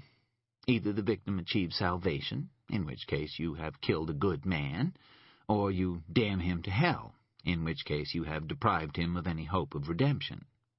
Afterward, the responsibility lies with you, and you bear the weight. They weren't interested in redemption, I answered her evenly, and they didn't want salvation. And you do? I didn't answer. You won't achieve salvation with a gun in your hand, she persisted. I leaned forward. Amy, I said softly, I've thought about these things. I've considered them. I thought I could walk away, but I can't. People have to be protected from the urges of violent men. I can do that. Sometimes I'm too late to protect them, but maybe I can help to achieve some measure of justice for them. Is that why you're here, Charlie? A noise came from behind me, and Doug, Amy's husband, came into the room. I wondered for a moment how long he'd been there. He held a large bottle of water in his hand. Some of it had dripped from his chin and soaked the front of his clean white shirt. He was a big man, 6'2" at least, with pale skin and hair that was almost entirely white. His eyes were remarkably green. When I stood to greet him, he held my shoulder for a time and perused me in much the same way that his wife had examined me earlier. Then he took a seat beside Amy, and they both waited in silence for me to answer Amy's question. In a sense, I said at last. I'm investigating the death of a woman. Her name was Grace Peltier. Once, a long time ago, she was a friend of mine. I took a breath and looked out once again at the sunlight. In this place, whose only purpose was to try to make the lives of those who passed its way a little better, the deaths of Grace and her father and the figure of a child out of time, his wounds hidden behind cheap black tape, seemed somehow distant. It was as if this little community was invulnerable to the encroachments of violent men and the consequences of acts committed long ago and far away. But the apparent simplicity of the life here, and the clarity of the aims it espoused, masked a strength and a profound depth of knowledge. That was why I was here. It was, in its way, almost the antithesis of the group I was hunting. The investigation has brought me into contact with the Fellowship, and with a man who appears to be acting on its behalf. They didn't respond for a time. Doug looked to the ground and moved his right foot back and forth over the boards. Amy turned away from me and stared out at the trees, as if the answers I sought might somehow be found deep in their reaches. Then, at last, they exchanged a look, and Amy spoke. We know about them, she said softly, as I knew she would. You make interesting enemies, Charlie. She sipped her tea before continuing. There are two fellowships. There's the one that appears in the public form of Carter Paragon, The one that sells prayer pamphlets for $10 and promises to cure the ailments of those who touch their television screens. That fellowship is mendacious and shallow and preys on the gullible. It's no different from any of 100 other similar movements. No better than them, but certainly no worse. The second fellowship is something entirely different. It is a force, an entity, not an organization. It supports violent men. It funds killers and fanatics. It is powered by rage and hate and fear. Its targets are anything and everything that is not of or like itself. Some are obvious. Gays, Jews, blacks, Catholics, those who assist in the provision of abortion or family planning services, those who would encourage peaceful coexistence between people of different races and different creeds. But in reality, it hates humanity. It hates the flawed nature of man, and is blind to the divine that exists in even the most humble among us. Beside her, her husband nodded in agreement. It moves against anything that it perceives to be a threat to itself or its mission. It starts with polite advances, then progresses to intimidation, property damage, physical injury, and finally, if it deems such action necessary, murder. Around us the air seemed to change, for a wind had blown up from across the lake. It brought with it the scent of still water and decay. "Who's behind it?" I asked. Doug shrugged, but it was Amy who answered. "We don't know. We know what you know. Its public face is Carter Paragon. Its private face remains hidden. It is not a large organization. It is said that the best conspiracy is a conspiracy of one. The fewer who know about something, the better. Our understanding is that there are no more than a handful of people involved." "Policemen?" Her eyes narrowed. "Perhaps.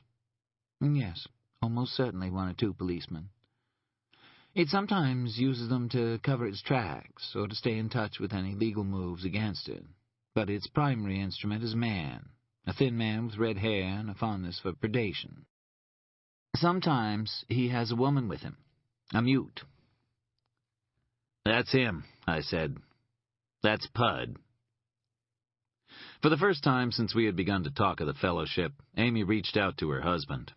Her hand found his and gripped it tightly, as if even the mention of Pud's name might invoke his presence and force them to face him together. "He goes by different names," she continued after a pause. "I've heard him referred to as Ed Munker, as Walter Zarin, as Eric Duma. I think he was Ted Bune once, and Alex Chort for a time. I'm sure there were others." "You seem to know a lot about him." "We're religious, but we're not naive. These are dangerous people.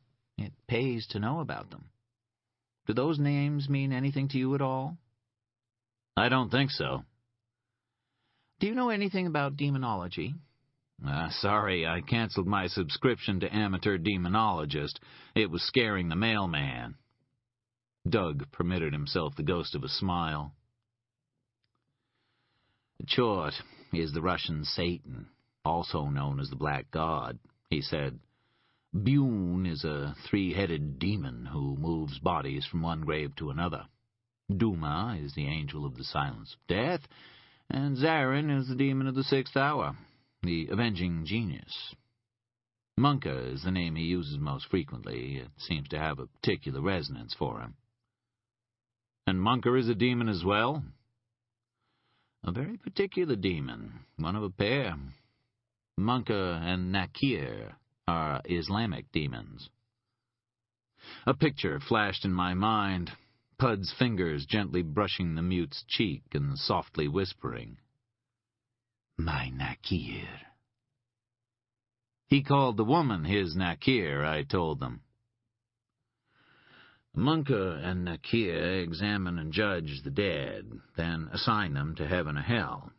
Your Mr. Pud, or whatever you wish to call him, seems to find the demonic associations funny. It's a joke." It seems like kind of specialized humor, I said. I can't see him making it onto Letterman. Well, the name Pud has a particular meaning for him as well, said Doug. We found it on an arachnology website. Elias Pud was a pioneer in the field of American arachnology, a late contemporary of Emerton and McCook. He published his most famous work, A Natural History of the Arachnid, in 1933. His specialty was recluses. Spiders.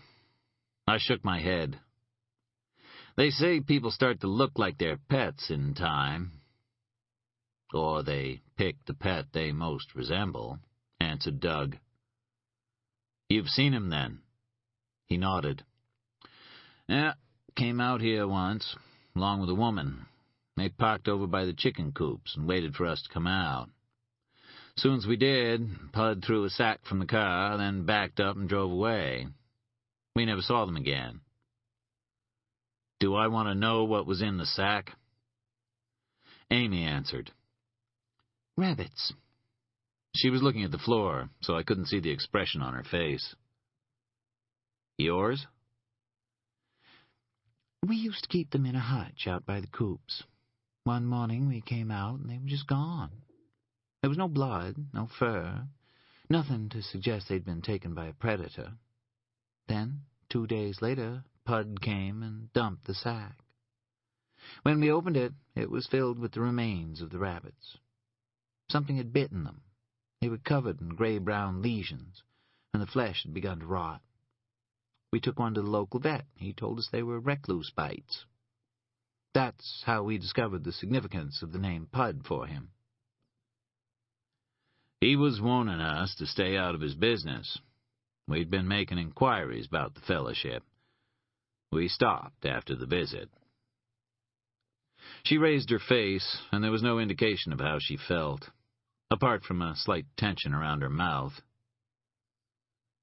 Is there anything more that you can tell me? Rumors, that's all, said Doug, raising the water bottle to his lips. Rumors about a book? The bottle paused, and Amy's grip tightened on his hand. They're recording names, aren't they? I continued. Is that what Mr. Pud is? Some kind of infernal recording angel? Writing down the names of the damned in a big black book? They didn't reply, and the silence was suddenly broken by the sound of the men filing into the house for their mid-morning break. Doug and Amy both stood, then Doug shook my hand once and left to make arrangements for the meal. Amy guided me away from the dining room and walked me to my car. As Doug said, the book is just a rumor, she told me, and the truth about the fellowship remains largely hidden. Nobody has yet managed to link its public face with its other activities. Amy took a deep breath, steeling herself for what she had to say next. There is something else I should tell you, she began. You're not the first to have come here asking about the fellowship. Some years ago, another man came from New York. We didn't know as much about the fellowship then, and we told him less than we knew, but it still provoked the warning. He moved on. We never saw or heard of him again. Until 2 years ago. The world around me faded into shadow, and the sun disappeared. When I looked up, I saw black shapes in the sky, descending in spirals, the beating of their wings filling the morning air and blocking out the light. Amy's hand reached out to take mine, but all of my attention was focused on the sky, where the dark angels now hovered. Then one of them drew closer, and his features, which had previously only been a chiaroscuro of light and shade, grew clear. And I knew his face. It was him, whispered Amy, and the dark angel smiled at me from above, his teeth filed to points, his huge wings feathered with night. A father, a husband, killer of men, women, and children, now transformed by his passage into the next world. It was the traveling man, I sat on the hood of my car until the sickness had passed. I recalled a conversation in New Orleans some months after Susan and Jennifer had died, a voice telling me of its belief that somehow the worst killers could find one another and sometimes connect, that they were sensitized to the presence of their own kind. They sniff each other out. He would have found them.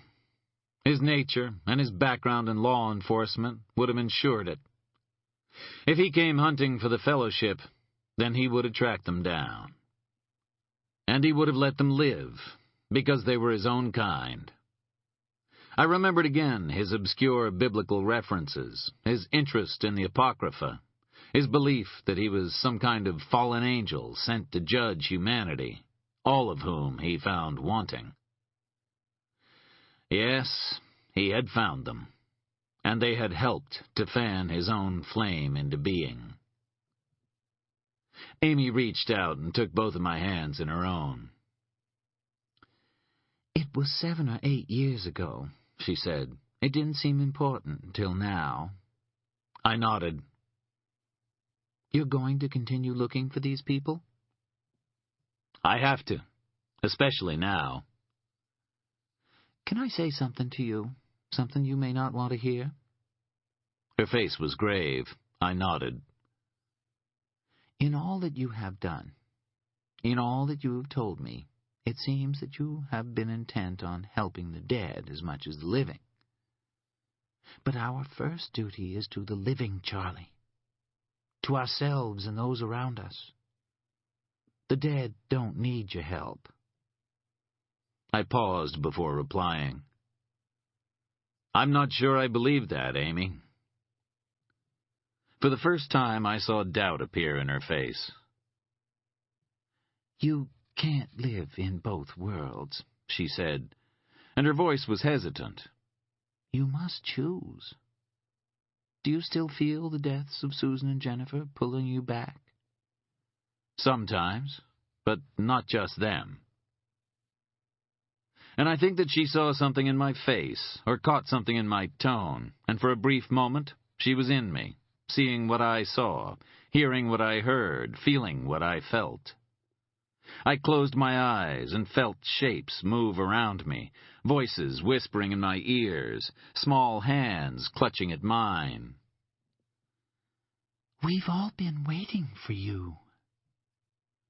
A small boy with an exit wound for an eye. A woman in a summer dress that shimmered in the darkness. Figures that hovered at the periphery of my vision. All of them, each and every one, told me that it wasn't true, that somebody had to act for those who could no longer act for themselves, that some measure of justice had to be achieved for the lost and the fallen. For an instant, as she held my hands, Amy Greaves had some inkling of this. Some fleeting perception of what waited in the depths of the honeycomb world. "Oh, my God," she said. And then her hands released mine, and I heard her move away and disappear into the house. When I opened my eyes, I was alone in the summer sunshine, the smell of rotting pine carrying to me on the wind. Through the trees, a blue jay flew, heading north. And I followed. The Search for Sanctuary. Extract from the postgraduate thesis of Grace Peltier. Letter from Elizabeth Jessup to her sister, Lena Myers, dated December 11th, 1963, used by kind permission of the estate of Lena Myers. Dearest Lena, this has been the worst week I can ever recall. The truth about Lyle and me is out, and now we are both being shunned. The preacher has not been seen for 2 days. He is asking the Lord to guide him in his judgment upon us. It was the boy that found us, the preacher's son. I think he had been watching us for a long time. We were in the woods together, Lyle and I saw Leonard in the bushes. I think I screamed when I saw him, but when we went to find him, he was already gone. The preacher was waiting for us at supper. We were refused food and told to go back to our houses while the others ate. When Frank returned that night, he beat me and left me to sleep on the floor. Now, Lyle and me are kept apart. The girl Muriel watches over him, while Leonard is like my shadow. Yesterday he threw a stone at me and drew blood from my head. He told me that was how the Bible said whores should be punished, and that his father would deal with me the same way. The Cornishes saw what he did, and Ethan Cornish struck him before he could throw a second stone. The boy pulled a knife on Ethan and cut his arm. The families have all argued for forgiveness for the sake of the community, but Lyle's wife will not look at me, and one of his children spat on me when I passed her. Last night there were voices raised in the preacher's house. The families were putting their case to the preacher, but he was unmoved. There is bitterness among us now, at me and Lyle, but more at the preacher in his ways. He has been asked to account for the money he holds in trust for us, but he has refused. I fear that Lyle and I will be forced from the community, or that the preacher will make us all leave and start again in another place. I have asked the Lord to forgive us our trespass against him, and have prayed for help, but part of me would not be sorry to leave if Lyle was beside me. But I cannot abandon my children, and I feel sadness and shame for what I have done to Frank. Ethan Cornish told me one more thing. He says that the preacher's wife asked him to deal mercifully with us, and he has refused to speak with her since. There is talk that he will scatter us to the four winds, where each family will make up for the sins of the community, by spreading the word of God to new towns and cities. Tomorrow, the men, the women, and the children are to be divided into separate groups, and each group will pray alone for guidance and forgiveness. I have asked Ethan Cornish to place this note in the usual place, and pray that you receive it in good health. I am your sister, Elizabeth. Chapter 18. When I was 14 years old, my father took me on my first airplane trip. He got a good deal from a man he knew at American Airlines, a neighbor of ours whom my father had helped out when one of his sons got picked up for possession of some stolen radios. We flew from New York to Denver, and from Denver to Billings, Montana, where we hired a car and spent a night in a motel before driving east early the following morning. The sun shone on the hills, burnishing the green and beige with touches of silver before melting into the waters of the Little Bighorn River. We crossed the river at the Crow Agency and drove in silence to the entrance to the Little Bighorn battlefield. It was Memorial Day, and a platform had been erected at the cemetery, before which a small crowd occupied rows of lawn chairs, while a few who could not find seats stood amid the small gravestones and listened to the words of the service. Above them, the stars and stripes flapped in the morning breeze. But we did not stay to listen. Instead, fragments came to us as we climbed toward the monument. Words like youth, fallen, honor, and death, fading and then growing once again in volume, echoing across the shifting grass as if they were being spoken both in the present and in the distant past. This was where Custer's 5 cavalry troops, young men mostly, were annihilated by the combined forces of the Lakota and Cheyenne. The battle took place over the space of 1 hour, but the soldiers probably couldn't even see the enemy for much of that time. They lay hidden in the grass and picked off the cavalrymen one by one, biding their time. I looked out over the hills and thought that the Little Bighorn was a bleak place to die, surrounded by low hills of green and yellow and brown fading to blue and purple in the distance. From any patch of raised ground you could see for miles. The men who died here would have known without question that no one was coming to rescue them, that these were their final moments on earth. They died terrible, lonely deaths, far from home, their bodies subsequently mutilated and left to lie scattered on the battlefield for 3 days, before finally receiving burial in a mass grave atop a small ridge in eastern Montana, their names carved on a granite monument above them. In that place I closed my eyes and imagined that I felt their ghosts crowding around me. I seemed to hear them, the horses neighing, the gunshots, the grass breaking beneath their feet, the cries of pain, of fury, of fear. And for an instant I was there with them, and I understood. There are places where years have no meaning, where only a hair's breadth of history separates the present from the past. Standing there on that bleak hillside, a young man in a place where other young men had died, it was possible to feel a connection to that past, a sense that in some place further back on the stream of time, these young men were still fighting and still dying, that they would always be fighting this battle in this place, over and over again, with ever the same end. It was my first glimpse of the honeycomb world, my first inkling that the past never truly dies, but is strangely beautifully alive in the present. There is an interconnectedness to all things, a link between what lies buried and what lies above, a capacity for mutability that allows a good act committed in the present to rectify an imbalance in times gone by. That, in the end, is the nature of justice.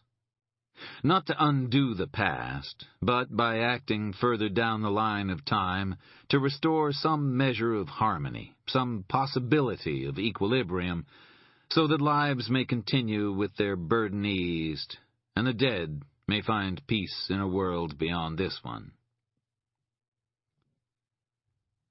Now, as I headed north, I thought again of that day on the battlefield, my father standing silently beside me as the wind tousled our hair, a day of remembrance for the dead. This would be another pilgrimage, another acknowledgment of the debt owed by the living to the dead. Only by standing where the families had once stood, only by placing myself amid the memories of their final moments and listening for the echoes, could I hope to understand. This is a honeycomb world. At St. Froid Lake, its interior lay exposed. As I drove, I called in a long-standing favor. In New York, a woman's voice asked me my name, there was a pause, and I was put through to the office of Special Agent in Charge Hal Ross. Ross had recently been promoted and was now one of 3 SACs in the FBI's New York field office, operating under an assistant director. Ross and I had crossed swords the first time we met, but in the aftermath of the traveling man's death, our relationship had gradually become more congenial. The FBI was now reviewing all cases with which the traveling man had been involved as part of its ongoing investigation into his crimes, and a room at Quantico had been devoted to relevant material from law enforcement agencies around the country. The investigation had been given the code name Charon, after the ferryman in Greek mythology who carried lost souls to Hades, and all references to the traveling man carried that name. It was a long process, and one that was still far from complete. "It's Charlie Parker," I said, when Ross came on the line. "Hey, how you doing? Social call?" "Have I ever paid you a social call?" "Not that I can remember, but there's always a first time." "This isn't. You remember that favor you promised me?" There was a long pause. "You sure cut to the chase. Go ahead." "It's Charon. 7 or 8 years ago, he came up to Maine to investigate an organization called the Fellowship. Can you find out where he went and the names of anyone to whom he might have spoken?" "Can I ask why?" "The Fellowship may be connected to a case I'm investigating. The death of a young woman. Any information you can give me about him would help." "Well, that's quite a favor, Parker. We don't usually hand over records." Impatience and anger crept into my voice, and I had to struggle against shouting. "I'm not asking for the records, just some idea of where he might have gone. This is important, Hal." He sighed. "When do you need it?" "Soon. as soon as you can."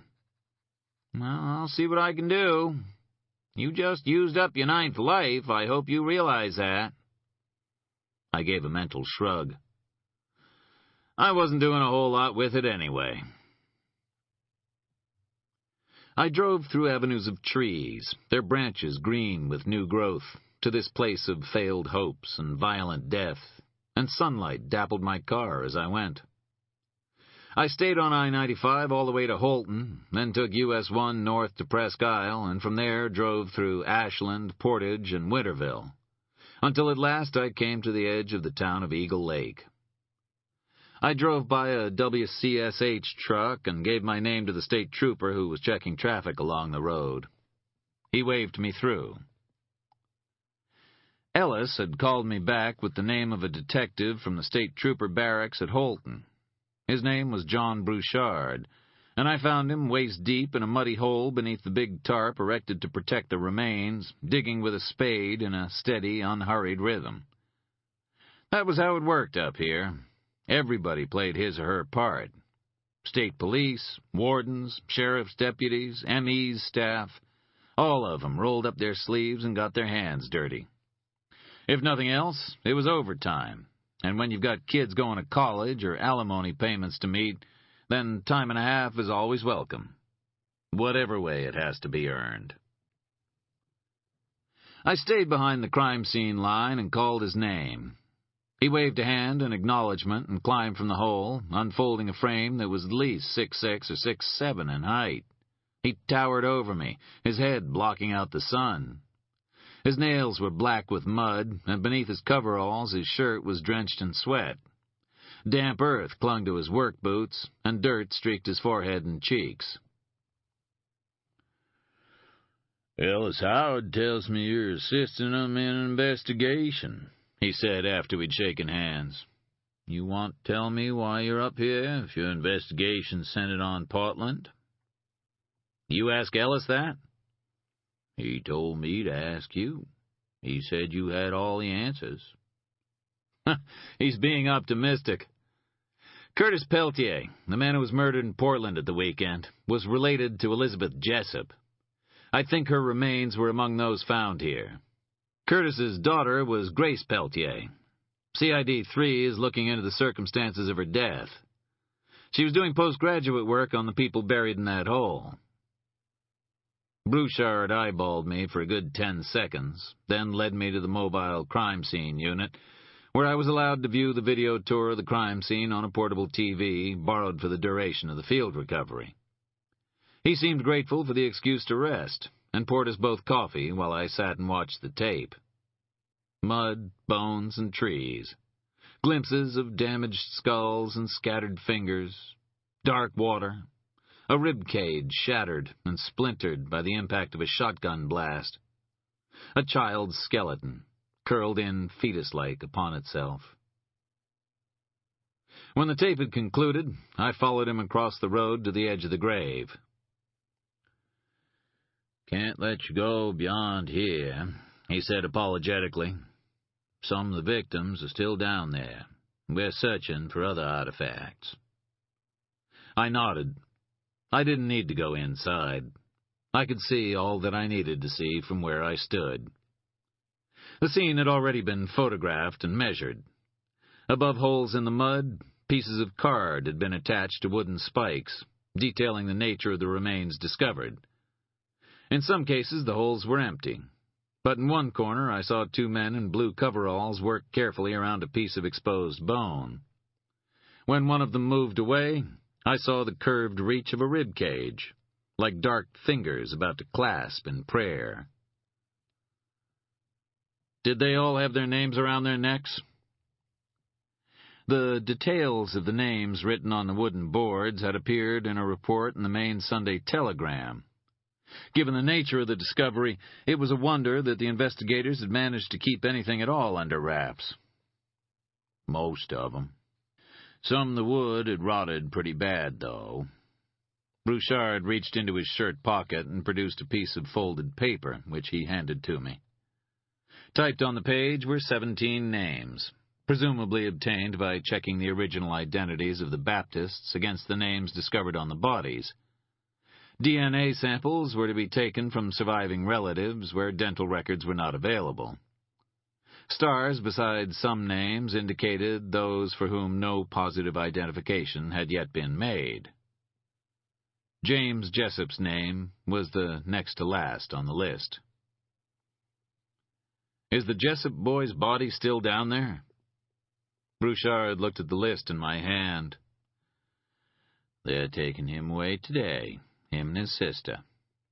He mean anything to you?" I didn't reply. Another name on the page had caught my eye. Louise Faulkner, the Reverend Faulkner's wife. Faulkner's name, I noticed, was not on the list. Neither were those of his children. "Any idea yet how they died?" "Won't know for certain till the autopsies are done. But all of the men and 2 of the women had gunshot wounds to the head and body. The others seemed to have been clubbed.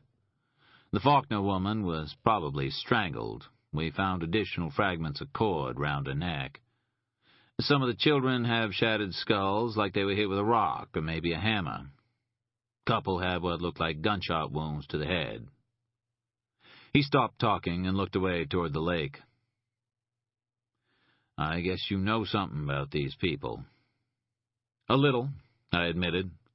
"Judging by the names on this list, you have at least one suspect." Brouchard nodded.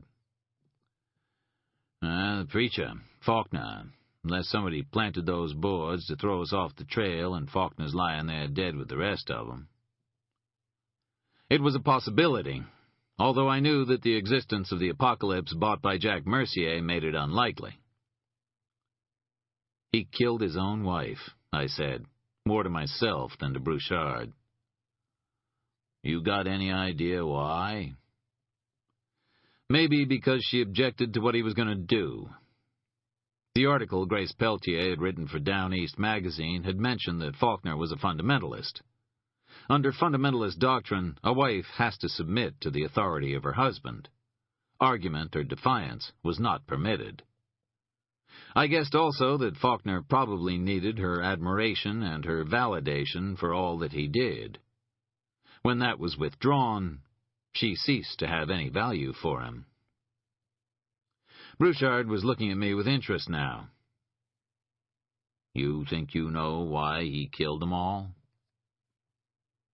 I thought of what Amy had told me of the Fellowship, its hatred of what it perceived as human weakness and fallibility, of Faulkner's ornate apocalypses, visions of the final judgment, and of the word hacked beneath James Jessup's name on a length of dirt-encrusted wood. Sinner. Well, it's just a guess, but I think they disappointed him in some way, or turned on him, so he punished them for their failings. As soon as they stood up to him, they were finished, cursed for rebelling against God's anointed one. That's pretty harsh punishment. I guess he was a pretty harsh kind of guy. I also wondered if, in some dark place inside him, Faulkner had always known that they would fail him. That it was what human beings did. They tried and failed again. And they kept failing, until either they got it right at last, or time ran out and they had to settle for what they had. But for Faulkner, there was only one chance. When they failed, it proved their worthlessness, the impossibility of their salvation. They were damned. They had always been damned, and what happened to them was of no consequence in this world or the next.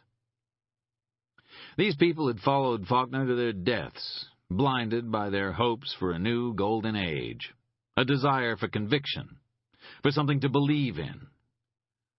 Nobody had intervened. After all, this was 1963. Communists were the threat, not God-fearing people who wanted to create a simpler life for themselves. 15 years would pass until Jim Jones and his disciples blew Congressman Leo Ryan's face off before organizing the mass suicide of 900 followers, after which people would begin to take a different view. But even after Jonestown, false messiahs continued to draw adherents to them. Roch Theriot systematically tortured his followers in Ontario before tearing apart a woman named Solange Boilard with his bare hands in 1988. Jeffrey Lundgren, the leader of a breakaway Mormon sect, killed 5 members of the Avery family, Dennis and Cheryl Avery and their young daughters Trina, Rebecca, and Karen, in a barn in Kirtland, Ohio in April 1989 and buried their remains under earth, rocks, and garbage. Nobody came looking for them until almost 1 year later, following a tip-off to police from a disgruntled cult member. The LeBaron family and their disciples in the breakaway Mormon Church of the Firstborn murdered almost 30 people, including an 18-month-old girl, in a cycle of violence which lasted from the early 70s until 1991. And then there was Waco, which demonstrated why law enforcement agencies have traditionally been reluctant to intervene in the affairs of religious groups. But in 1963, such incidents were almost beyond imagining. There would have been no reason to fear for the safety of the Aroostook Baptists, no need to doubt the intentions of the Reverend Faulkner, and no cause for his disciples to fear to walk with him in the valley of the shadow of death.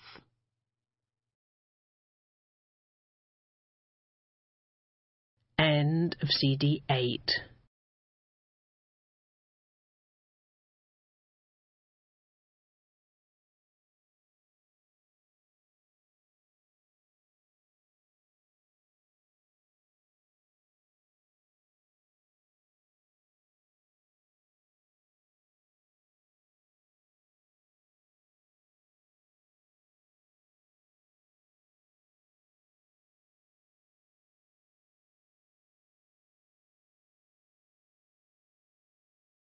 CD 9.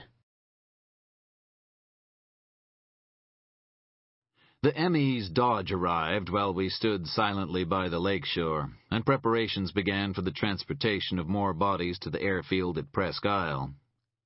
Brouchard was tied up with the details of the removal, so I walked to the edge of the trees and watched the figures move beneath the canvas. It was approaching 3 o'clock, and it was cool by the river. The wind blowing off the water tossed the hair of the ME's men as they carried a body bag from the scene, strapped onto a stretcher to prevent any further damage to the bones. From the north, the hybrids sang. Not all of them had died here. Of that I was certain. This land wasn't even part of the parcel originally leased to them. The fields they had worked were over the rise behind the kennels, and the houses, now long gone, were farther back still. The adults would have been killed at or near the settlement. It would have been difficult to get them to come to the place intended for their burial, harder still to control them once the slaughter started. It made sense to bury them away from the center of the community in case at some future date suspicion mutated into action and a search of the property took place. Safer, then, to dispose of them by the lake. According to Grace's article, the community had apparently dispersed in December 1963. The evidence of the burial would have been masked by the winter snows. By the time the thaws came and the ground turned to mud, there would be little to distinguish this patch of land from any other. It was solid ground. It should not have collapsed. But it did.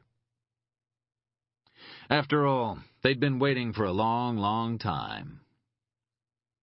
I closed my eyes and listened as the world faded around me, trying to imagine what it must have been like in those final minutes. The howling became muted. The noise of the cars on the road beyond transformed itself into the buzzing of flies, and amid the gentle brushing of the branches above my head, I hear gunshots. There are men running, caught as they work in the fields. 2 have already fallen, bloody holes gaping ragged in their backs. One of those still alive turns, a pitchfork clutched in his hands. Its center disintegrates as the shot tears through it, wood and metal entering his body simultaneously. They pursue the last one through the grass, reloading as they go. Above them, a murder of crows circles, calling loudly. The cries of the last man to die mingle with them. And then all is quiet. I heard a sound in the trees behind me, but when I looked, there were only branches moving slightly, as if disturbed by the passage of some animal. Beyond, the green faded to black, and the shapes of the trees became indistinct. The women are the next to die. They have been told to kneel and pray in one of the houses, to think upon the sins of the community. They hear the gunshots, but do not understand their significance. The door opens, and Elizabeth Jessup turns. A man is silhouetted against the evening light. He tells her to look away, to bow to the cross and beg for forgiveness. Elizabeth closes her eyes and begins to pray. Behind me, the noise came again, like gentle footfalls slowly growing closer. Something was emerging from the darkness, but I did not turn. The children are the last to die. They sense that something is wrong, that something has happened that should not have occurred. Yet they have followed the preacher down to the lake, where the grave is already dug, and the waters are still before them. They are obedient, as little ones should always be. They too kneel down to pray, the mud wet beneath their knees, the wooden boards heavy around their necks, the ropes burning against their skin. They have been told to hold their hands against their breasts, the thumbs crossed, as they have been taught. But James Jessup reaches out and takes his sister's hand in his own. Beside him, she starts to cry, and he grips her hand tighter. "Don't cry," he says. A shadow falls over him. "Don't." I felt a coldness in my right hand. James Jessup was standing beside me in the shade of a yellow birch tree, his small hand curled around mine. Sunlight reflected from the single clear lens of his glasses. From the covered area below, two figures emerged, carrying another small bundle on a stretcher. "They're going to take you away from here, James," I said. He nodded and moved closer to me, the presence of him chilling my leg and ribs. "It didn't hurt none," he said. "Everything just went dark." I was glad that he didn't feel any pain. I tried to press his hand, to give him some sign, but there was nothing there, only cold air. He looked up at me. "I have to leave now." "I know." His single eye was brown, flashes of yellow at its center, eclipsed by the dark moon of his pupil. I should have seen my face reflected in his eye and in the lens of his eyeglasses, but I could detect no trace of myself. It was as if I were the unreal one, the phantasm, and James Jessup, who was flesh and blood, skin and bone. "He said we were bad, but I was never bad. I always did what I was told, right up to the end." The chill faded from my fingers as he released my hand and began to walk back into the forest, his knees raised high so that he would not brush through the briars and the long grass. I didn't want him to leave. I wanted to comfort him. I wanted to understand. I called his name. He stopped and stared back at me. "Have you seen the summer lady, James?" I asked. A tear dropped onto my cheek and rolled down to the corner of my mouth. I savored it with my tongue. He nodded solemnly. "She's waiting for me," he said. "She's going to take me to the others." "Where is she, James?" James Jessup raised his hand and pointed into the darkness of the forest, then turned and walked into the tangles and trees until the shadows of the branches embraced him, and I could see him no more. Chapter 19. As I drove down to Waterville to meet Angel and Louie, my hand tingled from the touch of a lost child. St. Froid Lake had seemed indescribably desolate. I still heard the howls of the hybrids ringing in my ears, a perpetual chorus of mourning for the dead. Pictures of flapping canvas and piles of earth, of cold water and old brown bones flashed through my mind, before coalescing into a single image of James Jessup receding into the hidden reaches of the forest, where an unseen woman in a summer dress waited to take him away. I felt a surge of gratitude that there was somebody waiting for him at the edge of the darkness, that he would not have to make that journey alone. I just hoped that there was somebody waiting for each of us in the end. In Waterville, I parked outside the Ames Mall and waited. It was almost an hour before the black Lexus appeared, turning onto the main street and parking at its far end. I watched Angel get out and walk casually to the corner of Main and Temple, then turn into the back lot of the Fellowship's building at the junction with the Hunan Legends Chinese restaurant, when he saw that the street was clear. I locked the Mustang, met Louie, and together we walked down to Temple to join Angel. He stood in the shadows and handed us each a pair of gloves. His own hands were already concealed and holding the handle of the newly opened door. "I think I'm going to add Waterville to the list of places I'm never going to retire to," remarked Angel as we stepped into the building, "along with Bogota and Bangladesh." "I'll break the sad news to the Chamber of Commerce," I told him. "I don't know how they'll cope." "So where you planning on retiring to?" "Maybe I won't live long enough for it to become an issue." "Man, you sure going the right way about it," said Louie. "Grim Reaper probably got your number on speed dial." We followed Angel up the thinly carpeted stairs until we arrived at a wooden door with a small plastic sign nailed to it at eye level. It read simply, "The Fellowship." There was a bell on the door frame to the right, in case anyone somehow managed to sneak in the front door without Ms. Torrance turning on him like a hungry Rottweiler. I slipped out my mini-mag light and shined it on the lock. I had taken the precaution of wrapping some duct tape around the top so that only a thin beam of light about half the size of a dime showed. Angel took a pick and a tension tool from his pocket and opened the door in 5 seconds flat. Inside, the lights from the street shone on a reception area with 3 plastic chairs, a wooden desk with a telephone and blotter on top, a filing cabinet in one corner, and some vaguely inspirational pictures on the walls featuring sunsets and doves and small children. Angel jiggled the lock on the filing cabinet, and when it clicked, pulled open the top drawer. Using his own flashlight, he illuminated a pile of conservative and religious tracts published by the Fellowship itself and other groups of which the Fellowship presumably approved. They included The Christian Family, Other Races, Other Rules, Enemies of the People, Jewry, The Truth About the Chosen People, Killing the Future, The Reality of Abortion, and Daddy Doesn't Love Me Anymore, Divorce in the American Family.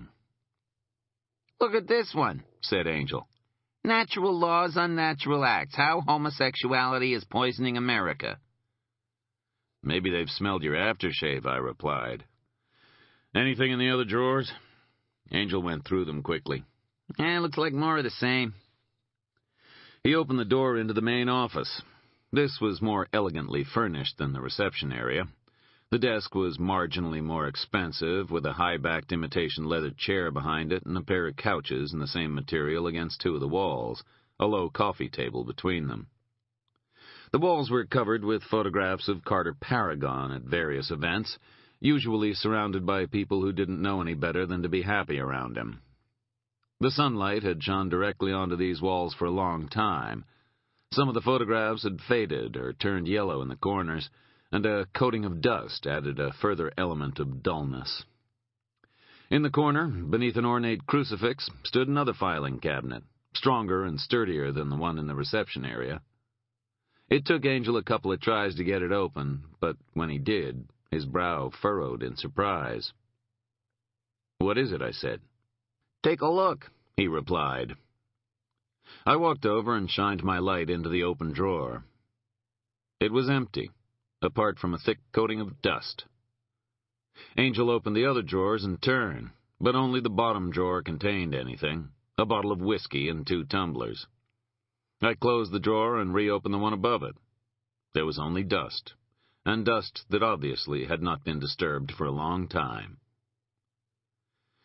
Either this is special holy dust, said Angel, which would explain why it has to be locked up safe at night, or there's nothing here, and there never was. It's just a front, I said. The whole thing is just a front. Just as Amy had told me, the Waterville organization was simply a mask to fool the unwary. The other fellowship, the one with the real power, existed elsewhere. There must be records of some kind, I said. Maybe he keeps them out at his house, suggested Angel. I looked at him. You got anything better to do? What, to burgle a guy's house? Nah, not really. He took a closer look at the lock on the filing cabinet. Tell you something else. I think somebody tried to get this open before we did. There are marks around the lock. They're small, but it was still a pretty amateur job. We relocked the doors and headed downstairs. At the back door, Angel paused and checked the lock with the aid of his pocket light. Back door's been open from outside, he said. There were fresh scratches around the keyhole, and I didn't make 'em. Guess I didn't see 'em because I wasn't looking for 'em. There was nothing else to say. We weren't the only people interested in finding out what was in Carter Paragon's files. And I knew that we weren't the only ones hunting Mr. Pudd. Lester Vargas had learned that, too, in his final moments. Carter Paragon's house was quiet as we drove past. We parked our cars off the road, in the shadows cast by a stand of pine trees, and followed the boundary wall of the property around to a barred security gate at the back of the house. There were no video cameras visible, although there was an intercom on the gatepost, just as there was at the main entrance to the house. We climbed over the wall, Angel and I going first, Louis joining us after what seemed like a very reluctant pause. When he hit the soft lawn, he looked in dismay at the marks left by the white wall on his black jeans, but said nothing. We skirted the house, staying within the cover of the trees. A single light burned in a curtained room on the upper floor at the western side. The same battered blue car was parked in the drive, but its hood was cool. It hadn't been driven that evening. The Explorer was nowhere to be seen. The curtains on the window were drawn tight, so it was impossible to see inside. "What do you want to do?" asked Angel. "Ring the doorbell," I replied. "I thought we were going to burgle him," hissed Angel, "not try to sell him the watchtower." I rang the bell anyway, and Angel went quiet. Nobody answered, even when I rang it again for a good 10 seconds. Angel left us and disappeared around the back of the house. A couple of minutes later, he returned. "I think you need to take a look at this," he said. We followed him to the rear of the house and entered through the open back door into a small, cheaply furnished kitchen. There was broken glass on the floor where someone had smashed a pane to get at the lock. "I take it that isn't your handiwork?" I asked Angel.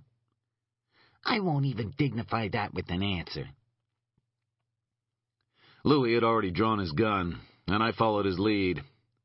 I looked into a couple of the rooms as we passed, but they were all virtually empty. There was hardly any furniture.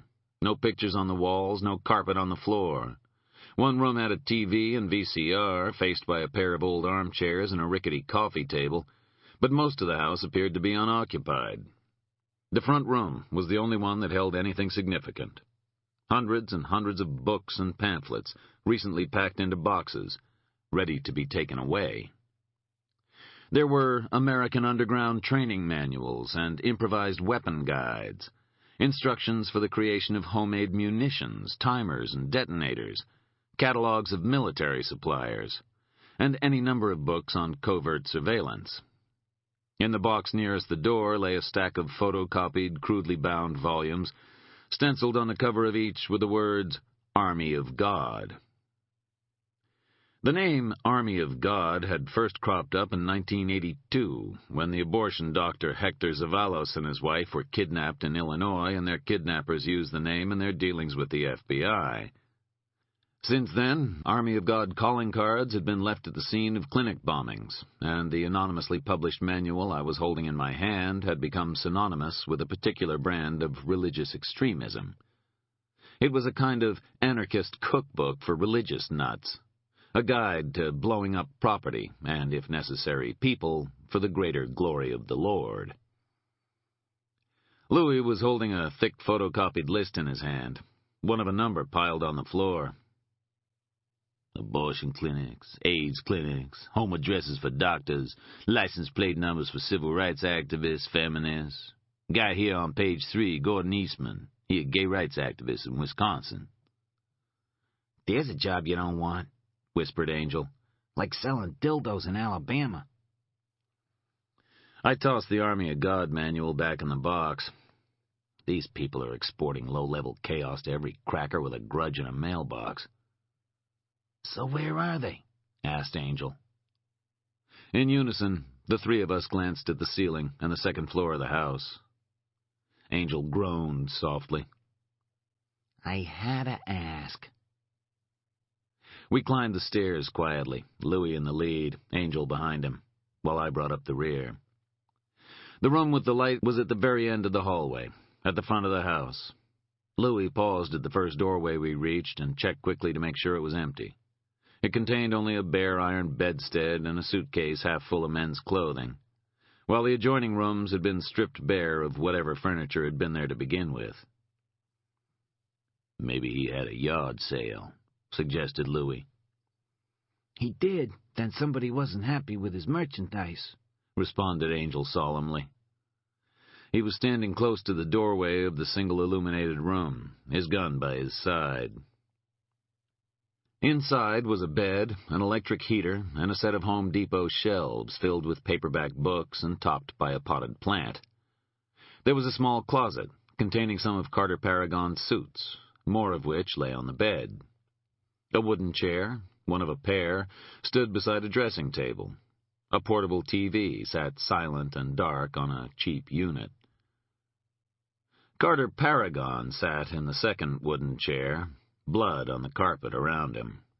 His arms had been pulled behind him and secured with cuffs. He had been badly beaten. One eye had been reduced to pulp by a punch, and his face was swollen and bruised. His feet were bare, and 2 of the toes on his right foot were broken. Take a look here, said Angel, pointing to the back of the chair. I looked and winced. 4 of his fingernails had been torn out. I tried for a pulse. There was nothing, but the body was still warm to the touch. Carter Paragon's head was inclined backward, his face to the ceiling. His mouth hung open, and amid the blood lay something small and brown. I took a handkerchief from my pocket, then reached in and removed the object, holding it up to the light. A string of bloody saliva dripped from it and fell to the floor. It was a shard of clay. Chapter 20. We drove back to Scarborough that night, Angel and Louis going on ahead, while I stopped briefly in Augusta. From a public phone, I called the office of the Portland Press-Herald, asked to be put through to the news desk, and told the woman who answered that there was a body in the house of Carter Paragon in Waterville, but that the police didn't know about it yet. Then I hung up. At the very least, the Herald would check with the cops, who would in turn head out to knock on Paragon's door. In the meantime, I had avoided the possibility of enhanced 911, which would have pinpointed my location and raised the possibility of being intercepted by the nearest patrol car, or of my voice being recorded using raycall or any similar procedure. Then I drove on in silence, thinking of Carter Paragon and the clay that had been deposited in his mouth as a message for whoever found him. Angel and Louis were already making themselves at home by the time I got back to the Scarborough house. I could hear Angel in the bathroom, making the place untidy. I banged on the door. "Don't make a mess," I warned him. "Rachel's coming up, and I just cleaned it specially." Rachel didn't like untidiness. She was one of those people who got a kind of satisfaction out of scrubbing away dust and dirt, even other people's. Whenever she stayed with me in Scarborough, I would be sure to find her advancing on the bathroom or kitchen in rubber gloves with a determined look on her face. "She cleans your bathroom?" Angel once asked, as if I'd told him that she regularly sacrificed goats or played women's golf. "I don't even clean my bathroom, and I sure as hell ain't gonna clean no stranger's bathroom." "I'm not a stranger, Angel," I explained. "Hey," he replied, "when it comes to bathroom stuff, everybody's a stranger." In the kitchen, Louis was squatting in front of the fridge, discarding items on the floor. He checked the expiry date on some cold cuts. "Damn, you buy all this food at auction?" I wondered, as I called out for pizza delivery, if agreeing to let them inside my door had been such a good idea after all. "Who is this guy?" asked Louis. We were sitting at my kitchen table, discussing the shard of clay left by Paragon's killer while we waited for our food to arrive. Al Z told me he calls himself the Golem, and Epstein's father confirmed it. That's all I know. You ever hear of him? He shook his head. "Means he's very good, or an amateur. Still, cool name."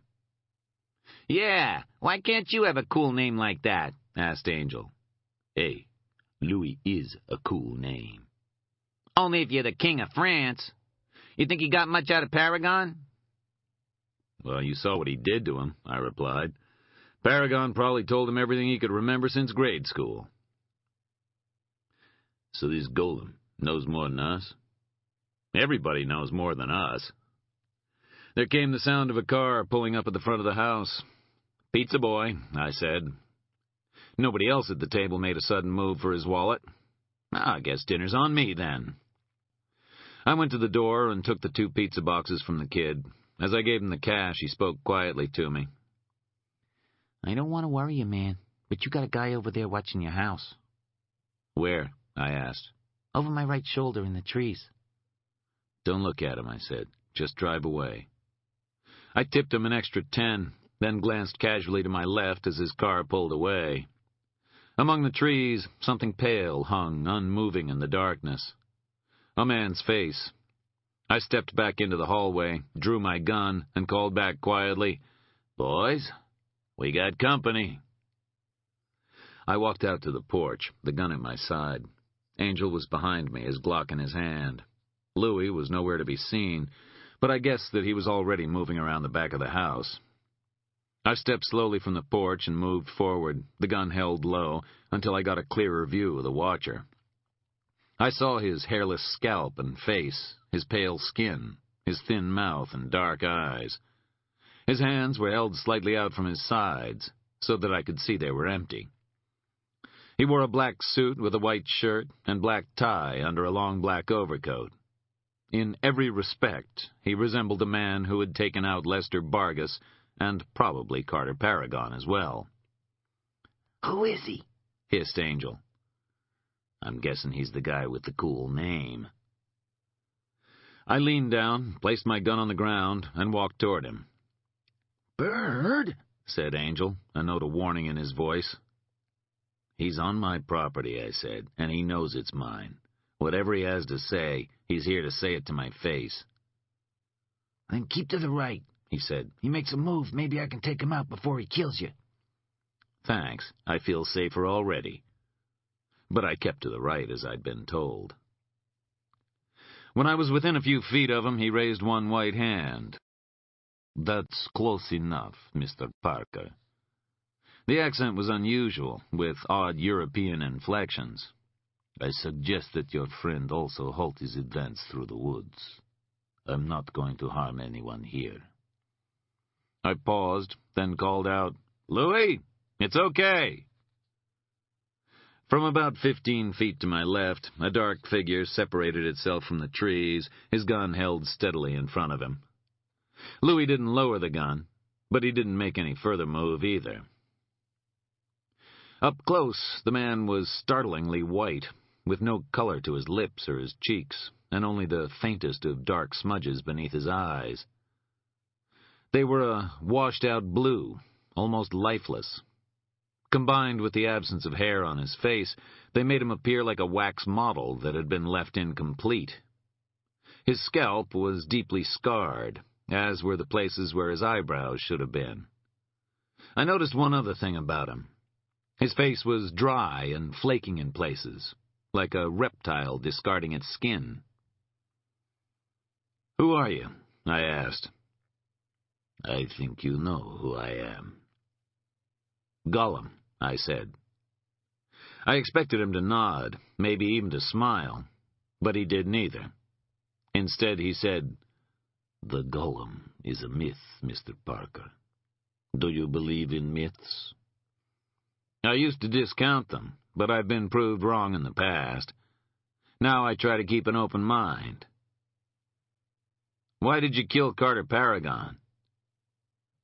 The question is really, why did I hurt Carter Paragon?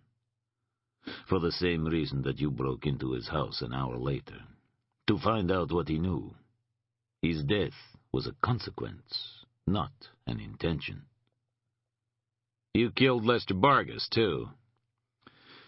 "Mr. Vargas supplied weapons to evil men," he responded simply. "But no longer." "He was unarmed." "So was the Rebbe." "An eye for an eye," I said. "Perhaps. I know something of you too, Mr. Parker. I don't believe you are in a position to pass judgment on me." "I'm not judging you. Lester Vargas was a lowlife, and nobody'll miss him.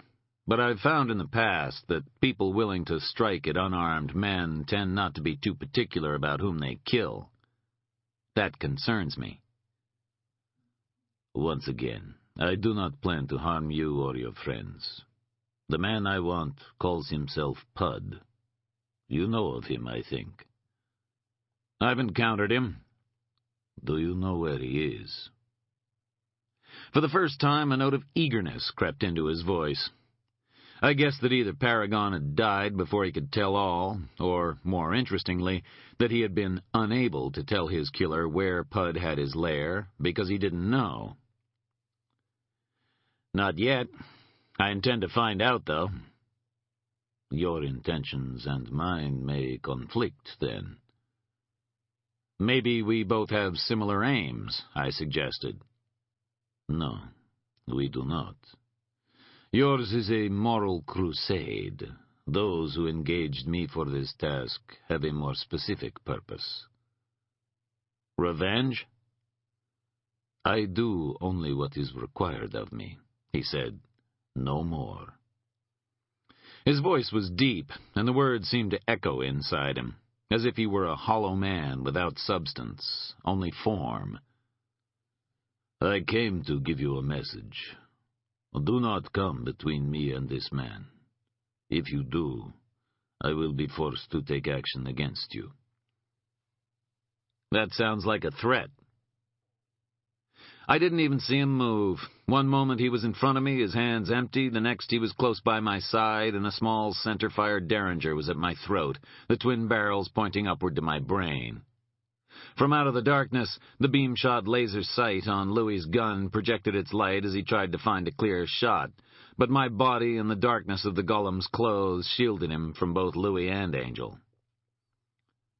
"Tell them to back off, Mr. Parker," he whispered, his head behind mine. "I want you to walk me to my car. You have 2 seconds." I shouted the warning immediately, and Louis killed the beam. The Golem pulled me back through the trees, guiding my footsteps. The sleeve of his overcoat had rolled up on his arm, and I could see the first of the small blue numbers etched on his skin. He was a concentration camp survivor. I also saw that he had no fingerprints. Instead, the skin and flesh appeared to have collapsed inward, creating a puckered, indented scar at the tip of each finger. Fire, I thought. It was fire that did this to him. Fire that scarred his head. Fire that took away his fingerprints. How do you create a clay demon? You bake it in an oven. When we reached his car, he made me stand in front of the driver's door, the gun at my spine, as he lowered himself into the driver's seat. "Remember, Mr. Parker," he said to my back, "do not interfere with my work." Then, his head low, he sped away.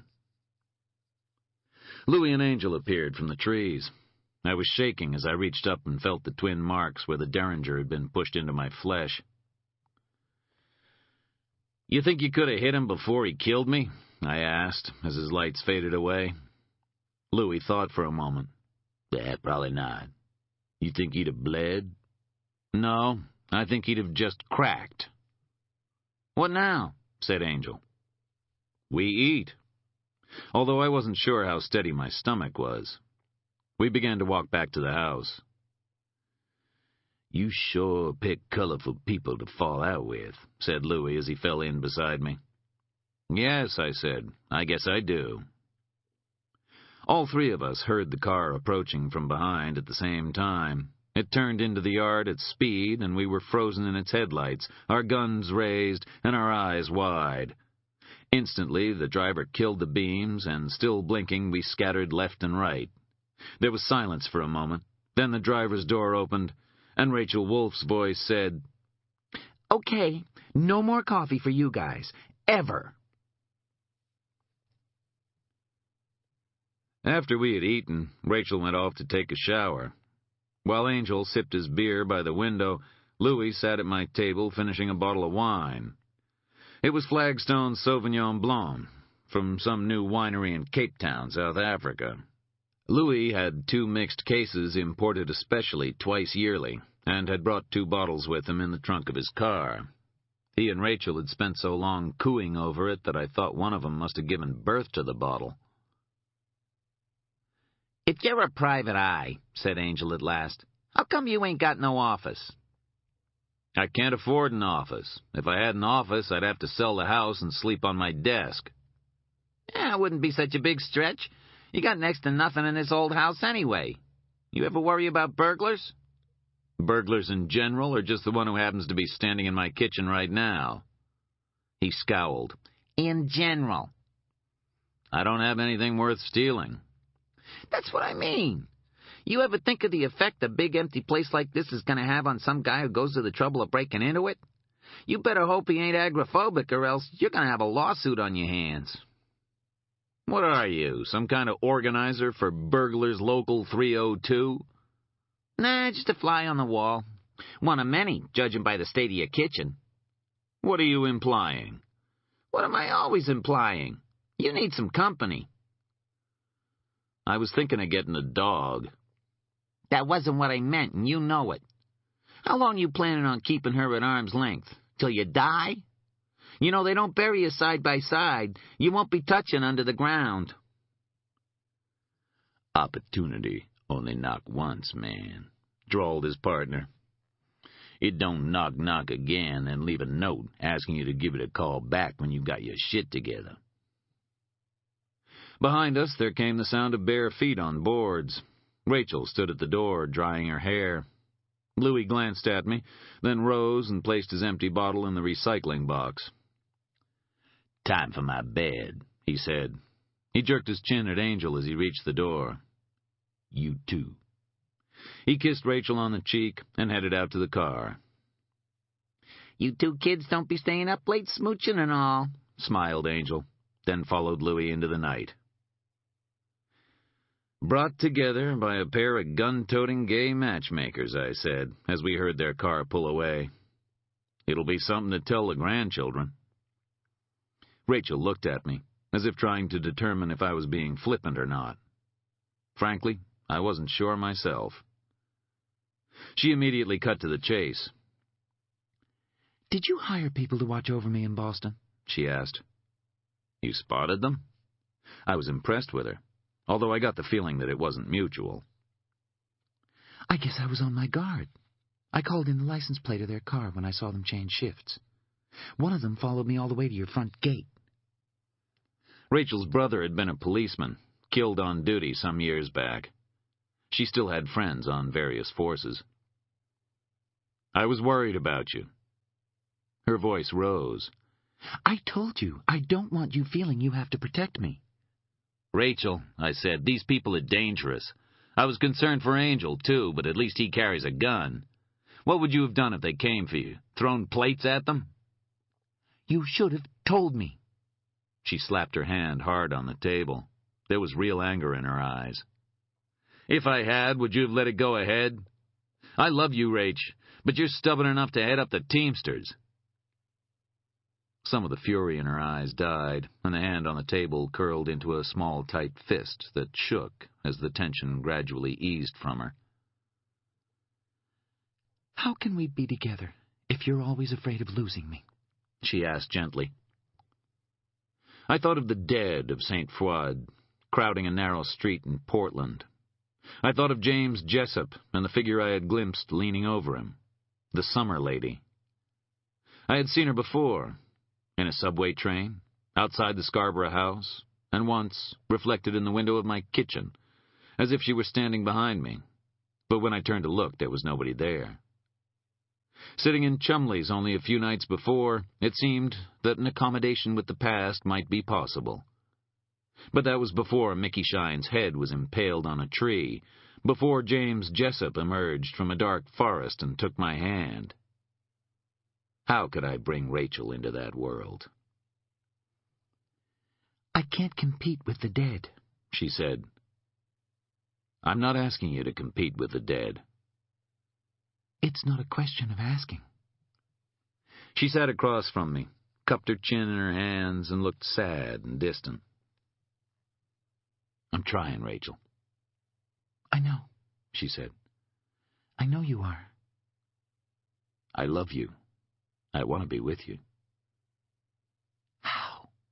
She whispered, lowering her head. On weekends in Boston? Or weekends here? How about just here? She looked up, as if unsure of what she had heard. I mean it. When? Before I'm old?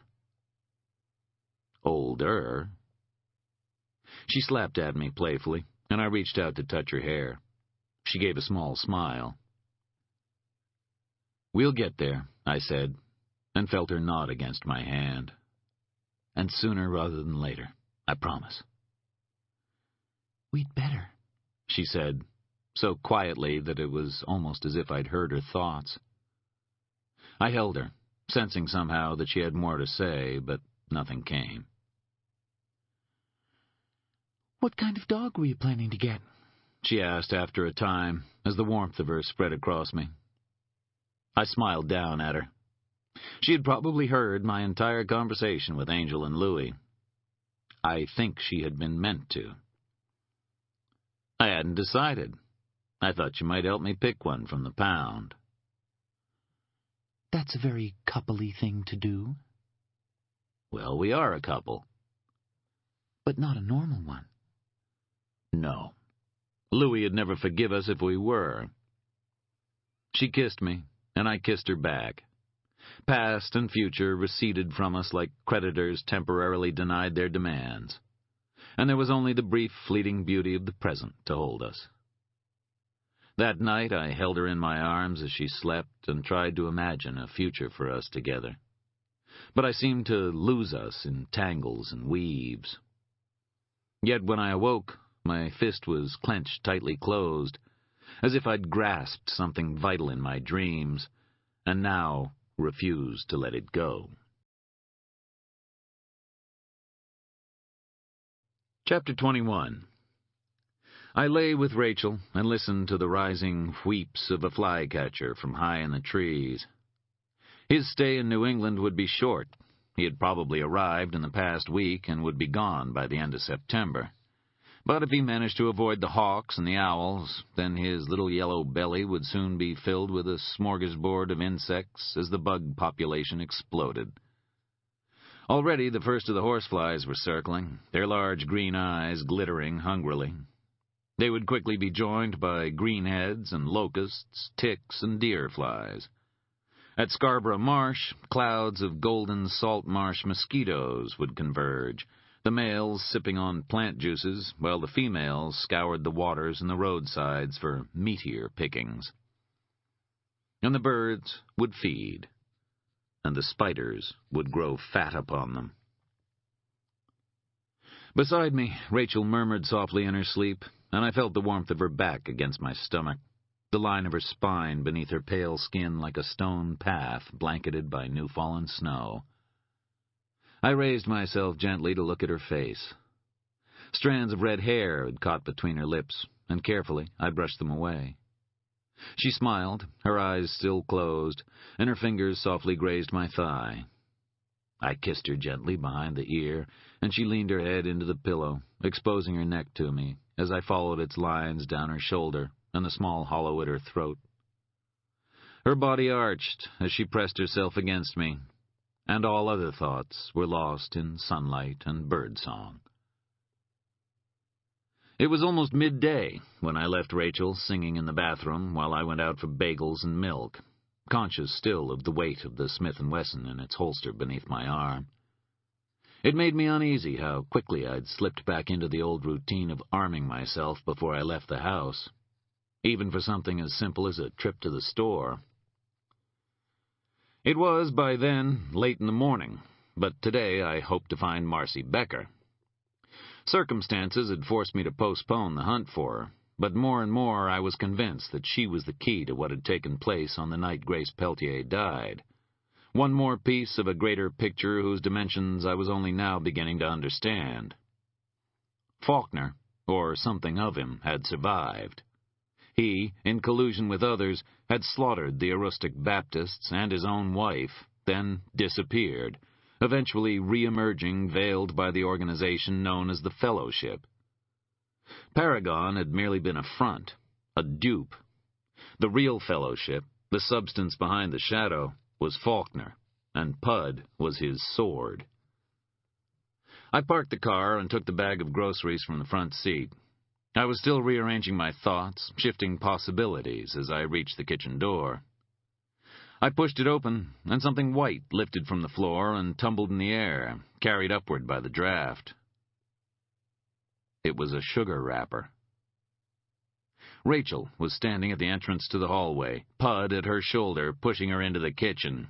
She was gagged with a scarf, and her arms were secured at her back. Behind her, Pud froze. I dropped the bag and reached for my gun. Simultaneously, Rachel twisted in Pud's grip, and with a single movement slammed her head back into his face, connecting with the bridge of his nose. He staggered backward, swiping at Rachel with the back of his hand. My fingers were already brushing the grip of the Smith & Wesson when something struck me hard on the side of the head, and I went down, bright white pain erupting in my brain. I felt hands at my side, and then my gun was gone, and red droplets were exploding like sunbursts in the spilt milk. I tried to get up, but my hands slipped on the wet floor, and my legs felt heavy and awkward. I raised my eyes to see Pud's fist raining down blows on Rachel's head as she sank to the floor. There was blood on his face and palm. Then a second impact connected with my head, followed by a third, and I didn't feel anything else for what seemed like a very long time. I came to in slow, arduous steps, as if I was struggling through deep red water. I was vaguely conscious of Rachel sitting on a kitchen chair by the table, still wearing her white cotton robe. Her teeth were visible where the scarf had been pulled tightly into her open mouth, and her hands were tied behind her back. There was bruising to her cheek and left eye, and blood on her forehead. Some of it had run down to stain the gag. She looked at me imploringly, and her eyes flicked frantically to my right, but when I tried to move my head, I was struck again, and everything went black. I drifted in and out like that for a while. My arms had been tied separately, each wrist bound to one of the spars of the chair by what felt like cable ties. They bit into my skin when I tried to move. My head ached badly, and there was blood in my eyes. Through the mists, I heard a voice say, "So this is the man." It was an old man's voice, faded and scratched like a recording heard through an old radio. I tried to lift my head and saw something move in the shadows in the hallway of the house. A slightly hunched figure, wrapped in black. Another, taller shape moved beside it, and I thought that it might be a woman.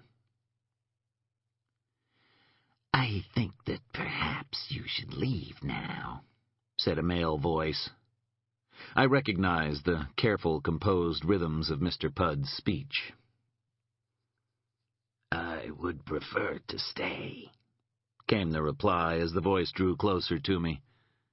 "You know how I like to watch you work." I felt fingers on my chin as the old man spoke, and smelled salt water and leather. The stench of internal decay was on his breath. I made an effort to open my eyes fully, but the room was spinning, and I was conscious only of his presence, of the way his fingers clutched at my flesh, testing the bone structure beneath my skin. His hand moved to my shoulder, then my arms and my fingers. "No," said Pudd. "It was unwise of you to come at all. On this of all days. You must leave." I heard a weary exhalation of air. "He sees them, you know," said the old voice. "I can feel it from him. He's an unusual man. A tormented man." "I will put him out of his misery." "And ours," said the old man. "He has strong bones. Don't damage his fingers or his arms. I want them." "And the woman?" "Do what you have to do. But a promise to spare her might encourage her lover to be more cooperative." "But if she dies?" "She has beautiful skin. I can use it." "How much of it?" asked Pudd. There was a pause. "All of it," said the old man. I heard footsteps on the kitchen floor beside me. The red film over my eyes was fading now as I blinked away the blood. I saw the strange, nameless woman with the scarred neck gazing down at me with narrow, hateful eyes. She touched my cheek with her fingers, and I shuddered. "Leave now," said Mr. Pudd. She stayed beside me for another moment or two, then moved away, almost regretfully. I saw her blend into the shadows, and then two figures moved through the half-open front door and into the yard. I tried to keep them in sight until a slap to my cheek brought me back and someone else moved into my line of vision. A woman dressed in a blue sweater and pants, her hair loose on her shoulders. "Miss Torrance," I said, my mouth dry. I hope you got a reference from Paragon before he died." She hit me on the back of my head. It wasn't a hard slap. It didn't have to be. She caught me right on the spot where the earlier blows had landed. The pain was almost visible to me, like lightning flashes in the night sky, and I grew nauseous with pain. I let my head hang down, my chin on my chest, and tried to keep myself from retching. From the front of the house came the sound of a car pulling away, and then there was movement ahead of me, and a pair of brown shoes appeared at the kitchen door. I followed the shoes up to the cuffs of the brown pants, then the slightly stretched waistband, the brown check jacket, and finally the dark, hooded eyes of Mr. Pudd. He looked considerably worse than when we had last met. The remains of his right ear were covered in gauze, and his nose had swollen where Rachel's head had impacted upon it. There were still traces of blood around his nostrils. "Welcome back, sir," he said, smiling. "Welcome indeed." He gestured to Rachel with one gloved hand. "We had to make our own entertainment while you were gone, but I don't believe there was much that your whore could tell us. On the other hand, Mr. Parker, I believe you may know considerably more." He stepped forward so that he stood over Rachel. With one movement, he tore the sleeve of her robe, exposing the whiteness of her arm, speckled here and there with small brown freckles. Miss Torrance, I noticed, now stood in front of me and slightly to my right. Her own car K9 leveled on me, while my Smith & Wesson lay in its holster on the table. The remains of my cell phone were scattered across the floor, and I saw that the wire to the telephone in the kitchen had been pulled out. "As you know, Mr. Parker, we are looking for something," began Pud. "Something that was taken from us by Ms. Peltier. That item is still missing. So, too, we now believe is a passenger who may have been in the car with the late Miss Peltier shortly before she died. We think that individual may have the item we are looking for. I would like you to confirm who that person is so that we can retrieve it. I would also like you to tell us all that passed between you and the late Mr. Al Z., everything of which you and Mr. Mercier spoke 2 nights ago, and all that you know of the man who killed Mr. Paragon." I didn't reply. Pud remained silent for about 30 seconds, then sighed. "I know that you are a very stubborn man. I think you might even be willing to die rather than give me what I want. It's very laudable, I admit, to give up one's life to save another. It is, in a sense, what brings us to this point. After all, we are all the fruit of one man's sacrifice, are we not? And you will die, Mr. Parker, regardless of what you tell me. Your life is about to end." He leaned over Rachel's shoulder and grasped her chin in his hand, forcing her to look at me. "But are you willing to sacrifice the life of another to protect Grace Peltier's friend, or to fuel your strange crusade? That is the real test. How many lives is this person worth? Have you even met the individual in question? Can someone whom you do not know be worth more to you than the life of this woman? Do you have the right to give up Ms. Wolfe here to safeguard your own principles?" He released his grip on Rachel's jaw and shrugged. "These are difficult questions, Mr. Parker, but rest assured we will shortly have answers to them." From the floor, he lifted a large plastic case, its surface covered in tiny perforations. He placed it on the table beside his own Beretta, then opened it so that it faced me. Inside lay 5 plastic containers. 3 of them were boxes of 4 or 5 inches in length, while the other 2 were simply small containers for herbs and spices, adapted to his purpose. He withdrew the 2 spice jars, the reusable kind with a perforated lid.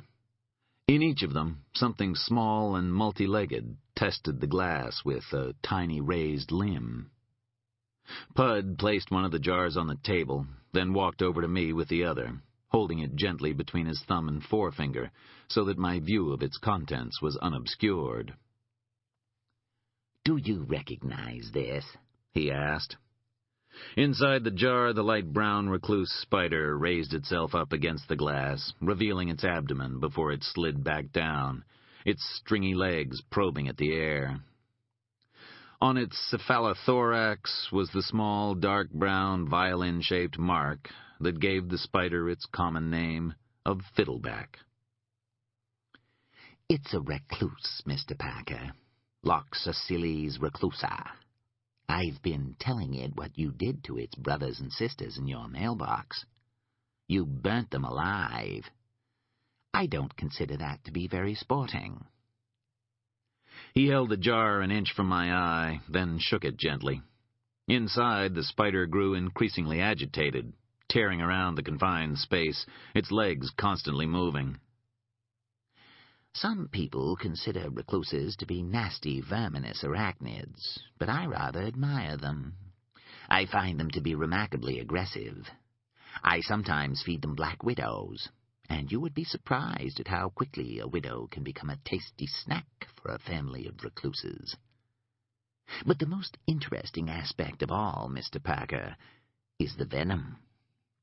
His eyes glowed brightly beneath their hoods, and I caught a trace of a faint smell rising from him, an unpleasant chemical scent, as if his body had begun to produce its own toxin as his excitement grew.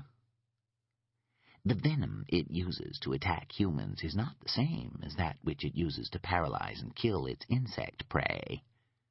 There is an extra component, an additional toxin in the venom it uses against us. It is as if this little spider is aware of us, has always been aware of us, and has found a way to hurt us. A most unpleasant way. He moved away until he was once again beside Rachel. He brushed the jar against her cheek. She shrank from the touch, and I saw that she'd begun to tremble. Tears ran from her eyes. Mr. Pudd's nostrils flared, as if he could smell her fear and disgust. But then she looked at me, and shook her head gently once. The venom causes necrosis. It makes the white blood cells turn against their own body. The skin swells, then starts to rot, and the body is unable to repair the damage. Some people suffer greatly. Some even die. I heard of one man who died within an hour of being bitten. Amazing, don't you think, that all of this suffering could be caused by such a tiny spider? The late Mr. Shine was given an intimate revelation of its workings, as I'm sure he told you before he died. But then some people are not affected at all. The venom simply has no effect on them. And that's what makes this little test so interesting. Unless you tell me what I need to know, I am going to apply the recluse to the skin of your whore. She probably won't even feel its bite. Then we will wait. The antidote to recluse venom must be administered within half an hour for it to be effective. If you are unhelpful, then I am afraid we will be here for much longer than that. We will start with her arms, then move on to her face and her breasts. If that proves unsuccessful in moving you, we may have to progress to some of my other specimens. I have a black widow in my case, and a sand spider from South Africa, of which I am particularly fond. She will be able to taste it in her mouth as she dies. He raised the little jar. For the last time, Mr. Parker, who was the second passenger? And where is that person now? I don't know, I said. I haven't figured that out yet. I don't believe you. Slowly, Pudd began to unscrew the top of the jar. I twisted in my chair as he held the jar close to Rachel once again. Pudd took the movement as a sign of my discomfort, and his excitement grew. But he was wrong. These were old chairs. They'd been in this house for the best part of 50 years. They'd been broken, then repaired, and broken again. Using the pressure of my shoulders and by twisting my hand, I could feel the spar in the back of my chair loosening. I pushed up with my shoulders and heard a faint crack. The spar rose about 1/4 of an inch as the frame of the chair started to come apart. I mean it, I said. I don't know. I gripped harder with my right hand and felt the spar turn in its hole. It was almost free. Beside me, Miss Torrance's attention was focused on Rachel and the spider. Pudd flipped off the lid and tipped the jar over, trapping the recluse on the skin of Rachel's arm. I saw the spider respond as he shifted the jar slightly, provoking it into a bite. Rachel's eyes grew large, and she gave a muffled cry from behind the gag. Beside her, Pudd opened his mouth and emitted a small gasp as the spider bit, then stared at me with absolute perverse joy. "Bad news, Mr. Parker," he cried as the spar came free in my hand and I spun my wrist, pushing the spear of wood with all the force I could muster into the left side of the woman. I felt brief resistance before it penetrated the skin between her 3rd and 4th ribs and shot through. She screamed as I rose. My forehead impacted with her face, and she lurched back against the sink, her gun falling away. Simultaneously, Rachel shifted her weight in the chair, causing it to topple backward and forcing Pud away from the table. With the chair still dangling from my left hand, I reached for my gun and fired 2 shots at Pud's body. Splinters flew from the door frame as he dived into the hallway. Beside me, the woman pawed at my legs. I kicked out at her and felt my foot connect. The pawing stopped.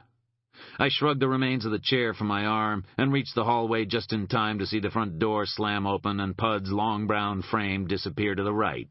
I sprang down the hall, risked a quick glance from the doorway, and pulled my head in quickly as the shots came. He had a second gun. I took a breath, then rolled out onto the porch and started firing, the Smith & Wesson bucking in my right hand. Pud disappeared into the trees, and I followed, increasing my pace as I heard the car start. Seconds later, the Cirrus burst from cover. I kept firing as it shot down the drive and onto Mussey Road, the rear window shattering and one of its back lights exploding as the gun locked empty. I let him go, then ran back to the house and untied Rachel. She immediately retreated into the hall, curling in on herself and rubbing again and again at the spot where the recluse had bitten her. The woman was crawling to the back door, the spar still buried in her side and a trail of black blood following her across the floor. Her nose was broken and one eye had been closed by the kick to her head. She looked blearily at me as I leaned over her, her vision and her life already fading. "Where's he gone?" I hissed. She shook her head and spat blood in my face. I gripped the spar and twisted, her teeth gritted in agony. "Where has he gone?" I repeated. Miss Torrance beat at the ground with one hand. Her mouth opened to its fullest extent as she squirmed and writhed, then went into spasm. I released my hold on the spar and stepped back as her eyes rolled back into her head, and she died. I patted her down, but there was no ID on her body, no indication of where Pud might be based.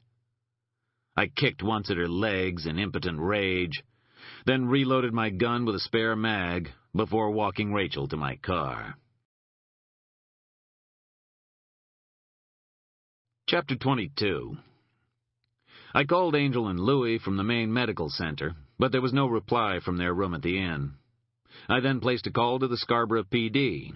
I told them that a couple had broken into my house, assaulted my girlfriend, and one of them was now lying dead on my kitchen floor.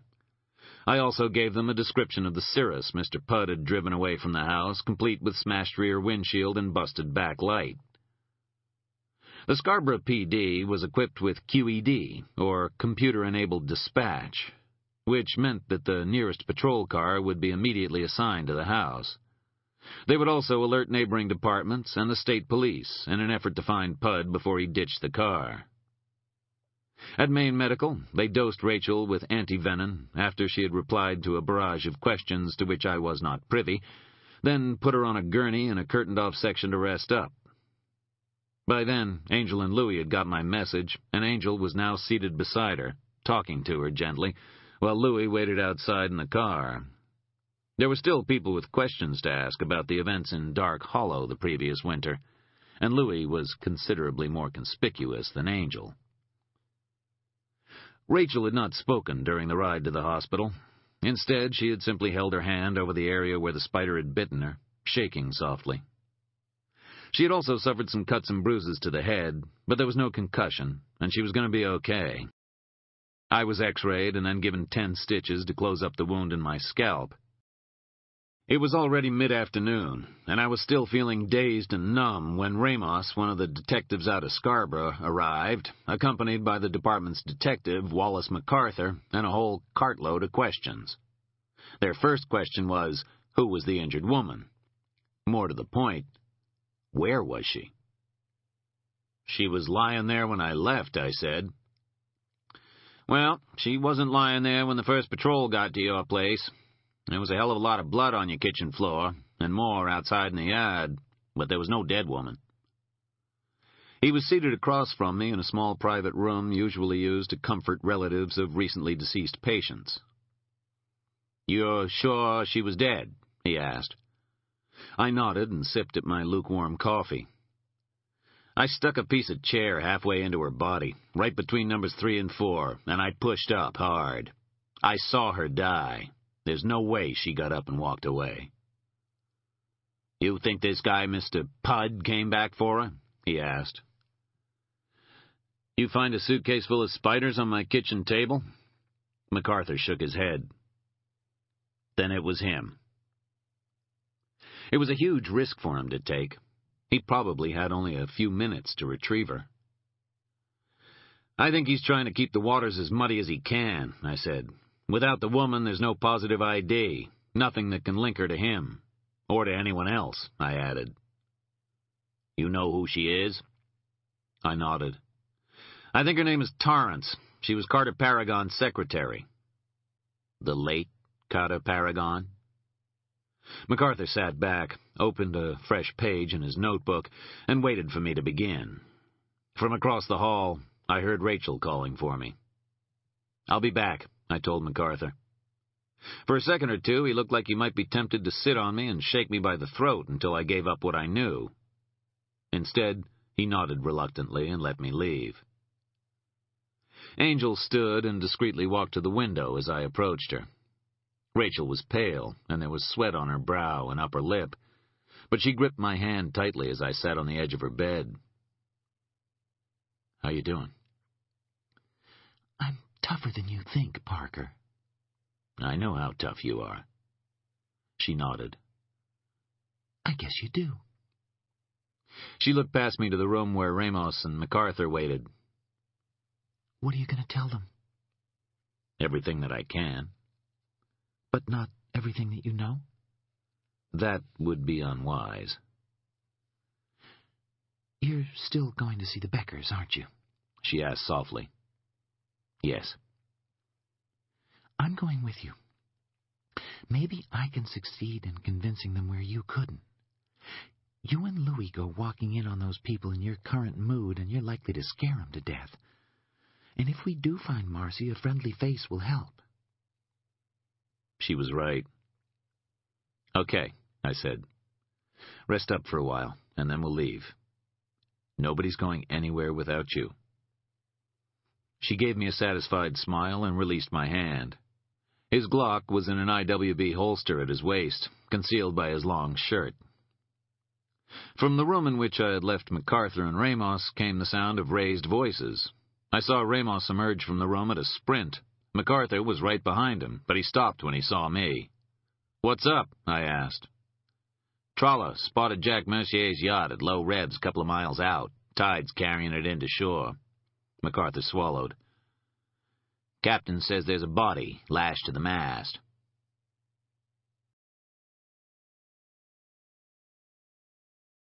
End of CD 9.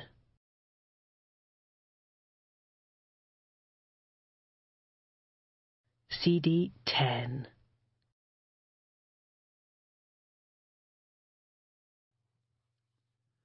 The cruiser, named the Revenant, had docked at the Portland Marina 5 days earlier. It was a 25-foot Grady White Sailfish 25, with twin 200-horsepower Suzuki outboards, and its owner paid $175 in advance for 1 week's mooring at the standard rate of $1 per foot per night. The name, address, phone number, and boat registration number he gave to Portland Yacht Services, administrators of the marina, were all false. He was a small man, cross-eyed, with a tightly shaven skull.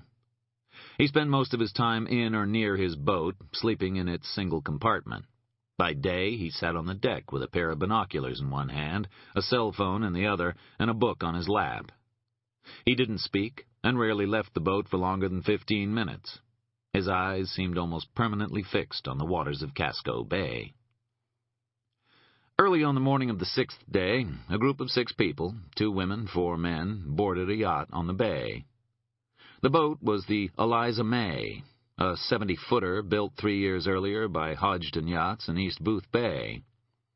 Its deck was teak, its body epoxy, glass, and mahogany over Alaska cedar. As well as the Doyle sail on its 80-foot mast, it had a 150-horsepower Perkins diesel engine and could sleep 7 people in luxury. It was equipped with a 40-mile radar, GPS, LORAN, and weatherfax, as well as VHF and single sideband radio, and an EPIRB emergency system. It had cost Jack Mercier over $2.5 million, and was too big to moor at Scarborough, so it had a permanent berth at Portland. The Eliza May left Portland for the last time shortly after 6 a.m. There was a northwest wind blowing, superb weather for yachting, and the wind tossed Mercier's white hair as he steered her into Casco Bay. Deborah Mercier sat apart from her husband, head down. By then, the cross-eyed man had been joined by 2 other people, a woman in blue and a slim red-haired man dressed in brown, both carrying tuna rods. As the Eliza May headed out into deep waters, the Revenant left the harbor and shadowed it, unseen. I caught up with MacArthur at the elevator. Mercier's involved in this, I told him.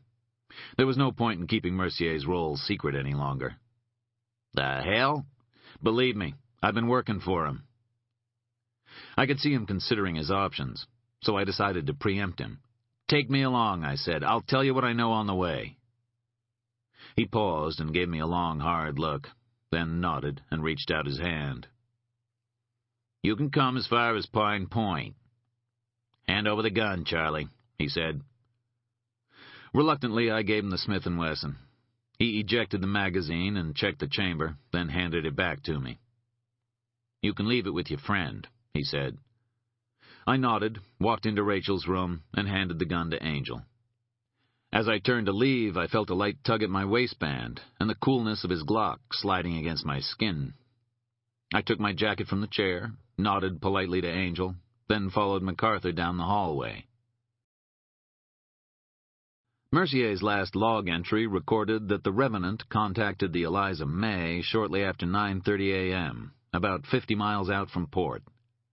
The northwest wind might have been ideal for yachting, but it could also carry a cruiser in distress out to sea, and the Revenant was in trouble. The Revenant's distress call came in on VHF, but the Eliza May was the only boat to hear it, despite the fact that there were other boats 2 and 3 miles away. The radio had been set to low range, maybe 1 watt, to prevent anyone else hearing the signal and answering. The Revenant's batteries were almost dead, and it was drifting. Mercier adjusted his course and went, at speed, to his death.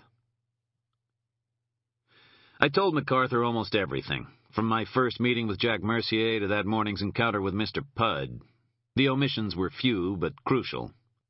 I left out Marcy Becker, Mickey Shine's murder, and our unscheduled early viewing of Carter Paragon's body. I also made no mention of the fact that I suspected that someone in the state police, possibly Lutz, Voisin, or both, was involved in Grace Peltier's death.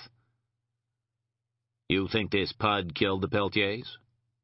Probably. The fellowship, or at least what the public saw of it, is just a front for someone or something else. Grace Peltier found out what that was, and it was enough to get her killed.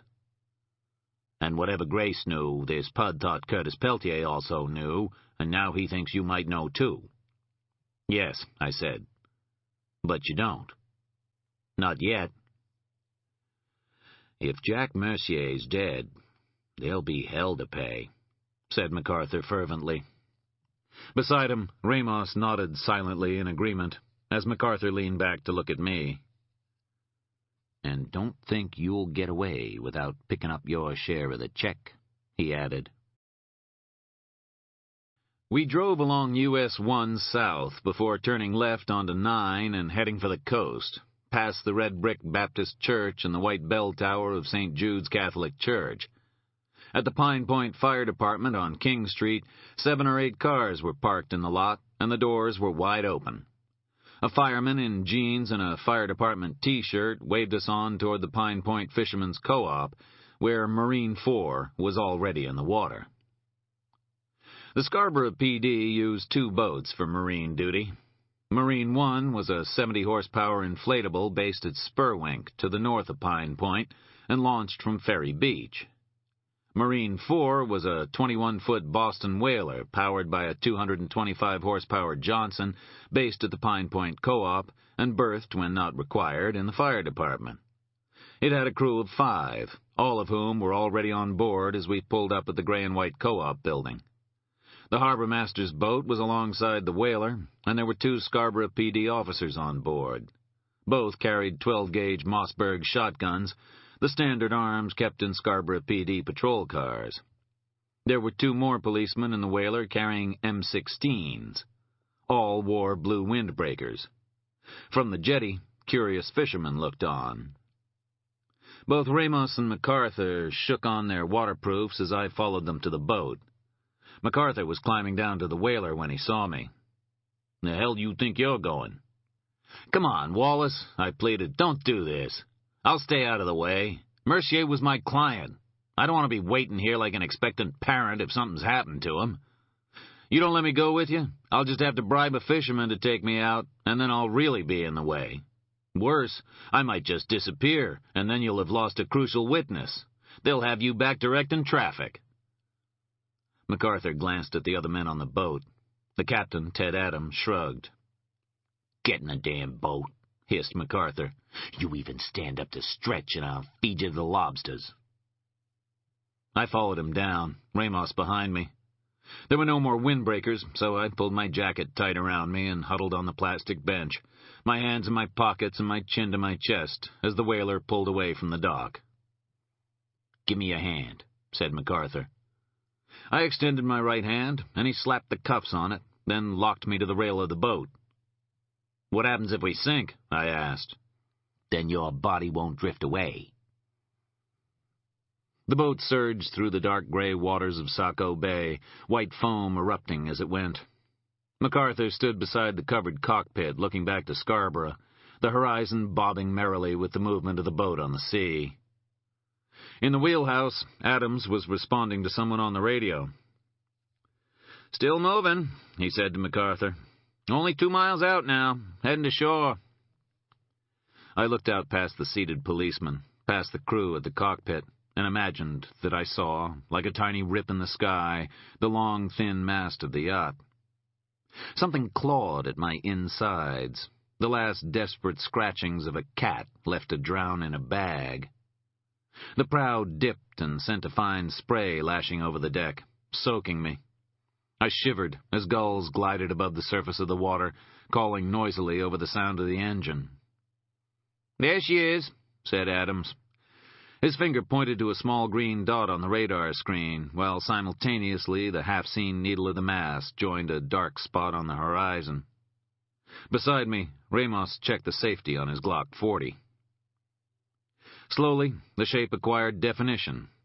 A white 70-footer with a tall mast, drifting on the waves.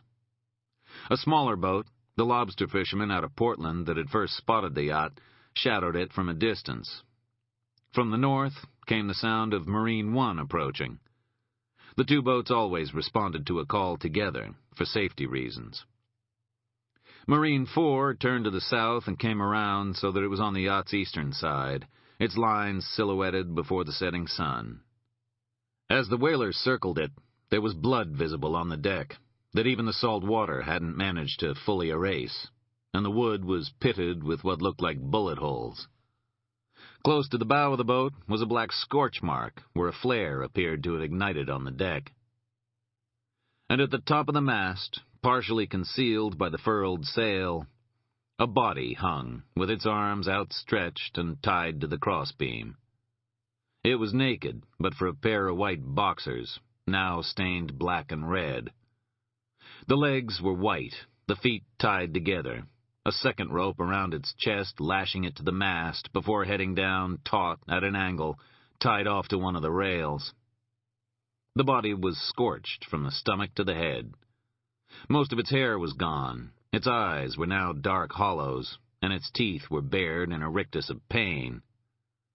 But still, I knew that I was looking at the remains of Jack Mercier. The whaler hailed the yacht, and when no response came, drew up off the port side while a young crewman climbed on board the Eliza May and killed the engine. Ramos and MacArthur joined him, pulling on protective gloves before they stepped shakily on board. "Detectives!" the crewman called from the cockpit. They headed toward him, trying not to touch anything with their hands as the boat rocked gently in the waves. The crewman pointed to where a long, dark trail of blood followed the steps down. Someone had been dragged, dead or dying, below decks. MacArthur knelt down and examined the steps more closely. The end of a long blonde hair curled out of the blood. He rummaged in his pockets and removed a small evidence bag, then carefully lifted the hair and stored it away. "You stay here," he said to the crewman, as Ramos moved behind him. From the deck of the two police boats, guns were trained on the other two of the yacht's 3 entryways below decks. Then MacArthur took the lead, using the very edges of the steps, the only parts not covered in blood, to make his way below. This is what they found. There was a small dark passageway, with the head to the immediate right and a quarter berth to the left. The head was empty and smelled of chemicals. A shower curtain was pulled back, revealing a clean white shower stall. The quarter berth was unoccupied. The passageway was carpeted, and the material squelched beneath their feet as they walked, blood bubbling up from between the fibers. They passed the galley and a second pair of facing doors that led into 2 sleeping compartments, both fitted with small double beds and closets big enough to take only 2 pairs of shoes set side by side. The door leading into the main salon was closed, and no sounds came from behind it. Ramos looked at Wallace and shrugged. Wallace retreated back into one of the bedrooms, his gun in his hand. Ramos moved into the other and called out, "Police! If there's anybody in there, come out now and keep your hands up!" There was no response. Wallace stepped back into the passage, reached for the handle of the door, and keeping his back against the wall, slowly pulled it open. There was blood on the walls, on the ceiling, and on the floor. It dripped from the light fittings and obscured the paintings between the portholes. 3 naked bodies hung upside down from the beams in the ceiling. 2 women, 1 man. One woman had gray-blonde hair that almost touched the floor. The other was small and dark. The man was bald, apart from a thin circle of gray hair, which was mostly soaked red with his blood. The throat of each had been cut, although the blonde also had stab wounds to her stomach and legs. It was her blood on the steps and soaked into the carpet. Deborah Mercier had tried to run, or to intervene, when they took her husband. The smell of blood was overpowering in the confined space, and the bodies swayed and bumped against one another with the rocking of the boat. They'd been killed facing the door, and the spray from their arteries had hit only 3 sides of the cabin. But there was still some blood behind them. It formed a pattern that could be seen between the moving bodies. MacArthur reached forward and stopped the swaying of Deborah Mercier's corpse. She hung to the left of the others, so that by stilling her, the others also grew still. She was cold, and he shuddered at the touch. But now he could see clearly what had been written behind them in bright red arterial blood. It was one word: sinners. Chapter 23. What harm can it do? Jack Mercier's words, spoken on the day he first asked me to look into Grace's death, came back to me as I learned of what had been found in the main salon of the Eliza May, its decks stained with red, and Jack Mercier's crucified form hanging from the mast. They came back to me as I saw the pictures of the yacht in the following day's papers, smaller photographs beside it of Jack and Deborah Mercier, and of the attorney Warren Ober and his wife Eleanor. What harm can it do? I recalled myself sitting, wet and shivering, in the bow of Marine 4, surrounded by the cries of gulls, as arrangements were made to tow the Eliza May back to shore. I was there for over 2 hours. the lineaments of Jack Mercier's body slowly fading and growing indistinct as evening fell. MacArthur was the only one who spoke to me, and then only to detail the discovery of the bodies and the word written in blood upon the wall behind them. Sinners. The Heuristic Baptists, I said. MacArthur grimaced. Little early for a copycat, don't you think? It's not a copycat killing, I answered. It's the same people. MacArthur sat down heavily beside me. Seawater swirled around his black leather shoes. The Baptists have been dead for over 30 years, he began. Even if whoever killed them was still alive, why would he or they start again now? I was too tired to go on hiding things. Much too tired. I don't think they ever stopped killing, I told him. They've always been doing it, quietly and discreetly. Mercier was closing in on them, trying to put pressure on the Fellowship through the courts and the IRS. He wanted to draw them out, and he succeeded. They responded by killing him and those who were prepared to stand alongside him. Yossi Epstein in New York, Allison Beck in Minneapolis, Warren Ober, even Grace Peltier. Now, their countermeasures were almost complete.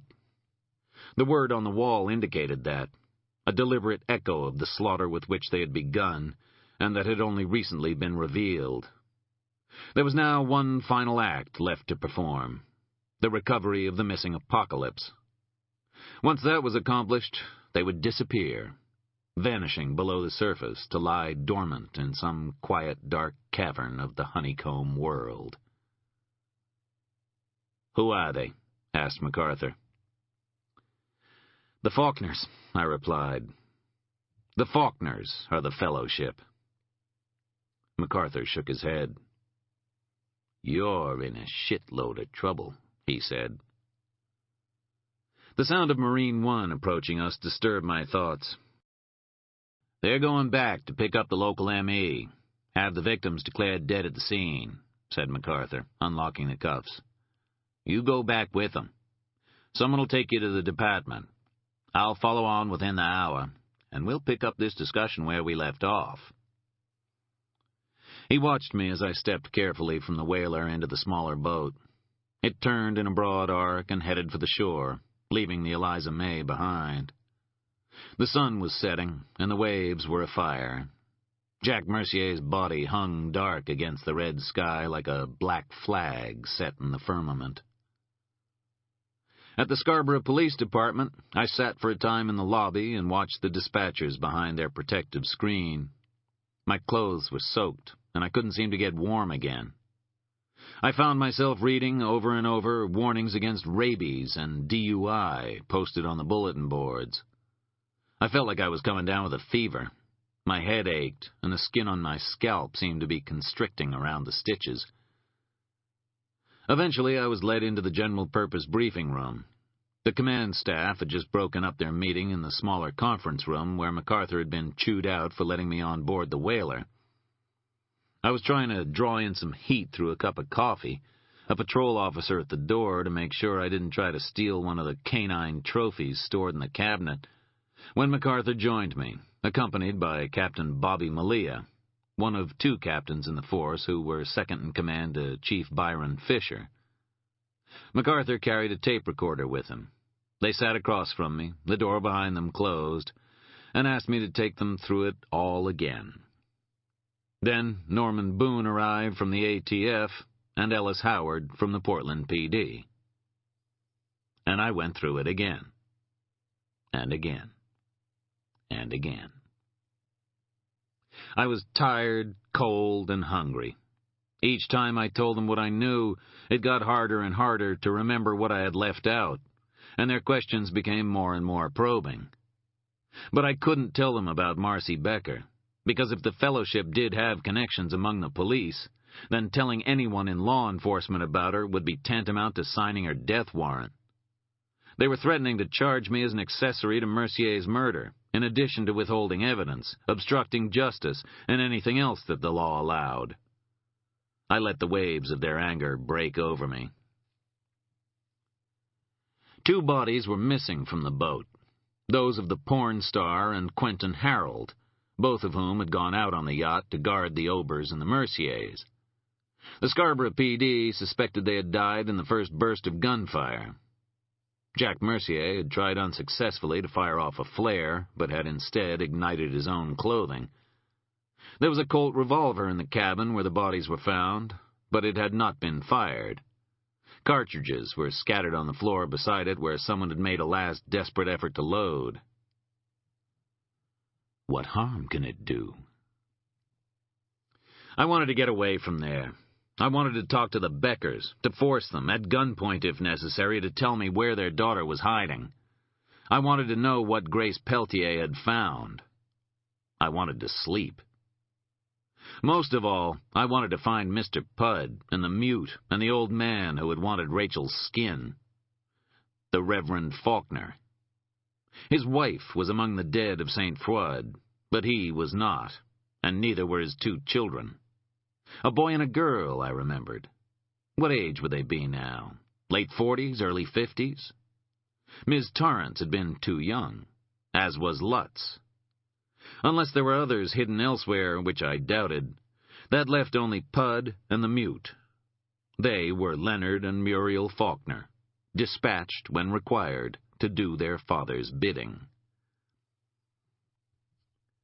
They gave me a ride back to my car after 11 that night, threats of retribution still ringing in my ears. Angel and Louie were with Rachel when I got back, drinking beer and watching television with the volume almost muted. All three of them left me alone while I stripped and showered, then pulled on a pair of chinos and a sweater. A new cell phone lay on the kitchen table, the memory card salvaged from the wreckage of the old phone and reinstalled. I took a bottle of Pete's Wicked Ale from the fridge and twisted it open. I could smell the hops and the distinctive fruity odor. I raised it to my mouth and took one mouthful, my first sip of alcohol in 2 years, then held it for as long as I was able. When at last I swallowed, it was warm and thick with saliva. I poured the rest into a glass and drank half of it back, then sat looking at what remained. After a time, I took the glass to the sink and poured the beer down the drain. It wasn't exactly a moment of revelation, more a confirmation. I didn't want it. Not now. I could take it or leave it, and I chose to let it go. Amy had been right. It was just something to fill the hole, and I'd found other ways to do that. But for now, nothing in a bottle was going to make things better. I shivered again. Despite the shower and the change of clothes, I still hadn't been able to get warm. I could taste the salt on my lips, could smell the brine in my hair, and each time I did, I was back on the waters of the bay, the Eliza May drifting slowly before me, and Jack Mercier's body swaying gently against the sky. I placed the bottle in the recycling box and looked up to see Rachel leaning against the door. "You're not finishing it?" she said softly. I shook my head. For a moment or two, I couldn't speak. I felt something breaking up inside of me, like a stone in my heart, that my system was now ready to expunge.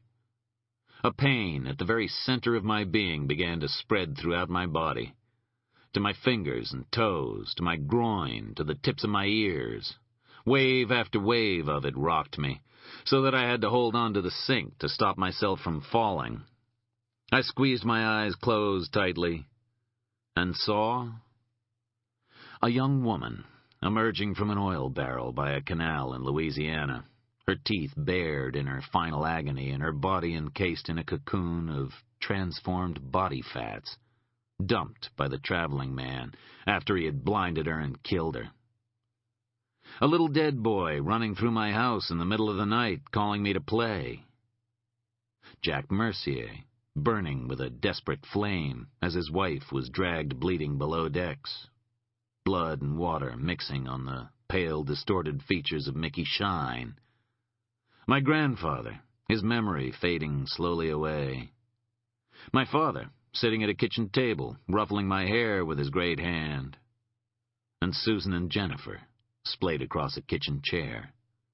Lost to me, and yet not lost. Gone, and yet forever with me. The pain made a rushing sound as it passed through me, and I thought I detected voices calling me over and over, as at last it reached its peak. My body tensed, my mouth opened, and I heard myself speak. "It wasn't my fault," I whispered. Her brow furrowed. "I don't understand." "It wasn't my fault," I repeated. There were huge gaps between the words as I retched each one up and spat it blinking into the light. I licked my upper lip and tasted again salt and beer. My head was pounding in time to my heart, and I thought I was going to burn up. Past and present twisted and intertwined with each other like snakes in a pit.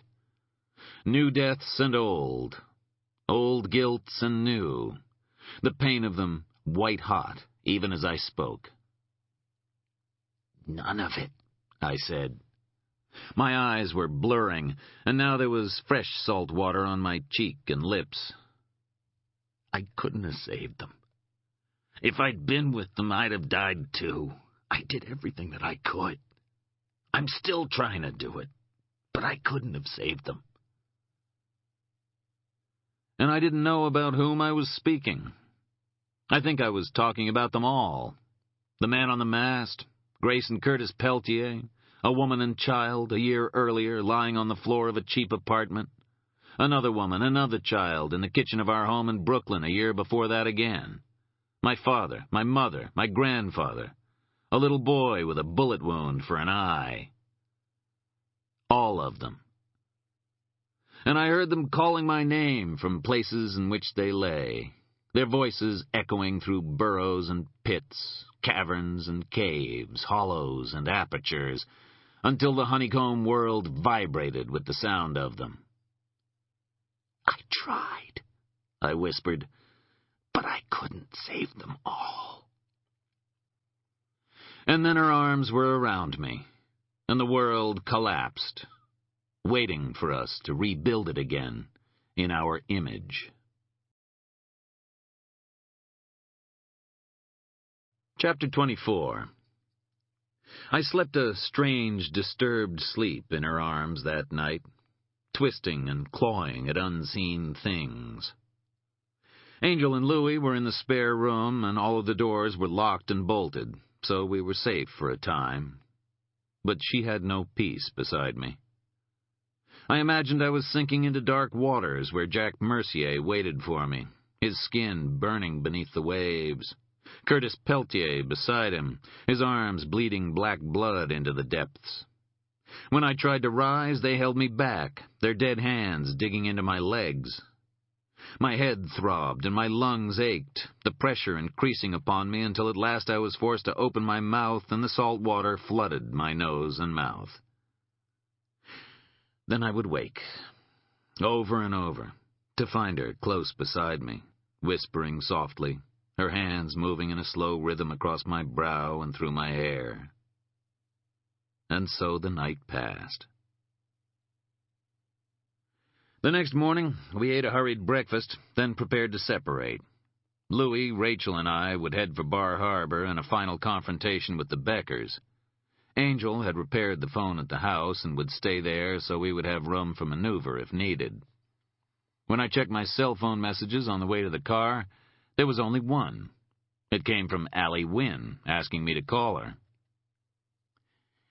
"You told me to contact you if someone started asking about Grace," she said when I reached her. "Somebody did." "Who was it?" "A policeman. He came to the restaurant yesterday. He was a detective. I saw his shield." "You get his name?" "Lutz. He said he was investigating Grace's death. He wanted to know when I saw her last." "What did you tell him?" "Just what I told you, and nothing else." "What did you think of him?" She considered the question. "He frightened me.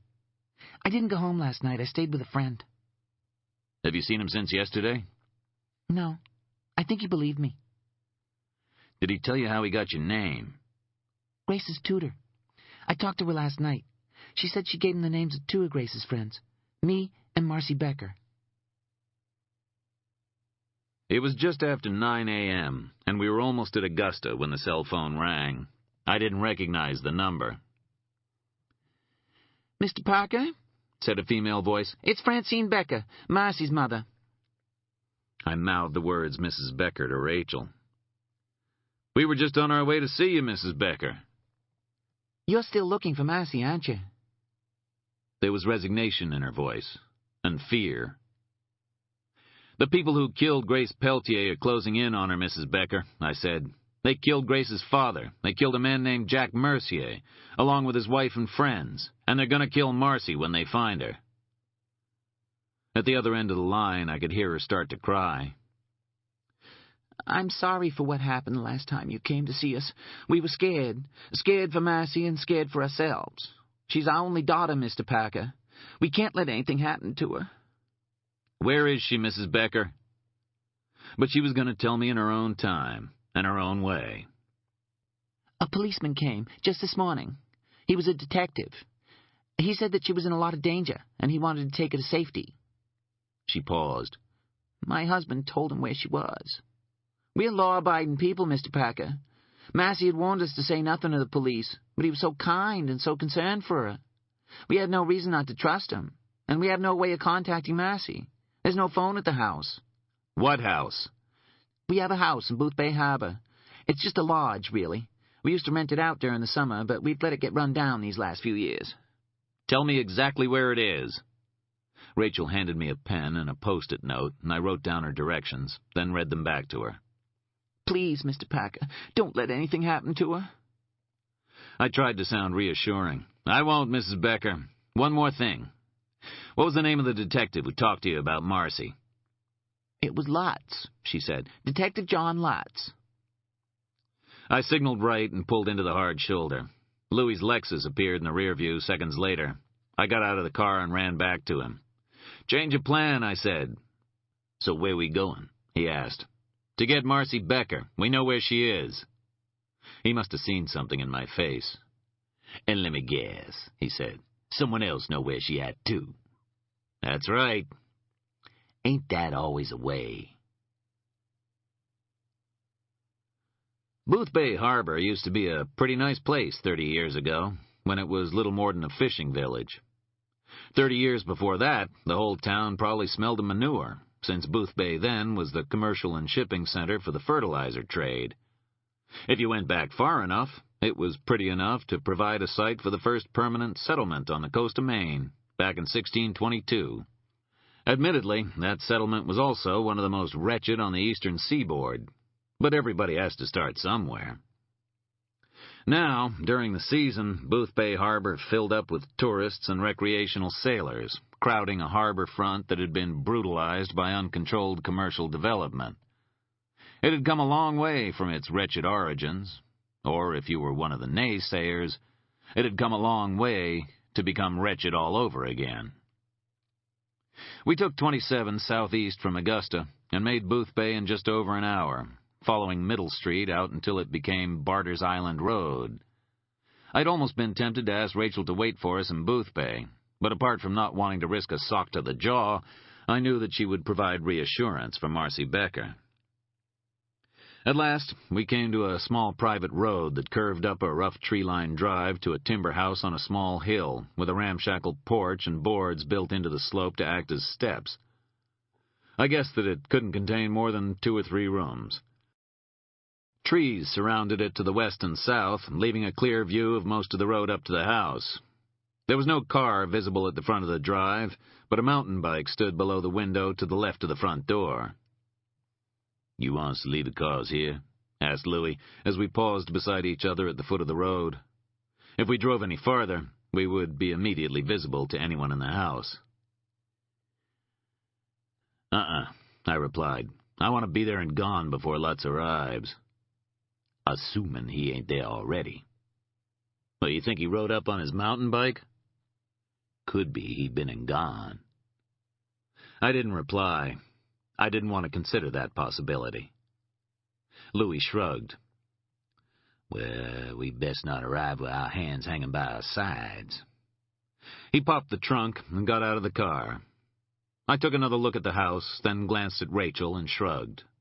There didn't seem to be any activity, so I gave up looking and joined Louis. Rachel followed. Louis had lifted the matting in the trunk, exposing the spare tire. He twisted the bolt, holding it in place, then lifted the tire and handed it to me, leaving the trunk empty. It was only when he slipped a pair of concealed clasps that it struck me how shallow the trunk was. The reason became apparent a couple of seconds later, when the whole floor raised up on a hinge at the rear, exposing a small arsenal of weapons fitted into specially designed compartments. "I just know you've got permits for all these," I said. Home, there's shit here they ain't even got permits for. I saw one of the calico mini-subs, for which Louis had a particular fondness, 2 50-round magazines on either side of it. There was a spare Glock 9mm and a Mauser SP-66 sniper's rifle, along with a South African-made BXP submachine gun fitted with a suppressor and a grenade launcher, which seemed to me like a contradiction in terms. "You know, you hit a bump in the road, and you'll be the only dead hitman with a crater named after him," I said. "You ever worry about DWBs?" Driving while black was almost a recognized offense under law. Nah, got me a chauffeur's license and a black cap. Anybody asks, I just driving it for the massa. He leaned in and removed a shotgun from the rear of the trunk, then handed it to me as he replaced the floor and spare tire. I'd never seen a gun like it. It was about the same length as a sawed-off, with twin barrels under a raised sight. Beneath the twins was a third, thicker barrel, which acted as a grip. It was surprisingly light, and the stock fitted easily into my shoulder as I sighted down the gun. "Very impressive," I said. "What is it?" Neosted, South African. 13 rounds of spin-stabilized slugs and a recoil so light you can fire with one hand. "It's a shotgun?" "No, it's the shotgun." I shook my head despairingly and handed the shotgun back to him. Behind us, Rachel leaned against the car, her mouth tightly closed. Rachel didn't like guns. She had her reasons. "Okay," I nodded. "Let's go." Louis shook his head sadly as he climbed into the Lexus and propped the Neosted against the dashboard. "Can't believe you don't like my gun," he remarked. "You have too much money," I replied. We headed up the drive at speed, the gravel in front of the house crunching loudly as we pulled up. I got out first, Louis seconds behind me. As he was stepping from the car, I heard the back door of the lodge slam. We both moved at the same time, Louis to the left and I to the right. As I rounded the house, I saw a woman wearing a red shirt and jeans running downhill toward the cover of the trees, a rucksack over her shoulder. She was big and a little slow, and I caught up with her before she made it even halfway. Just inside the woodland ahead of us, I could see the shape of a motorcycle covered by a tarp. As I got within touching distance of her back, she spun around, the rucksack held by its straps, and caught me a hard blow on the side of the head. I stumbled, my ears ringing, then shot a foot out and tripped her as she tried to get away. She landed heavily, and the rucksack flew from her hands. I was on top of her before she could even think of rising. Behind me, I heard Louis slowing down, and then his shadow fell across us. "Damn," I said. "You nearly took my head off." Marcy Becker was squirming furiously beneath me. She was in her late 20s, with light brown hair and plain, blunt features. Her shoulders were large and muscular, and she looked like she might once have been a swimmer or a field athlete. When I saw the expression on her face, I felt a twinge of guilt for scaring her. "Take it easy, Marcy," I said. "We're here to help you." I lifted my weight from her and let her rise. Almost immediately, she tried to run again. I wrapped my arms around her, gripped her wrists in my hands, and twisted her so that she was facing Louis. "My name's Charlie Parker. I'm a private investigator. I was hired by Curtis Peltier to find out what happened to Grace, and I think you know." "I don't know anything," she hissed. Her left heel shot back and nearly caught me a nasty blow on the shin. She was a big, strong young woman, and holding her was taking quite an effort. Louis just looked at me, one eyebrow raised in amusement. I guessed that I wasn't going to get any help from that quarter. I turned her again so that she was facing me, then shook her hard. "Marcy," I said, "we don't have time for this." "Fuck you!" she spat. She was angry and frightened, and she had good reason to be. I felt Rachel's presence beside me, and Marcy's eyes shifted to her. "Marcy, there's a man on his way here, a policeman, and he's not coming to protect you," said Rachel quickly. "He found out where you were hiding from your parents. He thinks you're a witness to Grace Peltier's death, and we think so too. Now we can help you, but only if you'll let us." She stopped struggling and tried to read the truth of what Rachel was saying from her eyes. Acceptance changed the look on her face, easing the lines that furrowed her brow and dousing the fire in her eyes. "A policeman killed Grace," she said simply. I turned to Louis. "Get the cars out of sight," I said. He nodded and ran back up the hill.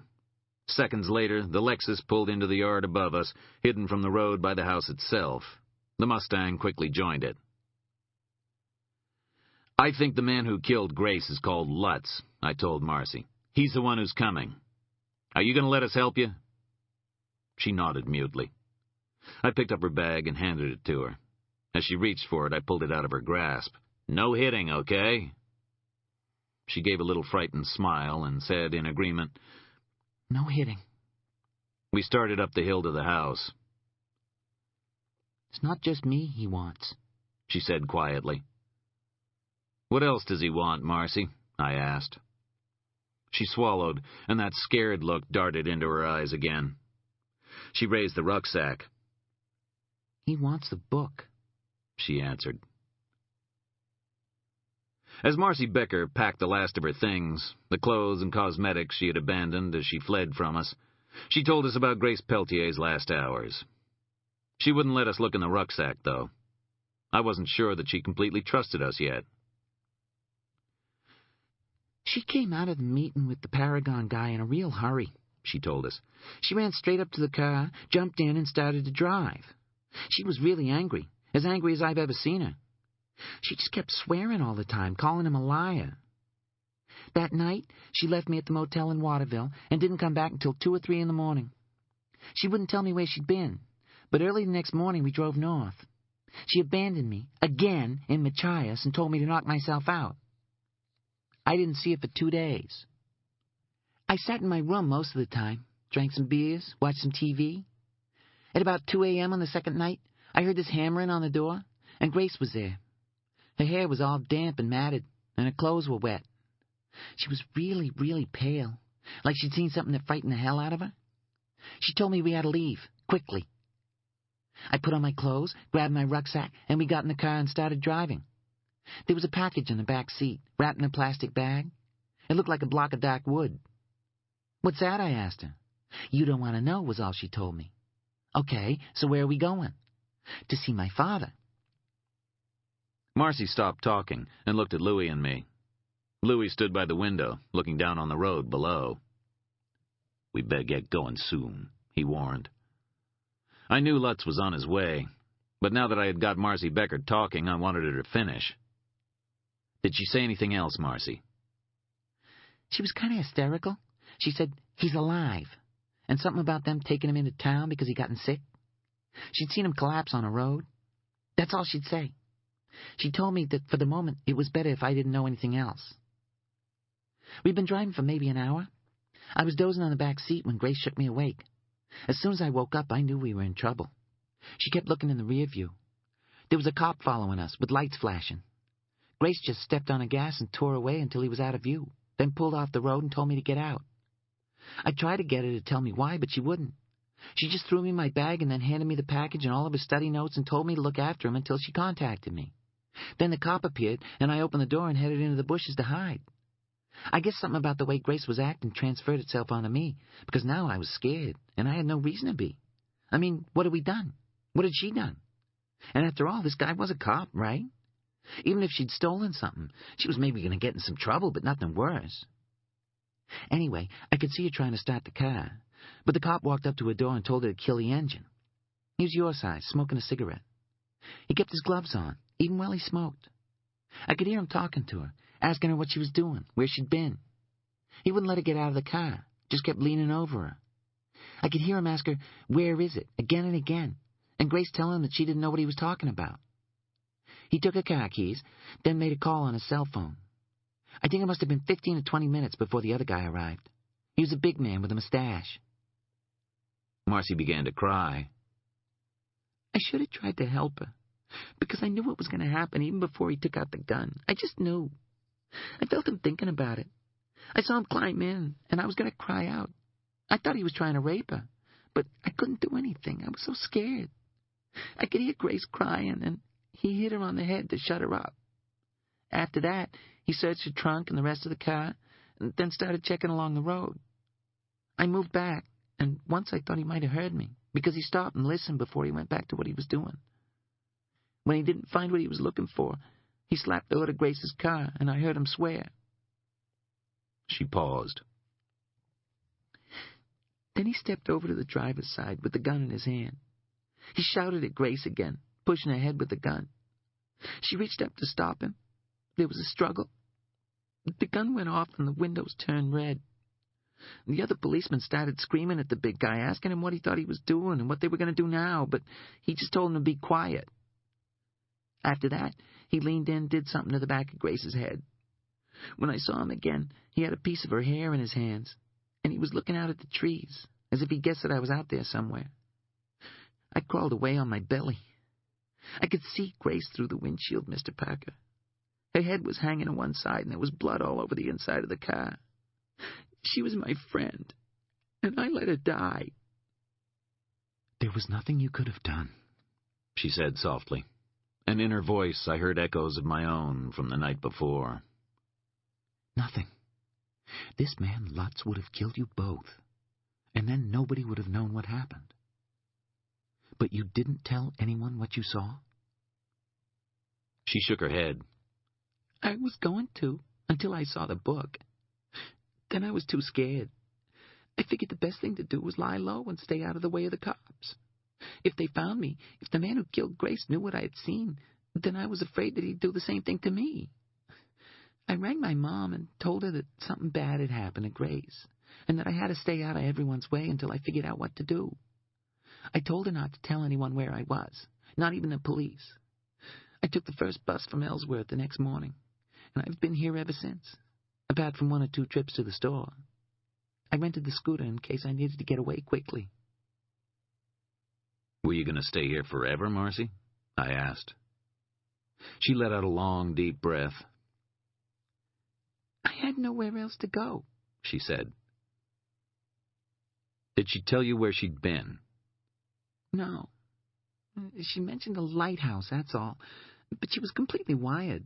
I mean, she was scared and excited at the same time, you know? She wasn't making a whole lot of sense. And you still have the book, Grace? She nodded and pointed to her knapsack. It's in there, she replied. I was keeping it safe. Then Louis called my name. I looked at him. They're coming, he said. Lutz's white Acura roared up the gravel drive and drew up about 20 yards from the front of the house. Lutz emerged first, closely followed by a small, thin man with close-cropped hair. His eyes were crossed, and he wore painter's coveralls and rubber gloves. He looked like what Louis used to call a puppy drowner, the kind of guy who wasn't happy unless he was hurting something smaller and weaker than himself. Both men had guns in their hands. Guess they want her dead or alive, I said. The smaller man opened the trunk of the Acura and removed an empty body bag. Nope, said Louis. Looks like they just expressed a preference. We drew back as Lutz examined the windows of the house from where he stood. He gestured at the smaller man to head round the back as he started for the front door. I put my finger to my lips and indicated to Rachel that she should take Marcy Becker into the small bedroom and keep her quiet. Louis handed Rachel his cig, and after a moment's hesitation, she took it. Then, shotgun in hand, he padded silently to the back door of the lodge, opened it, and disappeared to intercept Lutz's associate. I waited until he was outside, then slipped the safety catch of my gun and examined my options. The front door opened straight into a blank wall. 4 feet to the left, the living room began, a tiny kitchen area at the far end. To the right of the living room was the bedroom where Marcy Becker now lay huddled beneath the window with Rachel, so that anyone looking inside would be unable to see them. I raised the gun, walked to the wall where the hall ended and the living area began, and waited, shielded from anyone entering. I heard the handle on the door turn, and then a noise like a cannon going off came from the back of the house. There was a thudding noise, and Lutz entered fast, gun first. The noise had panicked him, and he came in a little too quickly, his gun pointing into the main body of the room and away from me. I moved in hard with my left arm raised to push the gun away and knocked him back against the window, then brought the butt of the Smith & Wesson down as hard as I could on the side of his head. He staggered, and I hit him again. He fired a shot into the ceiling, and I hit him a third time, driving him to his knees. When he was on the floor, I tore the gun from his fingers and tossed it into the kitchen before checking him for a spare. He had none, but I found his cuffs. I hit him one more time for luck, cuffed him, then dragged him outside and onto the gravel. I expected Louis to be there, and he was. He wasn't alone. He wasn't even armed. Instead, he stood with his hands on his head and the big shotgun on the ground in front of him. Behind him loomed the tall, bald figure of the Golem, the Jericho 2 inches from Louis's head. He had a second Jericho in his left hand, pointing at me, and a length of rope hung across his arm. "Sorry, man," said Louis. To his left, Lutz's associate lay dead on his back, a huge hole torn in his chest. The Golem looked at me, unblinking. "Put your gun down, Mr. Parker, or I will kill your friend." I held the Smith & Wesson out at shoulder length from my body, gripping it by the trigger guard, then laid it gently on the ground before me. Lutz raised his bloodied head and stared dazedly at the bald man. I was gratified to see the look of fear that gradually spread across his face, but it was a small, fleeting pleasure. We were all at risk from this strange, hollow man. "Now I want you to remove the detective's shoes and socks."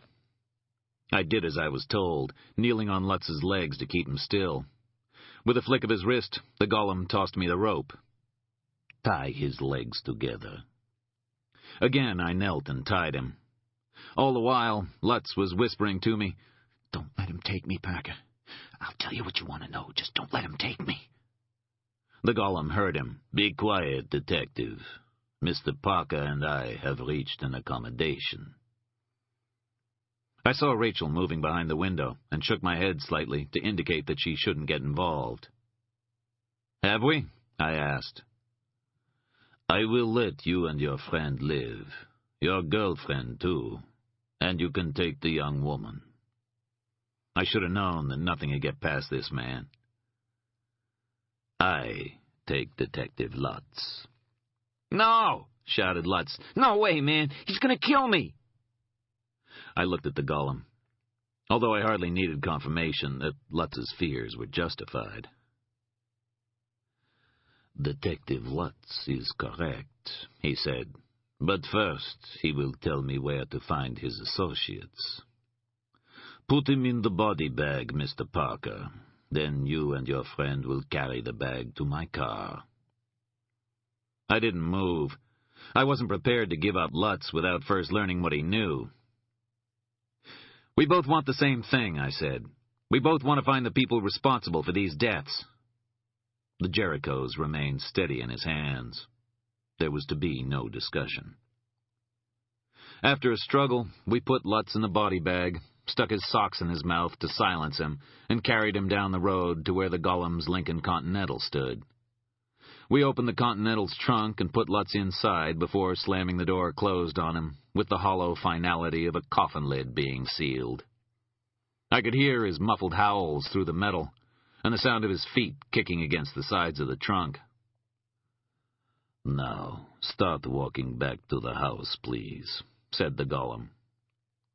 We stepped back and began walking slowly backward toward the house, never once taking our eyes off the bald man with the guns. "I don't think we will be meeting again, Mr. Parker," he said. "I won't take it personally."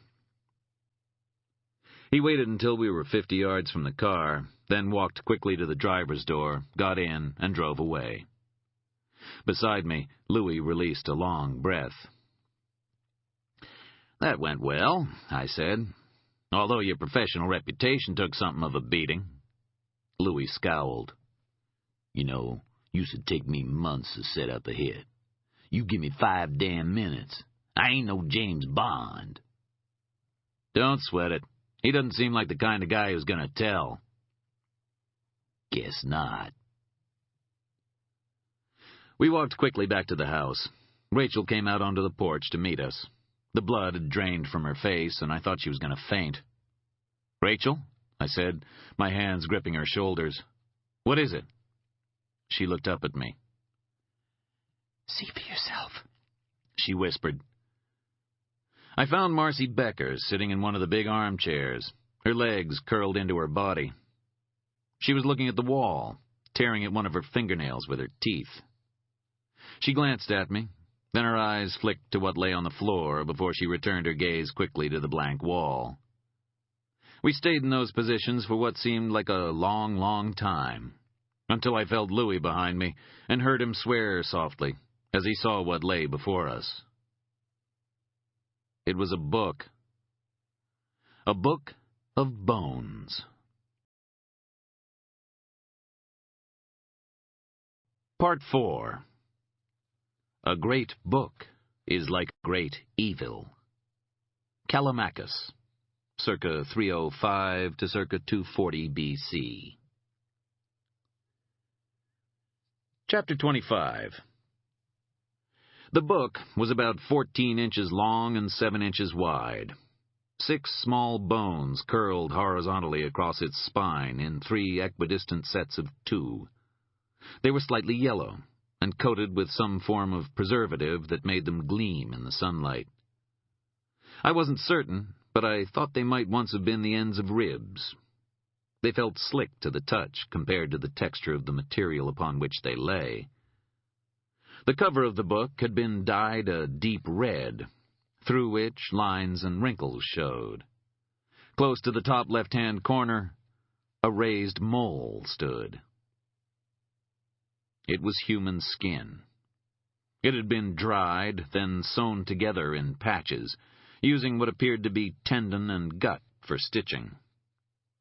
When I moved my fingers gently over the cover, I felt not only the pores and lines of the derma used to construct it, but also the shapes of the bones that formed the framework beneath. Radius and ulna, I suspected, and probably more ribs.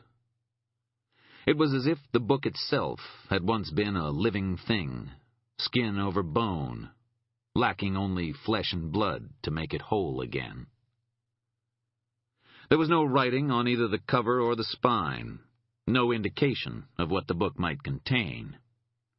The only marking was the cover illustration, Jansenist in style, with its single central motif repeated in each of the 4 corners. It was a spider, indented in gold leaf, its 8 legs curled inward to hold a golden key. Using only the tips of my fingers, I opened the book. Its spine was a human spine, held together with gold wire, the only material used that did not appear to have come from a human body. The pages had been attached to it using more tendon. The inside covers had not been dyed, and the differentiations in the pigments of the various skins used in its construction could be more clearly divined. From the top of the spine, a bookmark curled down, constructed from lengths of human hair tightly bound, scavenged from bodies that, for reasons of discretion and concealment, could not be marked in more obvious ways. There were about 30 pages of varying sizes in the book. 2 or 3 were constructed from single patches of skin, twice as large as the book itself. It had been folded, then bound through the fold, creating a double page. Other pages had been made up from smaller sections of skin sewn carefully together, some of them no bigger than 2 or 3 square inches.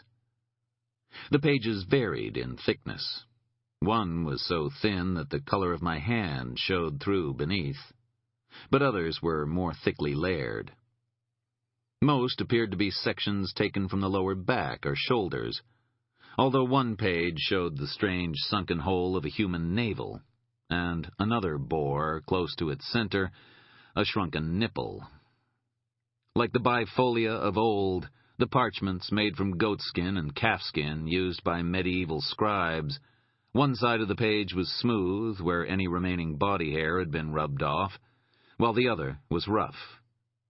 The smooth sides had been used for the illustrations and the script, so that on some double pages only the right-hand side was filled. On page after page, in beautiful ornate script, were sections from the Book of Revelation. Some were complete chapters, others simply quotes used to elaborate upon the meaning of the illustrations contained in the book. The writing was Carolingian in origin, a version of the beautiful clear script inspired by the Anglo-Saxon scholar Alcuin of York, with each italic letter being given its own distinct but simple shape to aid legibility. Faulkner had worked around the natural flaws and holes of the skin, disguising them where necessary with a suitable letter or ornamentation. The capital letters on each page were uncials, each one an inch high, and carefully created from hundreds of individual pen strokes. Animal and human grotesques cavorted around their bases and stems. But it was the illustrations that drew the eye. There were echoes of Dürer and Duvet in them, of Blake and Cranach, and later artists, too, Gerg and Meidner and Mazrael.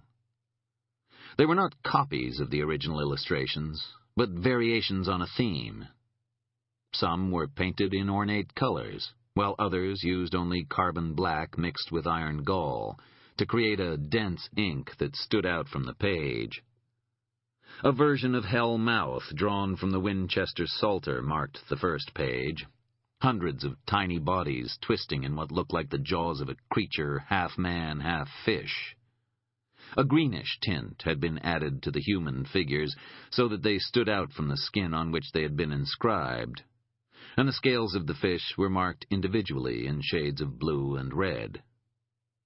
Elsewhere, there were Cranach's 4 Horsemen in red and black, Berkmeyer's Harvest of the World in tones of green and gold, a vision of an arachnid beast inspired by the 20th century artist Edward Gerg, beside the words, "The beast that ascendeth out of the bottomless pit shall make war against them, and shall overcome them all, and kill them."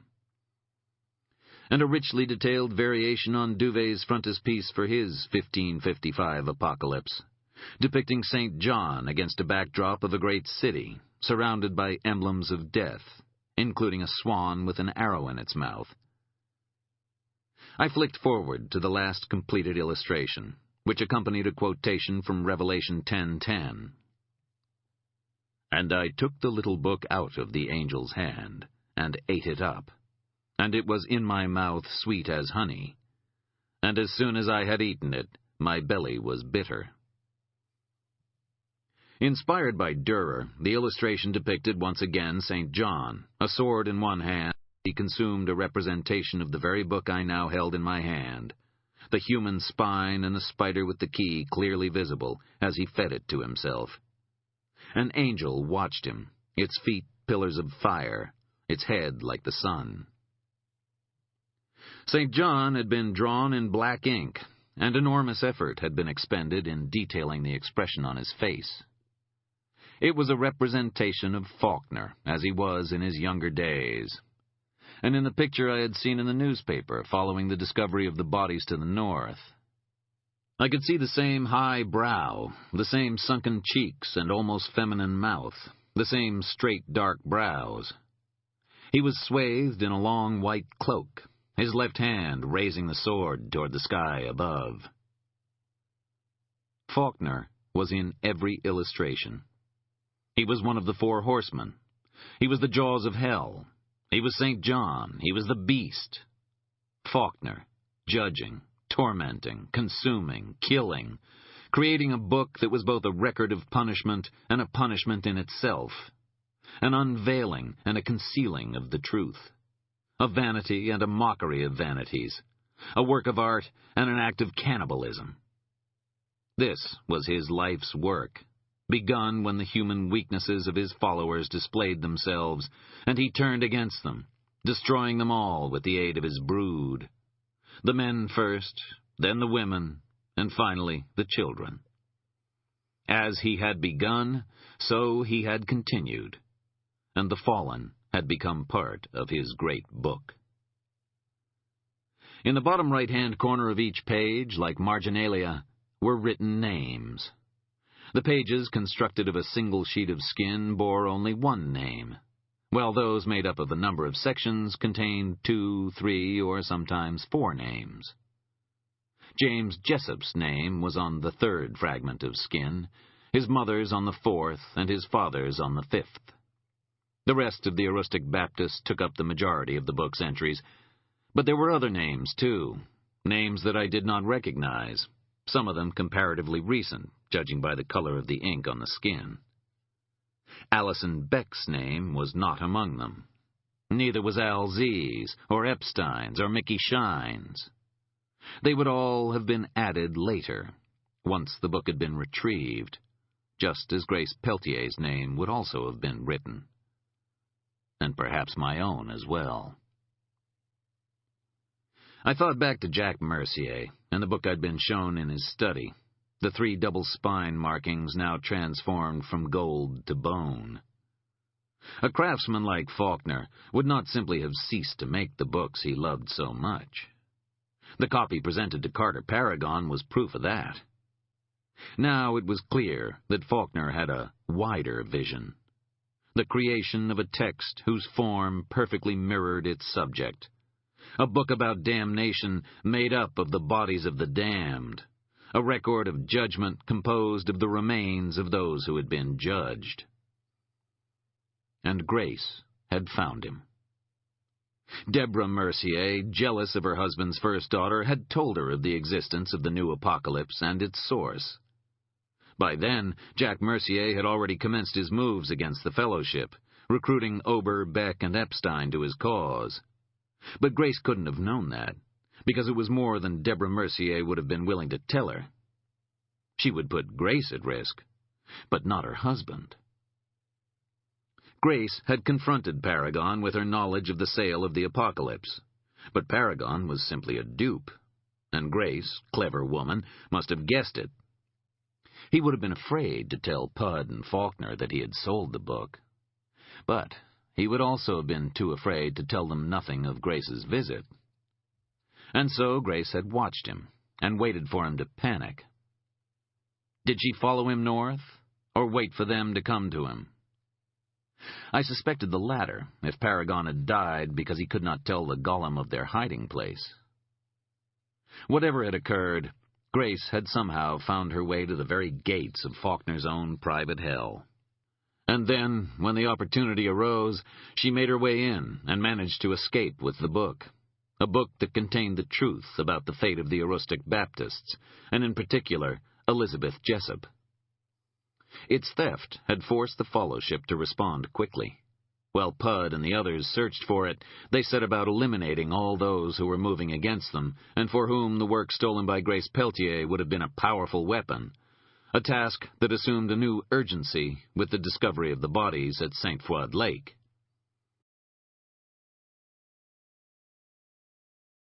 End of CD 10.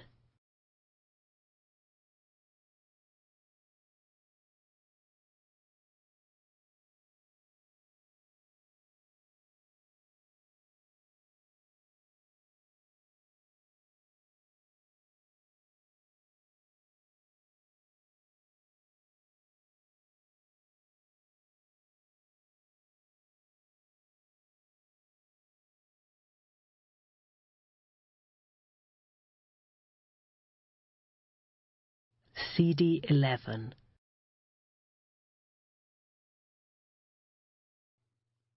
I closed the book, laid it carefully in its packaging, then ran my hands under the kitchen faucet.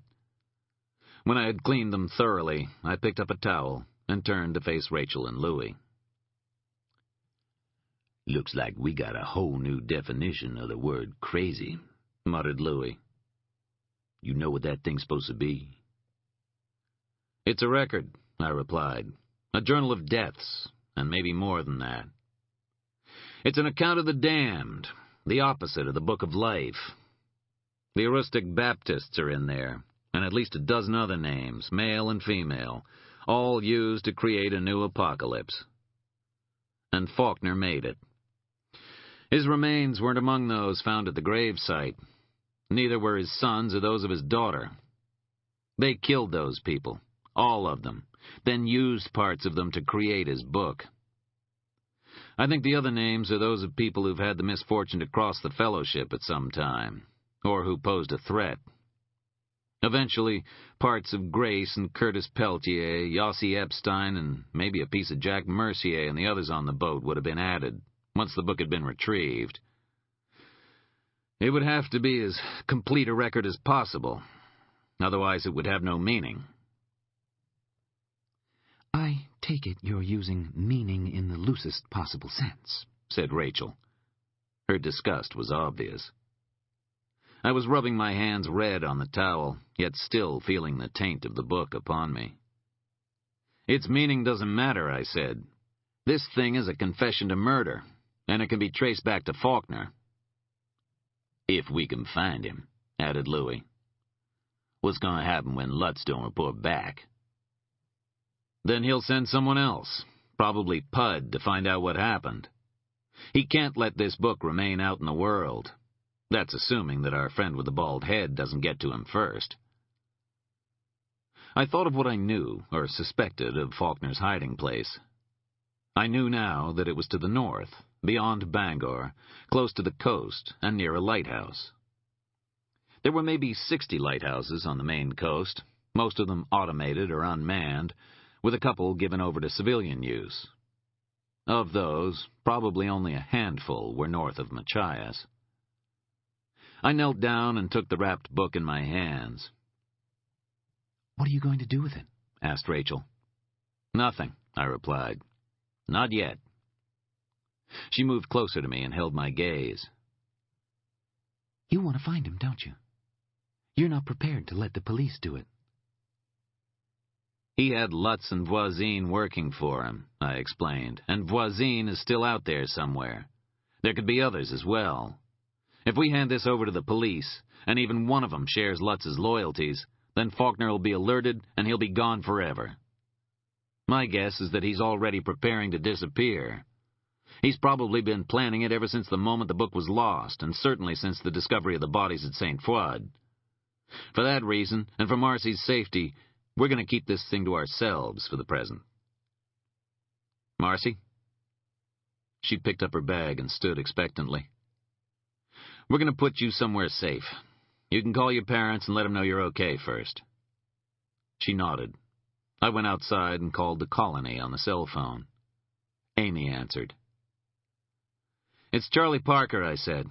"I need your help. I have a woman here. I need to stow her out of sight." There was silence on the other end of the phone. "What kind of trouble are we talking about?" But I think she knew. "I'm close to him, Amy. I can bring this to an end." When she answered, I could hear the resignation in her voice. "She can stay in the house." Women, with the obvious exception of Amy herself, were not usually admitted to the colony, but there were spare bedrooms in the main house that were sometimes used under exceptional circumstances. "Thank you. There'll be a man with her. He'll be armed." "You know how we feel about guns here, Charlie." "I know, but this is Pud we're dealing with. I want you to let my friend stay with Marcy until this is over. It'll be a day or two at most." I asked her to take Rachel in as well. She agreed, and I hung up. Marcy made a short call to her mother, and then we drove away from the house and into Boothbay. There we parted. Louis and Rachel would drive south to Scarborough, where Angel would take Marcy Becker and a reluctant Rachel to the colony. Louis would rejoin me once Marcy and Rachel were in Angel's care. I kept the book, concealing it carefully beneath the passenger seat of the Mustang. I drove north as far as Bangor, where I picked up a copy of Thompson's Main Lighthouses at Bett's bookstore on Main Street. There were 7 lighthouses in the Bold Coast area around Machias, the town in which Marcy Becker had been left while Grace went about her business. Whitlock's Mill in Calais, East Quoddy at Campobello Island, and farther south, Mulholland Light, West Quoddy, Lubeck Channel, Little River, and Machias Seal Island. Machias Seal was too far out to sea to be relevant, which left 6. I called Ross in New York, hoping to light a fire under him, but got only his secretary. I was 20 miles outside Bangor when he called me back. "I've seen Charon's reports from Maine," he began. "This part of the investigation was minor stuff, pure legwork. A gay rights activist was killed in the village in 1991, shot to death in the toilet of a bar on Bleecker. M.O. matched a similar shooting in Miami. The perp was apprehended, but his phone records showed that he'd made 7 calls to the fellowship in the days preceding the killing.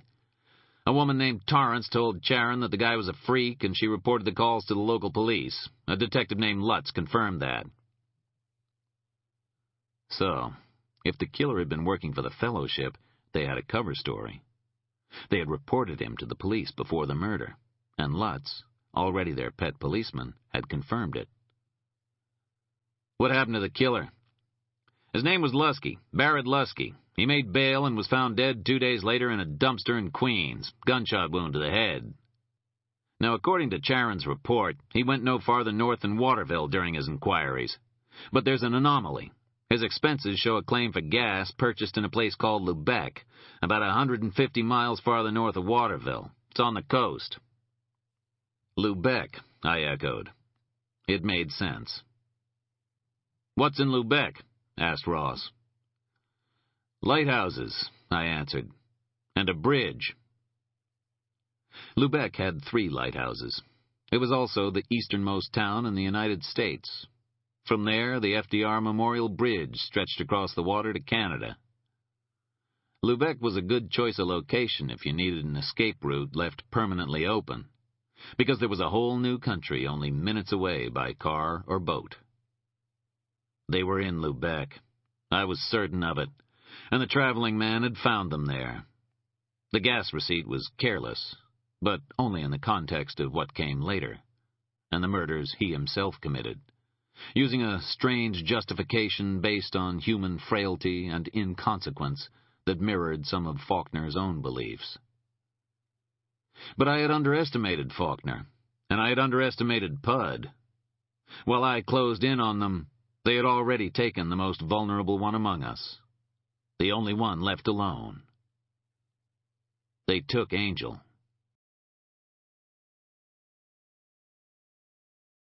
Chapter 26. There was blood on the porch, and blood on the front door. In the kitchen, cracks radiated through the plaster from a bullet hole in the wall.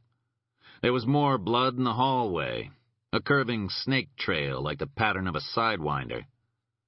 The kitchen door had been almost torn off its hinges, and the kitchen window had been shattered by more gunfire. There were no bodies inside. Taking Angel was partly a precaution in case we found Marcy Becker first, but also an act of revenge against me personally. They had probably come to finish us off, and when they found only Angel, they took him instead. I thought of Mr. Pud and the mute with their hands on him, his blood on their clothes and skin as they dragged him from the house. We should never have left him alone. None of us should ever have been alone. They would never let him live, of course. In the end, they would never let any of us live. If they escaped and disappeared from our sight, I knew that one day they would reemerge and find us. We could hunt them, but the honeycomb world is deep and intricate and rich with darkness. There are too many places to hide, and so there would be weeks, months, perhaps years of pain and fear, waking from uneasy sleep to each new dawn with the thought that this, at last, might be the day on which they came. Because finally, we would want them to come, so that the waiting might be brought to an end. I could hear the sound of a car engine in the background as Rachel told me all that she had seen.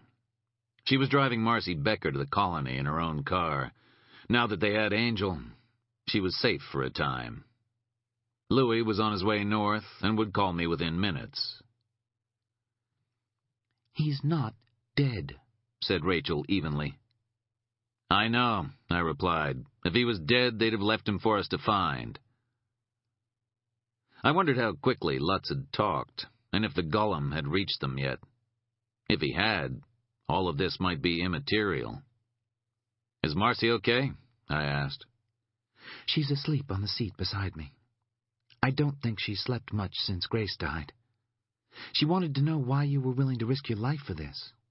Angel, Louis, me. But you especially. She said it wasn't your fight." "What did you tell her?" "It was Louis who told her. He said that everything was your fight. I think he was smiling. It's kind of hard to tell with him." "I know where they are, Rachel. They're in Lubeck." Her voice had tightened a notch when she spoke again. "Then you take care." "I always take care," I replied. "No, you don't." "Okay, you're right. But I mean it this time." I was just beyond Bangor. Lubeck was about another 120 miles away along US 1. I could do it in less than 2 hours, assuming no eagle-eyed lawman decided to haul me over for speeding. I put my foot on the gas and felt the Mustang surge forward. Louis called when I was passing Ellsworth Falls, heading down 1A to the coast. "I'm in Waterville," he said. "I think they're in Lubeck," I replied. "It's on the northern coast, close to New Brunswick. You got a ways to go yet." "They call you?" "Nothing. Wait for me at the town limits," he replied. His tone was neutral. He could have been advising me not to forget to pick up milk. At Millbridge, maybe 80 miles from Lubeck, the cell phone rang for the third time. This time I noticed that the ID of the caller was concealed as I pressed the answer button. "Mr. Parker," said Pud's voice. "Is he alive?" "Barely.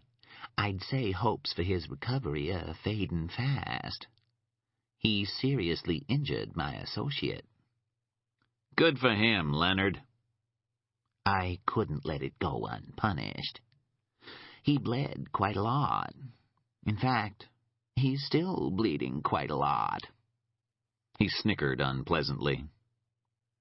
"So, you've worked out our little family tree. It's not pretty, is it?"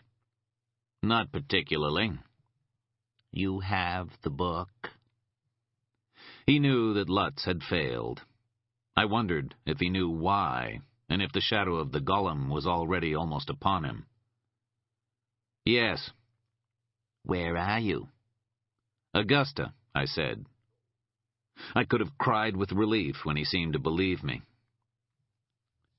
"There's a private road off Route 9 where it crosses the Machias River," said Pud. "It leads to Lake Machias. Be at the lakeshore in 90 minutes, alone and with the book. I'll give you whatever is left of your friend. If you're late, and if I smell police, I'll skewer him from his anus to his mouth like a spit pig." He hung up. I wondered how Pud planned to kill me when I reached the lake. He couldn't let me live, not after all that had taken place. And 90 minutes wasn't enough time to reach Machias from Augusta, not on these roads. He had no intention of bringing Angel there alive. I called Louis. It was a test of trust, and I wasn't certain how he would respond. I was closest to Lubeck. There was no way that Louis could get there before Pud's deadline ran out. If I was wrong about Lubeck, then somebody would have to be at the rendezvous point to meet him. It would have to be Louis. The pause before he agreed was barely detectable. Chapter 27.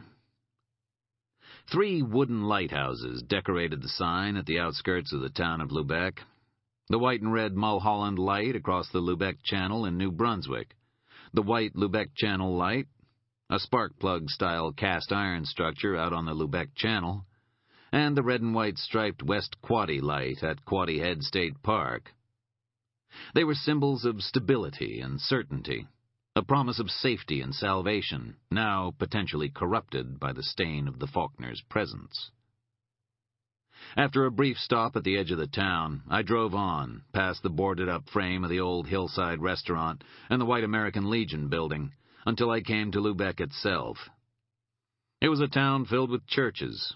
The White Ridge Baptists, the First Assembly of God, the Seventh-day Adventists, the Congregational Christians, and the Christian Temple Disciples had all converged on this place, burying their dead in the nearby town cemetery or erecting memorials to those lost at sea. Grace Peltier had been right, I thought. I had only glanced at the thesis notes Marcy had given me, but I had noted Grace's use of the term frontier to describe the state of Maine. Here, at the easternmost point of the state and the country, surrounded by churches and the bones of the dead, it was possible to feel that this was the very end of things. On the waterfront, Seabird sat on the dilapidated pier, its walkway sealed off with private property notices. There was a stone breakwater to the left, and to the right a congregation of buildings, among them the old McMurdy's smokehouse, which was in the process of being restored. Across the water, the Mulholland Light was visible, and FDR Memorial Bridge extending toward it across the water of the Lubec Narrows. It was already growing dark as I drove up Pleasant Street, the waterfront on my left, to a dirt lot beside the town's wastewater treatment facility. From there, a small trail led down to the shore. I followed it, stepping over seaweed and rocks, discarded beer cans and cigarette packs, until I stood on the beach. It was mainly stones and marram grass, with some gray sand exposed. Beyond, the Lubec Channel Light ripped through the encroaching darkness. Maybe half a mile to my right, a stone causeway reached into the sea. At the end was a small island covered in trees, their branches like the black spires of churches set against the lighter tones of the evening sky. A dull green light shone between the trees in places, and I could see the brighter white lights of an outbuilding close to the northern side of the island. There were 3 lighthouses on Lubec's sign, for only 3 lighthouses were still in existence. But there had once been another, a stone structure built on the northern shore of the Quoddy Narrows by a local Baptist minister as a symbol of God's light, as well as a warning to mariners. It was a flawed, imperfect structure, and had collapsed during a heavy gale in 1804, killing the minister's son who was acting as a lighthouse keeper. 2 years later, concerned citizens nominated West Quoddy Head farther down the coast as a more suitable position, and in 1806 Thomas Jefferson had ordered the construction of a rubble-stone lighthouse on the spot. The northern light was largely forgotten, and now the island on which it lay was in private ownership. All of this I learned from a woman in McFadden's variety store and gas station on the way into town. She said the people on the island kept themselves pretty much to themselves, but they were believed to be religious folk. There was an old man who took ill sometimes and had to be treated by the doctor in town, and 2 younger people, a man and a woman. The younger man shopped in the store sometimes, but always paid with cash. She knew his name, though. He was called Munker. Ed Munker. It had begun to rain, a harbinger of the coastal storm that was set to sweep northern Maine that night, and heavy drops hammered on me as I stood watching the causeway. I got back in the car and took the road to Quoddy Head Park until I saw a small unmarked private drive heading down to the coast. I killed my lights and followed the trail until it petered out among thick trees. I left the car and walked through the grass, using the trees for cover, until the trail ended. Ahead of me was a barred gate with high fencing on either side and a camera mounted on the gatepost. The fence was electrified. Beyond it was a small locked shack in the middle of a copse of pines. Through the branches, the Lubeck Channel light was visible. I could guess at what was in the shack. An old iron bath with a toilet beside it, and the corpses of spiders decaying in the drain. I took my flashlight from the glove compartment, and shielding the light with my hand, shadowed the fence. I spotted 2 motion sensors within 50 feet, the grass cropped low around them. I figured there were probably more among the trees themselves. As the rain soaked my hair and skin, I stayed within the fence until I found myself at the top of a steep incline leading back down to the shore. The tide was rolling in, and the base of the causeway was now covered in water. The only way to get to the island without getting drenched, or maybe even washed away, was through those gates and along the causeway. But to take that route would be to alert those on the island to my approach. Grace Peltier must have stood here weeks earlier before she scaled the gates and walked onto the causeway. She must have waited until they were gone, until she was certain that the island was unoccupied and that nobody would be returning for some time, and then crossed over. Except she had activated the sensors, alerting them to an intruder, and the system would have informed Pud or his sister, automatically calling a pager or his cell phone.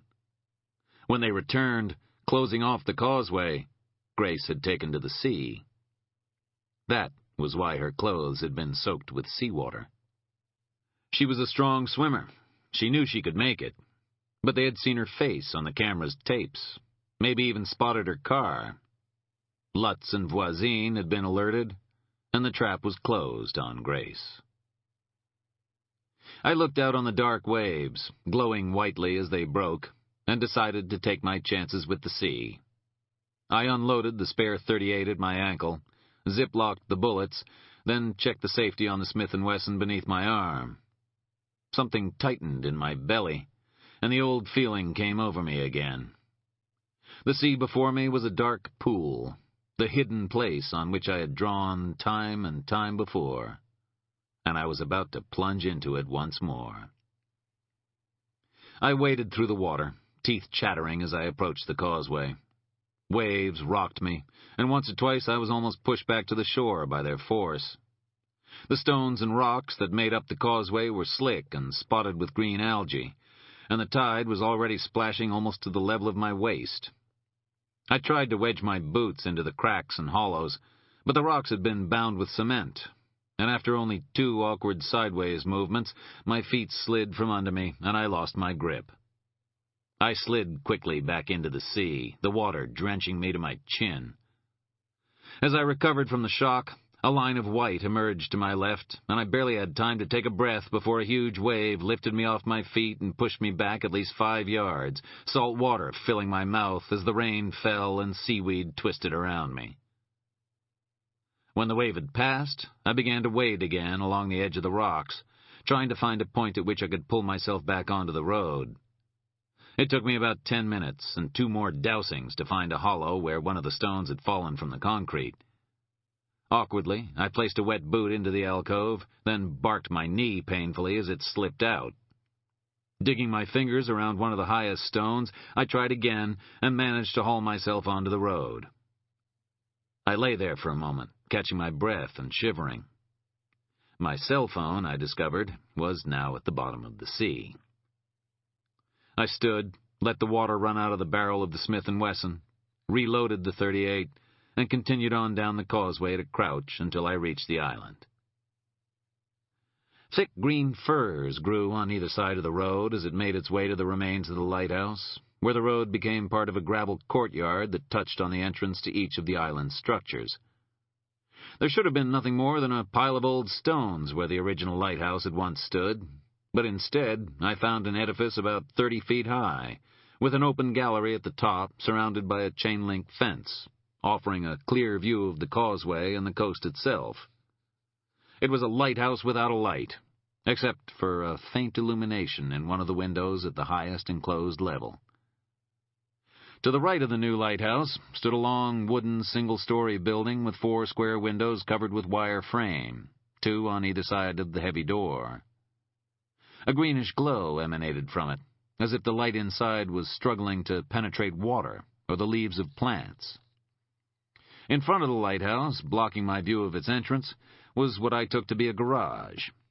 Further back, almost at the eastern edge of the island, was a similar second structure, possibly a boathouse. I leaned against the back of the garage and listened, but I could hear nothing except the steady falling of the rain. Staying on the grass and using the building as a shield, I began to make my way toward the lighthouse. It was only when I cleared the garage that I saw him. 2 tree trunks had been bound together to form an X, supported in turn by a second pair of trunks that kept the cross at an angle of 60 degrees to the ground. He was naked, and his arms and legs had been bound to the wood with wire. There was a lot of bruising to his face and his upper body, and swellings on his arms, chest, and legs that looked like the result of bites. Blood had flowed from the wounds to his limbs and torso and pooled on the ground below him. The rain washed over his pale body, dripped from the soft flesh on his arms, and glistened on his bare skull and white, hairless face.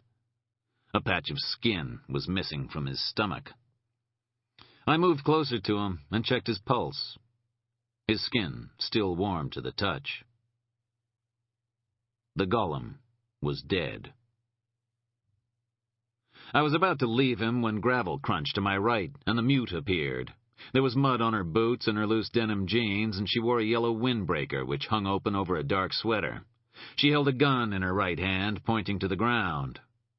There was no time for me to hide, even if I wanted to.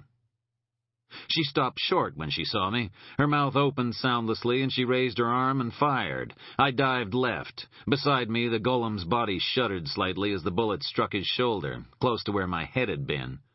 I knelt, sighted, and squeezed the trigger. My first shot took her in the neck, the second in the chest. She twisted, her legs wrapped themselves around each other, and she fell, loosing off 2 shots into the air as she hit the ground. I ran to her, keeping the gun trained on her body, and kicked her Beretta away from her right hand. Her left leg was trembling uncontrollably. She looked up at me, the scars on her neck now obscured by the blood flowing from her wound. Something rattled in her throat, her mouth opened and closed twice, and then she died. In the outbuilding to my right, a shape distorted the flow of green light for an instant. A thin shadow passed across the glass, and I knew instinctively that Mr. Pudd was waiting inside for me. He could not have failed to have heard the shots, yet he hadn't responded. Behind me, the door of the lighthouse remained securely closed.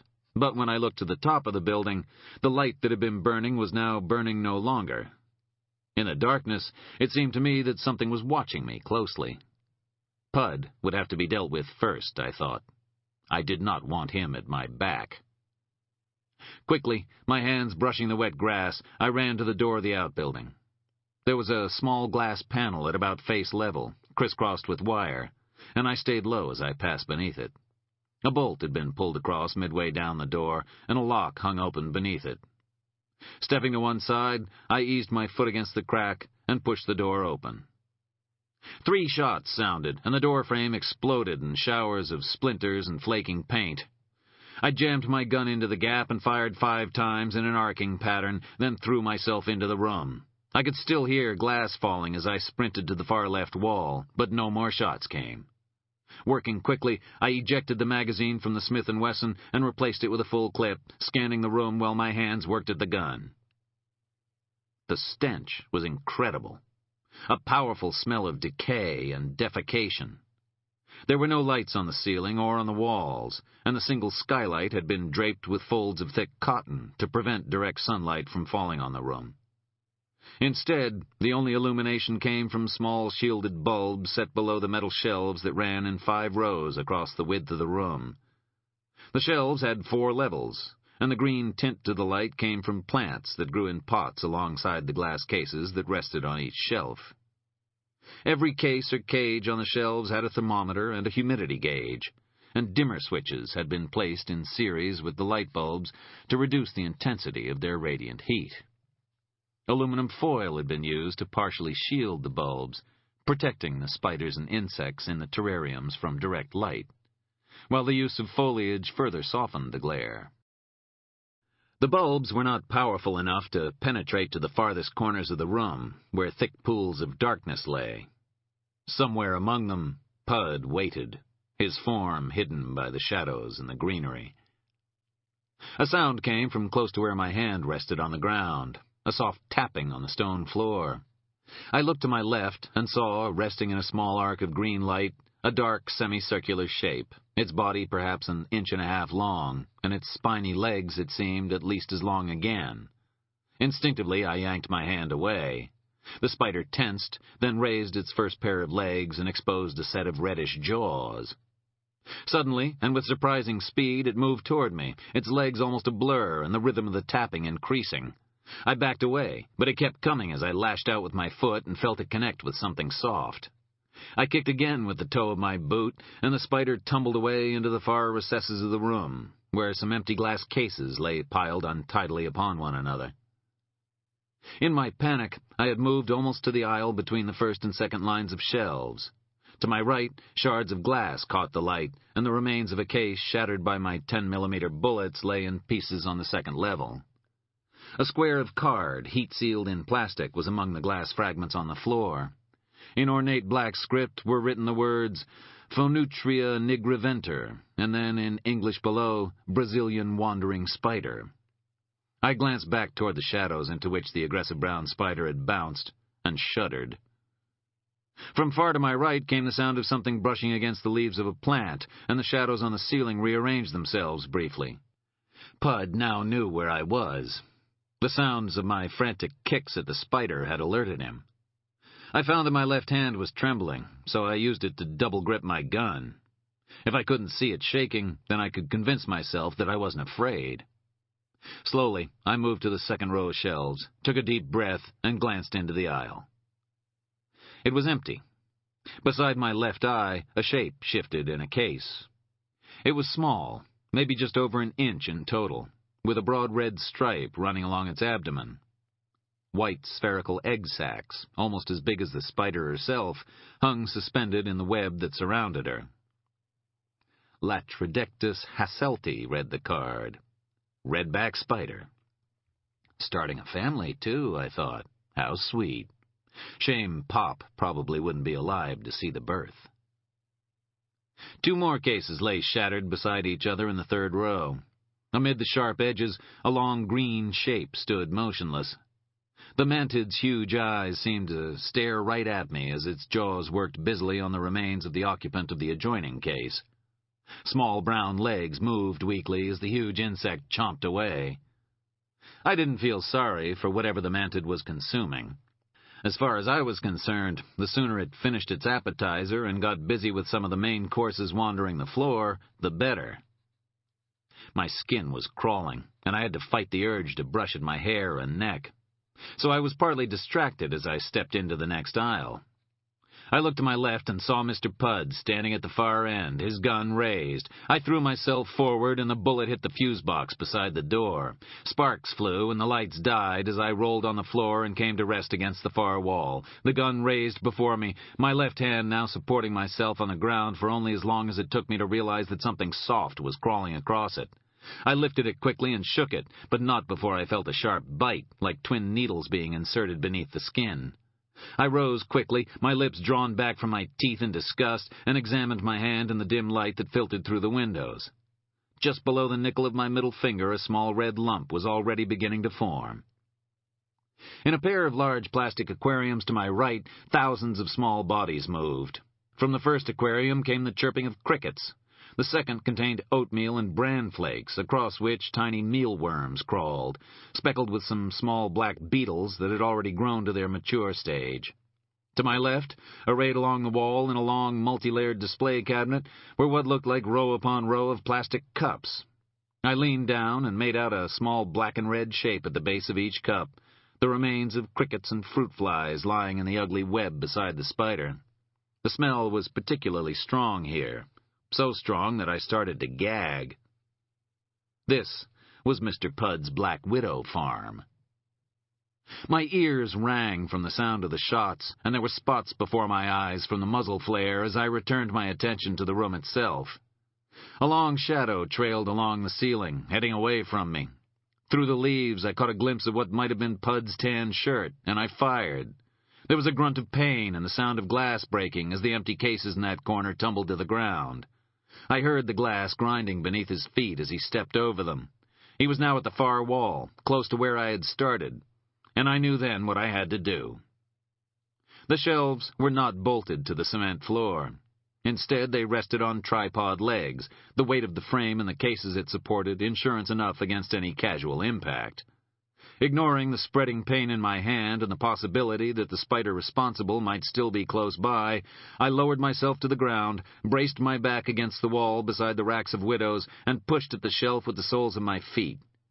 For a moment, I thought that it might just move across the floor, but then the top row tilted and the heavy frame fell slowly away from me, impacting loudly on the next shelf and creating a domino effect. 2, 3, 4 shelves fell, accompanied by the sounds of breaking glass and grinding metal, and then their combined weight collapsed on the final shelf, and I heard a sound that might have been a man's voice before it was lost in the final tumultuous roar of metal and glass. By then I was already on my feet, using the frames of the fallen shelves to keep off the floor. I was conscious of movement all around me, as predatory multi-legged things began to crawl and fight, hunt and die.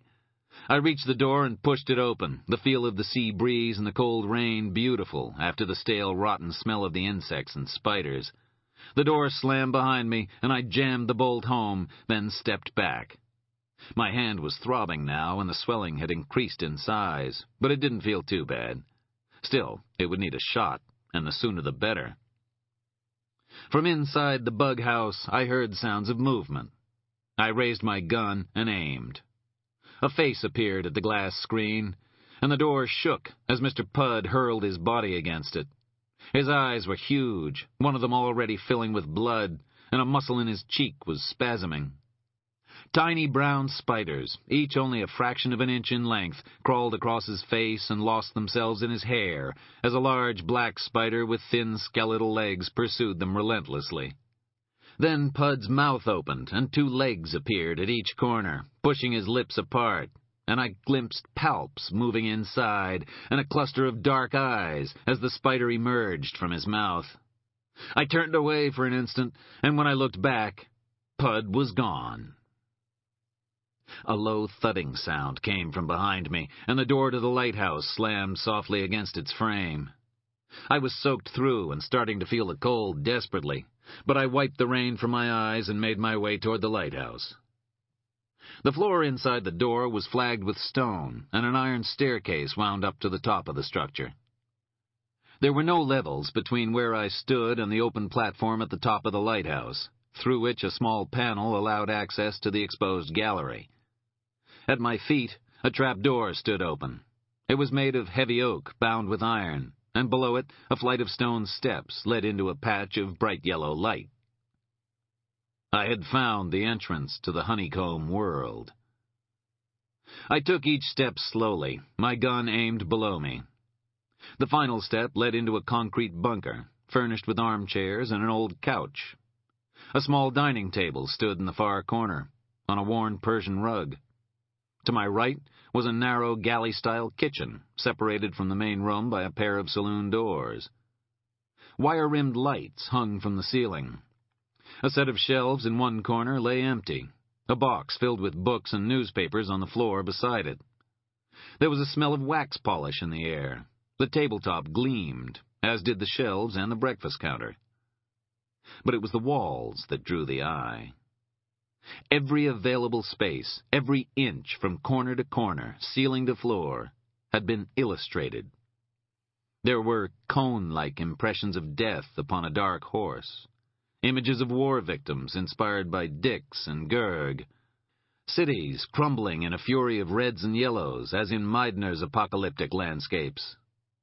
They overlapped one another, blurring at the edges into greens and blues where the pigments had mixed. Images taken from one artist recurred in the work of another, at once out of context, yet still part of the greater vision. One of Gerg's demons fell upon the crowds fleeing Meidner's destruction. Cohn's horse wandered among Dix's battlefield corpses. No wonder his kids were screwed up. The next room was similarly decorated, although this time the images were medieval in origin and much more ornate. This room was larger than its neighbor, with 2 double beds on a linoleum floor, the beds separated by a slatted wood divider. There were books and magazines on rough shelves, 2 closets, and a small shower and toilet in one corner, separated from the main room by sliding glass doors. The only light came from a single bedside lamp standing on a table. Close by where I stood were 2 cardboard boxes filled with women's clothing and an open suitcase containing some men's suits and jackets. All of the clothes looked at least 2 decades out of date. The sheets had been removed from the beds and tied in 2 bundles. A vacuum cleaner stood in one corner, its dust bag removed and lying beside it. It seemed that all traces of the bunker's occupants were in the process of being removed. A doorway stood half open at the entrance to the 3rd room. I paused as a sound came from inside, a noise like the jangling of chains. I smelled blood on the air. I could sense no movement close to the doorway. Again, the sound of metal on metal rang out. I pushed the door open with my foot and drew back against the wall, waiting for the shots.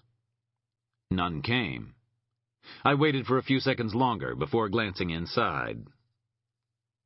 A butcher's block, supported by 4 thick legs, stood in the center of the stone floor.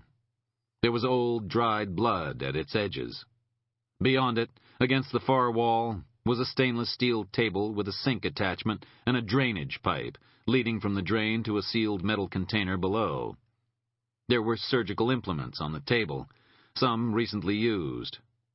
I saw a bone saw and 2 scalpels with blood on their blades. A cleaver hung from a hook on the stone wall behind. The whole room stank of meat. It was only when I entered that I saw Angel.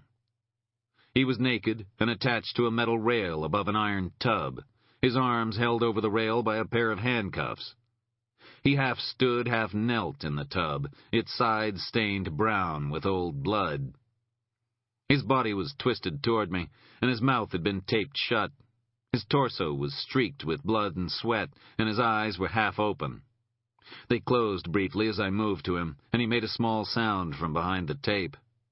There was bruising on his face, and a long wound to his right leg. It looked like a knife slash. It had been left to bleed. I was about to reach around his back to support him before releasing him when the mewling sound rose in pitch. I stepped back and turned his body slightly. A patch of skin, easily a foot square, had been cut from his back, and the exposed flesh pulsed redly. Blood had pooled and dried around his feet. As I stared at the wound, Angel's legs began to shake, and he started to sob. I found the keys to the cuffs hanging on a hook, then gripped him around the waist and released him, the full weight of him falling into my arms as I eased him from the tub and knelt him on the floor. I pulled the tape from his mouth as gently as I could, then took a plastic beaker from a shelf and filled it from the sink, the water sending the blood spiraling down the drain. Angel took the cup and drank deeply, water spilling down his chin and onto his chest. "Get me my pants," were his first words. "Who did this, Angel?" "Get me my damn pants, please." His clothes lay in a pile by the tub. I found his chinos, then helped him ease into them as he sat on the floor, supporting himself as best he could on his weakened arms as he kept his back away from the wall. "The old man," he said as we hauled the pants up to his waist. Immediately they stuck to the wound in his leg, and a red stain spread across them. Every time he moved, his face creased with pain, and he had to grit his teeth to keep from howling. "There was gunfire from outside. When I looked around, he was disappearing up those stairs. He left the oven open. I might need what's inside." He pointed behind me, to where a steel box with a temperature dial at the top stood against the wall.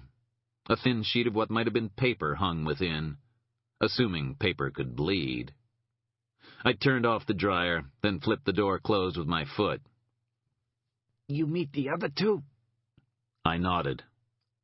"They're his kids, Bird." "I know." "What a fucking family. He nearly smiled. You kill him?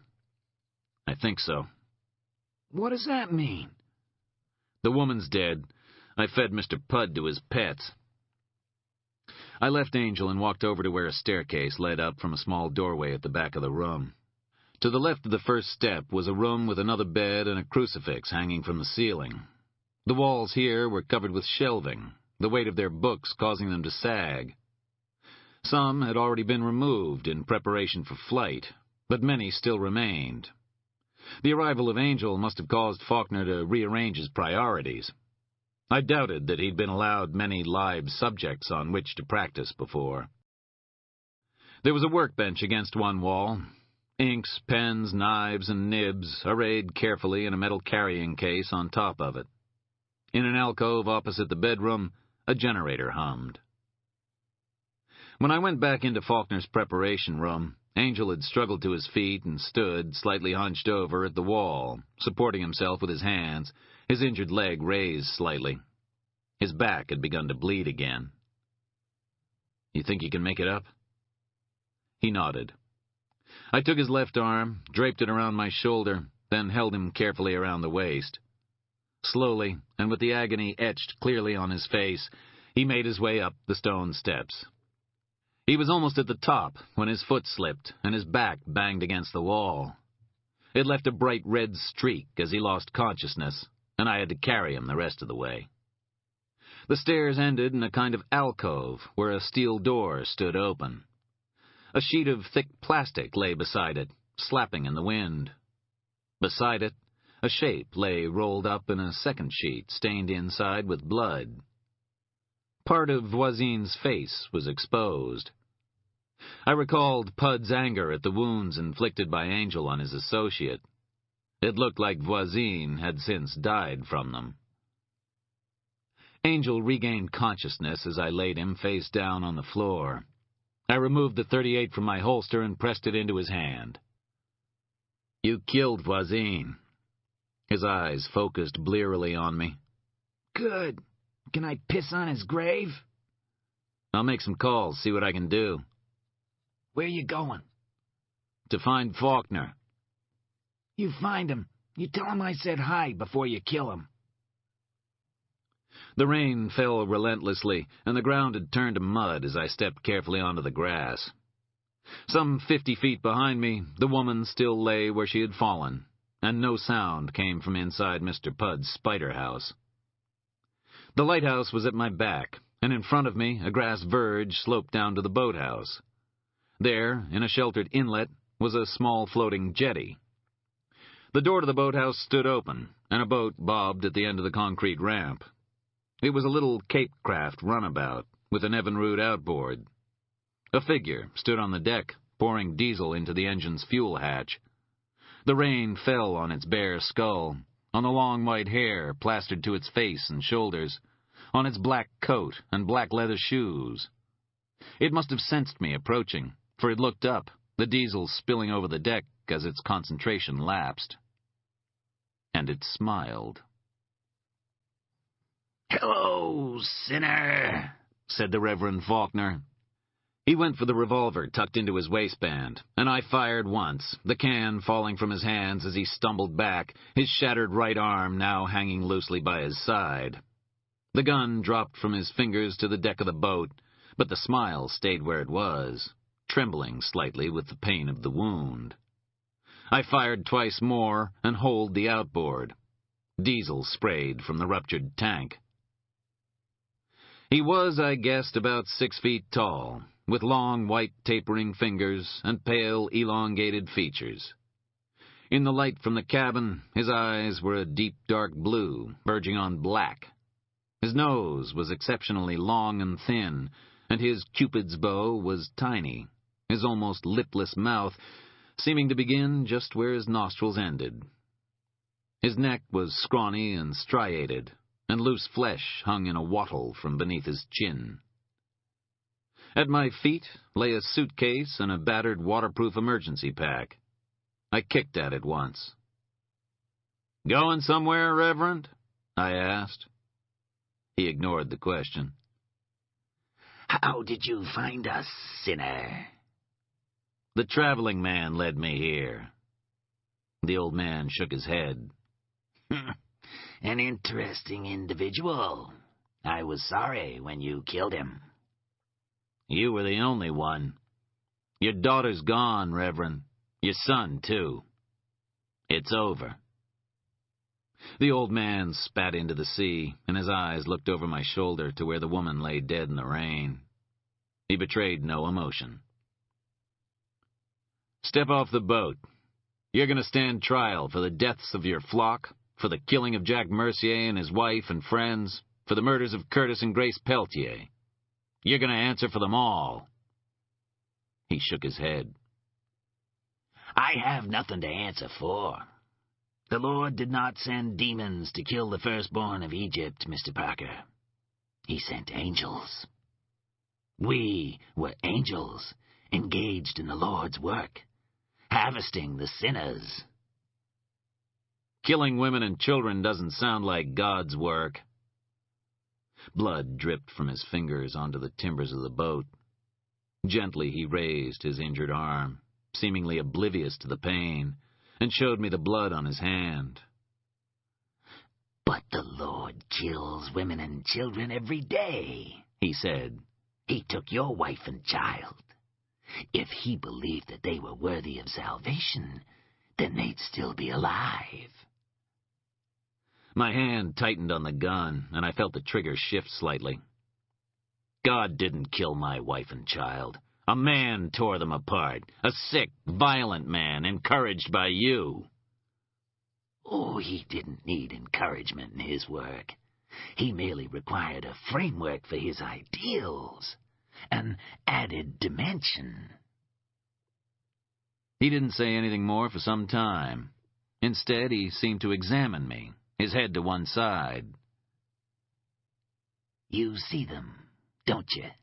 he asked at last. I didn't reply.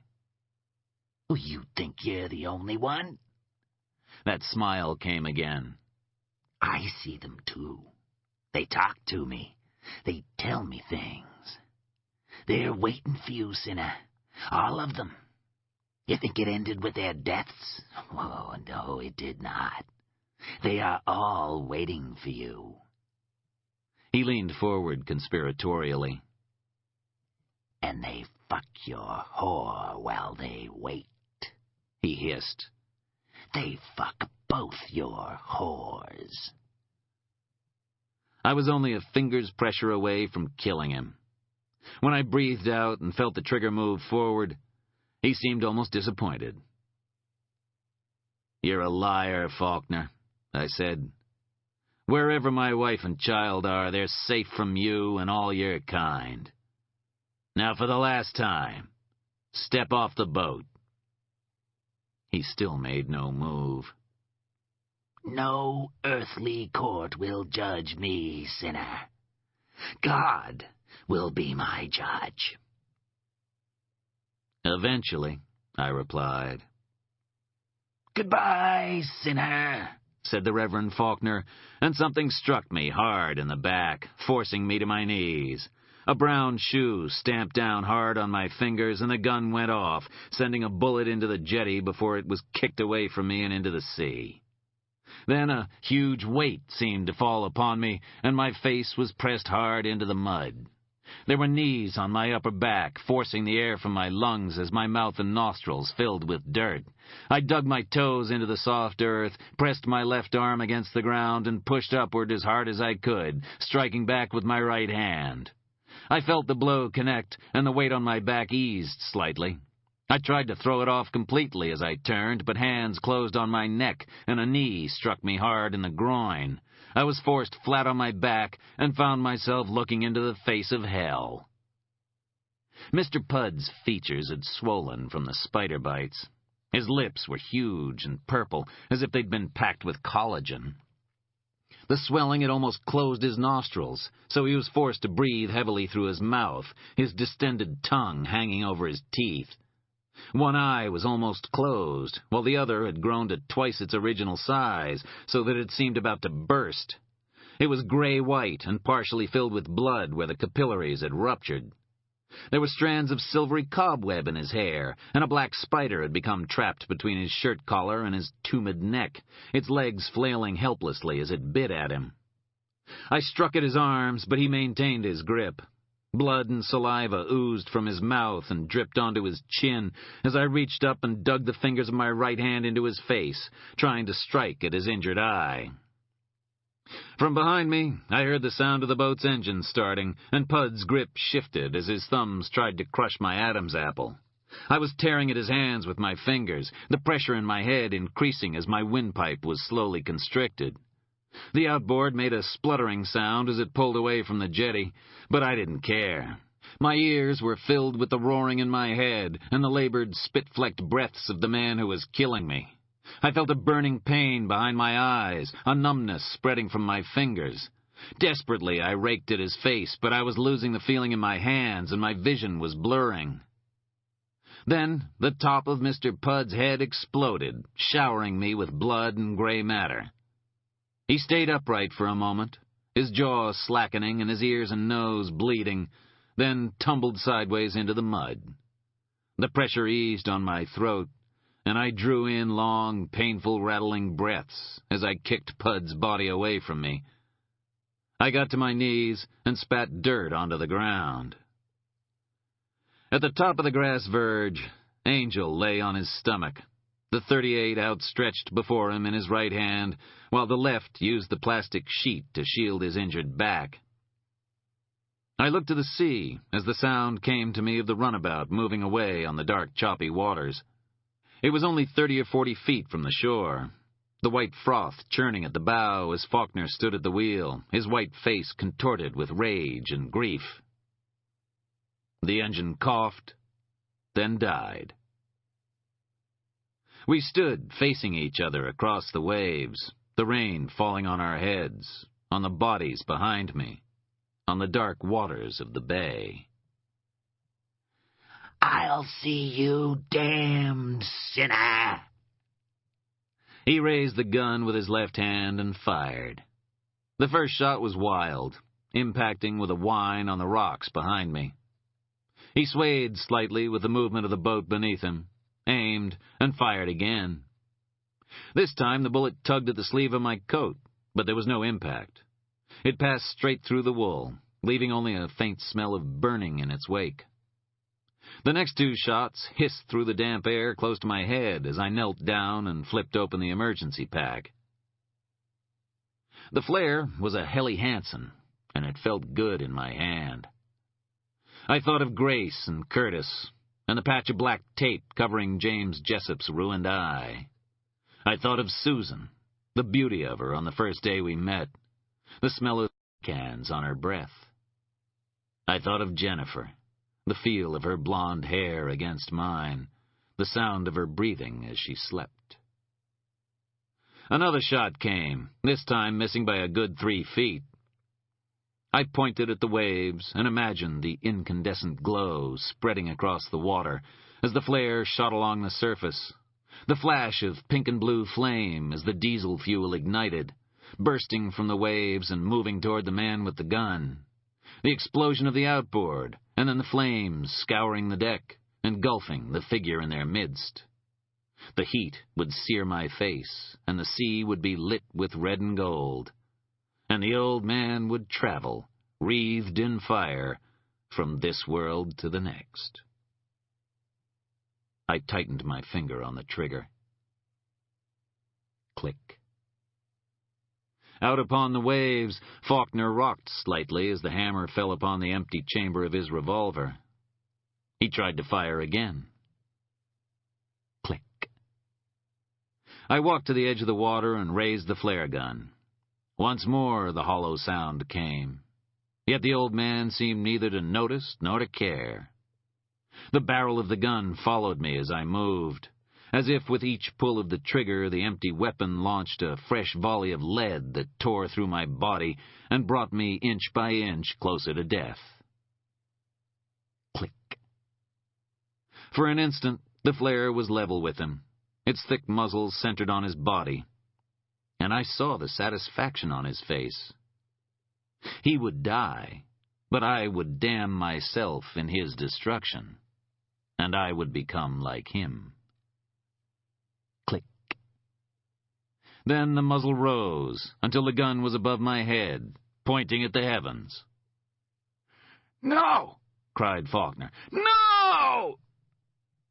I pulled the trigger, and the flare shot forth, shedding bright light on the dark waves, turning the rain to falling silver and gold, the old man screaming in rage as a new star was born in the void. I went to Angel. A smear of blood lay across the width of his plastic shield where it had fallen against his wound. Carefully, I lifted it away so that it would not stick. The gun was still in his hand, and his eyes were open, watching the figure out on the water. "He should have burned," he said. "He will burn," I replied. And I held him until they came for us. The Search for Sanctuary. Extract from the postgraduate thesis of Grace Peltier. "Truth exists," wrote the painter Georges Braque. "Only lies are invented." Somewhere, the truth about the Aroostook Baptists remains to be discovered and written at last. All that I have tried to do is to provide a context for what occurred, the hopes that inspired the undertaking, the emotions that undermined it, and the final actions that swept it away. In August 1964, letters were sent to relatives of each of the families who had joined Faulkner more than a year earlier. Each letter was written by the male or female parent of the family involved. Lyle Kellogg wrote his family's letter. It was posted from Fairbanks, Alaska. Catherine Cornish's letter came from Johnstown, Pennsylvania. Frida Person's letter from Rochester, Minnesota. And Frank Jessup's, which assured his family that all was well with his wife and children, from Porterville, California. Each letter was undated, contained general good wishes, and added little more than that the Aroostook Baptists were no more, and the families involved had been chosen to send out the Reverend Faulkner's message to the world like the missionaries of old. Few of the relatives involved were particularly concerned. Only Lena Myers, Elizabeth Jessup's sister, persisted in the belief that something might have happened to her sister and her family. In 1969, with the permission of the landowner, she engaged a private firm of contractors to excavate sections of land on the site of the Eagle Lake community. The search revealed nothing. In 1970, Lena Myers died as a result of injuries received in a hit-and-run accident in Kennebec, Maine. No one has ever been charged in connection with her death. No trace of the families has ever been found in any of the towns from which their letters originated. Their names have never been recorded. No descendants have been discovered. No further contact was ever made by them. The truth, I feel certain, lies buried. Epilogue. This is a honeycomb world, each hollow linked to the next, each life inextricably intertwined with the lives of others. The loss of even one reverberates through the whole, altering the balance, changing the nature of existence in tiny, imperceptible ways. I find myself returning again and again to a woman named Tante Marie Aguilard, her impossibly tiny child's voice coming to me from out of her immense form. I see her lying on a mountain of pillows in a warm, dark room in western Louisiana, the smell of the atchafalaya drifting through the house. A shining black shadow among shifting forms, heedless of the boundaries between the natural and the man-made, as one world melts into another. She takes my hand and talks to me of my lost wife and child. They call to her and tell her of the man who took their lives. She has no need of light. Her blindness is less an impediment than an aid to a deeper, more meaningful perception. Sight would be a distraction for her strange, wandering consciousness, for her intense, fearless compassion. She feels for them all, the lost, the vanished, the dispossessed, the frightened, suffering souls who have been violently wrenched from this life, and can find no rest in their world within worlds. She reaches out to them, comforting them in their final moments so they will not die alone, so they will not be afraid as they pass from light into dark. And when the traveling man, the dark angel, comes for her, she reaches out in turn to me, and I am with her as she dies. Tante Marie knew the nature of this world. She roamed through it, saw it for what it was, and understood her place in it, her responsibility to those who dwelt within it and beyond. Now, slowly, I too have begun to understand, to recognize a duty to the rest, to those whom I have never known as much as to those whom I have loved. The nature of humanity, its essence, is to feel another's pain as one's own, and to act to take that pain away. There is a nobility in compassion, a beauty in empathy, a grace in forgiveness. I'm a flawed man, with a violent past that will not be denied, but I will not allow innocent people to suffer when it is within my power to help them. I will not turn my back on them. I will not walk away. And if, in doing these things, I can make some amends, some recompense for the things that I have done, and for all that I have failed to do, then that will be my consolation. For reparation is the shadow cast by salvation. I have faith in some better world beyond this one. I know that my wife and child dwell within it, for I have seen them. I know that they are safe now from the dark angels, and that wherever may dwell Faulkner and Pud and the countless others who wanted to turn life to death, they are far, far from Susan and Jennifer, and they can never touch them again. There's rain tonight in Boston, and the glass of the window is anatomized with intricate veins traced across its surface. I wake, my knuckles still sore from the treated bite, and turn gently to feel her move close beside me. Her hand touches my neck, and I know somehow that while I've been asleep, she's been watching me in the darkness, waiting for the moment to arrive.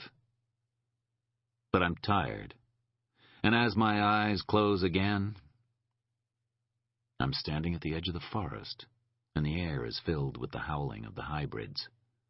Behind me, the trees reach out to one another, and when they touch, they make a sound like children whispering. And as I listen, something moves in the shadows before me. Bird? Her hand is warm upon me, yet my skin is cold.